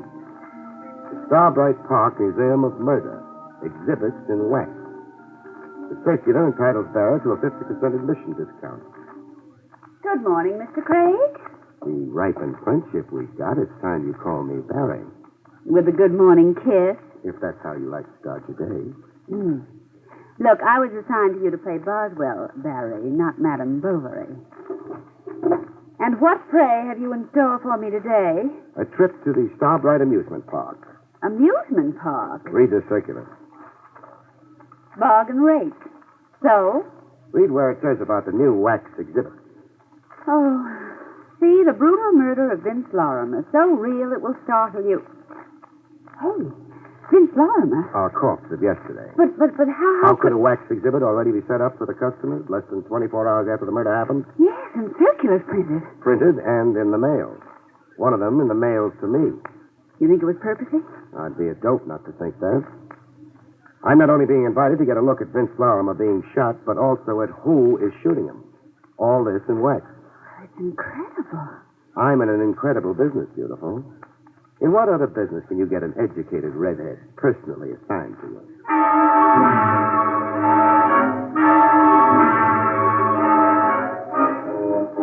Starbright Park was a ramshackle amusement area, a stone's throw off a public highway. Well, here's your Museum of Murder. Those signs, shocking, sensational, lurid. And closed. No ticket taker, no open door. It's boarded up? There's a bell here. This side door.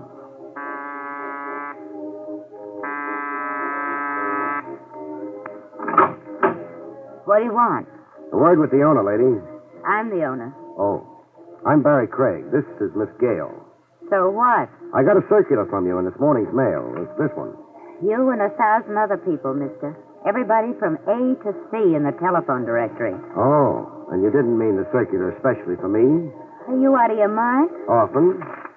The circular advertises an exhibit of the murder of a man named Vince Lorimer. You come to prove to me you can read? And also to see the exhibit. Another time when we're open. You're closed? For safety repairs. The building department found 14 violations. Oh. Come again. Wait. I want in. You say that like a cop. Invite us in.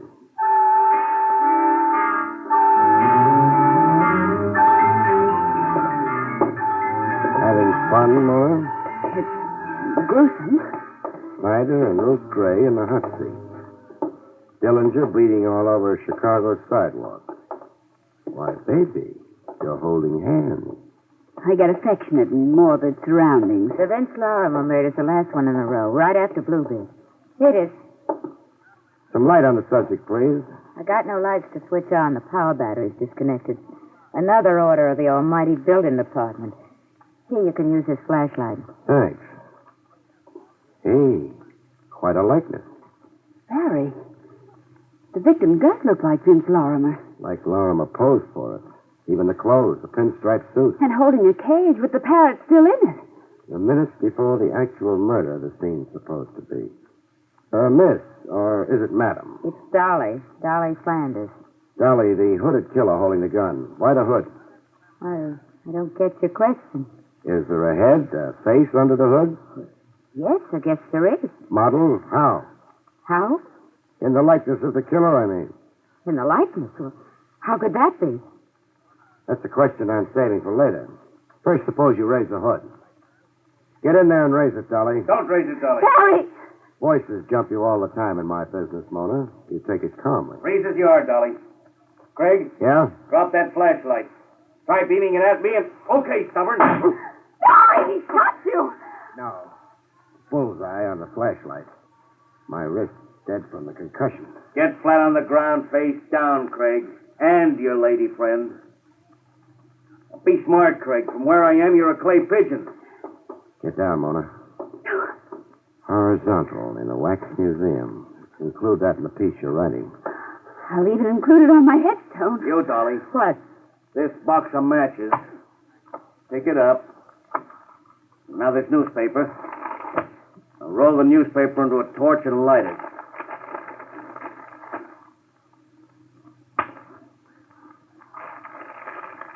It's lit.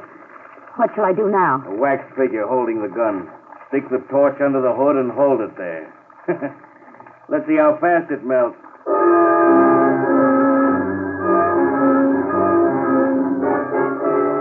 With the figure melted down, my gun-happy friend took one last precaution.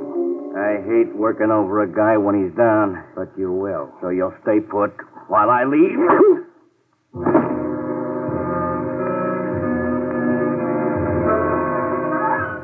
Bomb burst in my head set off a chain reaction. The last thing I heard before being blown to bits was Mona screaming.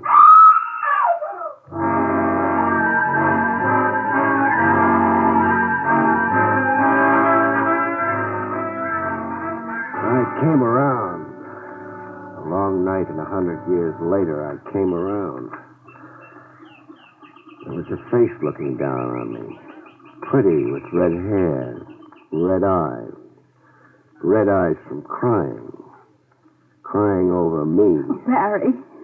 And music. Bird music? The music, Mona. It's a yellow canary singing. You're in Dolly Flanders' office. Dolly Flanders. Dolly. I'm not responsible for what happened out there. Who was he? I don't know any more than you do. Dark like it was. He didn't want me to see the face under the hood. Because it was his own face, Barry. He's the man who murdered Vince Lorimer. Yeah, the obvious conclusion. Maybe even too obvious. Dolly. What? How come a wax exhibit here dramatizes a murder that happened only yesterday? You tell me. Don't you order your own exhibits? No, I take what's shipped to me on a rental basis. So much a season. Shipped to you by whom? A Mr. Scala. Fernando Scala, a wax sculptor. Where do I find Scala? He's got a studio in Havemeyer Flats near the railroad yard. Number 179. You through third degree in me? No. How come you, a woman, run this kind of a business? Your husband, isn't he with you? How'd you know I had a husband? The silver wedding ring on your finger. Oh. Well, coming back to your first question about me and this business. Yes? I won't be in it anymore after today. Why not? I just sold it, as is, lock, stock, and barrel. Who to? Do I have to answer that, too? Not if it's a secret. It's no secret. Here's my copy of the bill of sale. Know ye by these presents that Howard Crump, purchaser, has this day for the sum of... Mr. Howard Crump thinks he's going to coin a mint running this museum, as it should be run, so he says. Won't he coin a mint? He'll starve to death. That yellow canary of yours, you ever let it out of its cage? Why should I do a fool thing like that? Skip it. Expecting visitors, Dolly? Crumb. He haunts the place. But see, I don't crowd nothing away now that he's bought the place. Come in, Crumb. Dolly? Oh, excuse me. This is Mr. Craig. With him is Miss Gale. How do you do? Congratulations on your purchase, Mr. Crump. Oh, you know? Yeah, Dolly was telling us. Dolly said you're convinced there's a profit in murder. Hmm? Oh. That's a curious way to put it. Then you put it. Yes, I believe a wax museum can be run profitably, with, of course, judicious management and promotion. The underlying principle, Mr. Craig, in any business... Cut. My aching head, Crump.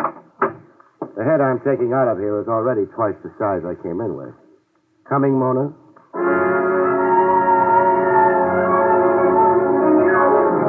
Outside the Wax Museum in a drugstore, while Mona calmed her fevered nerves with a double Coke, I got the cracks in my skull glued and an iodine pomade where it lumped. After that, I telephoned police headquarters. Hello, Lieutenant Trav Rogers? Never mind paging him, Buster. A message will do from Barrie Craig. Tell him to check Vince Lorimer's fingerprints with police files. Pronto. You're asking more questions than I've got answers.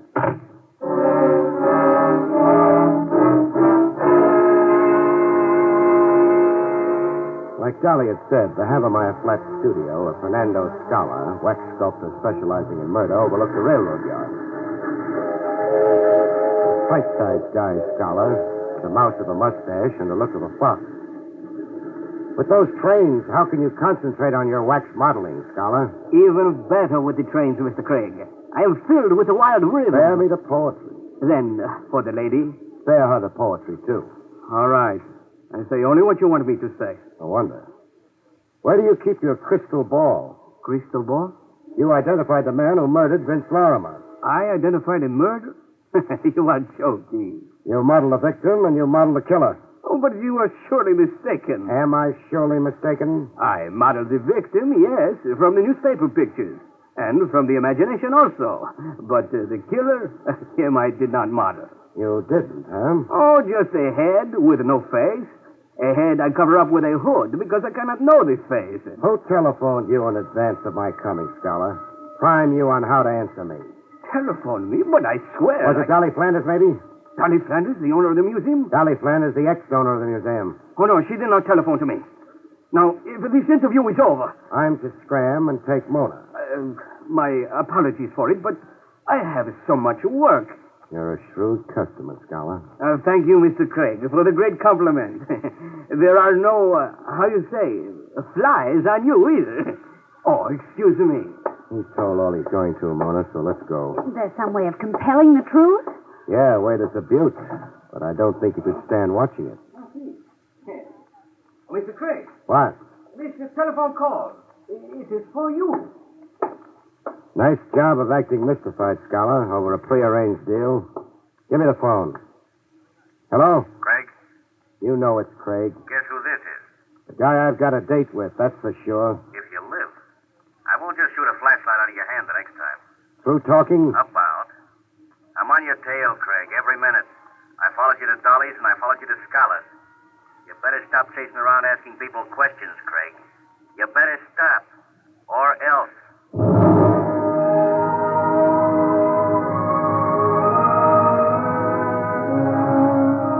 The case began to wrap itself up with a valuable assist credited to the good Lieutenant Trav Rogers.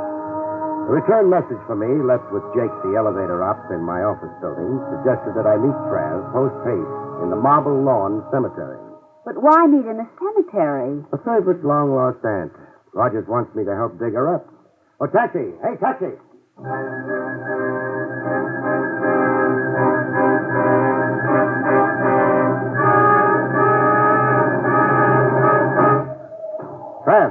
Trav, where are you? Craig, I'm over here, the first footpath.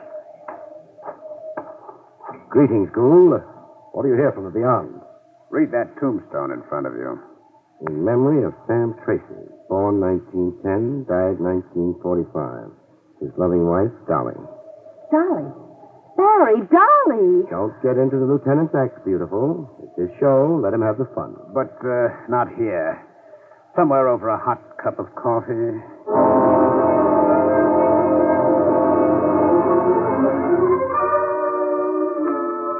That headstone read, Sam Tracy died 1945. He also died in 1951. The same man died twice. What Rogers is saying, Mona, is that our Vince Larimer was also named Sam Tracy once. Right. We checked Larimer's fingerprints with police files, as per your request. Larimer's prints correspond to the prints we have of a Sam Tracy, a one-time thief and safecracker. But there is a Sam Tracy now buried in the Marble Lawn Cemetery. Mona's yet going to convert from reporter to detective. No, beautiful. Whoever's buried in Marble Lawn is a ringer. Someone's buried as Tracy, as a trick to free the real Sam Tracy. Alias, the late Vince Larimer. That was my guess, too, Barry. Great minds run on the same channels. Who said that? What was the original Sam Tracy trying to escape from? A safe robbery in 1945. Tracy made off with a cash haul of $100,000 belonging to a stockbroker named Rufus Scott. The police gave up when Tracy, the phony Tracy, as it turns out now, died. Died how? In a rooming house fire while hiding out. And the 100 G's? Went up in smoke. So the police thought, I mean. As did the insurance detective in the case. Insurance detective? A certain Sandy Dowell, an eager beaver in his day. Dowell chased Tracy all over North America before the fire burned him out of the case and into retirement.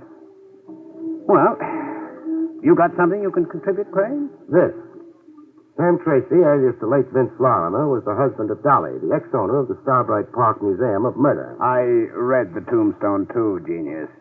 Besides, it's a matter of record that Dolly Tracy posed as the widow in the phony burial of her so-called husband in 1945. I guess Dolly to be the very late Larimer's widow this morning. By divination? By a silver wedding ring on her finger. An exact replica of the one you found on the corpse. Well, we know a lot and we know nothing. Tracy got away clean with $100,000. Even got out of the country. Why then did he come back posing as a Vince Larimer? Why take that risk? And get murdered. And who released the parrot? And why? Frankly, Mona, I don't know if that's really significant. Bet on it. It is, Rogers. It's the key to our killer. All right, where would the key fit? Seabright Park, I'd say. Trav? Yes. Suppose I call the move. Can you bear it? If it catches a murderer. Spoken like a good cop.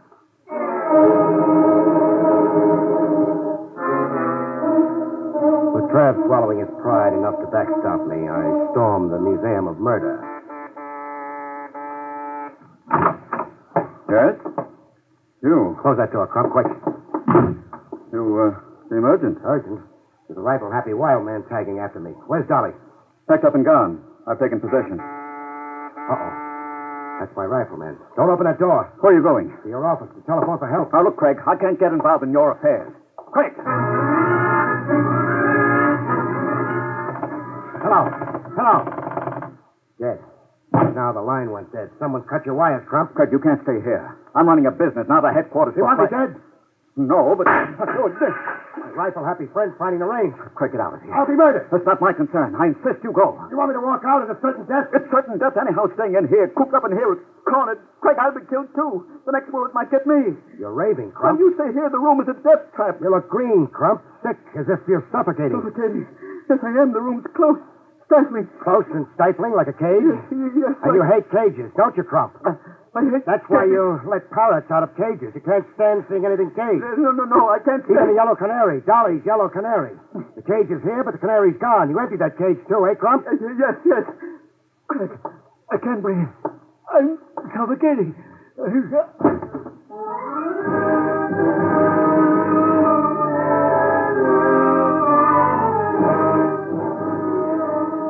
Trav and I swapped postmortems and Tony, while Mona took notes.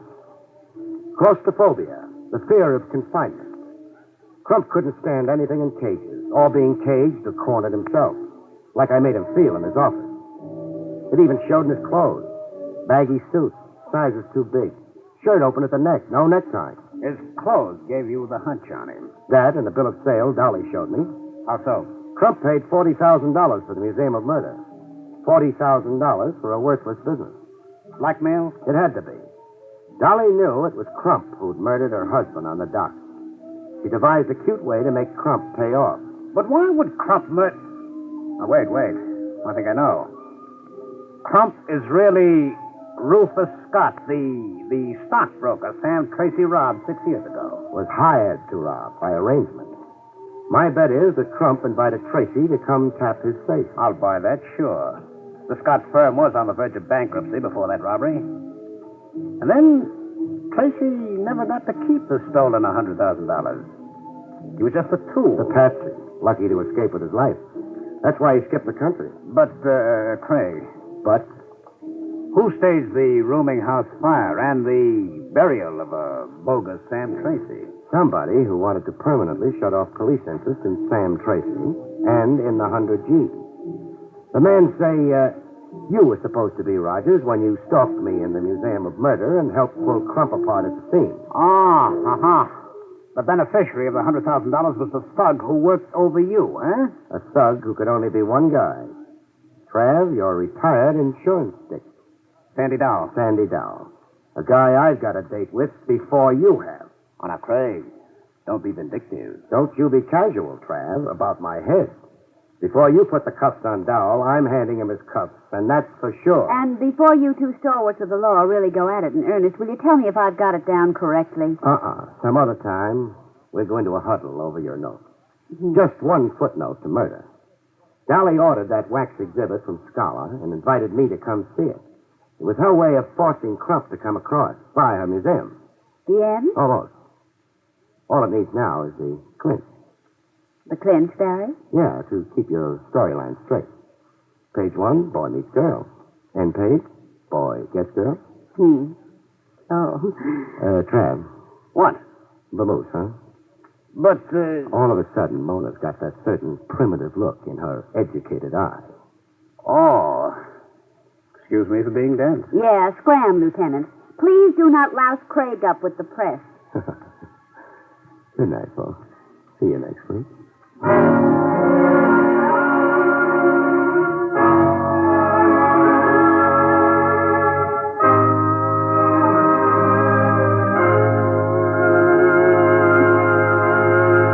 You have been listening to William Gargan in another exciting transcribed mystery drama from the adventures of Barrie Craig, confidential investigator.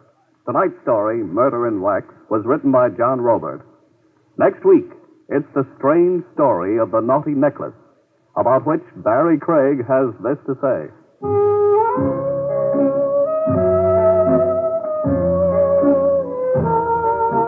Next week, I'll tell you how I was hired to buy a string of pearls, which was almost woven into a noose to hang me with. See you next week, folks.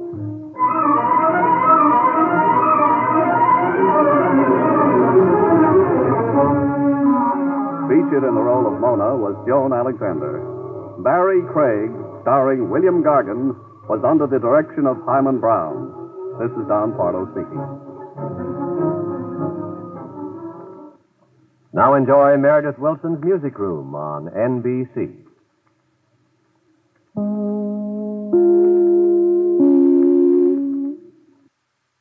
William Gargan stars as Barrie Craig, confidential investigator.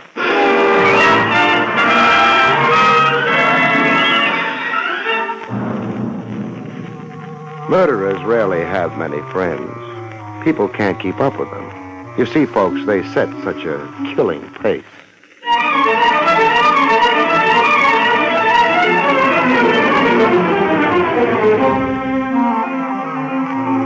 The National Broadcasting Company presents William Gargan in another transcribed drama of mystery and adventure with America's #1 detective, Barrie Craig, confidential investigator.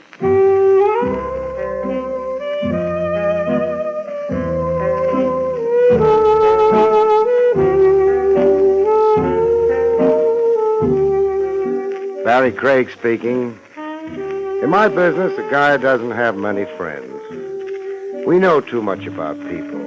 The wrong kind of things and maybe the wrong kind of people. Or are there any different kinds? I wouldn't know the answer to that one, But after time enough and jobs enough, about the only thing the investigator can be sure is clean is his license, if he keeps it under glass. The hours are lousy, too. Hello, Willie. Evening, Mr. Craig. You want some coffee? In Willie's wagon? Lay off the cracks. It looks like coffee. It smells like coffee. And it tastes like sulfuric acid. I'll have a cup. Thanks. How about some nourishment? I'll have a couple of donuts instead. A couple? What do you think I am, a weightlifter? Just watch your teeth working on them. Hey, you on a job? No. Well, then what's keeping you up this late? Your coffee, mostly. You didn't have any before you walked in here. I can dream, can't I? Besides... Yeah? I felt like company. Private Eye gets tired of his own thoughts pretty quick. Why don't you quit thinking? I did half a dozen years ago. I've been a happy man since. Business. What'll it be, Bud? Does it have to be anything? I seen one of those before. Back up. Against the wall, huh? Sure. Hold it, Craig. The personal touch? Just sit there. Work on your donuts and coffee. I eat just as well without a gun. That's to keep you quiet, not stimulate your appetite. Thanks for explaining. Why do we have to be quiet? I want it that way. Uh-huh. This Keep Craig Quiet week? Yeah. I just passed the resolution. In a little while, I'm going to get sleepy. Don't let it bother you. My point is, do I have to be quiet only in Willie's wagon, or can I go be quiet at home? Craig. Yeah?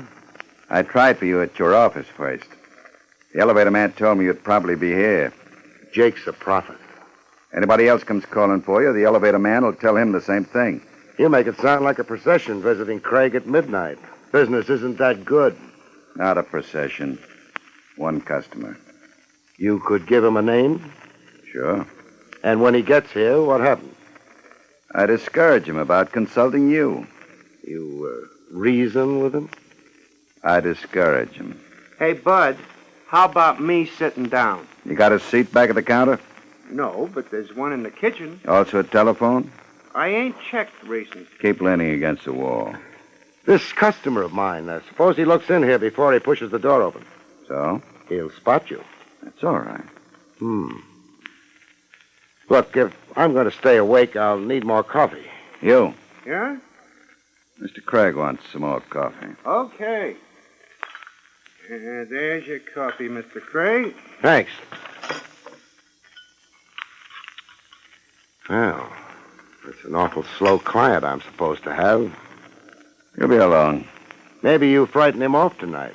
What happens tomorrow? People run out of tomorrows sometimes. Yeah. All right, that could be him. Stay put, boys. I could use a client. Not this one. He won't be any use at all. Too bad. Hey, Willie, what'd you put in this cup? Huh? Tastes more like concentrated lye than coffee. Shut up. It's an insult, not coffee. Here, you try it. It was hot, wasn't it? I'll take the gun now. What the? Those shots came from the door. Yeah. Car took the corner on a couple of wheels. Couldn't spot the license. That guy's bleeding all over the floor. Yeah. Well, he'll stop in a little while, Willie. No more blood. Yeah? Yeah, his heart isn't pumping it anymore.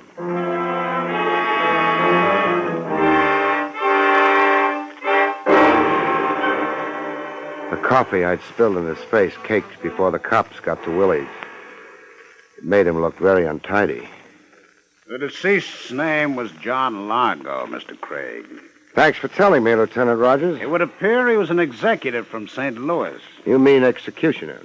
A little early for indulging in theory, Barry. Not theory. The guy announced his job. The announcement was perhaps ambiguous. Largo was versatile. The numbers, jewels, slot machines. Okay, Trav. I know about a police officer's keeping his mind open. Must be drafty, though. Barry. Yeah? According to your report, Largo intended to discourage a client of yours. That's right. Which client? A client who hadn't hired me yet. But who had indicated he might. Trav, all these questions will maybe look good on a report, but I've told you all I know. I'm not happy about it. Well, maybe if I'd gone to college like you, I'd know more. The way it is... Now, you mustn't hold that college degree against me, Barry. I forgive you. Any psychiatrist will tell you it was my mother's fault. But I've got to bring something in for the captain. Isn't a fresh corpse enough?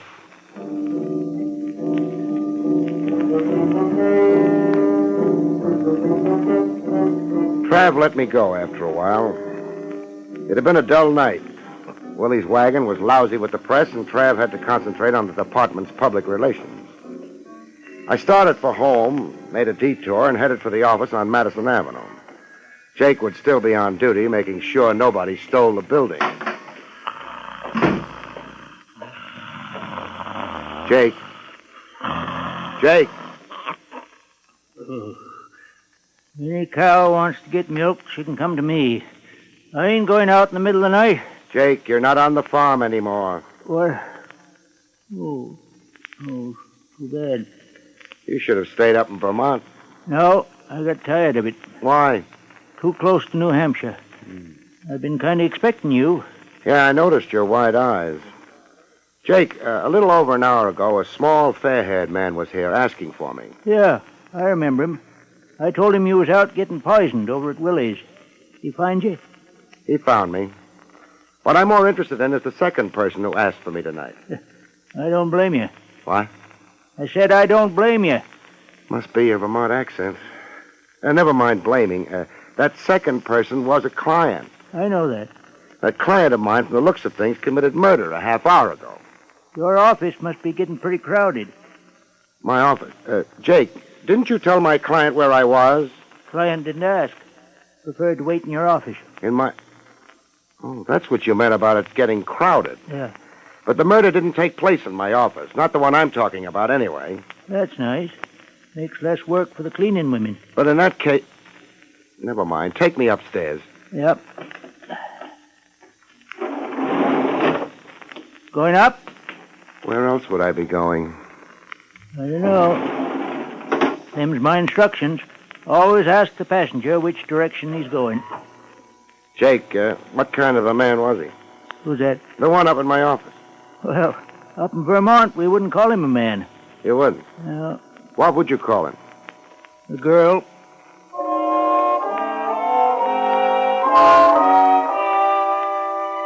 This wasn't my night for appearing smart. I stared at Jake with my mouth open until we reached the third floor. By that time, I managed to get it shut. Jake went back downstairs. I went down the hall to my office and went in. And discovered that we'd call her a girl in New York, too. Mr. Craig? Yeah? Sorry I kept you waiting. Oh, that's all right.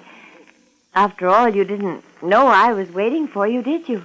I guess I didn't. Well, I was. You had an idea about hiring me? Actually, it was my brother's idea. I see. Oh, that is, I'm Sally Marlin. My brother is Donald Marlin. It figures. You're laughing at me? No. I wouldn't like you to, even though I'm not doing this very well. Exactly what are you doing? Oh, explaining. Donald's in trouble. The world isn't doing too well either. Are you trying to make me angry? Yeah. Why? Maybe you'll get around to telling me why you're here. My brother Donald has been in trouble ever since he came back.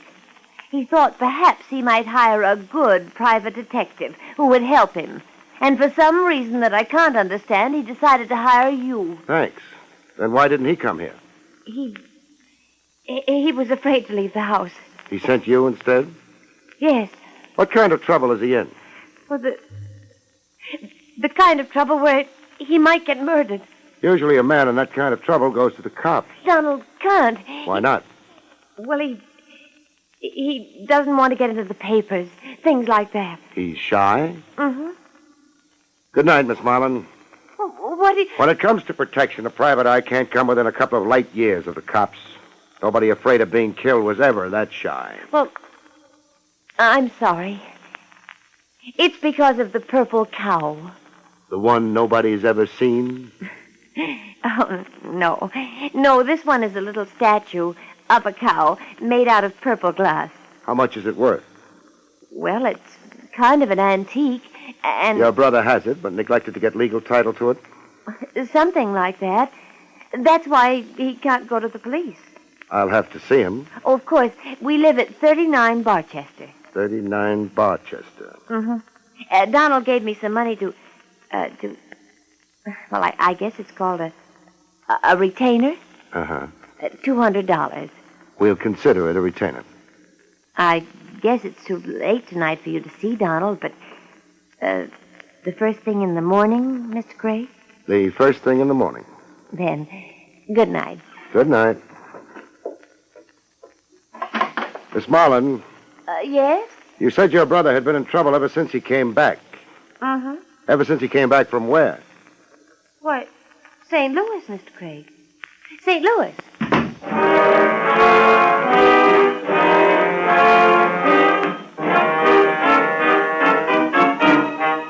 The dead Mr. Largo had also been from St. Louis. I crossed to the door and opened it. Sally Marlin was waiting for the elevator. Jake would have his troubles waking up. The elevator would have its troubles climbing all the way up to the third floor. I used the back stairs. By the time Sally Marlin would make it to the lobby and the street, I ought to be ready for her. In my car, halfway down the block. I was. She used a cab. And we went riding.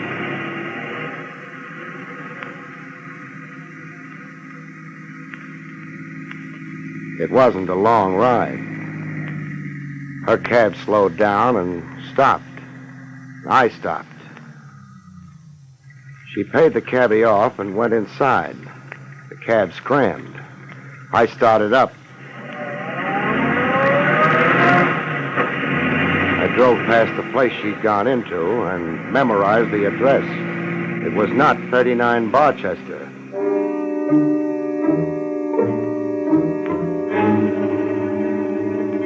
"39 Barchester was way over on the west side of town. Maybe Sally Marlin had stopped off at the other address for a drink. You can get drinks at the Club 44, not to mention a ringside seat at a roulette game, a hand at poker, or a thug for hire. Maybe Sally Marlin had been thirsty.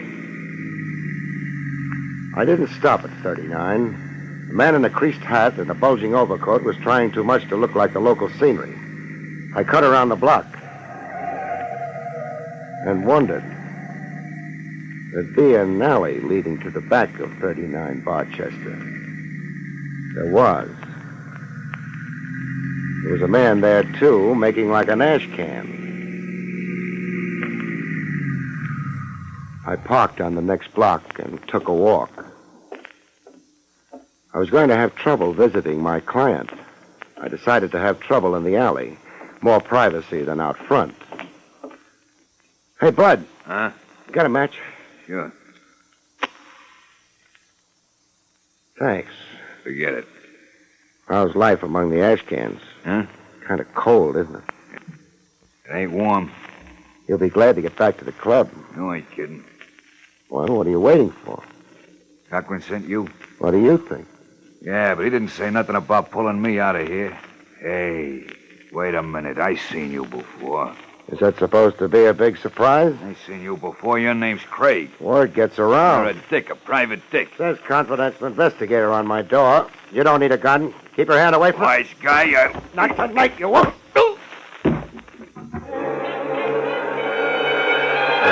He didn't. He fell down instead. I thought he might be uncomfortable lying on a gun. So I disposed of it for him. I wondered if he'd thank me for it.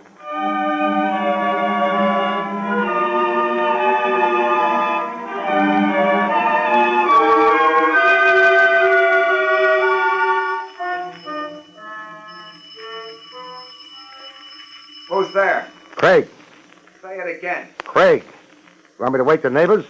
Listen. I'll open the door slow. I want your hands in front of you and clean when I do.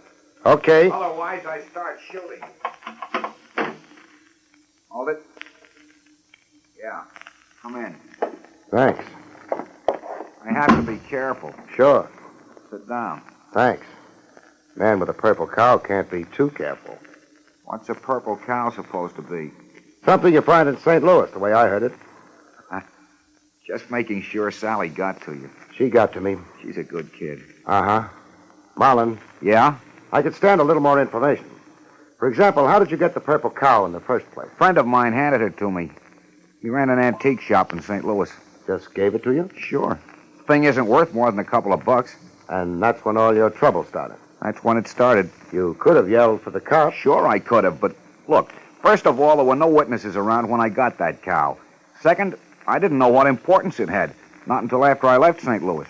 Why didn't you get in touch with the man who'd given you the cow? I tried to. And? Found out somebody had pumped him full of lead. This friend of yours had a record? Yeah, and that was another reason I wanted to stay clear of the police. He'd been a fence. What kind of stolen goods did he concentrate on? Jewels, mostly. Is that the cow up on the mantelpiece? That's the cow, all right. I know what you're wondering, but no dice. It's made out of glass. I had it appraised. Maybe it's hollow. It's hollow. Nothing in it either. You know a man named Largo? Largo? Small, fair-haired man. Comes from St. Louis. No, I don't. Why? Oh, nothing important. You figuring on going out tonight? No. That's good. You'd have company if you did. What kind of company? Couple of hoods. Front and rear of the house. Hoods. That's the kind of thing I mean. Why are they after me? On account of a hunk of worthless glass? I don't know yet. Maybe I'll go ask some questions. Oh, these hoods, Marlin. Yeah? Work for a man named Cochran. Name mean anything to you? Sure. That's the man my sister's going to marry.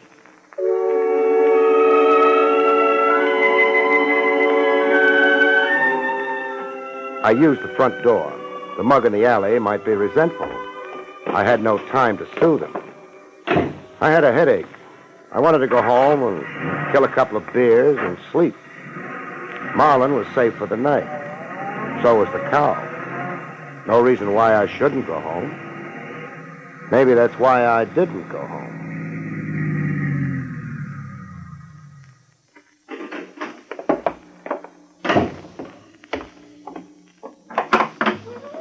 Good evening, sir. Welcome to Club 44. Oh, I'm not a customer.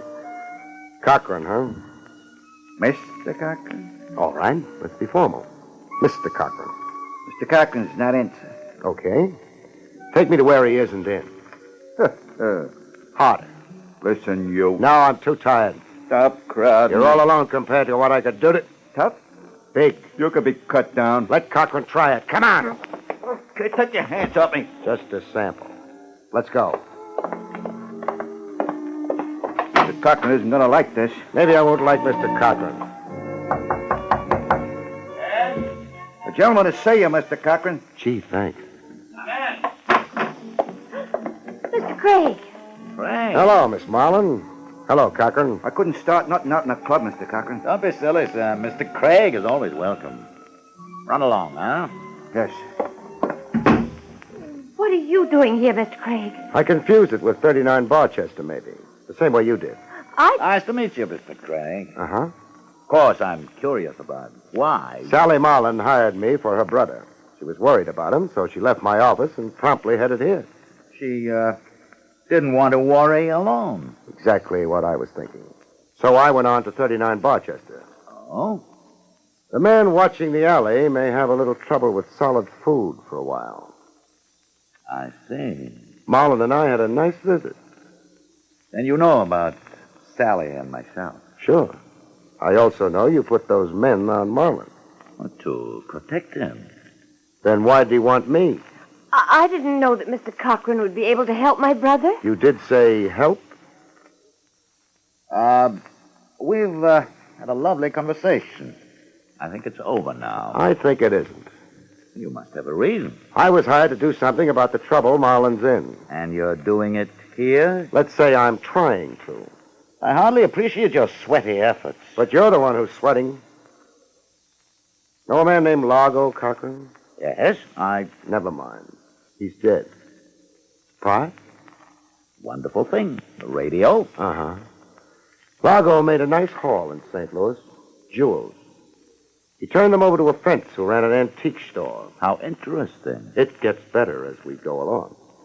The fence then turned around and handed Marlin a purple cow. Marlin left town. Largo left town right after him, to wind up dead on the floor of a hamburger joint. What a distressing place to die. I don't think Largo was bothered about the decor. He killed the antique boy when he found out his jewels were gone. He was therefore after Marlin, presumably? Presumably. In that case... I was in the hamburger joint when Largo was killed. If you will eat such dreadful stuff. You knew Largo. You knew all about Marlin and the purple cow through Sally here. You have a couple of boys sitting on Marlin's tail. Mr. Cochran, how much of a chance do you think you'd have in front of a jury? Well, you agree with me. Not much of a chance. Bill, that gun. Shut up. What Mr. Craig has forgotten is that he's the only one outside of ourselves who knows all these things. So? I have no intention of being brought before a jury. There's a pretty well-known road paved with intentions, Cochran. I'm not traveling as yet, Craig, but I rather think you are. Keep your hands still. Sally, see if he has a gun. Bill, I don't... See if he has a gun. All right. He had a gun, Bill. Throw it here. All right. Sally, Yes? run along home. Bill, I won't let Don't be a fool. You can put me in the chair. I don't- Sally, I told you. I can't let You're you in do my it. way, you idiot. Craig, killing the lights won't help you. You've no gun, Craig. Be still, I can't hear. My arm! I don't twist arms for fun. Grab it! Grab it! All right. Thanks. The lights, Sally. I'll put them on. The thing to do in the dark is keep quiet, Cochran, then nobody knows where you are. I'll know better next time. Sure, if there is a next time. Speak up, Cochran. I'll feed you the answers if it's your boys. Who's there? Lieutenant Rogers, Homicide. What do you know? Come in, Trav. Oh, Lieutenant Rogers, and hello, Marlin. Hello. Donald. I decided to yell for help to the cops. About time, too. After you left me, Craig, I began to worry. About those men watching the house, keeping me tied up, waiting. Now, take it easy. I'm all right. I worried about you, too. I knew you were coming here. Thanks. And about Sally. I didn't want her to commit herself. This is ridiculous. What is, Cochran? The insinuation that I killed Largo. That why Craig was holding a gun on you? He thought he was mistaken. Barrie? He might have killed me, Trav. A very solid vote of confidence. One thing bothers me. A modest man. That's because I never went... Barrie. Okay, I'll save it. The thing that bothers me is, how did Largo find out Marlin was going to hire me? Seems like a fair question. Would anyone here like to answer it?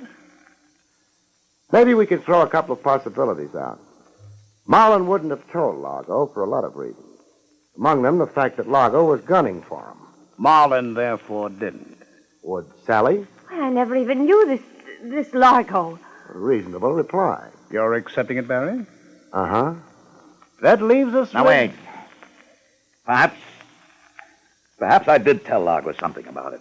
You found out through Sally? That's true. Oh, Bill. I'm sorry, darling, but you see, I've known Largo for a long time. When Largo told me he was after your brother, I thought perhaps I might discourage him.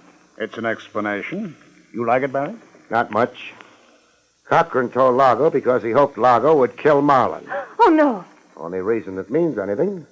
Then Cochran might inherit the purple cow. But the purple cow is worthless. That can wait till later. Sally, you told your brother that you'd mentioned the business of hiring me to Cochran? Well, I guess so. I demand a lawyer. You'll get one, and a jury. You know something, Trav? Something like what? Cochran was right when he said it was ridiculous. When he said what was ridiculous? That he killed Largo. Oh? Because he didn't. Well, this is a fine time to tell me. Who did?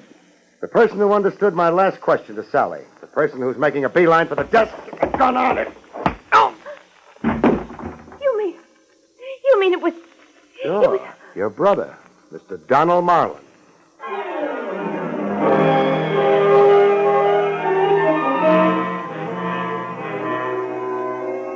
Mr. Mr. Marlin was very silent after that. It didn't take long to book him.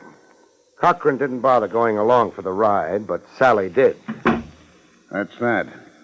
Sorry, Miss Marlin. Well, I've always known Donald wasn't very... Barry. Yeah? Before the DA embarrasses me, suppose you tell me why I've locked him up? Sure.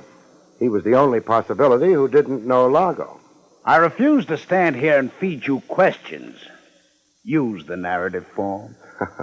Won't take a minute. Largo, back at the hamburger joint, when he was waiting for my client to show up, said he wasn't worried about being spotted before he could kill him. That meant my client didn't know Largo. It was Marlin's idea all along to kill Largo and implicate Cochran for the killing. But for a purple cow? You've got Marlin's keys. One of them must be for a safe deposit box. The boys are already checking. Nice work, Trav. Now, once you pointed a finger at Marlin, I realized that he was the only source for the purple cow fantasy. Actually, the antique store fence in St. Louis must have slipped the jewels to Marlin in an effort to defraud Largo. So Marlin invented the purple cow as a red herring? We're getting our colors mixed, but that had to be the idea. Yes. Good night, Mr. Craig. Good night, Miss Marlin. I can't think of a last line. Well, I can't either, but... Oh, you've been sweet, Mr. Craig. You never suspected me. Does there have to be a last line? No. Good night, folks.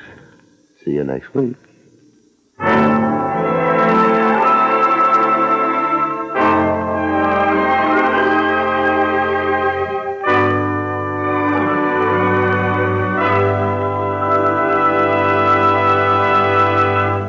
You have been listening to William Gargan in another exciting transcribed mystery drama from the adventures of Barrie Craig, confidential investigator. Tonight's story, Death and the Purple Cow, was written by Lou Vittis.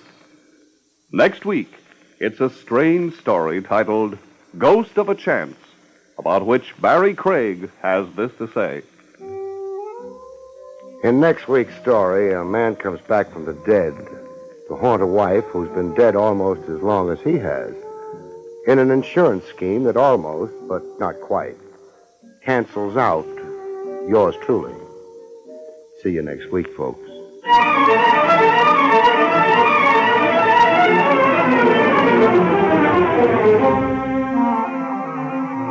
Featured in the role of Sally was Arlene Blackburn. Barrie Craig, starring William Gargan, was under the direction of Hyman Brown. This is Don Pardo speaking.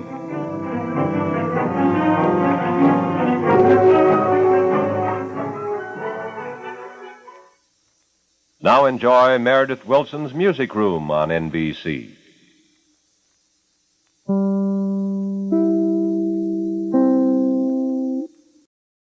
Esquire Boot Polish and Bargain, starring as Barrie Craig, confidential investigator. Murder can be a very does have one consolation. It's not you who comes home at the end of a day's work and says to the wife and kiddies, "People, I'm dead."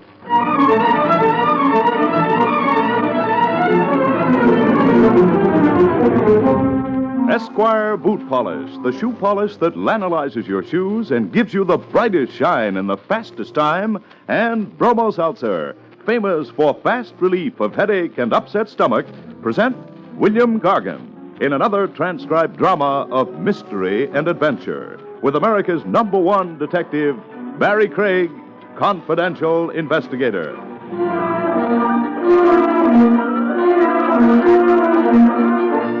This is Bill Gargan.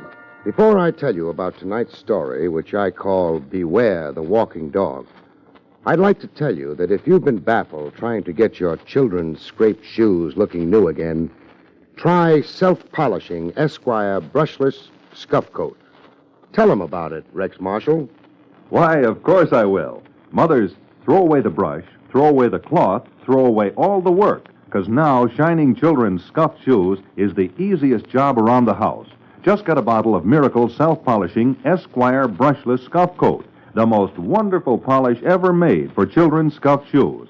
You see, unlike an ordinary liquid polish, Esquire Brushless doesn't just put a surface smear on your children's shoes, but it gets right down into those scuffs and scrapes and actually puts a new finish on the leather. And say, listen to this. Esquire Brushless dries bright without rubbing. That's right. Just apply and it dries bright, thanks to the miracle ingredient Oxalan B that does all the work for you. It brings up the shine and keeps those shoes soft and natural looking.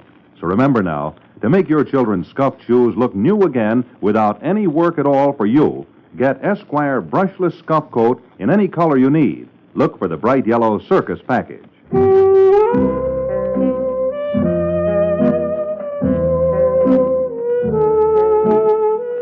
Barrie Craig speaking. You're a confidential investigator. To prove it, you've got more kinds of headaches than even the psychiatrists have counted. Take the one I acquired late this afternoon. Silhouettes through a frosted glass door don't tell you much, except hers did. What it told me was not an investigator's business. Come in. On the other hand, the business day was almost over. The silhouette hadn't lied. Even without the mink tossed carelessly around her shoulders, she would have slowed up any parade. You in a trance or something? Look, mister, all I want from you is the answer to just one question. How anxious are you not to get killed? Huh? He is alive. Who is? Oh, me. For a while back there, I was beginning to worry. I was in a trance. Uh-huh. Sometimes I spend days in a trance. Mr. Craig, Yeah? I asked you a question. Well, that's right, you did. How anxious are you not to get killed? Very anxious. That's good. I was afraid you might be disappointed. Oh, no, because I don't want anyone to get killed on account of Caesar. On account of Caesar. He happened quite some time ago. Huh? Oh, never mind. I guess we're not talking about the same Caesar. I guess not. Mine's only a puppy. Only mine was a Roman. Of course, he's a pretty big puppy. Sure. And he behaves just like a gentleman. Fine. I guess you'll be pretty expensive, won't you? Depends on what you... Would $500 be enough? For what? For walking Caesar?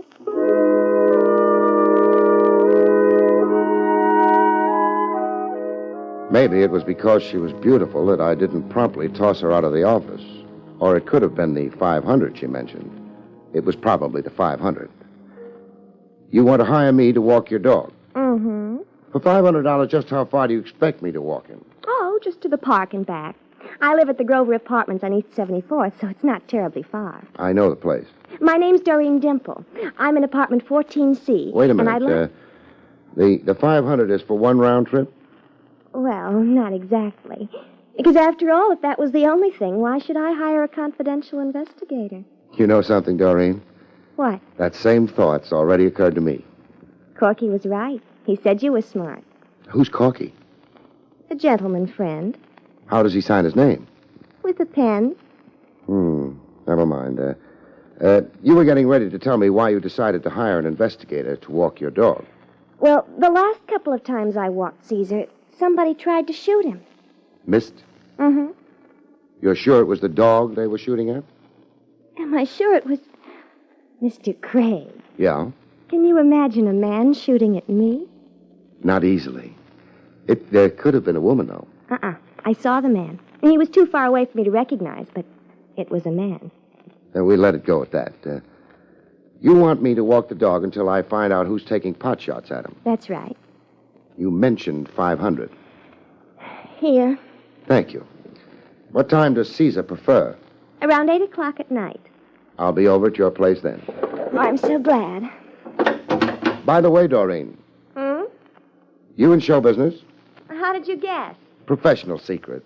Not to mention Doreen Dimple. That's me. I know. It's also an incredible name. It is not. I made it up. That's what I meant. You at liberty now? Well, I've retired, actually. Oh. Corky's idea? Uh-huh.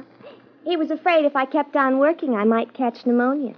Well, that's always the danger in theatrical work. Sure. A girl's so exposed. Yeah. Well, so long, Doreen. I'll see you at 8. So long. Me and Caesar will be expecting you.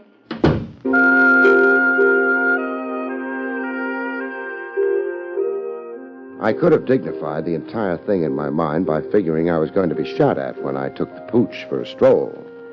But I suspected it was Doreen who was target for the week, and I just turned out to be nursemaid for Hound. But there was always one possibility. Caesar might bite. Hello, Jake. Hi. Hope I didn't disturb you. I wasn't doing nothing. Crops on Madison Avenue don't need attention? They've all gone home for the day. That's too bad. Jake.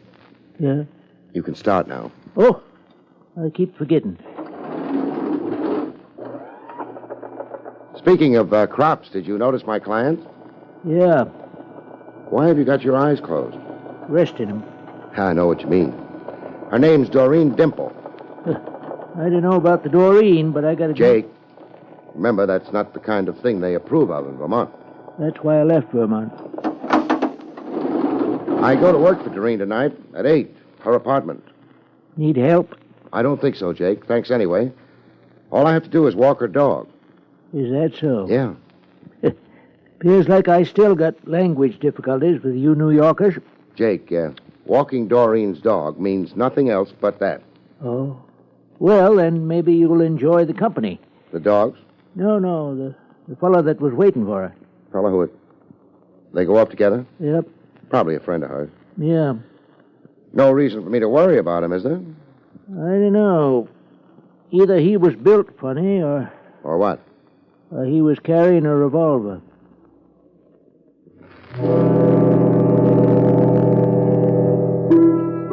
Jake sometimes suffers from delusions of melodrama. I shrugged him off, went home, ate, changed into my dog-walking suit, and at 8 o'clock...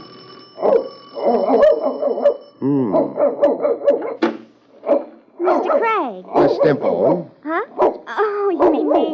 Yeah. Come in. You called me Doreen at the office. I'm always informal at the office. Well, you better keep on being informal, because if you call me Miss Dimple, I won't know who you're talking to. Even my mother didn't call me Miss Dimple. Well, could you quiet that monster? That's Caesar. My mistake. How about quieting him? Well, he always barks like that unless he's been introduced, so... Come on, he won't bite. I think he's got weak teeth. Caesar, this is Mr. Craig. How do you do? I think he's going to like you. Well, that's nice. I might have a little trouble hauling him around the streets otherwise. He'll be very good. So I can concentrate on trouble from somebody else, maybe? From who? You probably know his name better than I do. I don't... You meet anyone when you left my office this afternoon? No. My mistake. Let's go, Caesar. Hey, I hope the leash holds. I left my elephant gun home. You be careful, Mr. Craig. Sure. And you're not worried? No, after all, what have I got to lose except Caesar's life?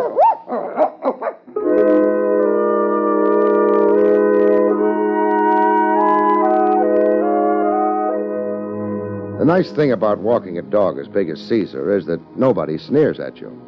For $500, I can be sneered at, but I don't insist on it. The streets were kind of quiet and cold. Nothing happened until we got to the park. All that happened then was that Caesar got excited. All those trees. He got over them after a while, and we started back, which was maybe a mistake. Doreen Dimple had warned me there'd be times like this. I was philosophical about Caesar's danger until one of the bullets removed my hat, at which point I gave up philosophy and took up diving. This made me a lousy target. The unseen gunman must have been annoyed. He parked his car on the road leading through the park, I guess. Because I heard him taking off. At least I hoped it was he.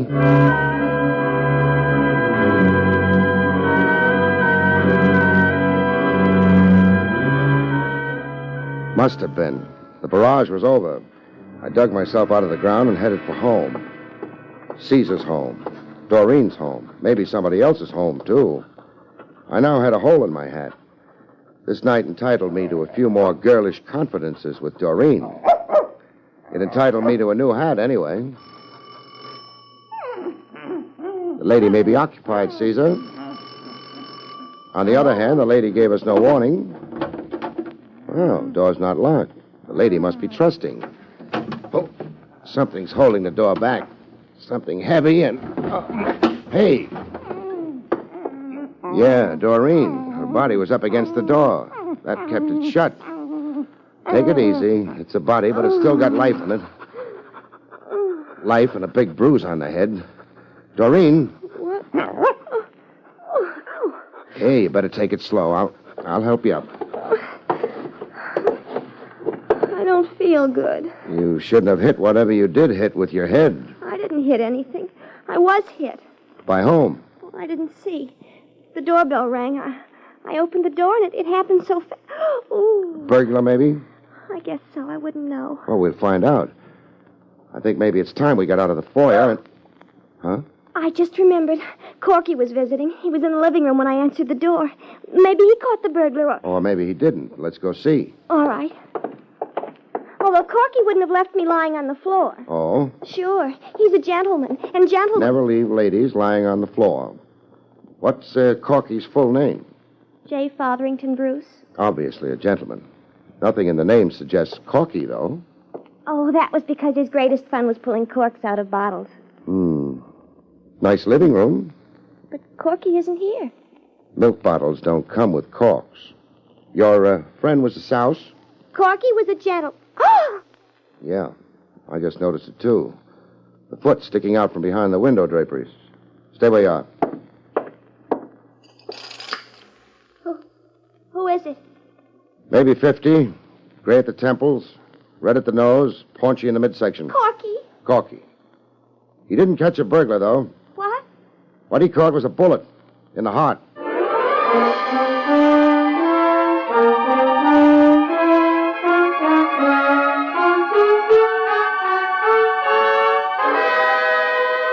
Back to William Gargan, starring as Barrie Craig in just a moment. But first, a word from Bromo Seltzer, famous for fast relief of upset stomach as well as headache. Miss Jordan, report to clinic. Miss Jordan, report to clinic. Miss Jordan... In recent clinical research, nurses reported that sparkling, refreshing Bromo Seltzer relieved distress of stomach acidity and nervous indigestion better, more effectively than other leading upset stomach remedies tested. You see, Bromo Seltzer contains sodium citrate, one of the finest ingredients known to doctors for the relief of acid indigestion. And only Bromo Seltzer gently relieves nervous tension so often associated with upset stomach. Next time you have acid indigestion, take Bromo Seltzer. Like so many nurses, you too may agree. For upset stomach, Bromo Seltzer works best. Remember, for prompt relief of stomach acidity as well as headache, take sparkling, refreshing Bromo Seltzer. For best results, use cool water, follow the label, avoid excessive use. And next time your stomach is upset, remember that many nurses report. For upset stomach, Bromo Seltzer works best. And now, back to William Gargan, starring as Barrie Craig, confidential investigator.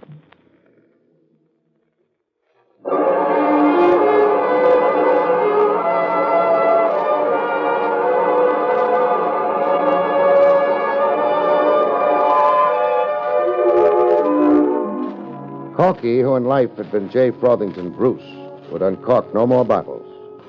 Bullets in the heart had seen to that. I phoned Homicide and told them about it. They said they were busy, but seeing as it was me, they'd be right over. Doreen and I waited. Need a handkerchief? No. Dry-type tears? Don't be mean. This is not the time a girl likes a fellow to be mean to her. Was Corky ever mean to you? Gosh, no. He was... I know, a gentleman. He even remembered me in his will. How hard did he remember you? Oh, something like $50,000. What's, like $50,000? $50,000. What's his wife going to say about that? I don't care what she... Mr. Craig, how did you know Corky was married? The Corkys of this world always are. Did she approve of his helping you leave show business? She didn't have any reason not to approve. There was nothing wrong between Corky and me. He was a... Whatever he was, he's dead now, and somebody killed him. Were you under the impression he died of old age? I knew he'd been shot, but... Mr. Craig, are the police going to think I killed him on account of we were alone in the apartment? That's going to be up to the police. Is there a back door? From the kitchen. Lead me to it. All right.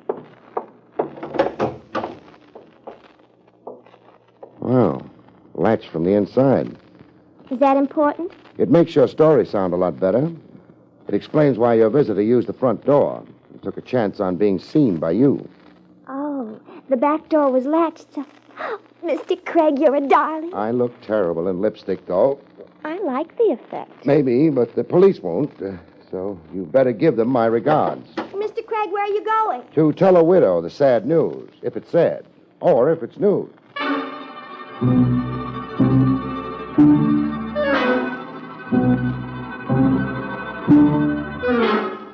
I know enough to wait for the police on a murder case, but sometimes it's better not to know too much. Because people who don't know too much sometimes get told. Yes? It's pretty late, I know. It's very late. If we spend much time out on this doorstep, it'll be later still. Maybe too late. Too late for what? A heart-to-heart talk before the police arrive. Are they arriving? Pretty soon. I won't pretend I know what this is about, but come in. Thanks. You're Mrs. Bruce? I am. I figured you for at least 20 years older and a lot less decorative. Thank you. This way, I'm a little worried. What about? The way I had it set up, you were supposed to be as old as your husband, not the kind of woman who could stir a pulse anymore. And? I'm having trouble with mine. This, way you had it set up. Set up for what? The murder of your husband. Pretty brutal, excuse me. It doesn't matter. Maybe it does. You're not shedding any tears. Phony one. I wish I could, but... Yeah. The book of etiquette calls for them, but it's better this way. Better? More honest, perhaps, but hardly. My business, I don't run into honesty so often I'm calloused about it. You been home the last couple of hours? Yes. Is that when... Yeah. Anybody around who can verify that? Why? You'll need a verification. You inherit, don't you? I suppose so. Maybe the guy trying to imitate wallpaper behind those curtains might help. Oh. I spotted him the minute I walked in. Oh. Briar. A pity he was so observant, Helen. Depends on how you look at it. Why'd he act? Did you think maybe it was her husband ringing the doorbell? Her husband never rings. My name is Anthony Briar. I'm an attorney at law. How do you do? Mrs. Bruce was considering a divorce. Uh-huh. Because she's a bad shot? What do you mean? Because she missed Doreen a couple of times when the blonde was out walking the dog? I don't know of any... Anthony. Well, there's no reason to bare our souls to this... Keyhole peeper? No, there isn't. We knew about Doreen. She was going to be named in my suit. Corky didn't keep her very much of a secret. The scoundrel even named her in his will. I know. I still don't know, though, why you ducked for cover when I rang the doorbell. That's easily explained. We were afraid you might be someone working for my husband. You see, he's accused me of... With Brian? Yes. How true is it? Why, you... Oh, come on. Let's act like we're grown up. Well, I am very much in love with Mrs. Bruce. Always have been. But she's not. The jury might believe that. Or it might not. A jury? Maybe I'd better repeat myself. Your husband was murdered in Doreen's apartment. Mrs. Bruce doesn't know where... Phooey, both of you know. If you were going to name her in a divorce suit, you'd have had a detective on her. Look, you put up a very bad performance for a lawyer. Mrs. Bruce maybe better look for somebody else. Good night. Wait. Yeah?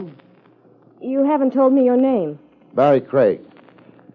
You said something about honesty. Mr. Craig, Anthony was not here with me for the last 2 hours. He came just a few minutes before you Helen, did. there was no necessity You've for kind of deprived him of an alibi, haven't you, Mrs. Bruce? I suppose so. As well as yourself. Good night.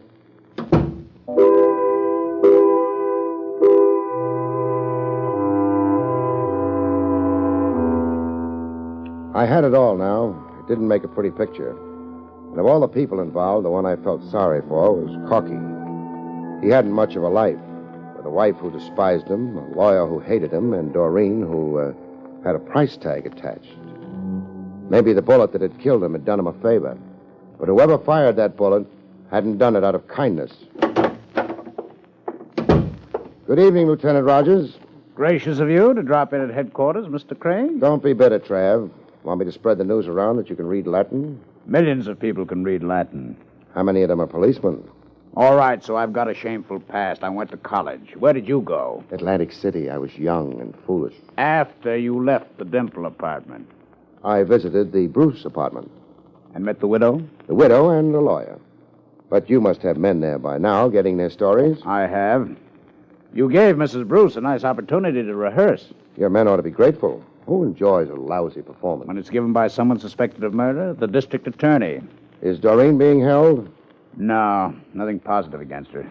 How about her boyfriend? Joe Stover, in the clear. He was in Brooklyn at the important time, being wrapped up on a speeding charge. No possible doubt? No possible doubt. Sure, he carries a gun, but, Barrie. Yeah? How did you know about a boyfriend? He wasn't at the apartment when you were there? No, but a dame like Doreen always carries a boyfriend on the side. You must have had more reason than that. Jake spotted Doreen chatting with a loaded lad right after she'd been to see me at the office. All right. Means nothing, though. He's not in the picture at all so far as the killing goes. Okay. Oh, Trav. Yes? Got a guard on Doreen's apartment? Yeah. Send him home to his family, huh? Why? Maybe his family loves him. The answer is no. Maybe I'll take his place. Somebody might not recognize me. Somebody might be just as anxious to get Doreen as Bruce. Somebody might make a stab at it. Send the guard home.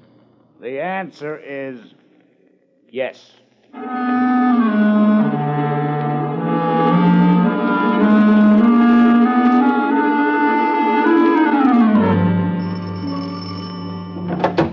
Who? Oh, Mr. Craig. Yes. Mind if I come in? Of course not. I'm glad you came. Thanks. Not only because you're nice, but because the policeman who was on guard went home. I was sort of frightened. Shouldn't have been. You've got Caesar. Well, he's cute, but I don't think he'd be much protection. Maybe not. Barrie, why did you really come here? Just a hunch. I thought maybe whoever didn't like Bruce mightn't like you either. Oh. I might be able to discourage him. Or her. Mrs. Bruce? Maybe. Or maybe Briar. Who's that? Lawyer, in love with Mrs. Bruce. You ever meet either of them? No. They were never here at the apartment? No. Doesn't mean anything. Either of them could have paid you a visit while you were out. The police think that they were... The police are keeping an open mind. Mrs. Bruce and Briar both had motive and opportunity. So, for that matter, had you. But I was unconscious. You could have donated the bruise to yourself. Is that what you think? No, I'm sure someone else slugged you, but there's no proof. If there was, you'd be in the clear. You better go on to bed. It's late. But how can I prove it was someone else who hit me? You can't. Go on to bed. All right. You're going to... Wait, yeah. Caesar will keep me company. Good night. Good night.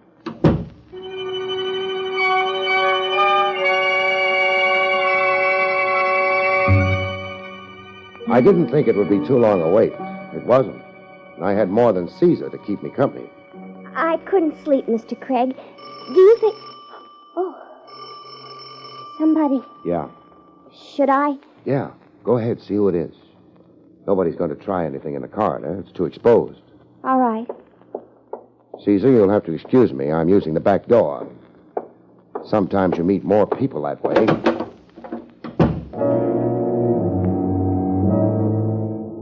All you have to do is move up to the bend in the corridor where it leads to the front door of the apartment and wait until he gets in sight. Then you get in his way with a fist. And you've met Joe Stover. He's out. The gun in his pocket's still warm. You take it for company, move up the corridor to Doreen's apartment, go inside the half-open door, bend over the body on the floor, and make sure it's only a flesh wound the girl's got. It's only a flesh wound. So it turns out you were right. The gamble paid off. You don't bother trying to bring her to. You go into the living room, take a peek into the bedroom to make sure there's a phone in it. There is. Then you call the police to pick up a murderer. No, not Joe Stover. Doreen.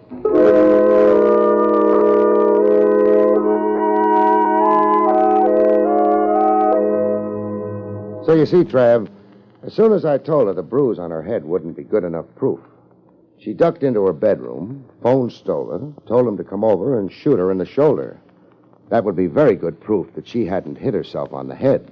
As she hadn't. Stover had done that, too, setting up the picture. Yeah.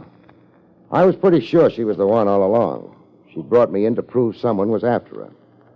Who would have bothered except the jealous wife, we were supposed to think? Stover shot at you in the park. He'd have known where and when you'd be there, and then scrammed to set up an alibi. Right. Doreen made a small mistake, though. Started me thinking about her. When I got back to the apartment, I couldn't get the door open without pushing her unconscious body aside. The killer hadn't left via the back door. It was latched. So she couldn't have fallen down in that position I found her in, blocking the front door. No. She must have put herself there. It's a small mistake, but a good one. Although you did take a chance when the doorbell rang, Barry. You might have been wrong. It might have been Mrs. Bruce of Briar. I'd already found out that they'd never been to the apartment. Never met Doreen. When that doorbell rang, Caesar didn't bark. But he always barked when strangers came to the door. That made it certain it was Stover.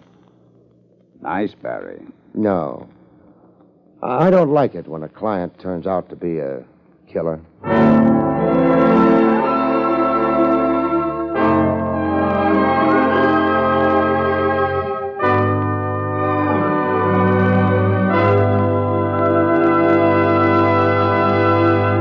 You've been listening to William Gargan in another exciting transcribed mystery drama from the adventures of Barrie Craig, confidential investigator. Tonight's story, Beware the Walking Dog, was written by Lou Vittis. Next week, it's the strange story titled Sniper's Bullet, about which Barrie Craig has this to say. Next week, a bakery worker who is absolutely crazy about dough becomes a problem to his never-loving family when his death catches them totally unprepared with an alibi. Good night, folks. See you next week.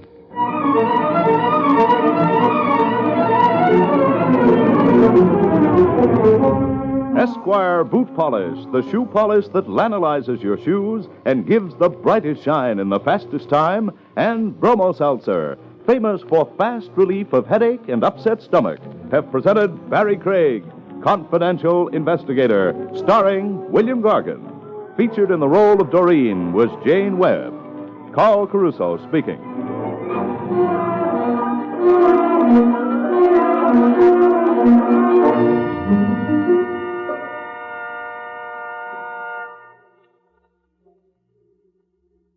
Tonight, enjoy Meet the Press on NBC.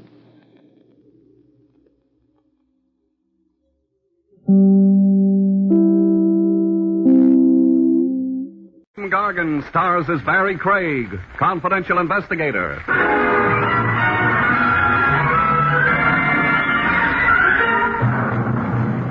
It's a sad fact, but very few murderers ever amount to anything.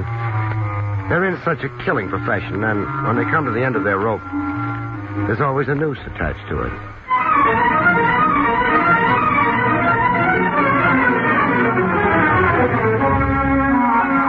The National Broadcasting Company presents William Gargan in another transcribed drama of mystery and adventure with America's #1 detective, Barrie Craig, confidential investigator.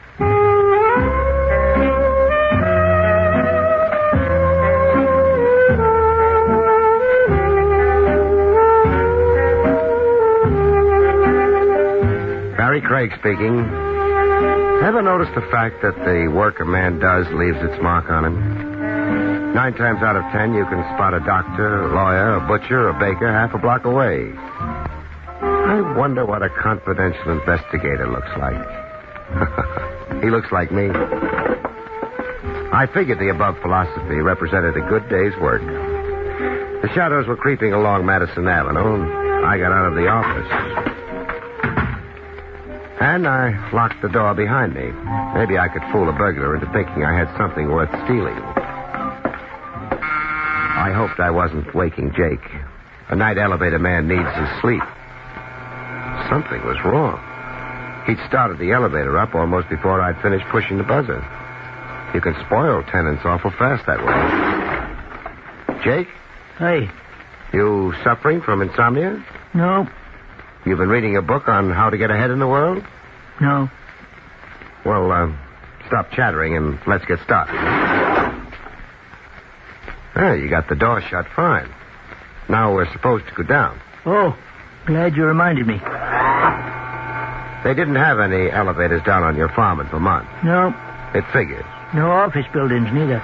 That figures, too. No shiny cars, no blondes.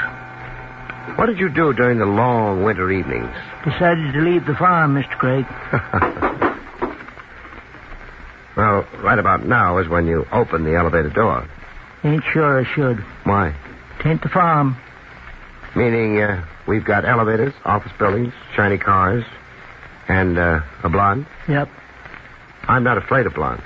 Back in Vermont, 'twas a pop usually carried the gun. But here? She's carrying it. Must be a strain on her. Open up, Jake. Yep. Where'd you hide her? The shiny car. Outside? That's the one. Oh, I like 'em that shape. Long, rounded, smooth. You mean the car? Oh, sure. As far as the blonde goes, there's not a wrinkle or a gun on her. A bag. Oh. I see it when she powdered her nose. Well, maybe it's a trick cigarette case. No. She could be waiting for somebody else. Nobody else in the building. Then I'd better not keep her waiting. After all, you can only die once. Once is enough. Don't remind me. Besides, blondes rarely have any reason to shoot me. Boasting? Just being wistful. Good night, Jake. Night, Mr. Craig. Well, been waiting long? Not very. Beautiful night. Isn't it? The name's Craig. I know. Well, Jake could be wrong. Who's Jake? The night man. He wasn't wrong. Then I get in? Please. Okay. Well, the name's still Craig. I'm Mona Walsh. Mrs. Walsh? Mrs. Walsh. How's Mr. Walsh? That's why I was waiting for you. We're going to see him? I hope not.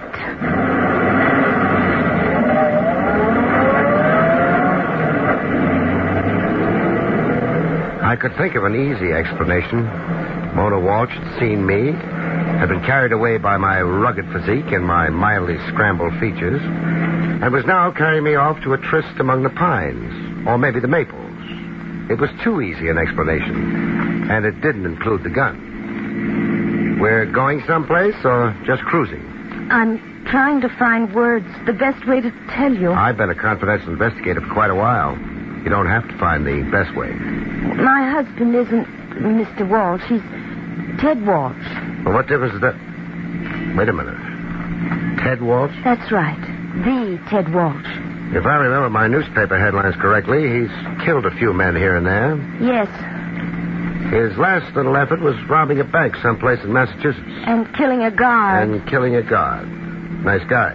I didn't know what he was when I married him. You probably won't believe that. If you turn out to be a client of mine, I'll have to believe it. Well, it's true. I didn't know until just recently. When I found out, I left him, came here to New York. Fair enough. You're in the clear. What's bothering you? Ted's in New York, too. New York's a big place. Ted's terribly in love with me. He came here for only one reason. You could keep your door locked. Oh, please don't joke. I wasn't joking. Keep your door locked and your telephone handy.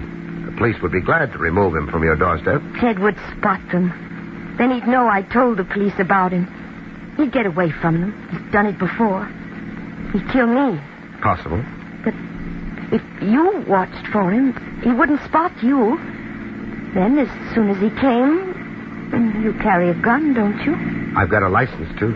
Well, then everything would be all right, wouldn't it? Might be. There'd be a fee. I thought perhaps 500. Well, that's too high. I generally get 50 a day in expenses. Well, that doesn't seem enough. I run a one-price shop. Well, all right. This your place? Yes. Well, let's get out. Small house. Stay there alone? Yes. I can see why you'd worry. I feel nervous, exposed, standing around like... Well, we'll try the house. I'd better go in with you. Of course. In case he's a little early. Oh, I hadn't thought of it. Don't get excited. I'm probably too careful. But we'll check anyway. Got your key? Oh, here. Over to the side, huh? What? The lamppost out front throws some light. The house is dark. You'd make a nice target. Oh, all right. Yeah. So far, fine. Light switch near the door? To the left, on the way inside. Okay, stay where you are. Clear enough.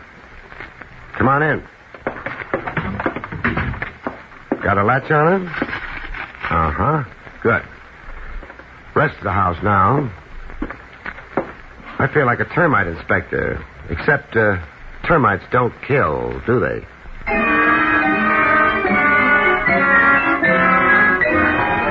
Mr. Walsh was not at home. Mrs. Walsh felt good about it.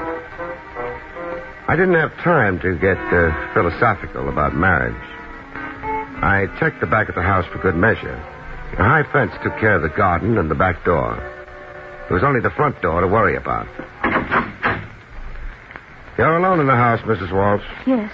When I shut this door behind me, you lock it. Of course. Then if your husband comes calling... I'll be safe. You won't have to use that gun you're carrying around anyway. You'll be out front someplace? Yeah. The nearest convenient doorway. I'll find one. It's one of the things you'll learn fast in my business. How to find convenient doorways. So long, Mrs. Walsh. So long.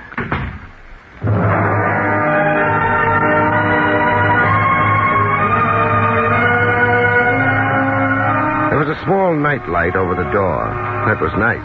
It would light up Mr. Walsh neatly if he visited. I had my choice of 2 or 3 doorways from which I could watch the Walsh house and be close enough to have a clean shot at Ted Walsh. I passed them all up.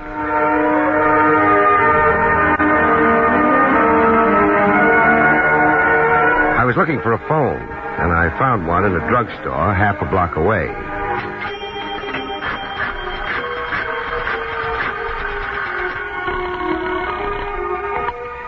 Lieutenant Rogers, Homicide. Barrie Craig here. Aloof tonight, eh? Watch those college words. People will think you're educated. I am. Tonight you're not ashamed of being a college graduate, Lieutenant? I'm all alone in the office. Nobody will ever find out. I'll tell them, Trav. Unless I do what? No blackmail.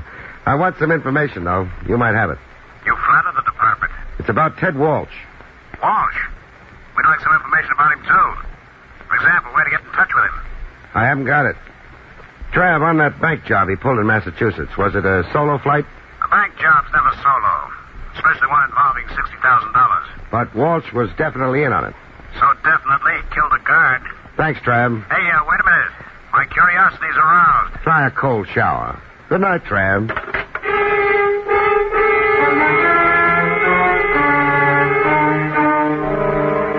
That, for what it was worth, was that. I went back to Mrs. Walsh's little gray home in the West. It looked the same. I pushed the button.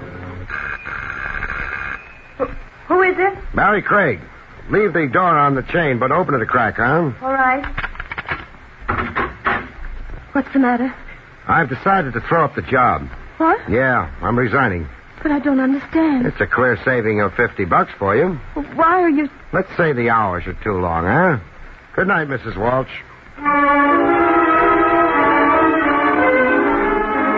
She was saying something as I went down the walk and away from the house.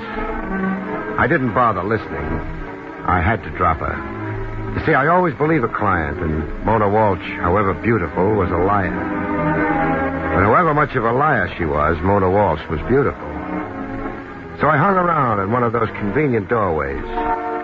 With me apparently off the job, she'd need somebody else to keep Ted Walsh away from her. There wasn't much time left either. She wouldn't take a chance trying to find another gullible private detective. I was interested in who she would find.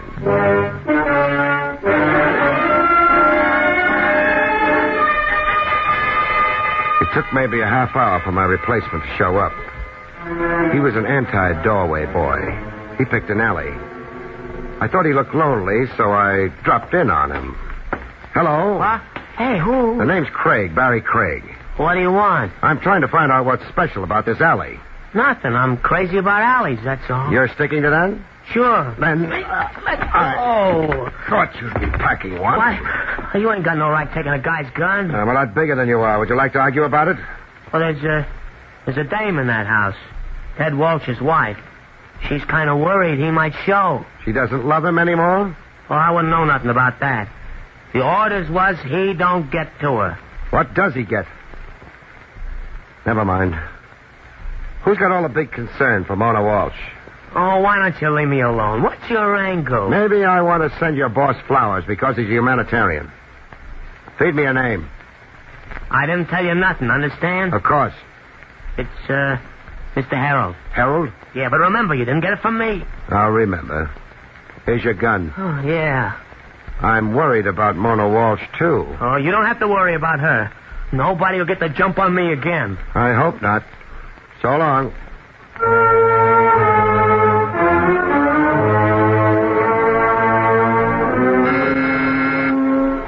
You start with the kid stuff.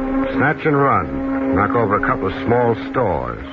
Move up into the hot cars and cold decks. Go on to delivering votes a few seasons. Take over a few wheels. Buy a few debts, and you wind up being Mr. Harold. But by then you wear tailored suits and handmade shoes. Now, what's the idea this hour? Their name's Craig. Oh, Craig. I've seen the face around. Wait a minute now. You a private eye? Call it confidential investigator. Makes it seem more dignified. Yeah, well, call it what you want, but get out of here. Not until I see Harold. Let's make it Mr. Harold, huh? And he ain't seeing you. You ain't the type that appeals to him. He's seeing me. You pushing your luck or something? When I say you don't see Mr. Harold, you don't see him. So far, it's only your word. It's more than a word. Everybody's got one. Yours licensed? What do you care? Keep pushing and you're a trespasser. Okay. Yeah, Mr. Harold. What's the trouble? Yeah, I'm having words with a private eye who wants in. Oh, indeed. Let him in, Bogan. I haven't seen one in years. Okay. Who knows? He may want to have his license renewed. Not exactly. The name's Craig. Bogan, put that gun away and leave us, Okay, Mr. Harold. Bogan is so impulsive. A little crude, too, or haven't you noticed? He doesn't polish easily. It's getting late. What's half of $60,000, Harold? $30,000. That kind of money worth a death? I haven't seen the latest quotations. Ted Walsh knocked over a bank a couple of weeks ago, killed a guard, and collected $60,000. An enterprising young man. He had a little help. The way I figure, it was $30,000 for Ted, $30,000 for the help. Seems equitable enough, wouldn't you say? Yeah, but Harold, how do you share the debt? Harold needed a little time. I let him have it. The room was nice. Good furniture, oak paneling on the walls. Small Renoir hung just where the light would hit it in the mornings. A girl brushing her hair before a mirror. She looked like someone I'd seen, and for a minute I couldn't remember where. She looked like the girl who'd married Ted Walsh. You must have some interest in the rather sordid subject of Ted Walsh and his peccadillos. Why? Mona Walsh. She tried to hire me. She's a lovely girl. You wouldn't hire? She lied to me. Sad. She wanted me to protect her against her husband. She'd heard he was here in New York. She didn't tell me who told her. Why? I really couldn't say. She wanted me to stake out in front of her house. So when Walsh got there, I'd take him. But, Harold, how would Ted Walsh have found her house? She wouldn't have told him, not if she was really afraid of him. Isn't all this Mona Walsh's problem? No, Ted Walsh alive gets half of the $60,000. Ted Walsh dead gets a mouthful of dust in Potter's Field. How picturesque. The problem is how to kill Ted Walsh without annoying the police. The answer is hire a private detective, let Ted Walsh know where his lovely wife is, and he heads for her. The private detective kills him. All nice and legal. I suppose it would be. Harold, you picked me to kill Ted Walsh for you. You're ruining my tie. Sorry, I have trouble with my temper sometimes. I don't like being a hired gun, Harold. You turned the job down, didn't you? What more do you want? I don't know. Maybe I'm worried because a liar is so lovely.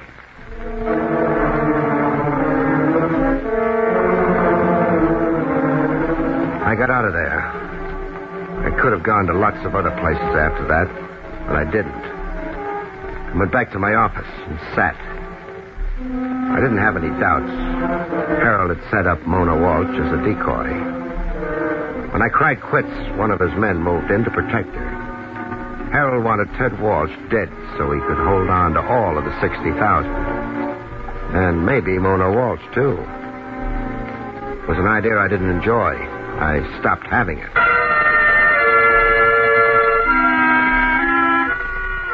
I was waiting without knowing what I was waiting for. I thought it might be nice if I had a Renoir to hang next to the dusty license on the wall. Then I thought of the people and the motives that kept me in business. I decided the Renoir wouldn't fit. The hours dragged by, and I stopped kidding myself. Nobody phoned. Nobody would phone. I'd get up and go home and go to sleep. I got up, but I didn't go home.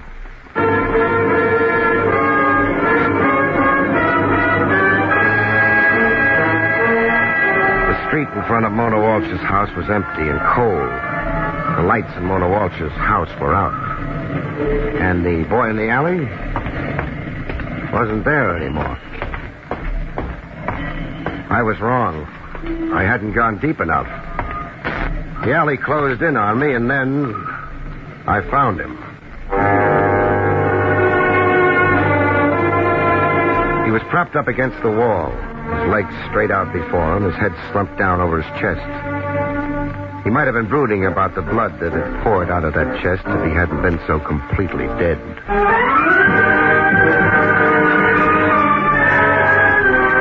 I left him there. He'd keep. He'd been dead some little while. Somebody had shot him. It got past him into Mona Walsh's house. The lock on Mona Walsh's front door was in fine shape, except that the door wasn't locked. The living room was the way I'd remembered it. I went into the bedroom. She had fallen back across the bed. The stain on the front of her dress hadn't been her dressmaker's idea. Hello? Mrs. Walsh. I thought I hope maybe I'd see you again. Hold it. Emergency. An ambulance. 435 Ash. Gunshot wound, and make it quick. Yeah. Mr. Craig? Better not talk. Why? There'll be a doctor here in a couple of minutes. You've seen people like this before. I should be dead. Will you stop talking? No, I won't. What do you want me to do? Think about what my life has been. Shouldn't have married Ted. He's bad. Now, you don't have to I'm not making excuses. Only things happen. You lie about them, even to yourself. Now I don't have to lie anymore. Once the doctor gets here, you... Oh, please. It's all going so fast now. Kiss me. Good night. When I was a little girl, my father always... Please. Sure. Thanks.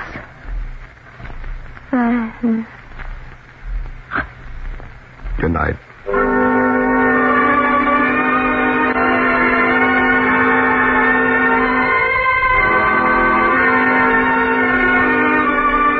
The doctor was a little late.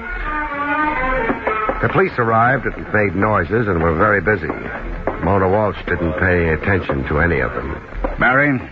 Yes, Lieutenant. We haven't been able to get a thing. A couple of the neighbors heard the shots but thought they were a car backfiring. That happens. Which gives us the time Mrs. Walsh and the character in the alley were killed. An hour and 10 minutes ago. Does knowing that make you feel any better? With all the deaths you've seen, Barrie, you ought to be a little more callous about new ones. Maybe I don't try hard enough. Stay the way you are. It's better. Otherwise, you lose humanity. None of us can afford that. They teach you that in college? It's not taught anywheres. Something you either know or don't know. Our policeman isn't supposed to give lectures, though, so... Ted Walsh is out in the open now.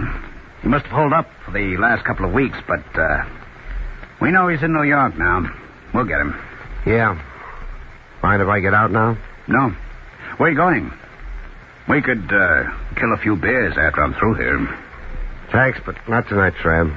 Because, you see, I won't be through for maybe longer than that.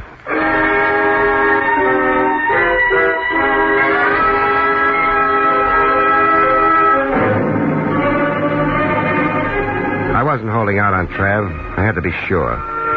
There was only one place I could think of that might help. If I were Ted Walsh, I'd go visit Harold. I wasn't Ted Walsh, but I went to visit him anyway. I always enjoyed driving.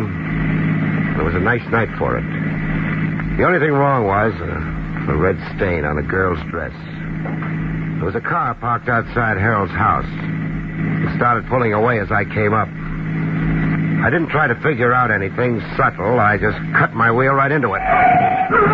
Both cars stopped quick. I was out of mine before Bogan could quite make it. But he made it out of his car. Hello, Bogan. Why don't you watch where you're driving? Yeah, me. Oh, you don't want the gun, but I do. Why, you bitch. You'll wake the neighbors. Thanks for the gun. Yeah. Hey, warm, and it's been fired. Within very recent history. Now, listen. Let's see if there's anything else in your car, huh? No. Nothing that moves. Bogan? Yeah. I can't take the time to deliver you. I'll have to put you on deposit for a little while.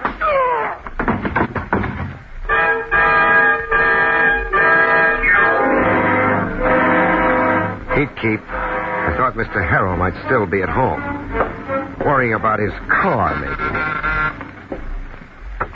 Bogan, what? Oh, Craig. We'll go inside. Now, look here. I've got Bogan's gun. All right. What do you want? Your car's in a bad way. That crash? Yeah, I'm a careless driver. Was Bogan hurt? He'll live. I'm going to call for a doctor for him. No. Now, look here. This is perfectly... You're nervous. I haven't anything further to say to you, Craig. One man's opinion. Yours. I don't share it. You must have looked into the car. I did. Well, that can be explained easily. Explain it easily. You saw Ted Walsh's body in the back of the car.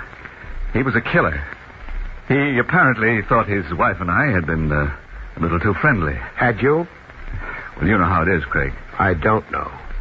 Well, anyway, he came here. Threatened to kill me, so... Well, Bogan beat him to it, that's all. It was a case of self-defense. It would stand up at any court. Sure. Oh, there's no reason to lose your head. I haven't lost it. Where was Bogan delivering the body? To the aquarium? Well, you see, Bogan's record isn't too good. He was afraid the police might not readily accept a plea of self-defense. He wanted to dispose of the body. I tried to dissuade him, but I failed. As a matter of fact, I was just about to notify the police myself. Oh, I'm sure you were. I think you'll find the bullets in Ted Walsh's body came from Bogan's gun. I don't doubt it. Well, then that sort of leaves me out of it, doesn't it? How about the bullets in the body of the boy you sent to guard Mona Walsh? How about the bullets in Mona Walsh's body? They're dead? They're dead. Oh, that's terrible. Sure. Ted must have got to them. He had a gun. The bullets in those bodies would have come from his gun. Don't you mean the gun you planted on him? Mr. Harold looked a little sick. His face matched the way I felt. For a minute, I wished I'd developed those calluses Trav mentioned. Then I forgot about it. Mr. Harold retreated behind his desk. Planted on him? Ted Walsh came here before he went to visit his wife for his share of the bank money. Walsh died here. Bogan saw to that. But you still didn't own all of that $60,000. Mona Walsh might be considered to have a claim to half of it. So you decided to wipe out that claim. You're dreaming. You headed for a house. You had to take care of the boy in the alley. Walsh would have had to in order to get to Mona. You took care of him. Then you went into the house and ended the partnership between you and Mona Walsh. No. Yeah. You came back here, planted the gun you'd used on Ted Walsh. Bogan would dump his body where it wouldn't be found for a while. That way, no medical examiner could tell that Walsh had died before his wife. That's very clever. You've got nothing to prove it with. There's Ted Walsh's body. Examination now will show he died before Mona did. A good lawyer I've got something else. Something that told me Ted Walsh hadn't killed his wife before I even came here. What's that? An unlocked door. I don't know what that means. Mona Walsh's door was unlocked when I got to her house. The lock hadn't been tampered with, which meant Mona had opened that door. But she wouldn't have opened it to her husband. She was afraid of him. She'd have opened it for you, Harold. You've been fumbling in that desk drawer long enough. Bring the gun up. Maybe you'll beat me to the shot, huh? I don't want to get involved. You're involved. There's nothing left except maybe a chance to take me. Well? Okay, Harold. You're better, much better at killing women. Let's go tell some cops about it, huh?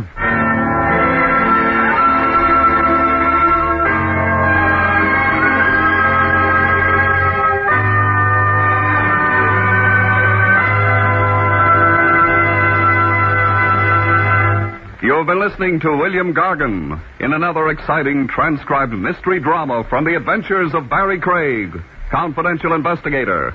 Tonight's story, The Long Way Home, was written by Lou Vittis. Next week, it's the strange story titled Dead Reckoning, about which Barrie Craig has this to say. Next week, matter triumphs over mind when a corpse with no head for figures starts pitching his weight around, with yours truly playing catch. Good night, folks. See you next week.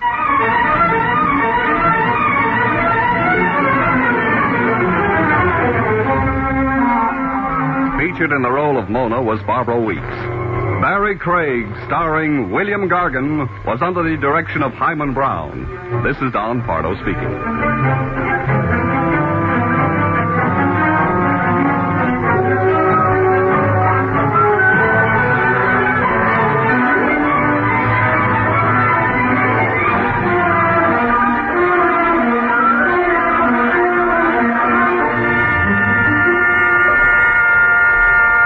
William Gargan stars as Barrie Craig, confidential investigator.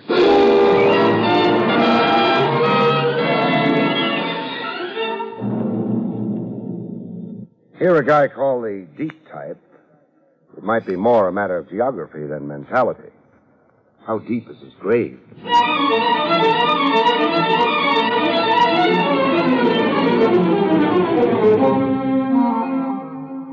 The National Broadcasting Company presents William Gargan in another transcribed drama of mystery and adventure with America's #1 detective, Barrie Craig, confidential investigator.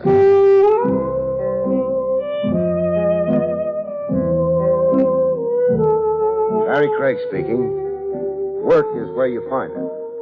When the case of Harry Jarvis fell into my lap, I was 900 miles from home base.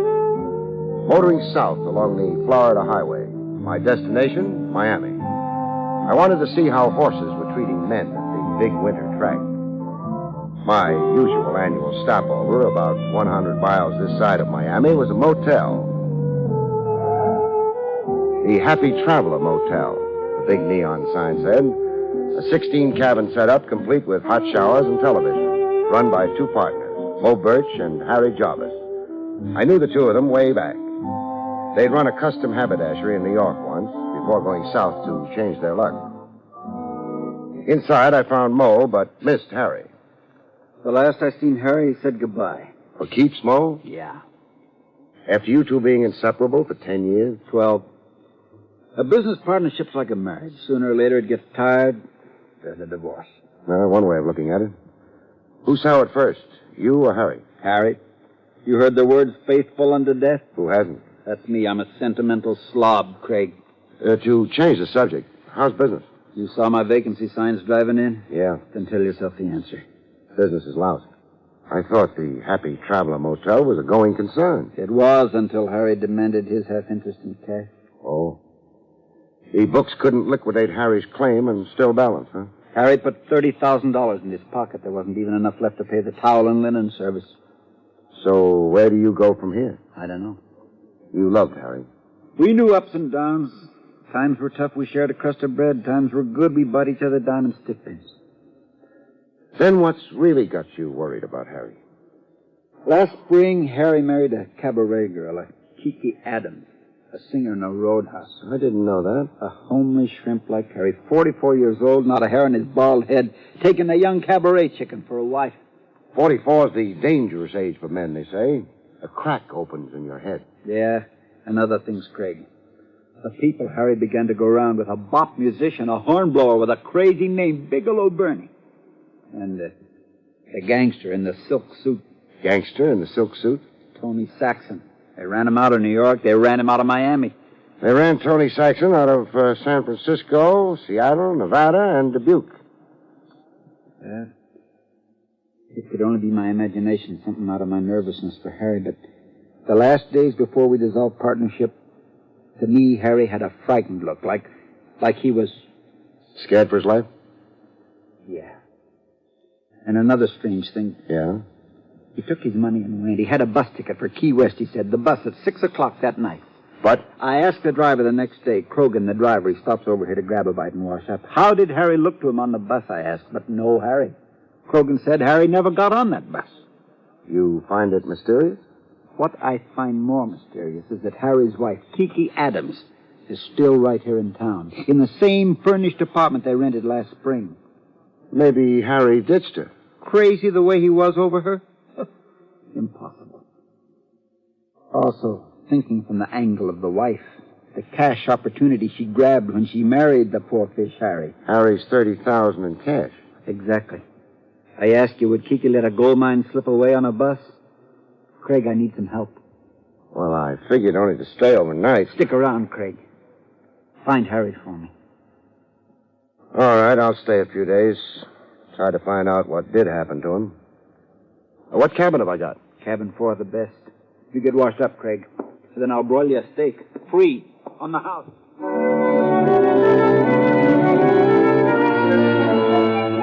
2.5 pounds of porterhouse steak later, with my stomach a foot in front of me, I went calling on Kiki Adams. 212 Elm Street. I had directions on me written out by Mo Birch. Drive east across the railroad tracks, then north 1/4 of a mile past the county jail. 1/4 of a mile past the county jail, I stopped. 212 Elm Street was a 2-story frame building sandwiched between an abandoned schoolhouse and a plumbing supply wholesaler. A big front door with isinglass slits on it and a brass knocker. I banged the knocker a little while, and then I tried the doorknob. I made less progress there. The doorknob came off in my hand. A situation like that can become embarrassing. This one did. All right, drop it, Sam. It? The doorknob, Sam. I saw you cop it. You misjudge me, friend. I'm on the steps there beating my feet. I got a cold eye on you, Sam. You're low down jelly belly to the grass. Jelly belly? Hey, what kind of jive? Bigelow Bernie, Sam, and don't scratch your violin at me. Bigelow Bernie. I've heard about you. You're the bop musician. Hey, man, who's been scatting scandal about Bigelow Bernie? Never mind who's been scatting. Look, I'm a detective. Barrie Craig. I'm here to visit a lady, Mrs. Harry Jarvis. Oh, Kiki, huh? My eye's getting colder, Sam. Where can I find Kiki Adams, Mrs. Harry Jarvis? At the Downbeat. The Downbeat? That the club she works in? That is. Thanks. You go back to beating your feet. And while you're mooning over Blue Mama Kiki, keep one fact in mind, huh? Shoot me, Sam. Kiki is supposed to be another man's wife. Put that in your horn and blow it, music man.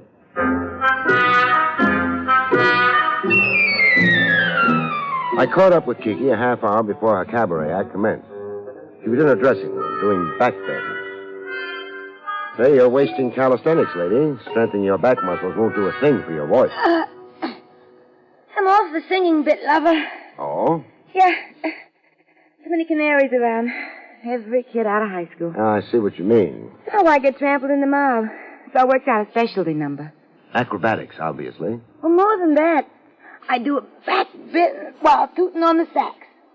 See it? Vividly. While in the back bend, there's a glass of bubbling champagne on the floor. You get off the sax and drink the champagne. Without spilling the drops. Will the act get me to Miami? Unquestionably. Who'd you say you were, lover? Barrie Craig. Sagittarius? Sagittarius? Your astrology sign. Oh, no. Taurus the bull, I think. Taurus. Will I do? Yeah. You can be favorable for me. Okay, lover, it's a date. After my 12 o'clock turn, whistle me over. A low, sweet whistle, lover. Now scram, huh, so I can practice?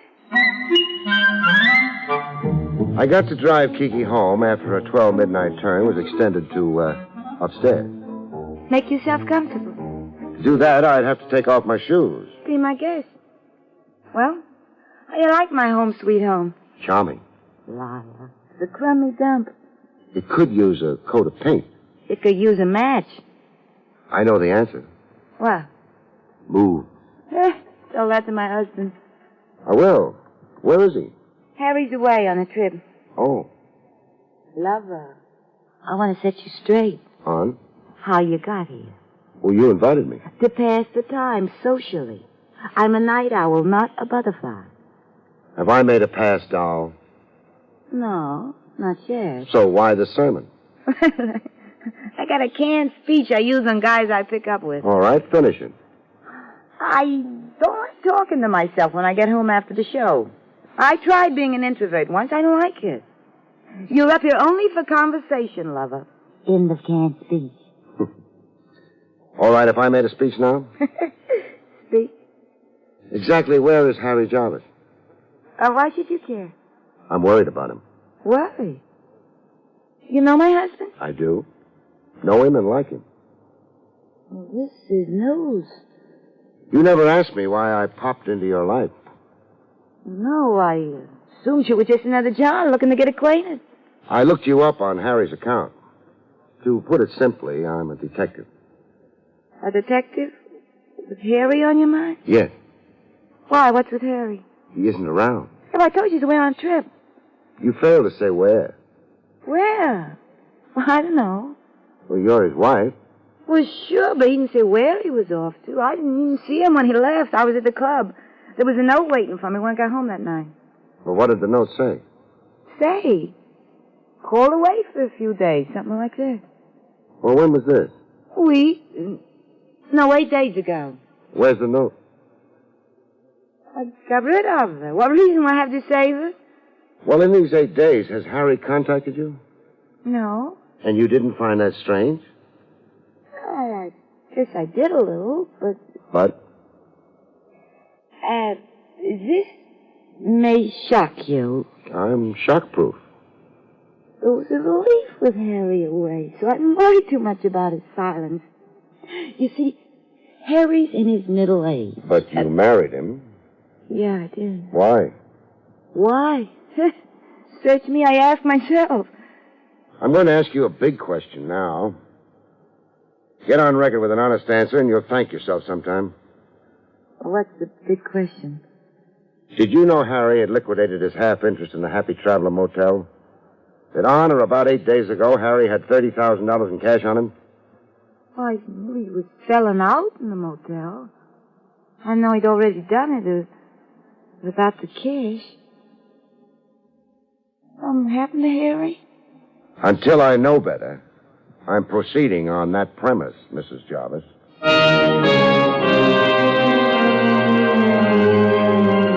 I left Kiki to waste her fragrance on the four walls of the flat. Downstairs, I ran into a familiar figure. Back sitting on the next-door schoolhouse steps, busy, quote, beating his time, the bop musician, Bigelow Bertie. You're real low-down jelly-belly to the grass, Sam. I don't rate the cold eye, Bernie. I did nothing but converse with Kiki upstairs.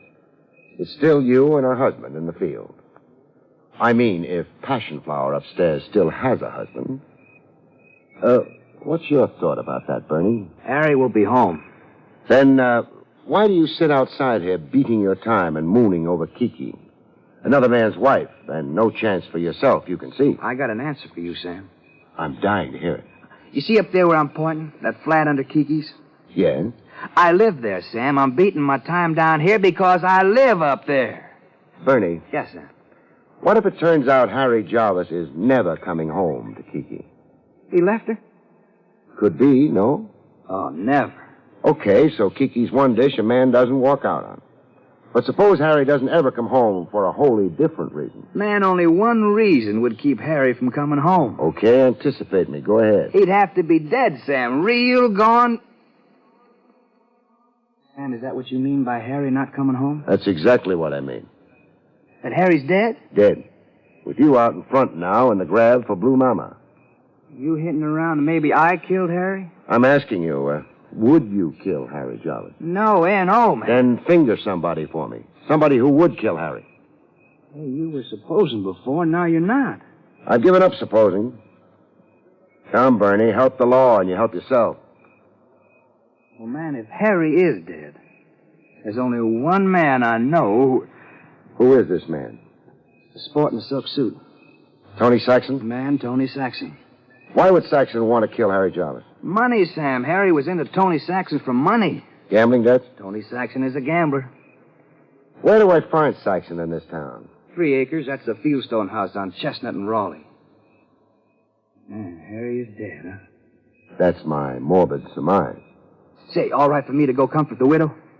I'd say it's more decent to wait until the corpse confirms that fact. You know, I'm glad I had this talk with you, Sam.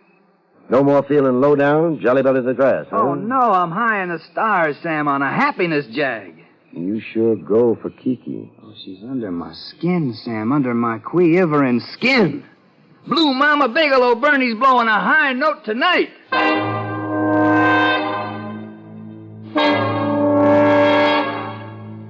I left Bigelow Bernie swinging in the trees and went to look up Tony Saxon. A Fieldstone house.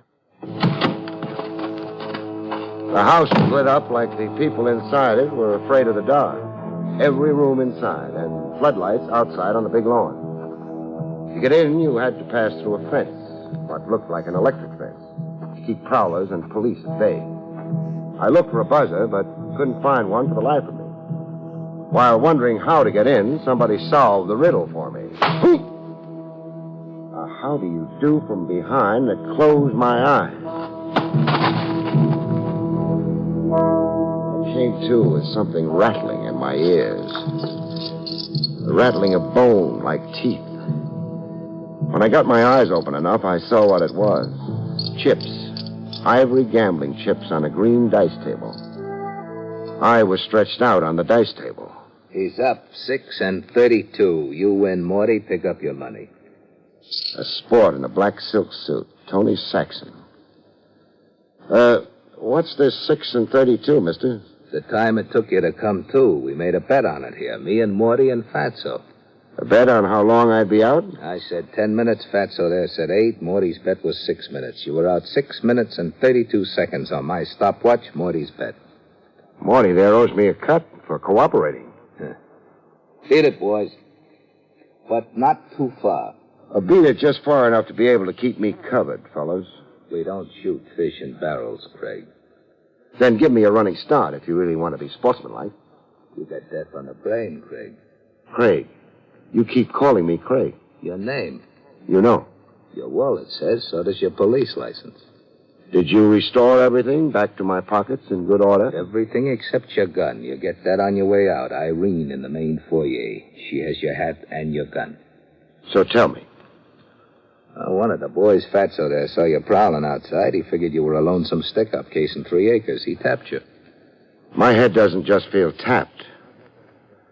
What happened to all the lights? Lights? The place was all lit up 6 and 32 ago. We turned them off. What happened to all the players? You're pretty smart. Smart enough to know you had a few games going here. Fatso didn't figure me a stick-up. He figured me a cop spelling a raid. He tapped me out until you shooed your guests home. I won't admit it or deny it. What can I do for you? Hand over the corpse of Harry Jarvis. Harry Jarvis is dead. I'll make book. Dead but no corpse. Not yet. That's bad news if true. You lost a friend? A debtor. Harry owes me $20,000. His paper. Maybe you owe his estate $10,000. How's that? The last Harry was seen, he had $30,000 on him. Good night, Craig. Morty, show Craig out. Hold up here behind an electric fence. After being thrown out of as many states as I can name, Who do you pay protection to, Saxon? Grandma Jones. Grandma Jones? My landlady. I rent 3 acres from her. Good night, Craig. Find Harry, let me know. A client of mine dies, I like to wire flowers.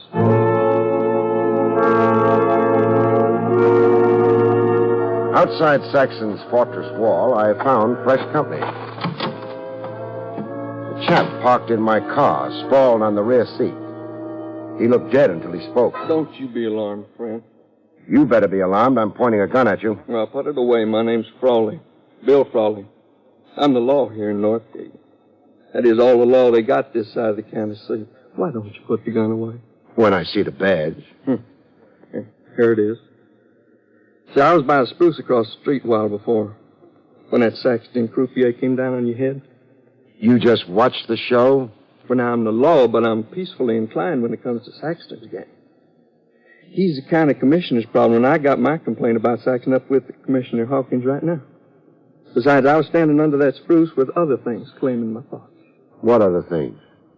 Harry Jarvis, is he dead? What's your answer to it? Dead. Same conclusion you came to, friend. How do you know? Well, see, I was talking to Bigelow Burney after you had talked to him. Oh, I see. I got something down at the jailhouse now that kind of proves Harry Jarvis is dead. You have to come see? I do. Let's start it up.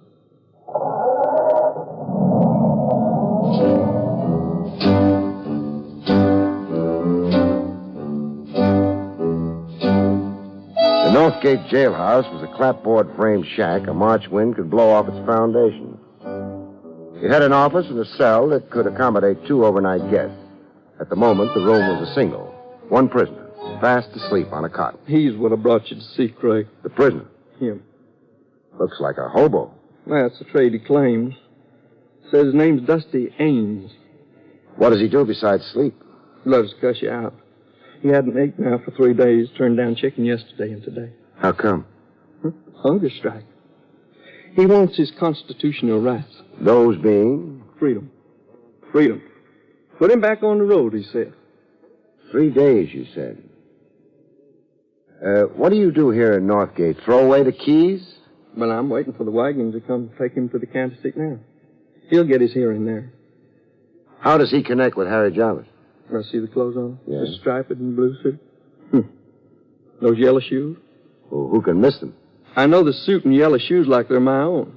Harry's clothes. This Dusty Ames was wearing Harry Jarvis's clothes when I picked him up over in Route 9.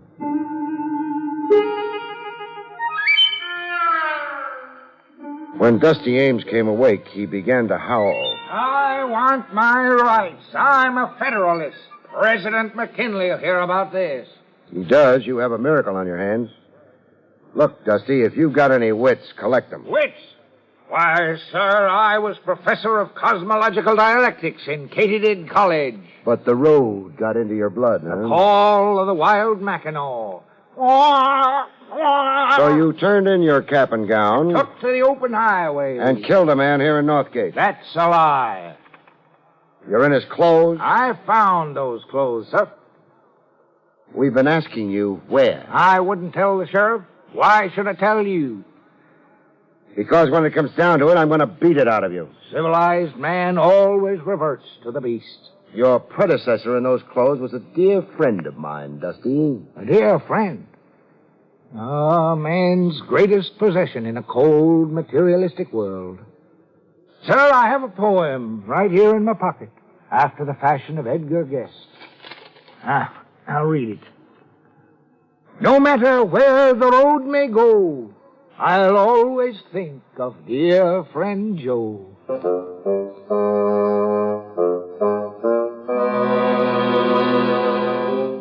The bullfinch of the open road finally showed us where he'd found himself a new wardrobe. A tree hollow in the piney woods. The clothes were right in there, sir. Wrapped in tar paper, set to burn. See the cinders? Yeah, I see them. I had a time brushing soot off the bundle. Clothes smelled of smoke when I put them on. Some clothes have been burned. I find bits of charred fabric. And these, Sheriff. Shirt buttons. Yeah, some clothes had burned, and something stifled the fire. Wind, maybe. Or the fire simply choked. Too much stuff on it, smothering it. How did you come on it, Dusty? I had my repast to tend to. It caught me a stray chicken. Fat little thing, 6 pounds. Looked around for a tree hollow to cook my supper. When you changed into the new clothes, what did you do with your own rags? Hung them to a tree. What for? As a sign that Dusty Ames had come through. A sign that there were stray chickens in these parts. A sign for other hobos. Live and let live. Craig. Sheriff? Harry Jarvis is buried here in Piney Forest. Yeah, looks like. How big is Piney Forest? Bigger than Northgate Township. Close to 400 acres. Meaning we'd need a regiment to unearth the body here. It needs more manpower than Northgate's got. We could appeal to the state governor for National Guard. No. We may not need to.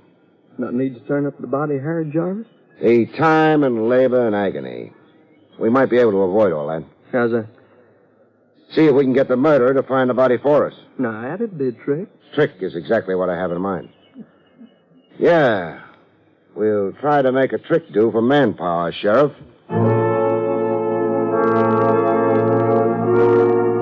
I briefed Sheriff Frawley on what I wanted him to do. I'm to let the word get out that we got ourselves an eyewitness. That your hobo prisoner let on he'd seen the actual murder and burial in Piney Forest. Now, who do I let the word out to? The town elder and the town idiot, just so the news percolates. Just so it reaches Kiki Adams, Tony Saxon, and that bop musician. And Bigelow Bernie. I know what. What? I'll step into that downbeat club and have some beers. You know, ain't nothing like a barroom for loosening the man's tongue. Yeah, you do that. Now, when the word does percolate, I still ain't exactly clear. Our phony eyewitness right off becomes a marked man. The killer, whoever he is, must pull a repeat performance. Kill Dusty Ames, I did. Yes, yes. Yeah. Oh, the wool around your brain. Well, I still don't see. Dusty Ames is safe in the jailhouse. Safe? A 9-year-old boy can get into your jailhouse, Sheriff. Just provide him with a dime can opener. Besides, you won't make it tough for the killer to get in. I won't? No. Front door unlatched. Just the cell door closed. With Dusty Ames a sitting duck in a cage. The easiest target in the world. A dream pigeon. Now get on it, Sheriff. Sometimes it plays exactly according to script. Sometimes it doesn't. This time it did. I could hear the village chimes when the silhouette appeared at the jail window. Head and shoulders and face with no identity to it in the pitch dark. I was in the office under the desk. A neat hunk of gymnastics considering my size. It was more than 2 minutes before the killer dared to try the door.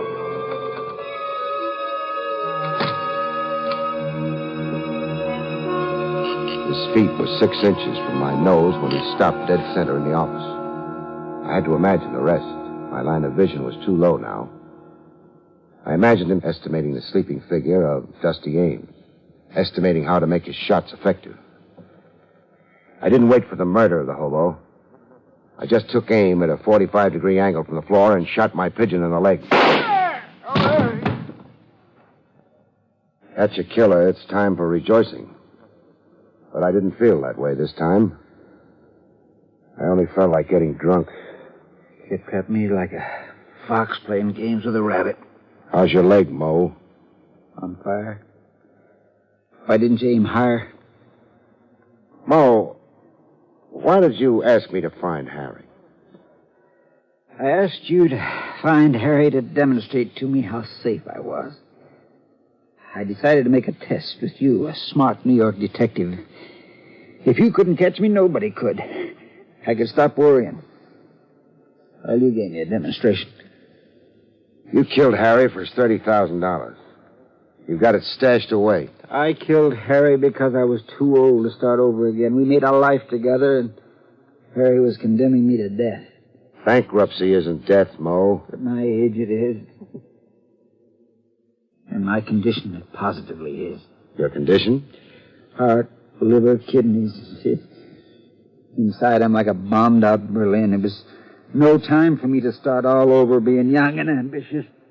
Mo, my thought is you're a little off. No, my friend.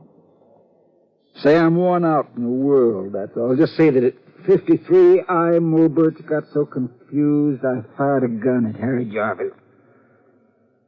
I want to know where you buried him, Mo. Sure. You want to know, and I'll tell you. Right now, I think. Sometimes you take no pleasure in the catch. Sometimes all you want to do is get drunk.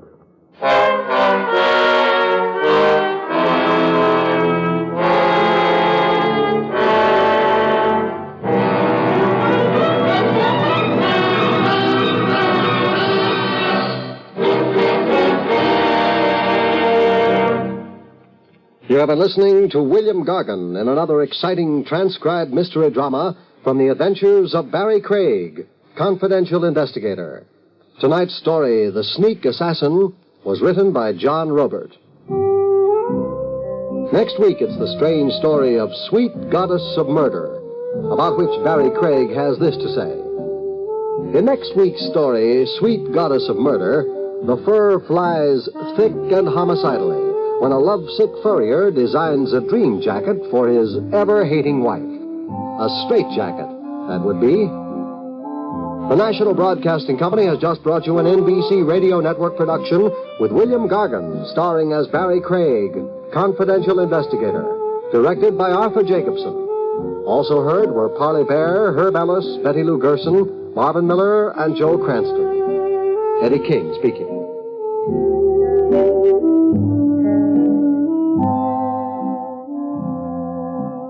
Follow the Abbotts in another exciting mystery tonight on most NBC radio stations.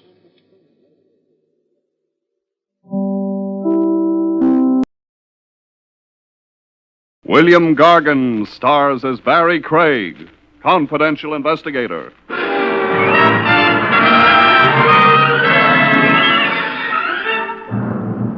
I wonder if murderers, like other people, worry about their income taxes. When they make a killing, for example, do they always report it, or do they just list their victims under buried assets?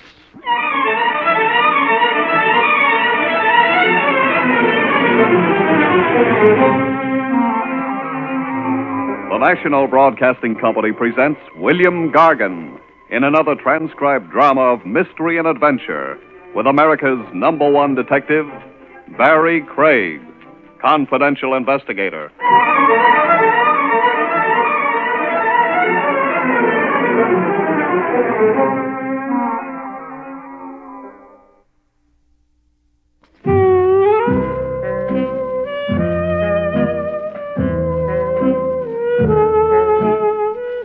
Barrie Craig speaking. I'd been to a movie. It was about a private eye who pinned a wreath on a murderer after an hour and a half of swallowing dry martinis, wrestling amorously with youthful blondes, and wearing a succession of the best pressed suits ever seen off a tailor's dummy. I decided to walk home. I wondered if there was a special license that a plain investigator like me could get that would make me like martinis and make blondes like me. It was close to 1 a.m. The air was raw and cold with the tang of metal in it you get in New York. The afternoon slush had hardened to ice underneath your feet, and I decided you'd probably need more than a license when I saw her. Halfway up the block, an apartment house lobby spilled some light out into the street. Enough light so I could see that she was young, red-headed, with that pale, almost transparent skin redheads sometimes have. The guy with her had his back to me. It was an old scene. He was probably making a play for a nightcap up in her apartment. She shook her head and moved into the doorway. He moved after her, maybe for a goodnight kiss. It was none of my business. I started walking. He must have tried for more than a kiss and wound up with a slap in the face. He came stumbling backwards out of the doorway, hit the ice on the pavement, and went down. I heard the door slam behind her. Either she hadn't noticed him fall or she didn't care. He wasn't moving when I got to him. The pavement can be pretty hard when you slap it with the back of your head. I tried shaking him, but he wasn't playing. I lifted his head, thinking maybe that might help bring him to, and then I eased it back onto the pavement. I couldn't be sure if the skull was broken, but by that time I was sure of something else. He'd quit breathing. Not a nice way to wind up a date with a pretty redhead. I thought she might want to know about it. There were a dozen names on the bellboard in the small lobby. Any one of them could have belonged to the redhead. I pushed the super's button. I tried the inside door. It was locked. A well-run apartment house. Supers probably need their sleep as much as anybody, but they frequently don't get it. What do you want? I'm sorry I had to wake you. There's been a small accident. Yeah, what kind of an accident? Somebody slipped on the ice in front of the building. What are you, a lawyer? No. Nobody could have slipped in front of the building. I put plenty of ashes on the ice. It ain't slippery. Well, come on and look for yourself. Okay, but if you think you got a case... I don't know the man. It's none of my business. Well, if he thinks he's Come on. And he's not thinking of suing anybody. Maybe he ain't, but if you've been a super as long as I have, you know they're always looking for a chance to stick an insurance company. You still think he's looking for anything? Well, the guy's dead, ain't he? Yeah. Well, that's terrible. Uh-huh. You better call the police. Tell them to send an ambulance down, too, on the chance we're not such good diagnosticians. Okay, sure. And while they're doing that, I might as well break the news to the redhead. Huh? He'd brought her home, said goodnight to her when it happened. You mean some girl in this building? Yeah. Maybe 20, pale skin, red hair, pretty. You couldn't mistake her. Mister, maybe you couldn't, but there ain't no girl like that living in this building. The skin on my back crawled a bit when he let me have it. Then I shrugged it off. Maybe she was staying with some people in the building. The super wouldn't have to know about that. Maybe. Yes, officer. He's laying out in front, just like he fell. Yeah. Well, there's some guy here who's seen it. Name's Craig. Yeah, we ain't tried moving him. Okay, officer. Well, I'll be right over. Good. About that redhead. Look, I've been super here for 7 years. I know every family in this building. They all been here for years. Well, she might be staying with one of them. There was some burglaries in the neighborhood the last couple of weeks. I checked on all the door keys. Today, there was nobody staying with nobody. Well, it might have been a sudden... She wouldn't have had no key. She didn't have to have one. She could have pushed a button and... No. No, huh? I was too close. She'd had to wait for somebody to click the door catch down in the lobby. I'd have seen her. Well, maybe she ducked out again. Uh-uh. So what does that mean? I don't know what it means. Except maybe it's going to be quite a while before she finds out what happened to her date.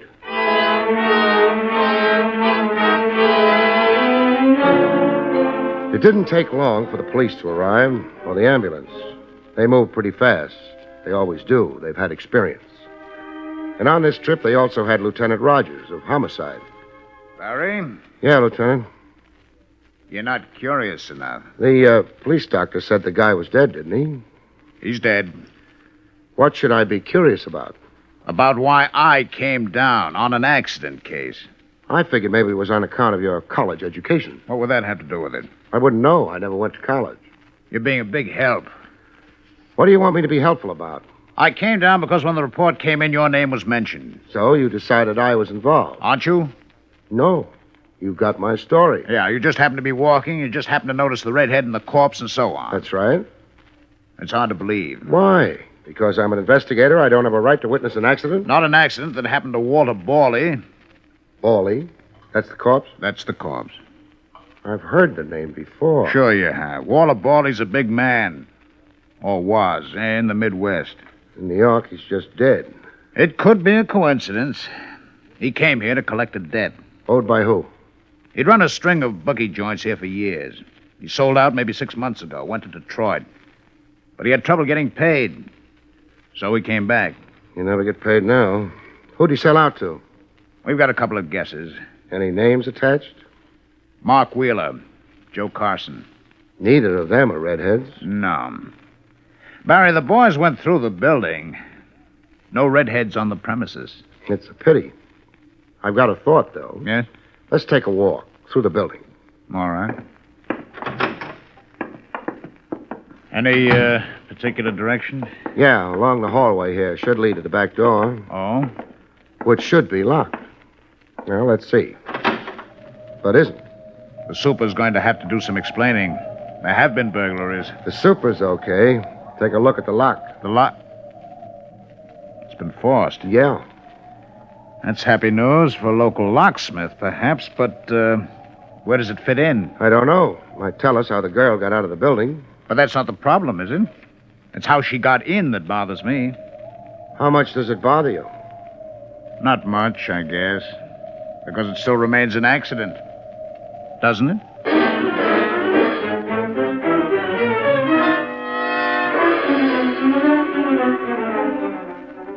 Walter Borley went to the morgue. Lieutenant Rogers went back to headquarters, and Barrie Craig bought a drink. Here's your poison, Craig. Thanks. Say, Mac. Yeah? Suppose a man had an opinion about a horse. Where would he go to do something about it? There's a cigar store on 3rd. The owner would be glad to listen to your opinions. Or the clerk over at the Armstrong Hotel. No. That's for small opinions. I've got a king-size opinion. Real big? Tell you, Craig, I wouldn't be surprised if you was to get a phone call first thing tomorrow. Well, that'd be too late. I get nervous carrying big bills around. Who knows, I might lose them before morning. Say, Craig, there's a new hot spot opened over on the west side. Yeah? Someplace in the 40s, I think. They call it the Three Aces. Got a wonderful floor show. 3 aces. Carson would be one, Wheeler another. Who'd be the third? If I bend to one doctor, I bend to a dozen. Never did me any good, though. Some days I can't hear a thing. Okay, Mac. Doesn't matter much about that third ace anyway. He's been trumped.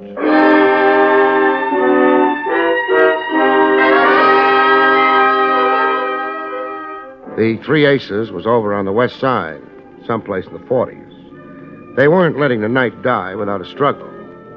Everything is satisfactory, sir? Sure, except for one thing. I'm lonely. I'd like to have a man-to-man conversation with someone. Someone named Joe Carson, say. Or maybe Mark Wheeler. I'd even talk to Walter Borley. Very sorry, sir, but I've never heard of... Ever seen one of these before? Well... Pretty shade of green, isn't it?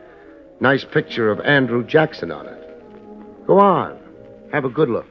Oh, thank you, sir. You're welcome. I will see if one of the gentlemen you mentioned happens to be around. You do that. Yes, sir.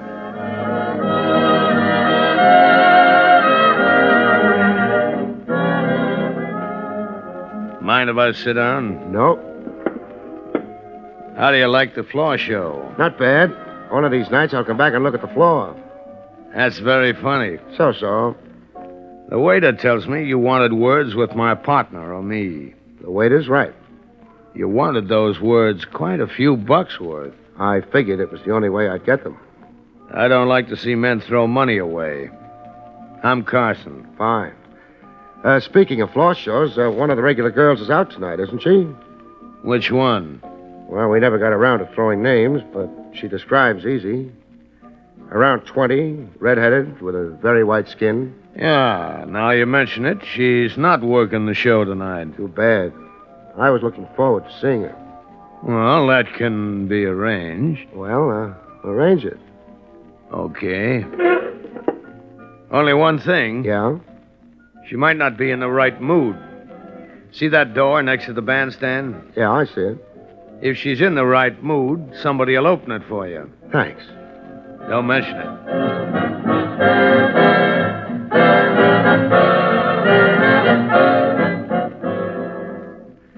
It took him maybe 5 minutes to find out if the girl was in the right mood.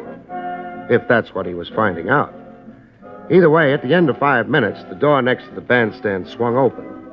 Somebody outside the door had done the swinging. I didn't have a chance to see who. I wasn't sure that I was playing it the right way, but I couldn't think of anything else.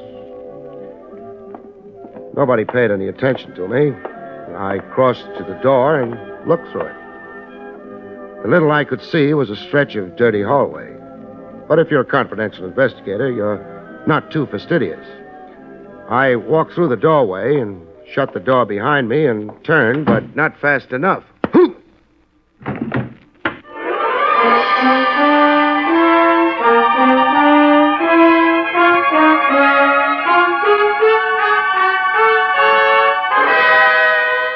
Back to Barrie Craig in just a moment.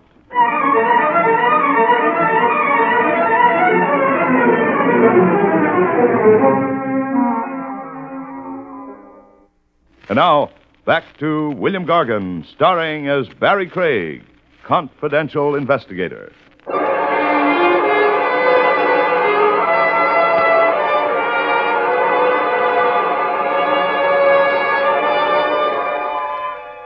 I didn't know how far I'd gone and how long I'd been away, but it took a while coming back. And even then, I didn't try opening my eyes or moving my head. I had a feeling it was going to hurt. You had him sapped. Why? Look, Wheeler, he came here asking for us. He fed me a phony routine about a redhead with white skin. Nina? Yeah, Nina, being part of the floor show. I don't care. You don't know all of it yet. I've been through his pockets. You know who he is? Look, Carson. A private eye named Craig. Now, what would you have wanted me to do? Invite him in to go over our books? That might have been safer than what you did do.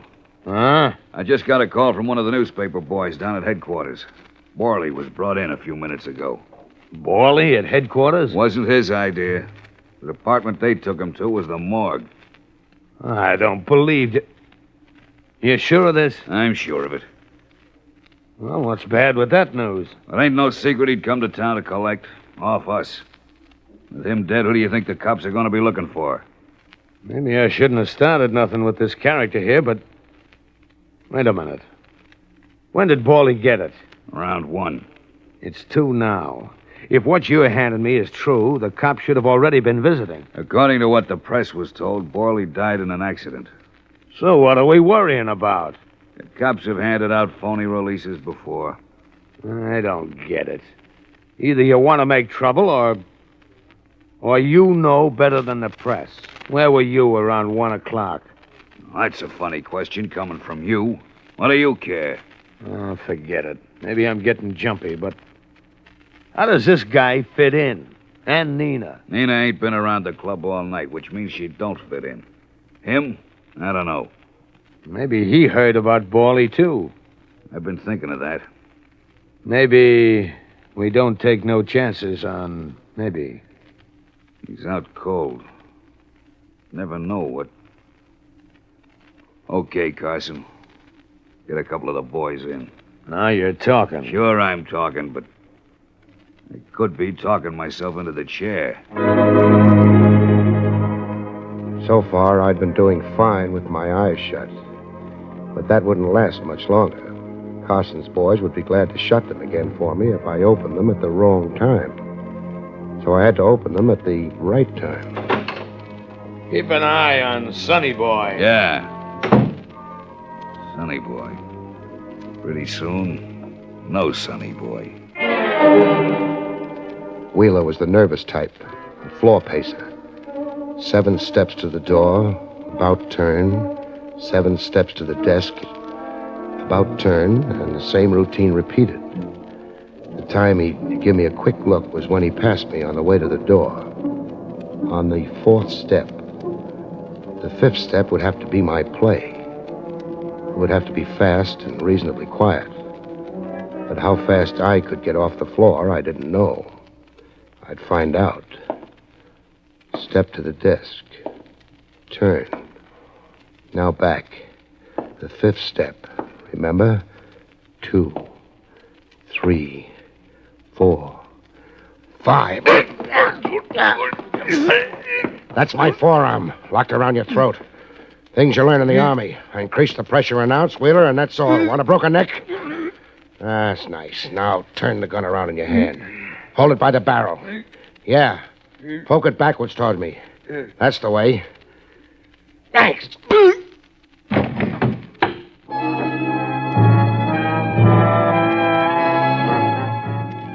Gun butts make a funny sound hitting a man's head. I didn't stop to laugh like mad. Carson and a couple of pals would be dropping in at any minute.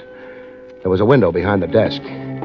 I could have stopped to raise it, but I was in a hurry, and besides, I wasn't anxious to save a penny for the 3 aces, so I went through it fast and wasteful. The alley wasn't any cleaner than the hallway had been, but it was darker, and it didn't lead to a dead end.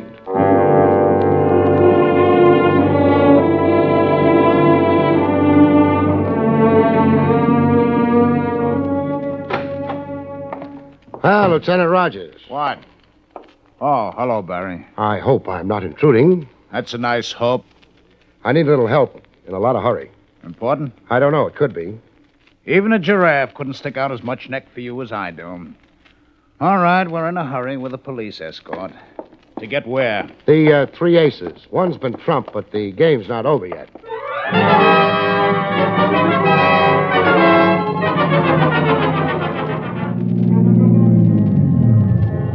The men have got their instructions. Front and back of the club's covered. We go in? If you don't mind. I don't mind. The 3 aces. Yeah. Good evening, gent. Yeah, I'm back again. I brought company with me, though. Lieutenant Rogers, Homicide. Save it for your lawyer. Take us to the office. I will ring. No. We want a personal guy. That way we can be sure it'll be a surprise. Move, huh? Yes, sir. That quiet authority always gets them. The badge. Don't be modest. A couple of square inches of tin isn't that impressive. I don't know what Mr. Wheeler will... Nobody passed the law. You have to know anything. Now knock. If a man answers, tell him you're checking the wine list or something. Yes, sir. Open the door. No. Yeah. I'll explain the reason why to you. If anybody inside has the idea trouble's coming and is preparing to blow down anyone in the doorway, you'll be the one. I won't. Sure you will. All right. Mr. Wheeler. Move over, Buster. That's Wheeler? Yeah. We met earlier. I had the pleasure of knocking him down with the butt of a gun. He got up? Yeah. Sat down behind his desk and proceeded to blow his brains out. Looks that way. But I'm stupid. What do you mean? I don't know why he killed himself. You'd escaped? He knew you'd come to the police? He was through in the bookie racket? He still had a skin, his own. Boys like that are very fond of their skin. It'll be a hard thing to prove anything. Looks like suicide. Sure. Just like Borley's passing on looked like accident. It was an accident. No, Trav. Not an accident at all.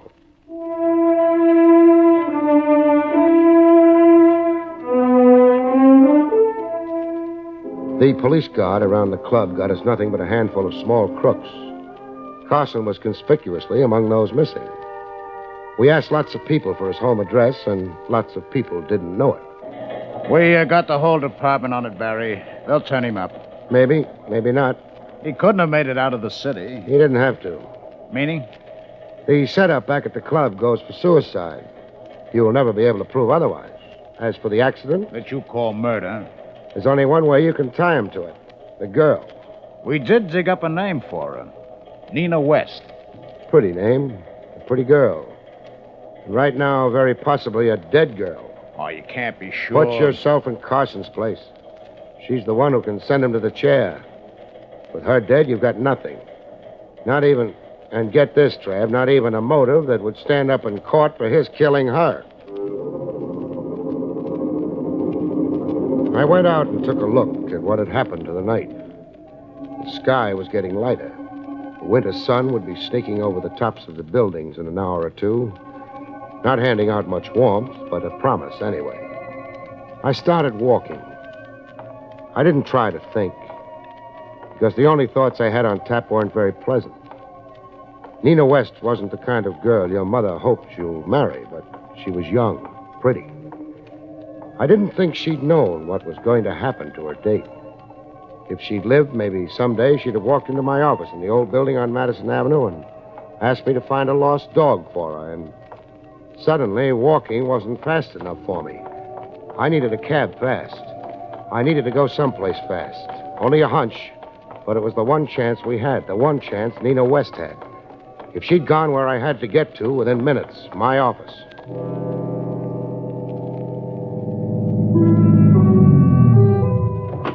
Hang around, I might need you. I didn't bother with the elevator. I used the stairs. They're faster. It sounded good to me, the hunch. Say the girl hadn't known what Carson was letting her in for. She found out late. Borley already dead. I slowed down, heading down the hallway to the office. It might be smarter not to announce an arrival. She'd have realized she was in trouble.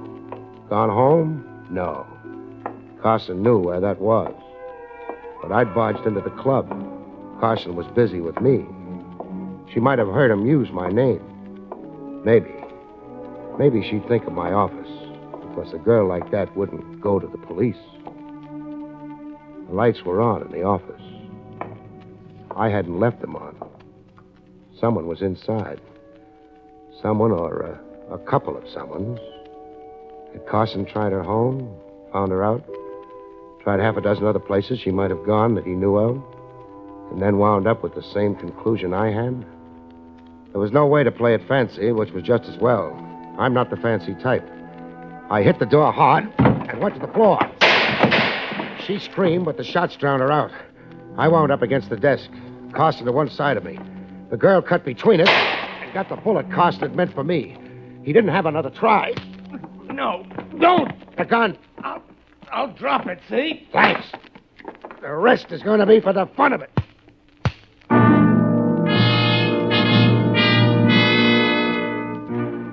It didn't last very long. He dropped his hands. You can't hit even a Carson with his hands down unless you're a Carson yourself. I didn't qualify.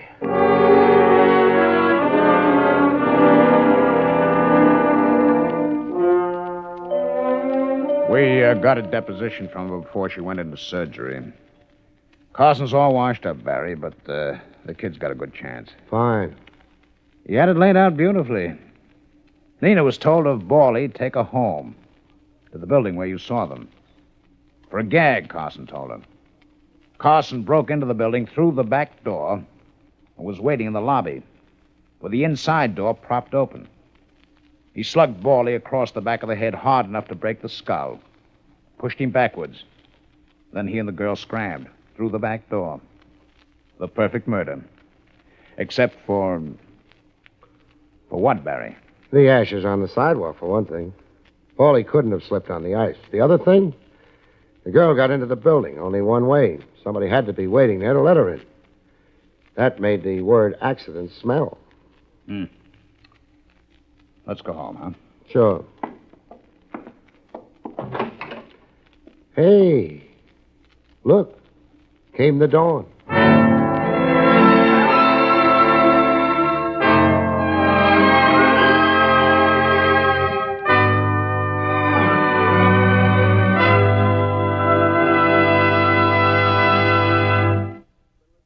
You have been listening to William Gargan in another exciting transcribed mystery drama from the adventures of Barrie Craig, confidential investigator.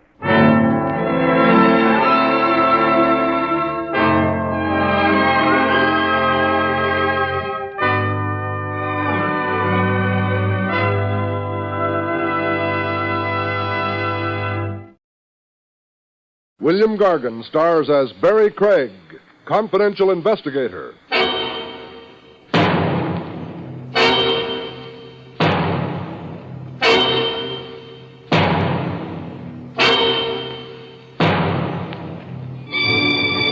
Give a man enough rope and he'll hang himself. An old proverb, but don't believe it too implicitly. Give a man enough rope and he might hang you. A switch, but all in the line of work. After all, hangmen also eat. The National Broadcasting Company presents William Gargan in another transcribed drama of mystery and adventure with Barrie Craig, confidential investigator.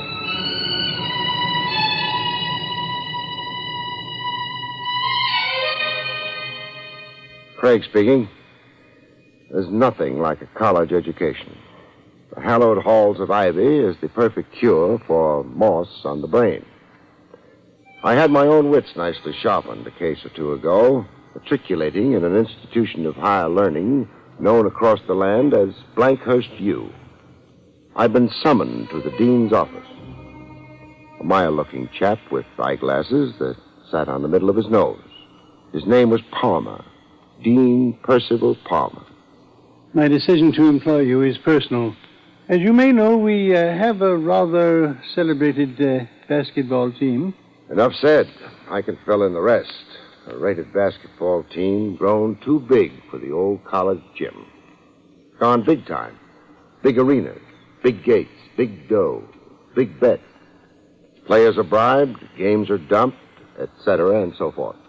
I've considered outlawing basketball at Blankhurst U. Now, what are the facts? There are no facts as such.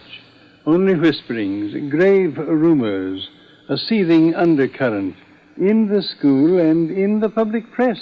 Well, spell out one specific rumor. Very well. It is hinted that the contest of last week was, fixed.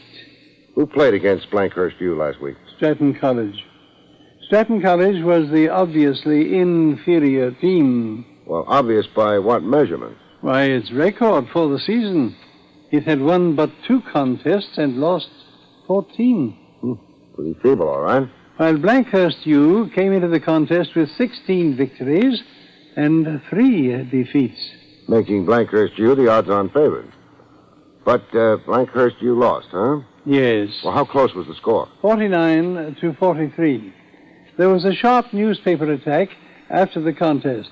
A sports columnist named Sophie Slater writes a column called The Lowdown on Sports. He was almost libelous in what he wrote. Well, who is the captain of the team? Chris Ransom. And who is the coach? Sandy Bigelow. Do the rumors touch Coach Bigelow? Very much so. Crooked coach. Rare, if true. It's usually one player that louses up a team. One susceptible sucker that gamblers can get to. However, when's the next game? Tomorrow night. Blankhurst U plays Van Bursen College. Well, who's favored to win? Van Bursen College has yet to win one major contest this season. Meaning if Van Bursen wins tomorrow, there's really something rotten in Blankhurst.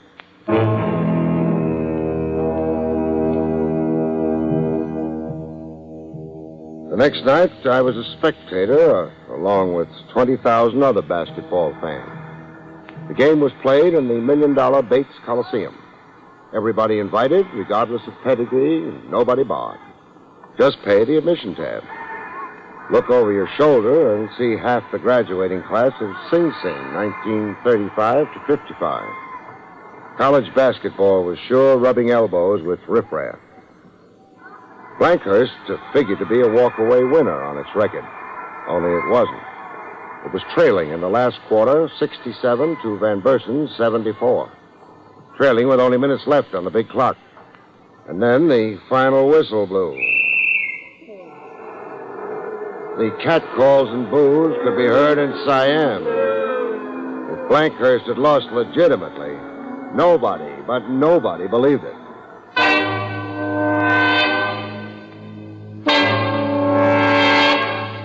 I caught the captain of the team, Chris Ransom, under the showers. A gangling youngster who stood 6 feet 6 high. Red hair and a crew cut. And freckles like somebody had splattered his face with a ripe tomato. Hey, pass me a bit towel, huh? Sure. Here you are. Thanks. You're here to heckle me, huh? Well, why do you say that? You're the secret agent Dean Palmer wished on us. Well, I see my fame has preceded me. Oh, whenever you're ready, Chris, I've got some questions. Well, is this going to take long? I've got a date. New chick. I can lose her to 20 other guys. Well, I'll make it brief. Well, I'm holding you to that. Come on, we can chin in the locker room.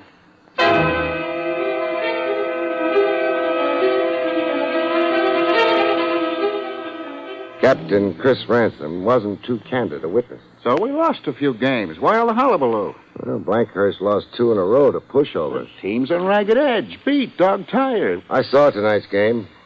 I made some mental reservations about it. You gonna set yourself up as a basketball expert? I know the game, Chris. I was a player as a youngster and a fan ever since. All right, Mastermind, go ahead.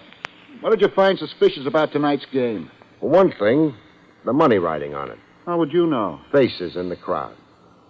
Tony Capron, a big Eastern bookmaker. Vince Varden, a notorious fixer, prize fights and horse racing. Varden's been convicted for both. And then Johnny Minton, One-Eyed Meyer, Richie Silk, Bozo the Bull. Oh, you had a prize gallery of fans in the Coliseum tonight. Was that the team's fault? All right. I won't hold the gambling picture as I read it against the team. But answer me this. Why did you replace yourself in the last quarter? Sprained ankle. I'd begun to limp. Ankle looks fine to me now. It wasn't then. Second-string player subbing for you meant money in the bank for the gamblers, Chris. You're Blankhurst's anchor man, and its top scorer. Are you accusing me of deliberately... I wouldn't accuse any boy of anything. Not until I have positive proof. Absolute evidence. You've got a big future ahead, and I'd hate to see it wrecked by stigma or innuendo. I'm a cop, but I worry about that.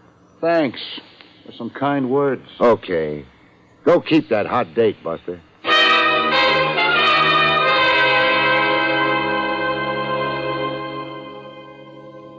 Coach Sandy Bigelow was even less cooperative, let alone friendly, than his team captain.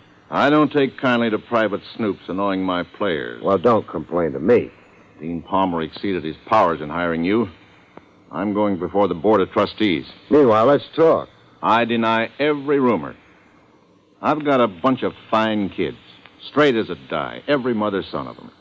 I picked up this morning's paper on the way over. A columnist named Soapy Slater gets off a few remarks. Soapy Slater? Why, the man's an irresponsible muckraking... They low down on sports. Let me read you a few lines. Last night's only Blankhurst Van Bursen winner was a betting combine. Wonder who Coach Bigelow really obliged in surprise benching of star forward Wisnowski. Tyranny by innuendo. But I'm thick-skinned, Craig. In 20 years of coaching, I've developed a rhinoceros hide. I pay no attention to columnists. Well, why did you bench Wisnowski? He's a show-off.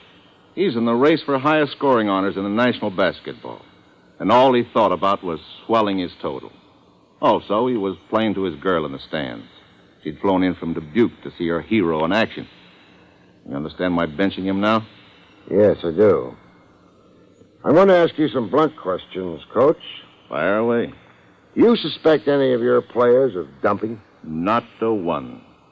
So far as you know, has any player or players suddenly taken on a prosperous look, like free spending, clothes, girls, convertibles? There's been absolutely nothing like that. Well, do you have any other blunt questions? Yeah, a hard one to ask. You probably take a punch at me. Yeah, I know the question you intend asking. Am I crooked? Am I dumping games by cleverly mishandling my team? Am I getting a payoff somewhere? I've heard it whispered. Oh, why?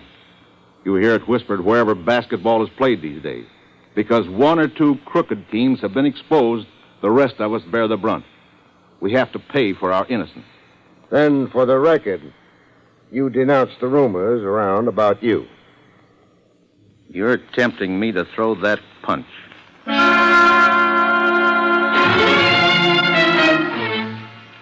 Sunday in a college town is a day of cemetery quiet. I checked into the nearest recreation lounge. The joint was the annex to a hotel, the Hotel Olympia. I had a key to room 222. The bartender, drink, please. You decide what. I want to be surprised. I was halfway through a drink advertised as Campus Conniption, 99 cents, when a gent came close enough to breathe on me. He looked more of a stranger in town than me. Beefy jowls, a stick pin with a diamond the size of a walnut, and yellow shoes. His kisser was not unfamiliar. Hello, Craig. Place a face? Yes. I didn't know the circus was in town. The New York joke's out of place here. So are you, Smiley. I got a sister living here in town. I'm visiting. Why? Well, sit down. I'll tell you why. Okay. I'm tingling with expectancy. You'll be tingling all right when you see what I got for you. Here. For your old age. Well, what's inside the brown wrapping? $1,000 in 20s. For me? For you. For what? For nothing. And I got something else for you. Let's see. Yeah, here in my vest pocket. For you, Craig, my compliments. A railroad ticket. One way, clear to Times Square. One look at you at the bar, I knew you were homesick. Your train's in an hour. Give my regards to Broadway. Very sorry, Smiley. You're gonna be foolish? I am. The boys and me are making a buck. What's it to you? Nothing. That's a job for the authority. I'm here to crack down on fixing and fixers. Stop the corruption of a basketball squad. And you're here for nothing, Craig. There's nothing to it. No fix, no bribing players. You expect me to believe that? Sounds corny to say, I know, but we haven't been able to reach a player. We tried, but no dice. And why try so hard to ship me home? We're running lucky. We don't want a jinx. So the boys made up a pool. $1,000. Get rid of you. They don't want no evil eye. If you don't grab the G, you're a sap. Put it back in your pocket, Smiley.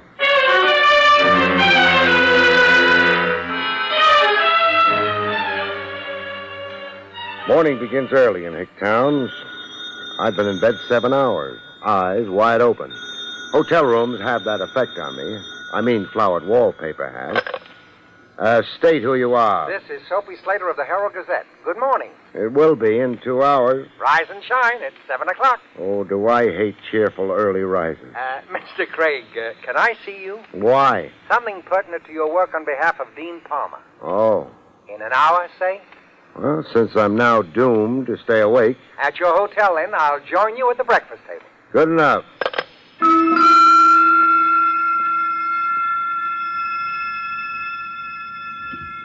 Soapy Slater really did have vital, confidential information. Coffee's good. Now, at least 3 games were dumped by Blankhurst U. Well, give me concrete proof. I've got another kind of proof. Guesswork's no good, Slater. Let's not be callous about the reputations and futures of a lot of young men. Oh, I respect your sensitivity there. I hate to see any young man stigmatized, but suppose my criminal information doesn't concern any of the young men. None of the players? No player, just the coach. Sandy Bigelow? Sandy Bigelow, yes. Now, if you'll listen... Shoot. I'm a newspaper man. I have sources of information. Now, get down to it.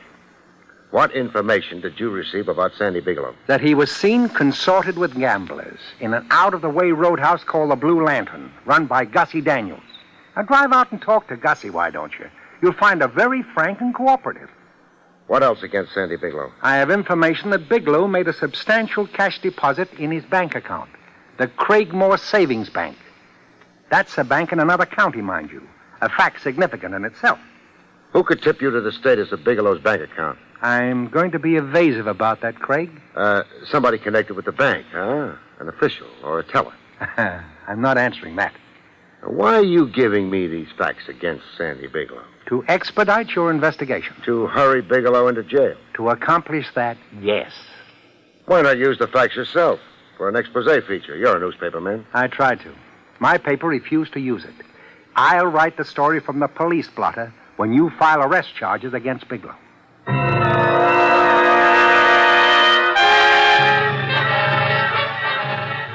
the Cragmore Savings Bank, 70 miles across the county line, I persuaded the bank manager to give me a detailed memorandum on Bigelow's savings account. Persuading the bank manager meant unraveling a lot of red tape, satisfying bank policy and protocol, but I got what I was after. My next stop was the Blue Lantern.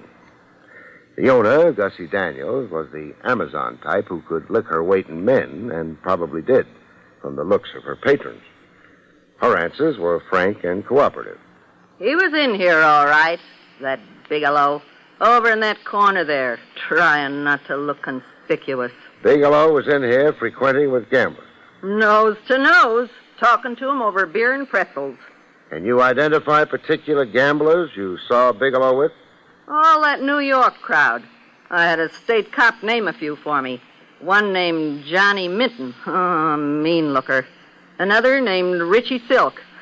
Crazy about my cheese mix and potato chips, that one. And a third with a funny name that sounds like Bongo or something. Bozo the Bull? Yeah, that's it.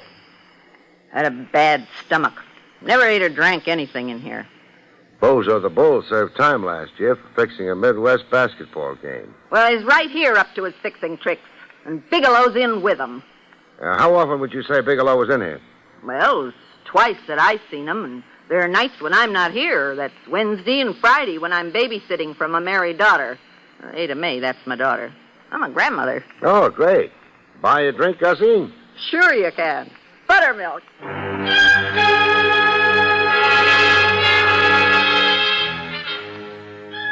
Before making a cause célèbre of the coach, I had a talk with him. Circumstances could be damning on their face, yet untrue. I've been a cop too long not to know that. Bigelow tried explaining his meetings with known gamblers. I've nothing to be ashamed of. I sought those certain gentry out in order to warn them. Warn them of what? To keep away from my boys. You see, there'd been anonymous phone calls to Wisnowski and to Chris Ransom. Open hints of offered bribes. And both Wisnowski and Ransom reported the incidents to me. I told them to say nothing. So you met with the gamblers discreetly to tell them off?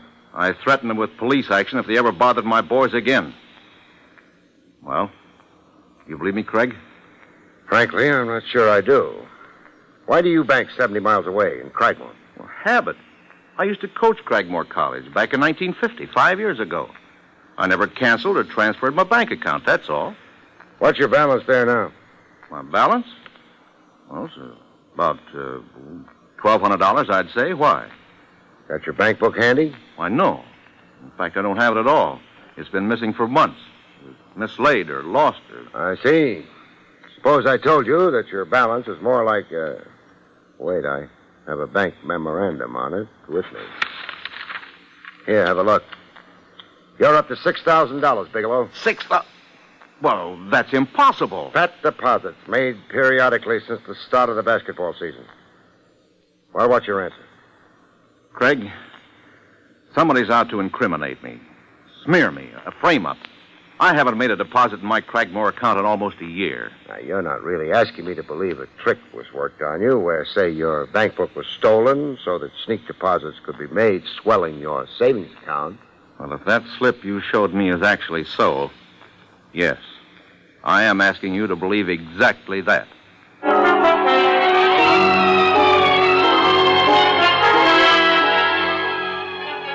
Character assassination through frame-up. I postponed judgment on Coach Bigelow for the time being. And pretty soon, events justified my discretion there. The team captain, Chris Ransom, had again been contacted by the gambling mob. And this time, Bigelow brought his boy to me. A man named Smiley. He smoked me in Leary's drugstore. How much did he offer you? $5,000. To be divided between myself and one other player I could recruit. He suggested I talk to Wisnowski. Which game does the mob want dumped? The last one on our schedule. Against Barnaby Tech. Oh, Bigelow. Yes, Craig? How does Blankhurst U compare with Barnaby Tech? Well, we've beaten them 3 years running by margins of 20 points or more. Meaning Blankhurst U should enter the game an odds-on favorite. Oh, I should say so, yes. The mob wants to bet Barnaby Tech heavy and make a final killing. Okay. We'll accept the bribe. Accept? Now, you wait a minute, Mr. Craig. To teach the mob a bitter lesson, where it hurts most, in the pocketbook. You will accept the bribe, Ransom. Promise to dump the game along with Wisnowski, and then play your fool heads off. Trim Barnaby Tech from here to Timbuktu.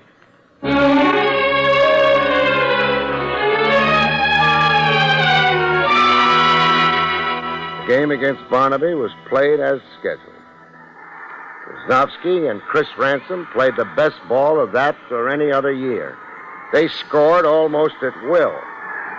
At the final whistle, the score was 76-38, favoring Blankhurst. I'd never seen a more shattered bunch than that gambling clique. They looked as if the specter of the breadline haunted them. The Blankhurst team got a rising ovation.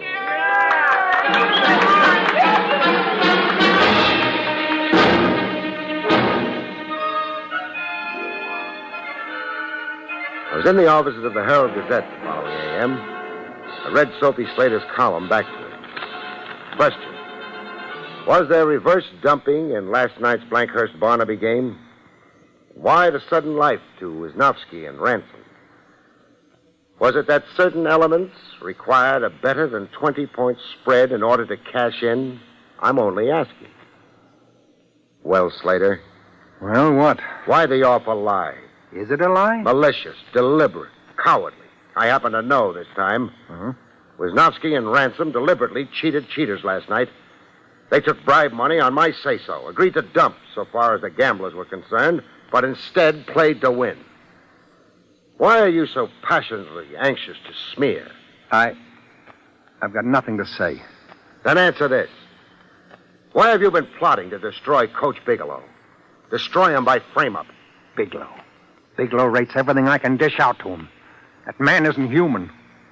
Then there's a personal motive against Bigelow. What, Slater? Go on, talk. Bigelow is a paragon of virtue. Thinks of himself as a god. He sees life as a blackboard maxim. You're either very good or very bad. No shadings in between. If you're very good, he loves and adores you. If you're bad or weak or just a fool, Bigelow will crucify you.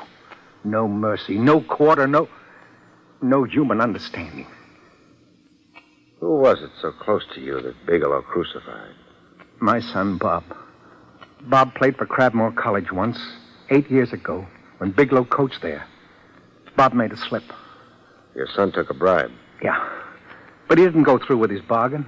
My son did not dump, but Bigelow never took that into consideration. The fact that my son wrestled with his conscience and won, Bigelow didn't care to hear.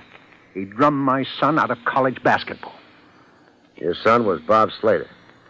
Bob Quonset. We changed our name to Slater. There's a meeting today in Dean Palmer's office. Keene, Bigelow, the college trustees, and me. You be there too, Slater. We'll get all the truth there, out in the open. There's a kind of catharsis for everybody. When we're done, we'll let the police study the minutes of our meeting, decide what action they want to take. You'll come, huh, Slater? Get it off your chest?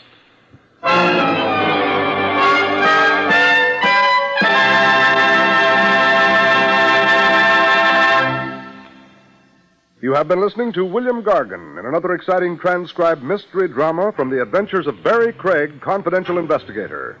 Tonight's story, Sucker Bait, was written by John Robert.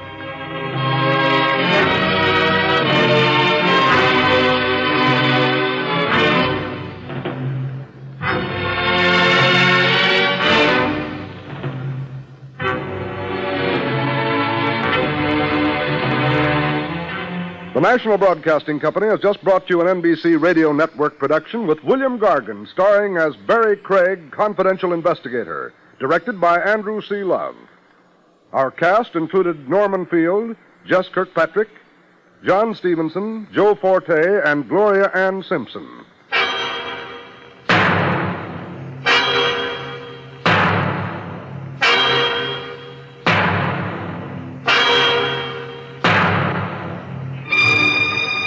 Monitor takes you everywhere this Sunday on NBC Radio. William Gargan stars as Barrie Craig, confidential investigator.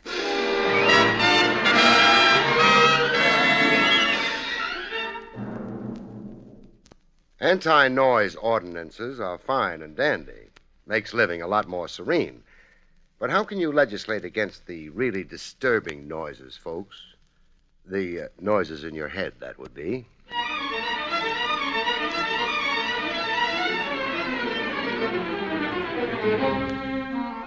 The National Broadcasting Company presents William Gargan in another transcribed drama of mystery and adventure with America's #1 detective, Barrie Craig, confidential investigator.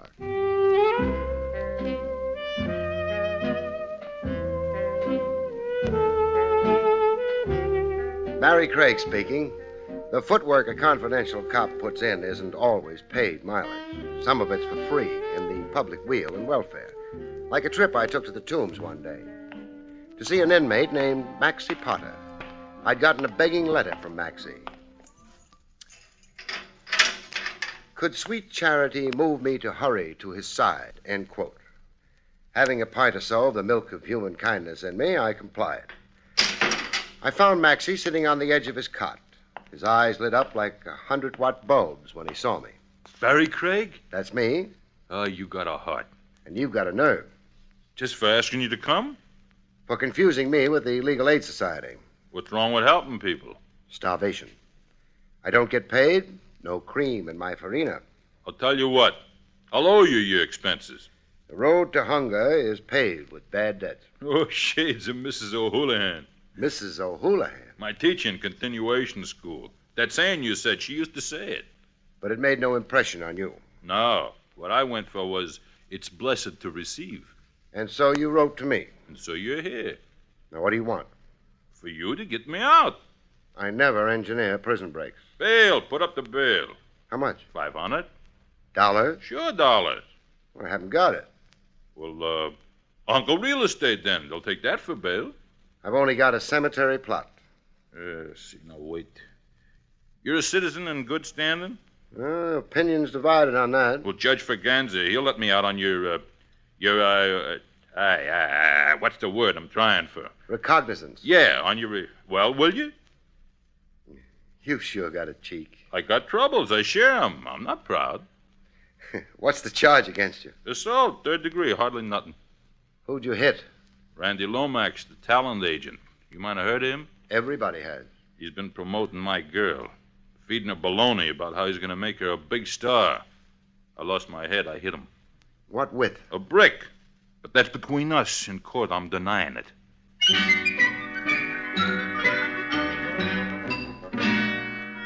Maxie had an appeal for me. He was pure Damon Runyon. I arranged his freedom on my recognizance. When that was done, I bought him a hamburger and coffee. Hey, reach me the relish once more, huh? You've just about demolished the jar. There's vitamins in relish. Besides, it's on the house. Relish? Man, you're sure a friend. And you're such a leech. Sadie, my girl, Sadie Sachs, we've been keeping company for 6 years. It's a long engagement, but Sadie likes long engagements. We had plans, the two of us. Raise rabbits and grapes soon as we got $2,000 saved. $2,000 saved? To buy a certain going business over in Jersey. Sadie and me, the two of us, we worked in the Blue City distillery. In a distillery? Bottle washers, both of us. Oh. I made 60, Sadie made 40. Anyhow, everything was hunky-dory. Until Randy Lomax came along. Yeah, one fine day, the rat. He saw Sadie in the fun house at Atlantic City. He followed her around to the Ferris wheel in the Wax Museum. Couldn't let Sadie out of his sight. She had $1 million legs. He kept writing that down, passing notes to her. All this behind my back. Please continue. You try and stop me. Then Sadie wrote out a telephone number and passed it to him. Still behind your back? Oh, I had a couple of beers. I was blind. Anyhow, they met next day, and Lomax sold Sadie a bill of goods. Would she be a model? And did she have theatrical ambition? To which Sadie said, yay, brother. Well, what girl ain't conceited? That's the story, anyhow. Sadie signed up with Lomax. He gave her a new name, Paula Paloma. From a dirty blonde, he made her jet black so he could pass her off as Spanish. What a name. Paula Paloma. Which brings us to your fight with Lomax. He told Sadie to give me the brush. I was wrong for her future. I was a slob, and she was now imported stuff. The rest I told you. I met Lomax, I beaned him, I got locked up. I bailed you out. Now you go see Lomax and get him to drop the charges. Hey, now, wait a minute. Wait till I write something out. Okay. It's written. Here. A note? Read it. It's an IOU. I don't want you doing too much for nothing.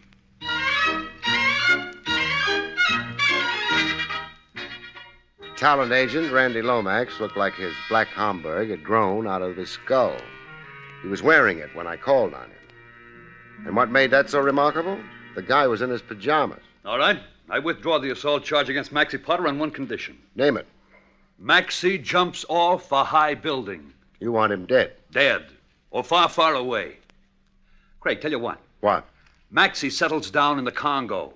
Permanently. He signs a stipulation to the fact that it is permanent. Otherwise? I'll prosecute him to the limit. Such seething hatred for Maxie. Why? He's a pest, a menace, a loudmouth, a jerk, and lunatic. You cost him a girl he was planning to marry. That's Maxie's hallucination. You go ask Paula Paloma her point of view on Maxie. Alias Paula Paloma. She's Sadie Sachs. Look, forget the name Sadie Sachs. Oh, the public. We spent thousands advertising the name Paula Paloma. Paula Paloma from Madrid, Spain. That's her origin. Her mother was a royal countess. Her father was a fabulous Her industrialist. boyfriend was Maxie Potter of Jersey City. You deliberately trying to aggravate me. I came here representing Maxie. Maxie. Yeah. Let me show you the type of character you got for a client. I had a private detective draw me a diagram of Maxie. A report, Maxie's background, where he came from, why he gets in my hair. How come one man can be so crazy? Here.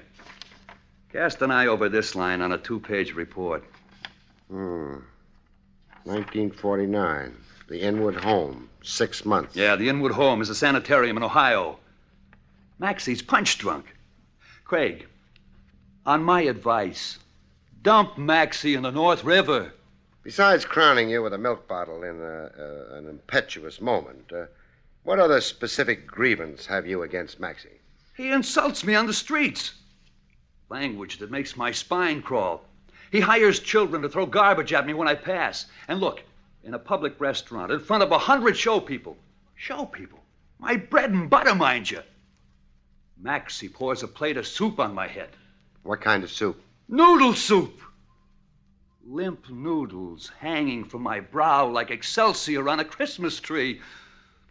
Have I got specific grievances? Sounds like it. It's not all so comical. I'm made ridiculous. But I'm also in mortal danger. How's that? Threats to kill me. Threats in what form? The cowardly form only Punchy Maxie could use. Here, these. Cartridges. Low caliber. Low, high, medium. They mean murder. I find them everywhere. On my office desk, on the dining table. They come in the mail. A bullet to a letter. Craig, I'm being hounded into fear and insanity. Why do you only suspect Maxie? I got reasons. Well, let me hear. All right. These cartridges. They've been identified for me as belonging to Maxie. Identified by whom? Paula Paloma. Sadie Sachs. Craig, again, I beg you, please forget her other name.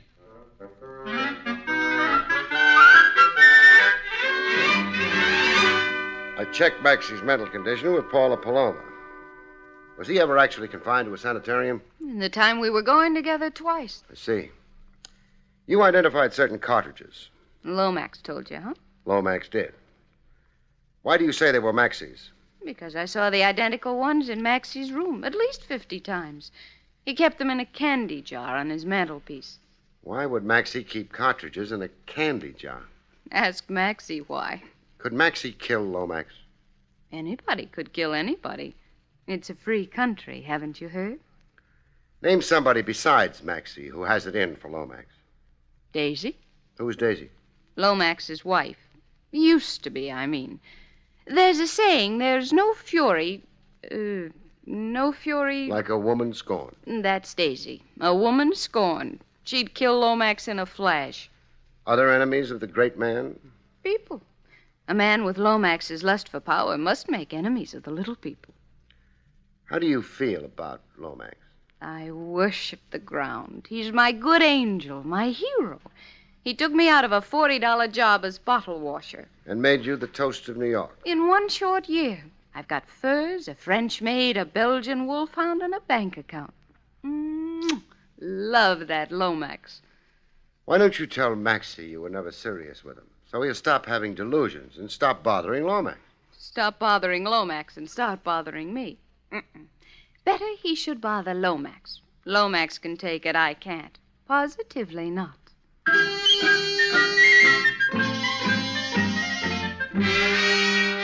That evening, my client Maxie made no bones about being a little on the weird side. Sure, I'm spooky. I ever say I wasn't? No, not in so many words.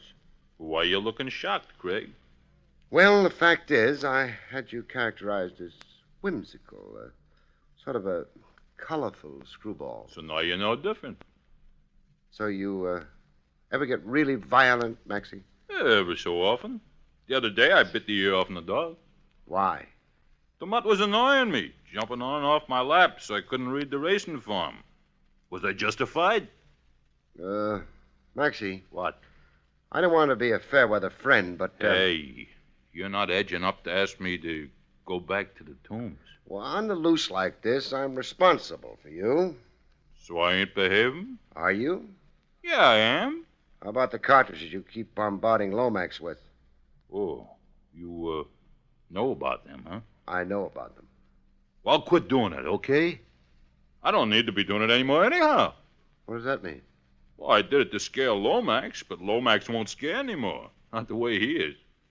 The way he is? Well, what does that mean? It means I had a dream just right after lunch. I dropped off for a snooze, a few fast winks. Anyhow, I had a dream about Lomax. I always dream after pastrami and gherkins. Gherkins is what they call pickles. Yeah. Well, what did you dream about Lomax? That he was sleeping like me. Only he wasn't dreaming. Couldn't dream even if he wanted to. Not with all that lead in him. You dreamed Lomax was dead? Yeah, in his parlor. His head on the floor and his feet up on the sofa. An upside-down position. A comical look to him. Hey, where you going? Telephone Lomax. I want to know if you were only dreaming, client. You're wasting time, Craig. How can a stiff get up to answer the telephone? Maxie, get your hat. We're both paying Lomax to call. Sure. Oh, but hey, on the way, let's stop off at a florist, huh? I want to blow $10 on a wreath for Lomax. I soon discovered that Maxie had uncanny powers of prophecy and divination. Get off the buzzer. Lomax can't hear it. Door's locked. Give it your shoulder. I'll have to, I guess. Some light on the subject, huh? Well, is it like I dreamed? Yeah. Only there's a discrepancy. What? You said feet on the sofa and head off. Yeah, I said. All of Lomax is on the floor. Hey, what do you expect from a dream? 100% accuracy? Oh. Shot through the neck. And down there, in the ribs. Maxie, did you do it? I wished I had. You may wish you hadn't. I was asleep in the room, I told you, dreaming. Hey, you gonna cause trouble for me? I should have my head examined for bailing you out of the tombs. Do that, why don't you? I'm for examining heads, like teeth. Why is a head any different than a tooth, huh?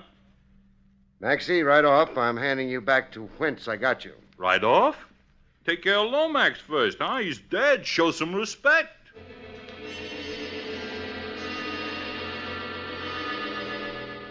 With my number one suspect back where I found him, the tombs, I held the crying towel for Sadie Sachs.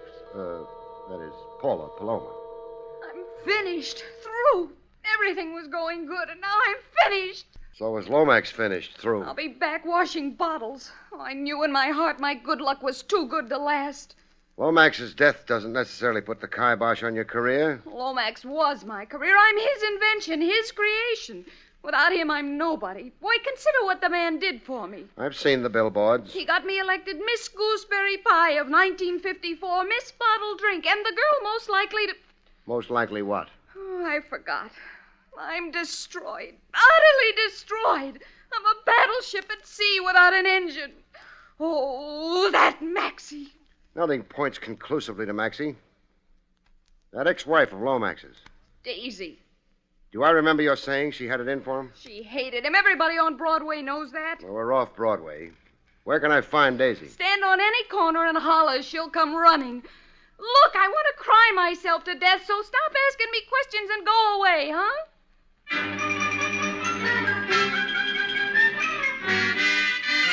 I found Daisy behind a beaded curtain. The Chop Suey parlor in Bath Beach, Brooklyn. She was running the joint. A middle-aged lady middleweight with a peroxide bleach and a washed-up look. So Lomax is dead. So I'm heartbroken. I tell you what, mister. Out of sentiment to my ex, I'll hang a dish rag at half-mast. What's your burning gripe against your late ex-husband? I could fill an encyclopedia. Fill one page. Girls. Girls and girls. I was a wife always competing with proteges. But that was Lomax's business, finding talent and building them up to fat contract status. While Lomax was building up his discoveries, he was building me down, burying me. You were neglected. I had to hand Lomax my card so he'd remember who I was. Nights when he'd come home, he'd hand me his. And a tip. He had me confused with a hat check girl. Who divorced who? Me. He sneaked it in through Mexico. I was too demoralized to fight him. He bought me this chop suey parlor so I wouldn't be an alimony load. Looks like a nice little business. You don't have to be polite. I net $50 a week, clear. I'm lucky. When I was Mrs. Lomax, I spent $50 a day on cologne. Life makes changes. Yeah. Ha! And it just did for Lomax. He'll turn over in his grave. What does that mean? That phony baloney Mexican divorce. I was never notified. I never agreed to it. I never signed nothing. Tomorrow I'm calling up Greenspan and Kilroy. They're my lawyers. I'm ordering them to move to have the divorce canceled. Junked. Why would you want to resume being Mrs. Lomax? Guess. To be his legal widow, huh? To get my dowry rights in his estate. Smart. It all kind of brings you under suspicion. How so? If you can turn death to profit, that underlines a motive for murder. So it underlines, so I'm laughing. Huh. Do you want a real suspect? I do? Shipley. Harry Shipley. Who's he? Confidential secretary in the Marathon Wonder Enterprises, Incorporated. That's Lomax's company. There was bad blood between Shipley and Lomax. Then why would Lomax keep Shipley on? I was never sure. Something Shipley had on Lomax and vice versa, something Lomax had on Shipley. You never knew Lomax. Nobody did. He was always underhanded. Nothing with Lomax was ever clean cut out in the open. When's Lomax's funeral? The police will release the body for burial tonight. The funeral's tomorrow at 10 a.m. I'll be there. As his legal widow. You be there, too, and watch Shipley. Never mind Lomax in his coffin, just watch Shipley. Watch him and you'll see a happy man. Happy because Lomax is dead. I hadn't exactly planned on attending the funeral. Attend! This funeral will be good for you. How so? Perk you up, forget your troubles, make you glad to be alive. Simply delighted.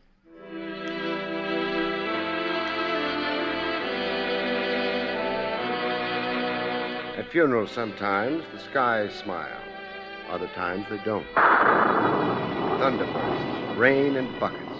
The skies weren't smiling a bit. But Shipley was. Grins as wide as a poster advertising a Coney Island funhouse. I'd seen guys smile before. Sweepstakes winners, fathers of quintuplets. DiMaggio when he married La Monroe. Never in my life before had I seen a smile as big as the one on Shipley's kisser.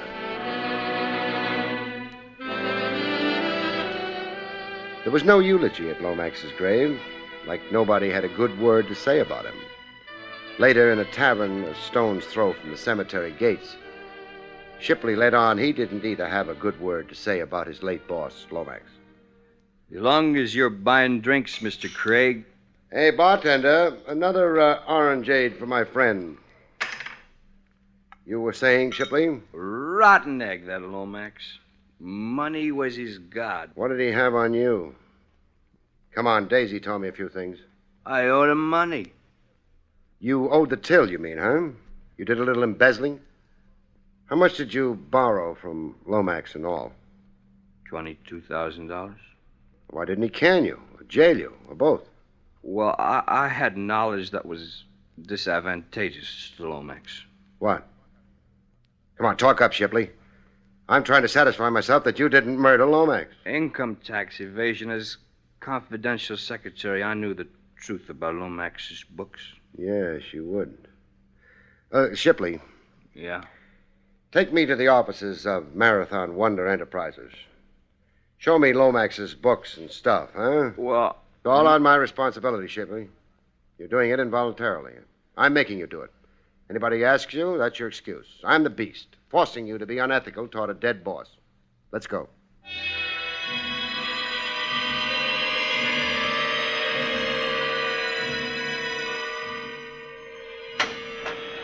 After 4 hours of snooping at the Marathon Wonder Enterprises, I got to know Lomax's business so intimately it would send a chill through Lomax. If he were alive, that is. I've done my very best to acquaint you. You've been a real help. Lucrative racket, Lomax's. His estate, when audited, will easily total $1 million. Well, all for talent scouting. Ownership of talent. Lomax wasn't only a 10%er. No, he wasn't. That much became clear tonight. He signed talent to 10-year contracts with renewal options on lopsided terms. Lopsided in favor of Lomax. Mm-hmm.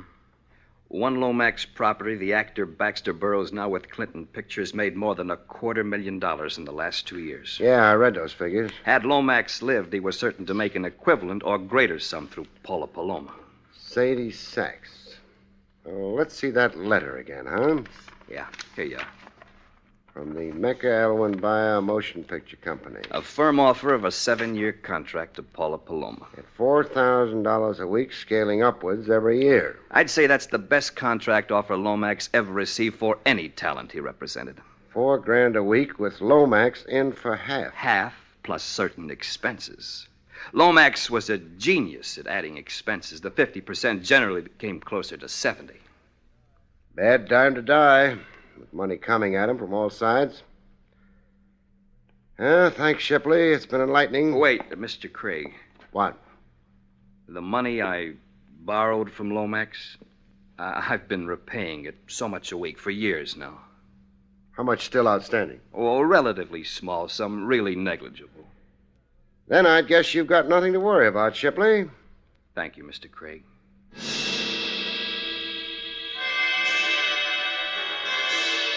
Daisy, Maxie, Shipley, Paula.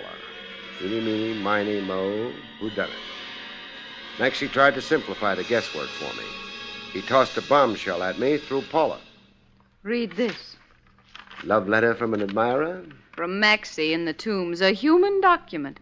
Mr. Craig, it's the cry of a tortured soul. Dear Sadie. Well, very interesting stuff. So what do you think? Maxie himself write this? It's Maxie's handwriting. Well, say something. It's a little incredible.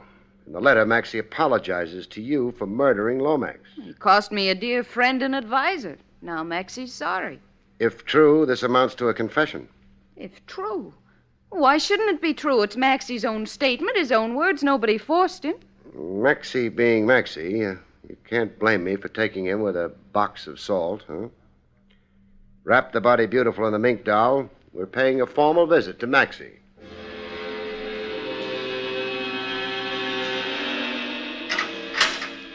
We found Maxie dining on caviar and chopped onions. All the eating's good in here. Caviar on the prison menu? A Ladies' Benevolent Society come through to give me this caviar and a cigar. Oh, hey, I forgot. How you, Sadie? The name's Paula. This letter you sent Paula. Still stand by what it says, Maxie? Yeah, sure. So I murdered Lomax. What can they do to me? Fry you. Like fish. Am I responsible for what I do? Aren't you? I got a record that says I ain't. So you figure to beat the rap by pleading insanity? Insanity for the time being. Only while I shot Lomax. All of a sudden, I blanked out. When I come to, there was Lomax dead on the floor and a smoking gun in my hand. Where's the gun? But forget, I threw it away someplace. Nice try, Maxie. It proves something. Proves what? That knighthood is still in flower for a price. A price? Whatever Paula here promised you for taking the heat off her. Paula promised? Hey, what kind of booby talk? Mr. Craig, I must say I resent the insinuation. Not insinuation, Dow. Accusation. You're accusing me? Of getting Maxie to take the chance of a temporary insanity plea for a murder you did. Craig, you're more gone than me. Why would Sadie here, excuse me, Paula, why would Paula here want to knock off Lomax, the best friend she had? For money. To recover 100% of herself. Paula. What? Your $1 million future with the movies. How much of a piece did Lomax have? I mean, while he was alive. Well, the usual 10%. Lomax wasn't a 10%er. I mean, half. Half plus. Expenses off the top. For the build-up he gave you. Quite a bill there. Lomax knew how to run up astronomical figures. The way I calculated it in Lomax's office a few hours ago, you'd be working years for Lomax. All for Lomax, very little for you. You'd have a showcase, Lomax would keep all the marbles. How did a sensitive young lady of your refinement bring herself to shoot a man down in cold blood? All of a sudden, Sadie blanked out. When she come to, there was Lomax dead. It was a pleasure shooting Lomax, a regular picnic. Lomax had it all fixed for me to be his slave. Well, I'm nobody's slave. You'll tell your story, Sadie. How you killed a rat and a conniver who came between us. The judge will bawl like a kid. The jury won't even go out. Not guilty, Sadie. That's a verdict for sure. Suppose you two stay here and make plans. I've got to see a man about a murder. Mr. Craig, you're not leaving me here. Oh, an affectionate couple like you and Maxie, made for each other. A housekeeping cell for two.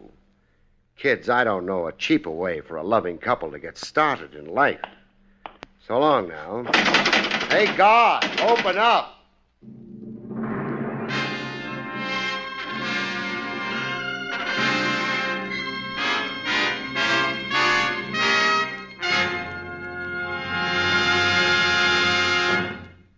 You have been listening to William Gargan in another exciting transcribed mystery drama from the adventures of Barrie Craig, confidential investigator. Tonight's story, For Love of Murder, was written by John Robert.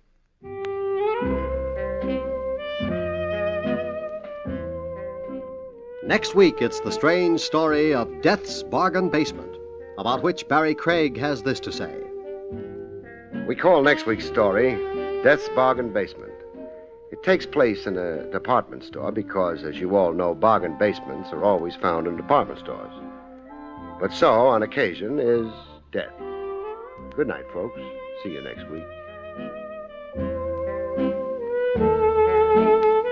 The National Broadcasting Company has just brought you an NBC Radio Network production with William Gargan, starring as Barrie Craig, confidential investigator, directed by Arthur Jacobson. Also heard were Barney Phillips, Tom McKee, Barbara Fuller, Gloria Ann Simpson, and Herb Ellis. Eddie King speaking.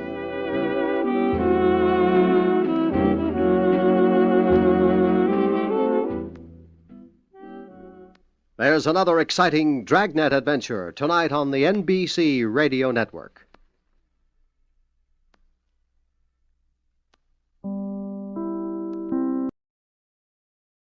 William Gargan stars as Barrie Craig, confidential investigator.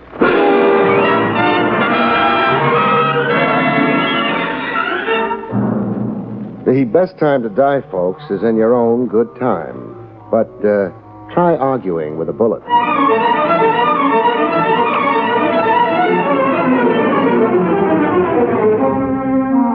The National Broadcasting Company presents William Gargan in another transcribed drama of mystery and adventure with America's #1 detective, Barrie Craig, confidential investigator.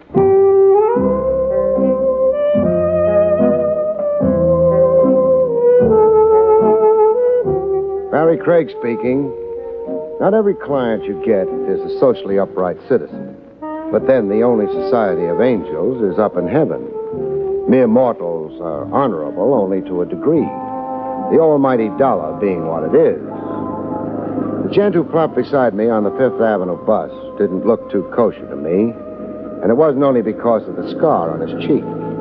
I know scar-faced judges. Just call it my hunch. I transferred my wallet to the side pocket furthest from him. I'm not a dip, friend. Second story? Wrong again. Carnival show with arson as a sideline? Now, don't tell me you're in some honest trade. I am. No, this is. You better yourself every day, friend. Begin bad, end good. That's life, no? No comment. So tell me. You think I sat next to you on purpose? I can tell when a guy does. You got me sized up by now? Not quite. Well, am I hired or no? First, consider what I say. I murdered a man an hour ago. Oh, it's a fine day for it. I shot him. Now I've got him in a sack. Busy, little bee. I had the best of motives. That ought to reassure the corpse. You're a confidential investigator. Guilty. Your license makes you a technical arm of the law, sworn to uphold it. You've been reading my wall literature. It's your duty to detain and arrest me. I'm not the obliging type. Sorry. I'm getting off the bus. Getting off. Adios, amigo.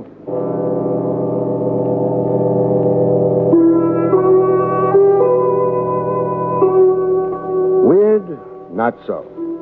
I got my anonymous friend's feeler right off.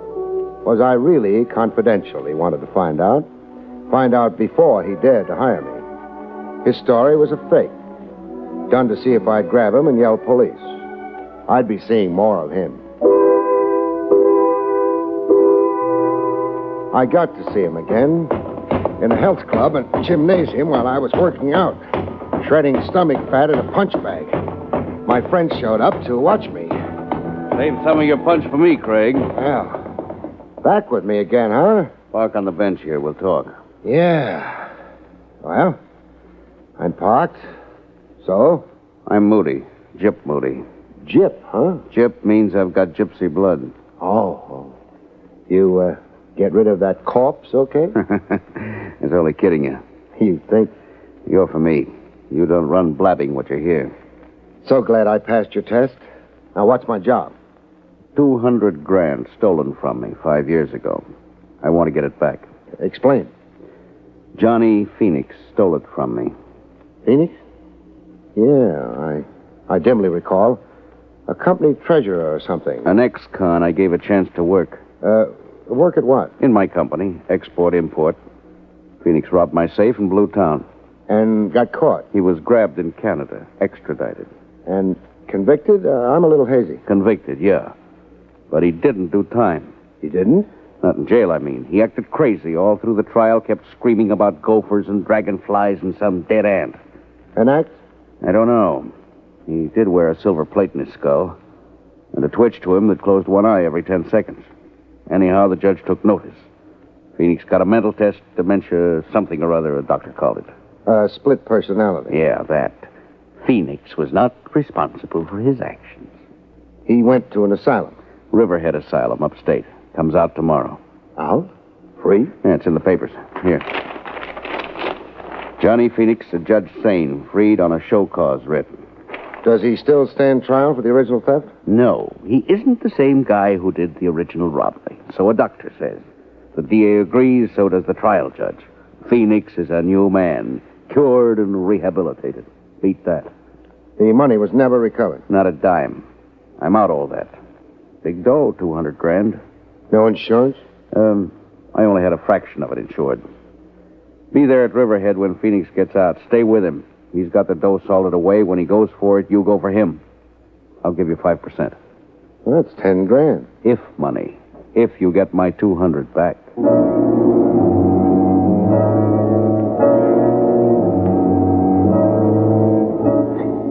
I was in the Riverhead Railroad Station, upstate, right with Johnny Phoenix. He'd been freed about an hour earlier. I kept out of sight while we waited for the train.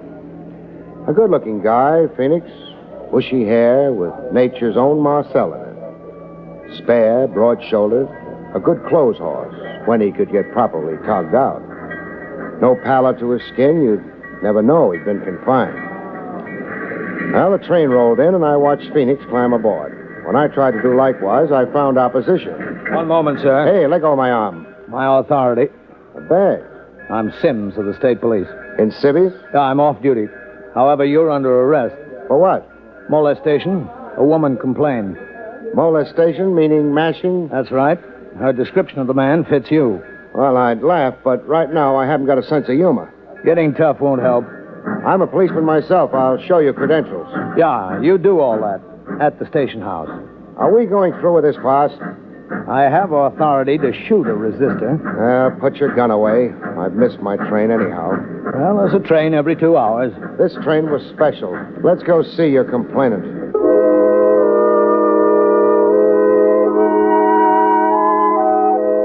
The complainant looked like she'd had trouble with mashers since pigtail days.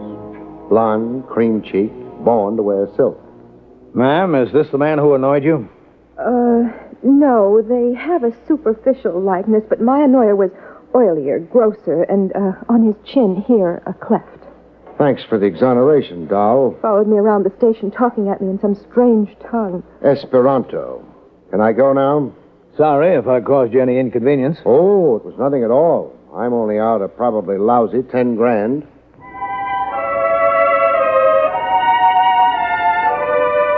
Back at the Riverhead station, again waiting for a train out, I tumbled to a masher mistaken identity routine I'd been caught up in. I watched for Golden Girl to come back to the station. When she did, I really molested her. Hello, doll.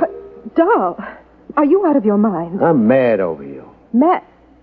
Oh, you really mean mad.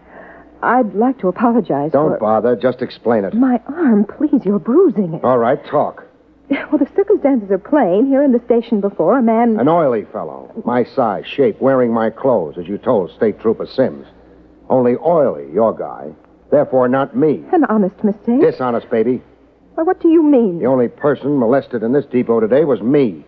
And you engineered it deliberately. Deliberately?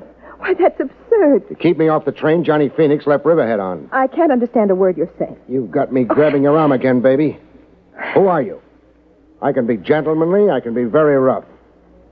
Well, do we wrestle? All right. I'm Rita Phoenix. Sister or wife? Wife. Our train. We'll travel together, baby. Closer than Siamese twins. You made me lose Phoenix, but you're going to help me find him again.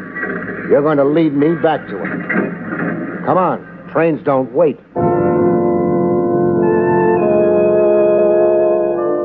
On the train, we sat as close as the law allowed. I took the precaution of searching Rita's handbag. The ivory-handled gun surprised me just a little bit. I won it in a raffle. Does that explain it? Okay if I borrow it, baby?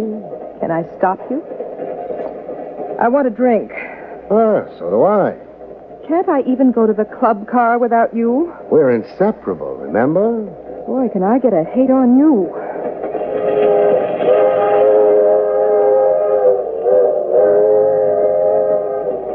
Inseparable. Only thing I was wishing aloud. We were going to be separated. By no choice of mine. It happened in the club car while Golden Girl was watering her tonsils with Smirnoff vodka. The fellow flopped on the lounge beside her. With a beauty like Rita available, the dope chose to sit on my side. I knew why in less than a minute. I knew by the gun in my ribs. Do I have to spell it out, Craig? G-U-N. Gun. I'm glad you're quick on the think. The feel. Now, this is where you leave Rita Phoenix. You've been hogging her company a long while now. You really expect me to obey? I know what you're thinking. The crowded club car, people all around us, conductors and stewards, but it won't help you, Craig. You'd have to be pretty desperate to shoot. You'd be crazy to tempt me. Dough, Craig. I drool when I think of the amount of dough at stake. All right. What's your play? That's better. The station up ahead, Sooner Falls. We roll into it exactly 3:47. That's in 4 minutes. You're getting off the train. Alone? Yeah. At the station, someone's waiting for you. Friend of mine. You plan far ahead, huh? I've got a knack for detail. How do I come out in all this? You just lose a client and an opportunity. No other harm done. I lose Rita. Yeah. I lose her, and she's your pigeon. Look, let's not stretch this conversation. 3 minutes now, and we stop. Let's start moving to where you can get off.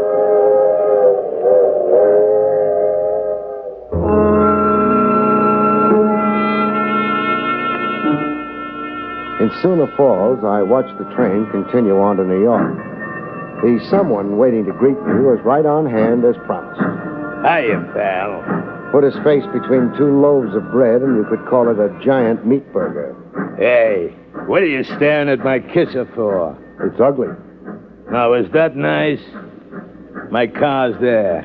Is this ride necessary? Yeah, can be. Set it up. Can be, huh?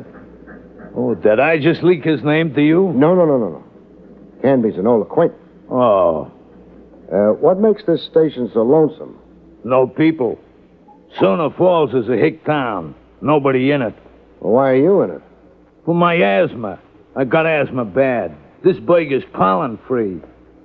So let's ride now, huh? Where will we ride to? Around.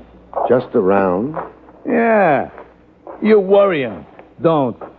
This rot on you don't mean nothing.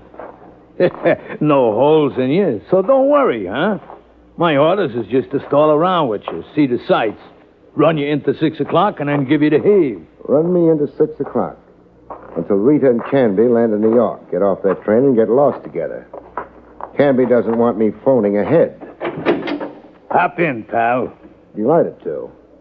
I'd love to tour Sooner Falls. Hey, let go of my throat. When your lovely face turns from beet red to purple. Let go. Took a long time throttling. And when he finally dropped, I fell on his gun. Fell on his gun and just lay there.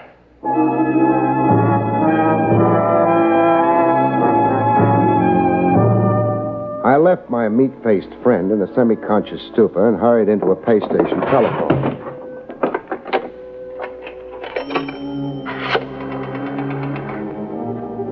Operator, get me long distance. New York City. Police headquarters. Person to person, reverse charges. I want to talk to Lieutenant Trav Rogers. Finally, at long last, I arrived in New York. I'd sure missed a lot of trains. Trav Rogers had come through for me at his end. The man and woman you described on the telephone got off the train here in New York. They went off in separate directions. You had them shadowed? I did. Where'd they go to? The lady's registered at the Parkfront Hotel as Rita Manning. A phony name. She's Rita Phoenix. How about Canby? He checked in at the Kilgore Hotel. Kilgore? New name to me. Over in Brooklyn Heights. Oh. Rita, the Parkfront Hotel. Canby, the Kilgore. Anything else you can enlighten me on? I think so. That story of Johnny Phoenix you told me over the long-distance phone. The original theft from your client, Jip Moody. The subsequent trial of Phoenix, his insane behavior in court, and the resultant confinement in an asylum. Etc. and so forth. What can you add to it? I found a discrepancy in your tale. What? The alleged $200,000 Phoenix stole. Alleged? In my review of the record of the case, no such sum. Phoenix was booked and tried for the theft of exactly $50,000. For a fact? I have a duplicate of the district attorney's file, if you'd care to see it. I'll take your word. Quite a gap between $200,000 and $50,000. A gap that can buy Boku cherries for the wine. Your client magnified the figure to fire your zeal as a retriever? No, Moody's queer, but not like that. His $200,000 figure has some other significance. What? I can't know until I put the question to Moody. Phoenix never disgorged any of the loot? Not a kopeck. What did the police do about it? About trying to recover the money from Phoenix, I mean. Oh, the usual devices and pressures. All we accomplished was a show put on by Phoenix. He acted nuts. Climbed the walls, screaming he was a chimpanzee in a jungle. After Phoenix's asylum confinement, what police activity about the money was there? The obvious. A police plant right on the asylum? Hoping to catch Phoenix in a rational moment? Win Phoenix's confidence? Yeah. Quite an assignment for a cop. Feigning insanity. We had to change our plants every 10 days. The sheer wear and tear. The plant began to wonder about himself, huh? Was he or wasn't he Napoleon Bonaparte? Environment, they say, molds the personality. Ha ha. Trav, as usual, you've been a big help. Mm-hmm. Write a letter of commendation to my superiors.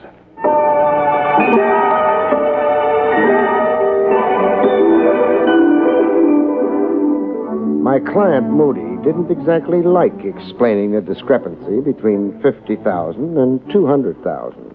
$200,000 was stolen from me. You're still avoiding my question. Moody, I want to know. Why did you only charge Phoenix with stealing a measly $50,000 in your original police complaint? I had private reasons. Now, if I'm to come through for you, I can't be in the dark. Well, the bulk of the money was a sum I couldn't afford to broadcast publicly. Whatever that means. You're in export-import, huh? Yeah, export-import. Export-import is a pretty broad heading. It could cover a lot of operations, above board and underhanded. Legitimate goods and contraband of some kind. Let it go at that. Cash deals in the dark. No record of it on the books. Stop making out a case. A fraud against the government. Tax evasion. Keep it up, we'll have a parting of the ways. I'm not on trial with you, Craig. I like to know the character of my client. I'm honest and dishonest. What's so unusual about that? Every second guy you meet. Yeah, the buck for its own sake. No wonder the old world's in a spin. Phoenix took advantage of my sensitive situation. He knew in advance you could never prosecute him for the whole sum of money he stole. That you couldn't come into the courts with clean hands. Yeah, that was Phoenix's gimmick. You going to use any of this against me? Ask me that when we're counting your $200,000. Now, what answer... Oh, I get it. When you're counting your 5% fee, you mean? Sure. You like money like everybody else. Now, tell me something. Who is Canby? I don't know. Never heard the name. An alias, maybe. Now, you recognize this description? Well-built, little on the short side. 5'7", say. Brown hair, brown eyes, natty dresses. The description means absolutely nothing to me. That's funny. Here's a guy who knows you well enough to be scrambling for your money. Well, it's a mystery to me. Leave a side of beef exposed and the jackals come around. Jackals and jackasses? Okay, I'll circulate around. Craig. What? The way you cross-examined me before, like a cop, not a confidential operator on my payroll. So? Don't double-cross me. Or? I'm not stupid, and I'm not helpless. Put it on the line, Moody. Be a cop with me after all? I'll kill you. I'm sure you could. Well? Well, what? Reassure me that you're still confidential. I did that, I'd only be lying. Meaning? I'm not working for you anymore. You're off the case? I didn't say that. Then it is a double cross. Clean hands. I only like clients with clean hands. So long, Moody. Craig, stay out of my business. Your kind of business, Moody, is public business.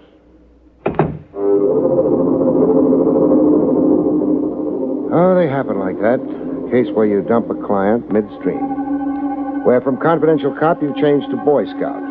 You're working without fee in the public weal and welfare. Great. Only it doesn't buy any groceries. At the Kilgore Hotel over in Brooklyn Heights, I got Canby's room number from the desk clerk. I also got an advance hint on how frantic it could get up in Canby's room. I spied the desk clerk on the telephone a second after I started for the staircase.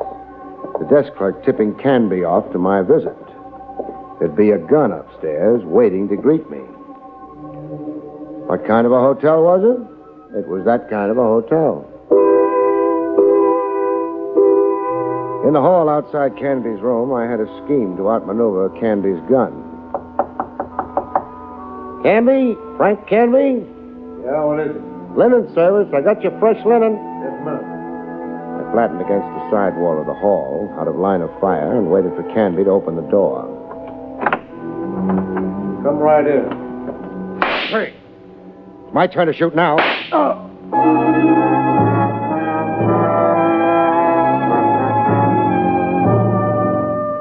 In his room, Canby revived before the police ambulance I'd phoned for showed up.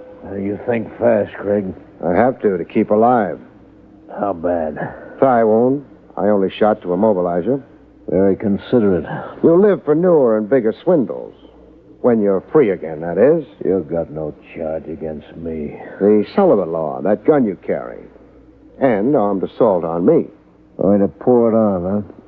Depends, maybe, on how you cooperate. Cooperate how? Frank talk. Ask me. Where do you come in on Moody's missing $200,000? I forced myself in. Meaning? Well, I'm out of left field. I don't know Moody and I don't know Phoenix. But I do know about the dough, you understand me? I think so. You freelance in crime. You're a fly. Honey anywhere draws you. That's it, yeah. Got a prison record? So far, no. Been lucky, huh? Until you. Who tried to detain me for you in Sooner Falls? Hutch. Who is he? The next pug. Blackballed out of boxing for throwing fights. He hires out to me. You got away from him, huh? I out-wrestled him. I was afraid of that. Afraid you'd get the phone ahead to New York, Hutch is a pin brain. You hired him. You should have knocked me off on that train. Yeah, I second guess it that way, too. Only, Only? Murder. I shy away from it. You shot at me out in the hall. I shot to nick you, slow you up. Well, what are we waiting for? Police ambulance. Snake eyes for you, Canby. You're out of the game. Pass the dice.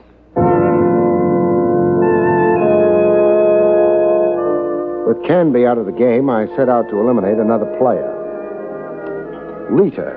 I found her in the dining room of the Parkfront Hotel.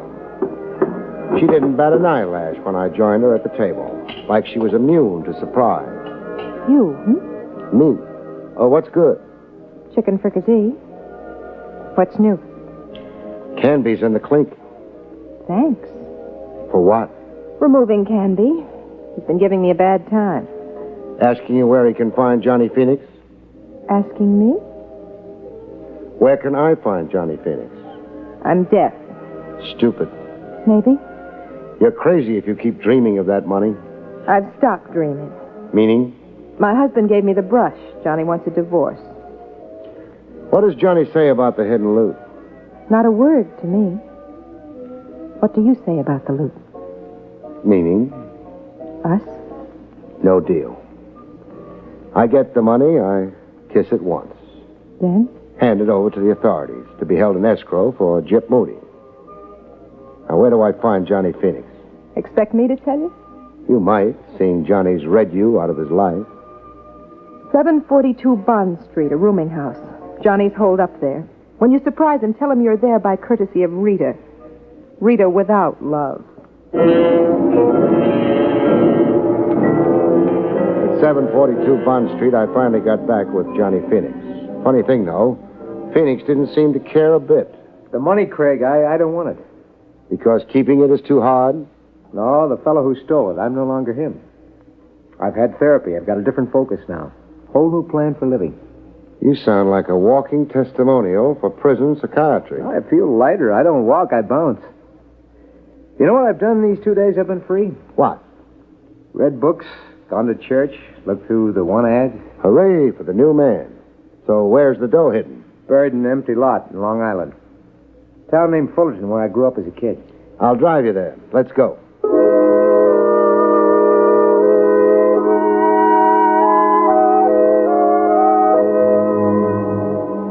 In Fullerton, we ran into a surprise. No empty lot. I don't recognize the setting. You've been away 5 years. Just what's different? Well, what you see, the house standing there, that Cape Cod. You say the house there was built on the empty lot you buried the money in? Yeah, the exact spot. There are markers around. I recognize that clump of trees there. I counted 20 paces north and 2 paces east. Then I buried the money. That would put the money smack in the middle of the foundation of the house. What do we do now? How deep did you dig 5 years ago? 6 feet. In building the house, an excavation of at least 12 feet was made. Meaning the money was exposed to the builder? Meaning? You wait here. I'm going to make some inquiries inside the house. Yeah, but what possible good? Inquiries inside the house. Inquiries around Fullerton, generally. Then some research into police files. I'm curious as to why a house was built on that exact spot. Badly chosen location, in a lowland where rains create a swampland. And with the nearest town neighbor east, west, north, and south, at least 200 yards away. Wait here, Phoenix.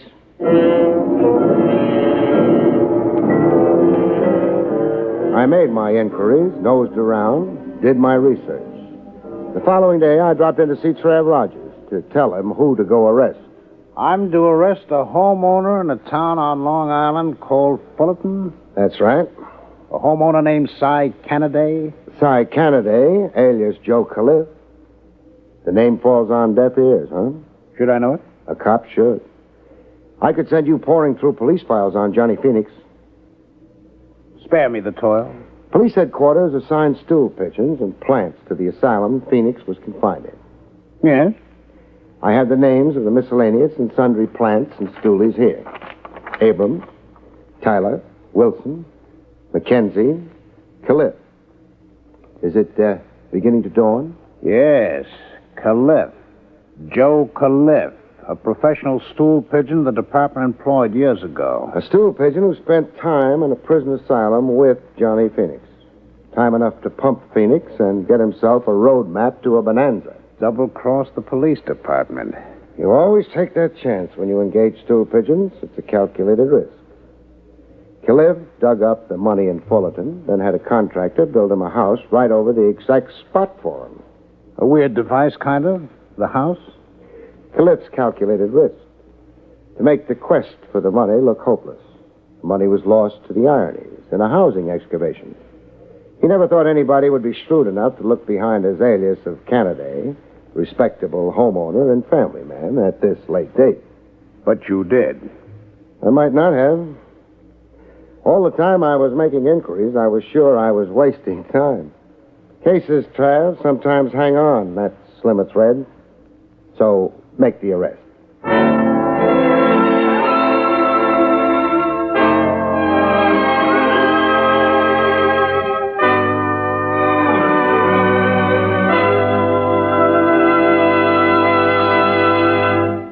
You have been listening to William Gargan in another exciting transcribed mystery drama from the adventures of Barrie Craig, confidential investigator. Tonight's story, The Schemers, was written by John Robert. Next week, it's the strange story titled The Man Who Wanted to Be Guilty, about which Barrie Craig has this to say. What did the man want to be guilty of? Murder, of course. And he discovered that all you had to do to accomplish that was to kill someone. But he had a little trouble. Listen and find out about it, Good night, folks. See you next week.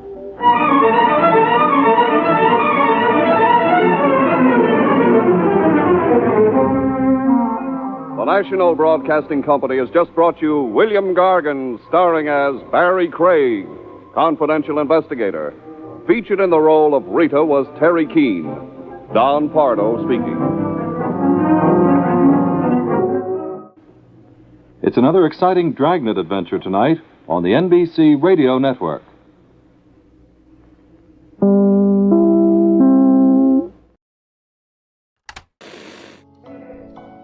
Relax, unwind, and step into the golden age of radio.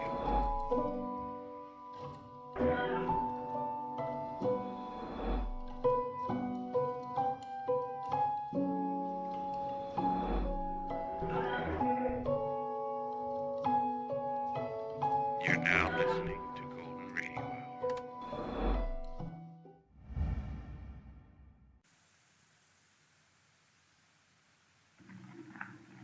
William Gargan stars as Barrie Craig, confidential investigator.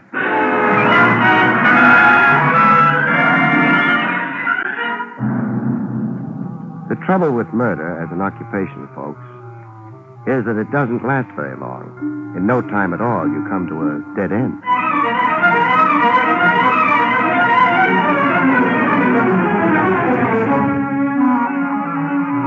The National Broadcasting Company presents William Gargan in another transcribed drama of mystery and adventure with America's #1 detective, Barrie Craig, confidential investigator.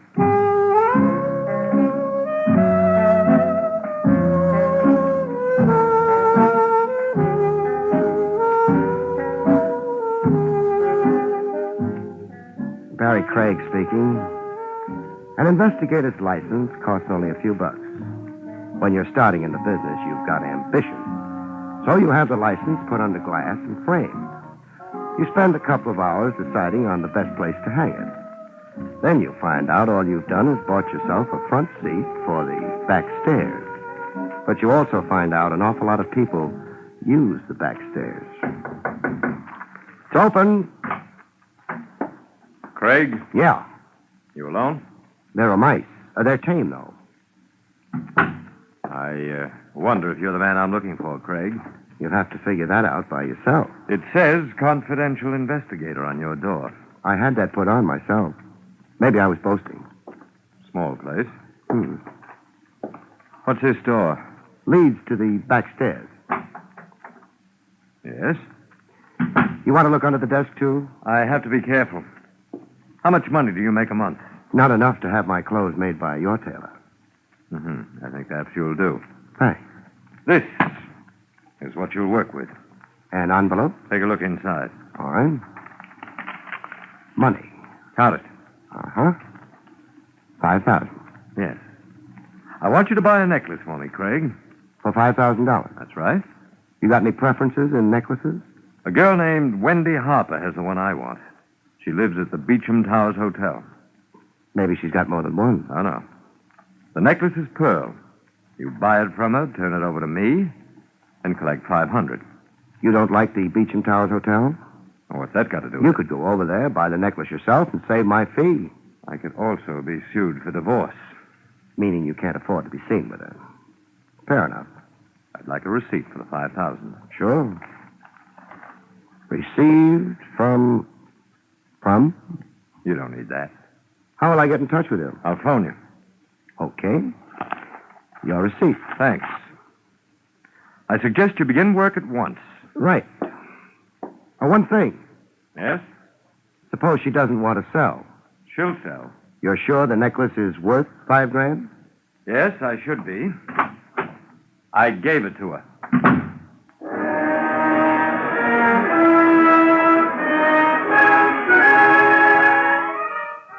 I congratulated myself cautiously. A case a week like this, and I could start getting my clothes tailored, too. I locked the office door. Who knows? Word might get around I was a man people handed $5,000 to. It would give the entire building, all three moldering stories of it, class. Burglars might start dropping in. Oh, hello, Jake. Hey, Mr. Craig. Oh, yeah, I forgot. I'm going down. Don't rush it. The elevator's got to have time to rest. After the long pull? Yeah. Got to rest your horse at the end of a furrow, you know. Jake, forget about that farm in Vermont, will you? You're in the big city now. I'd rather have a horse. If you was in such a hurry, why didn't you walk down? Too proud. I've just moved into the upper income brackets. That so? Thanks. By the way, Jake, did you notice the man you took down from my floor a couple of minutes ago? No. Had your nose buried in the farmer's almanac? I didn't take nobody down. Oh. Well, that was my client. Who was? The man you didn't take down. I don't suppose you took him up either. No? Used the stairs both times. The back stairs, hmm?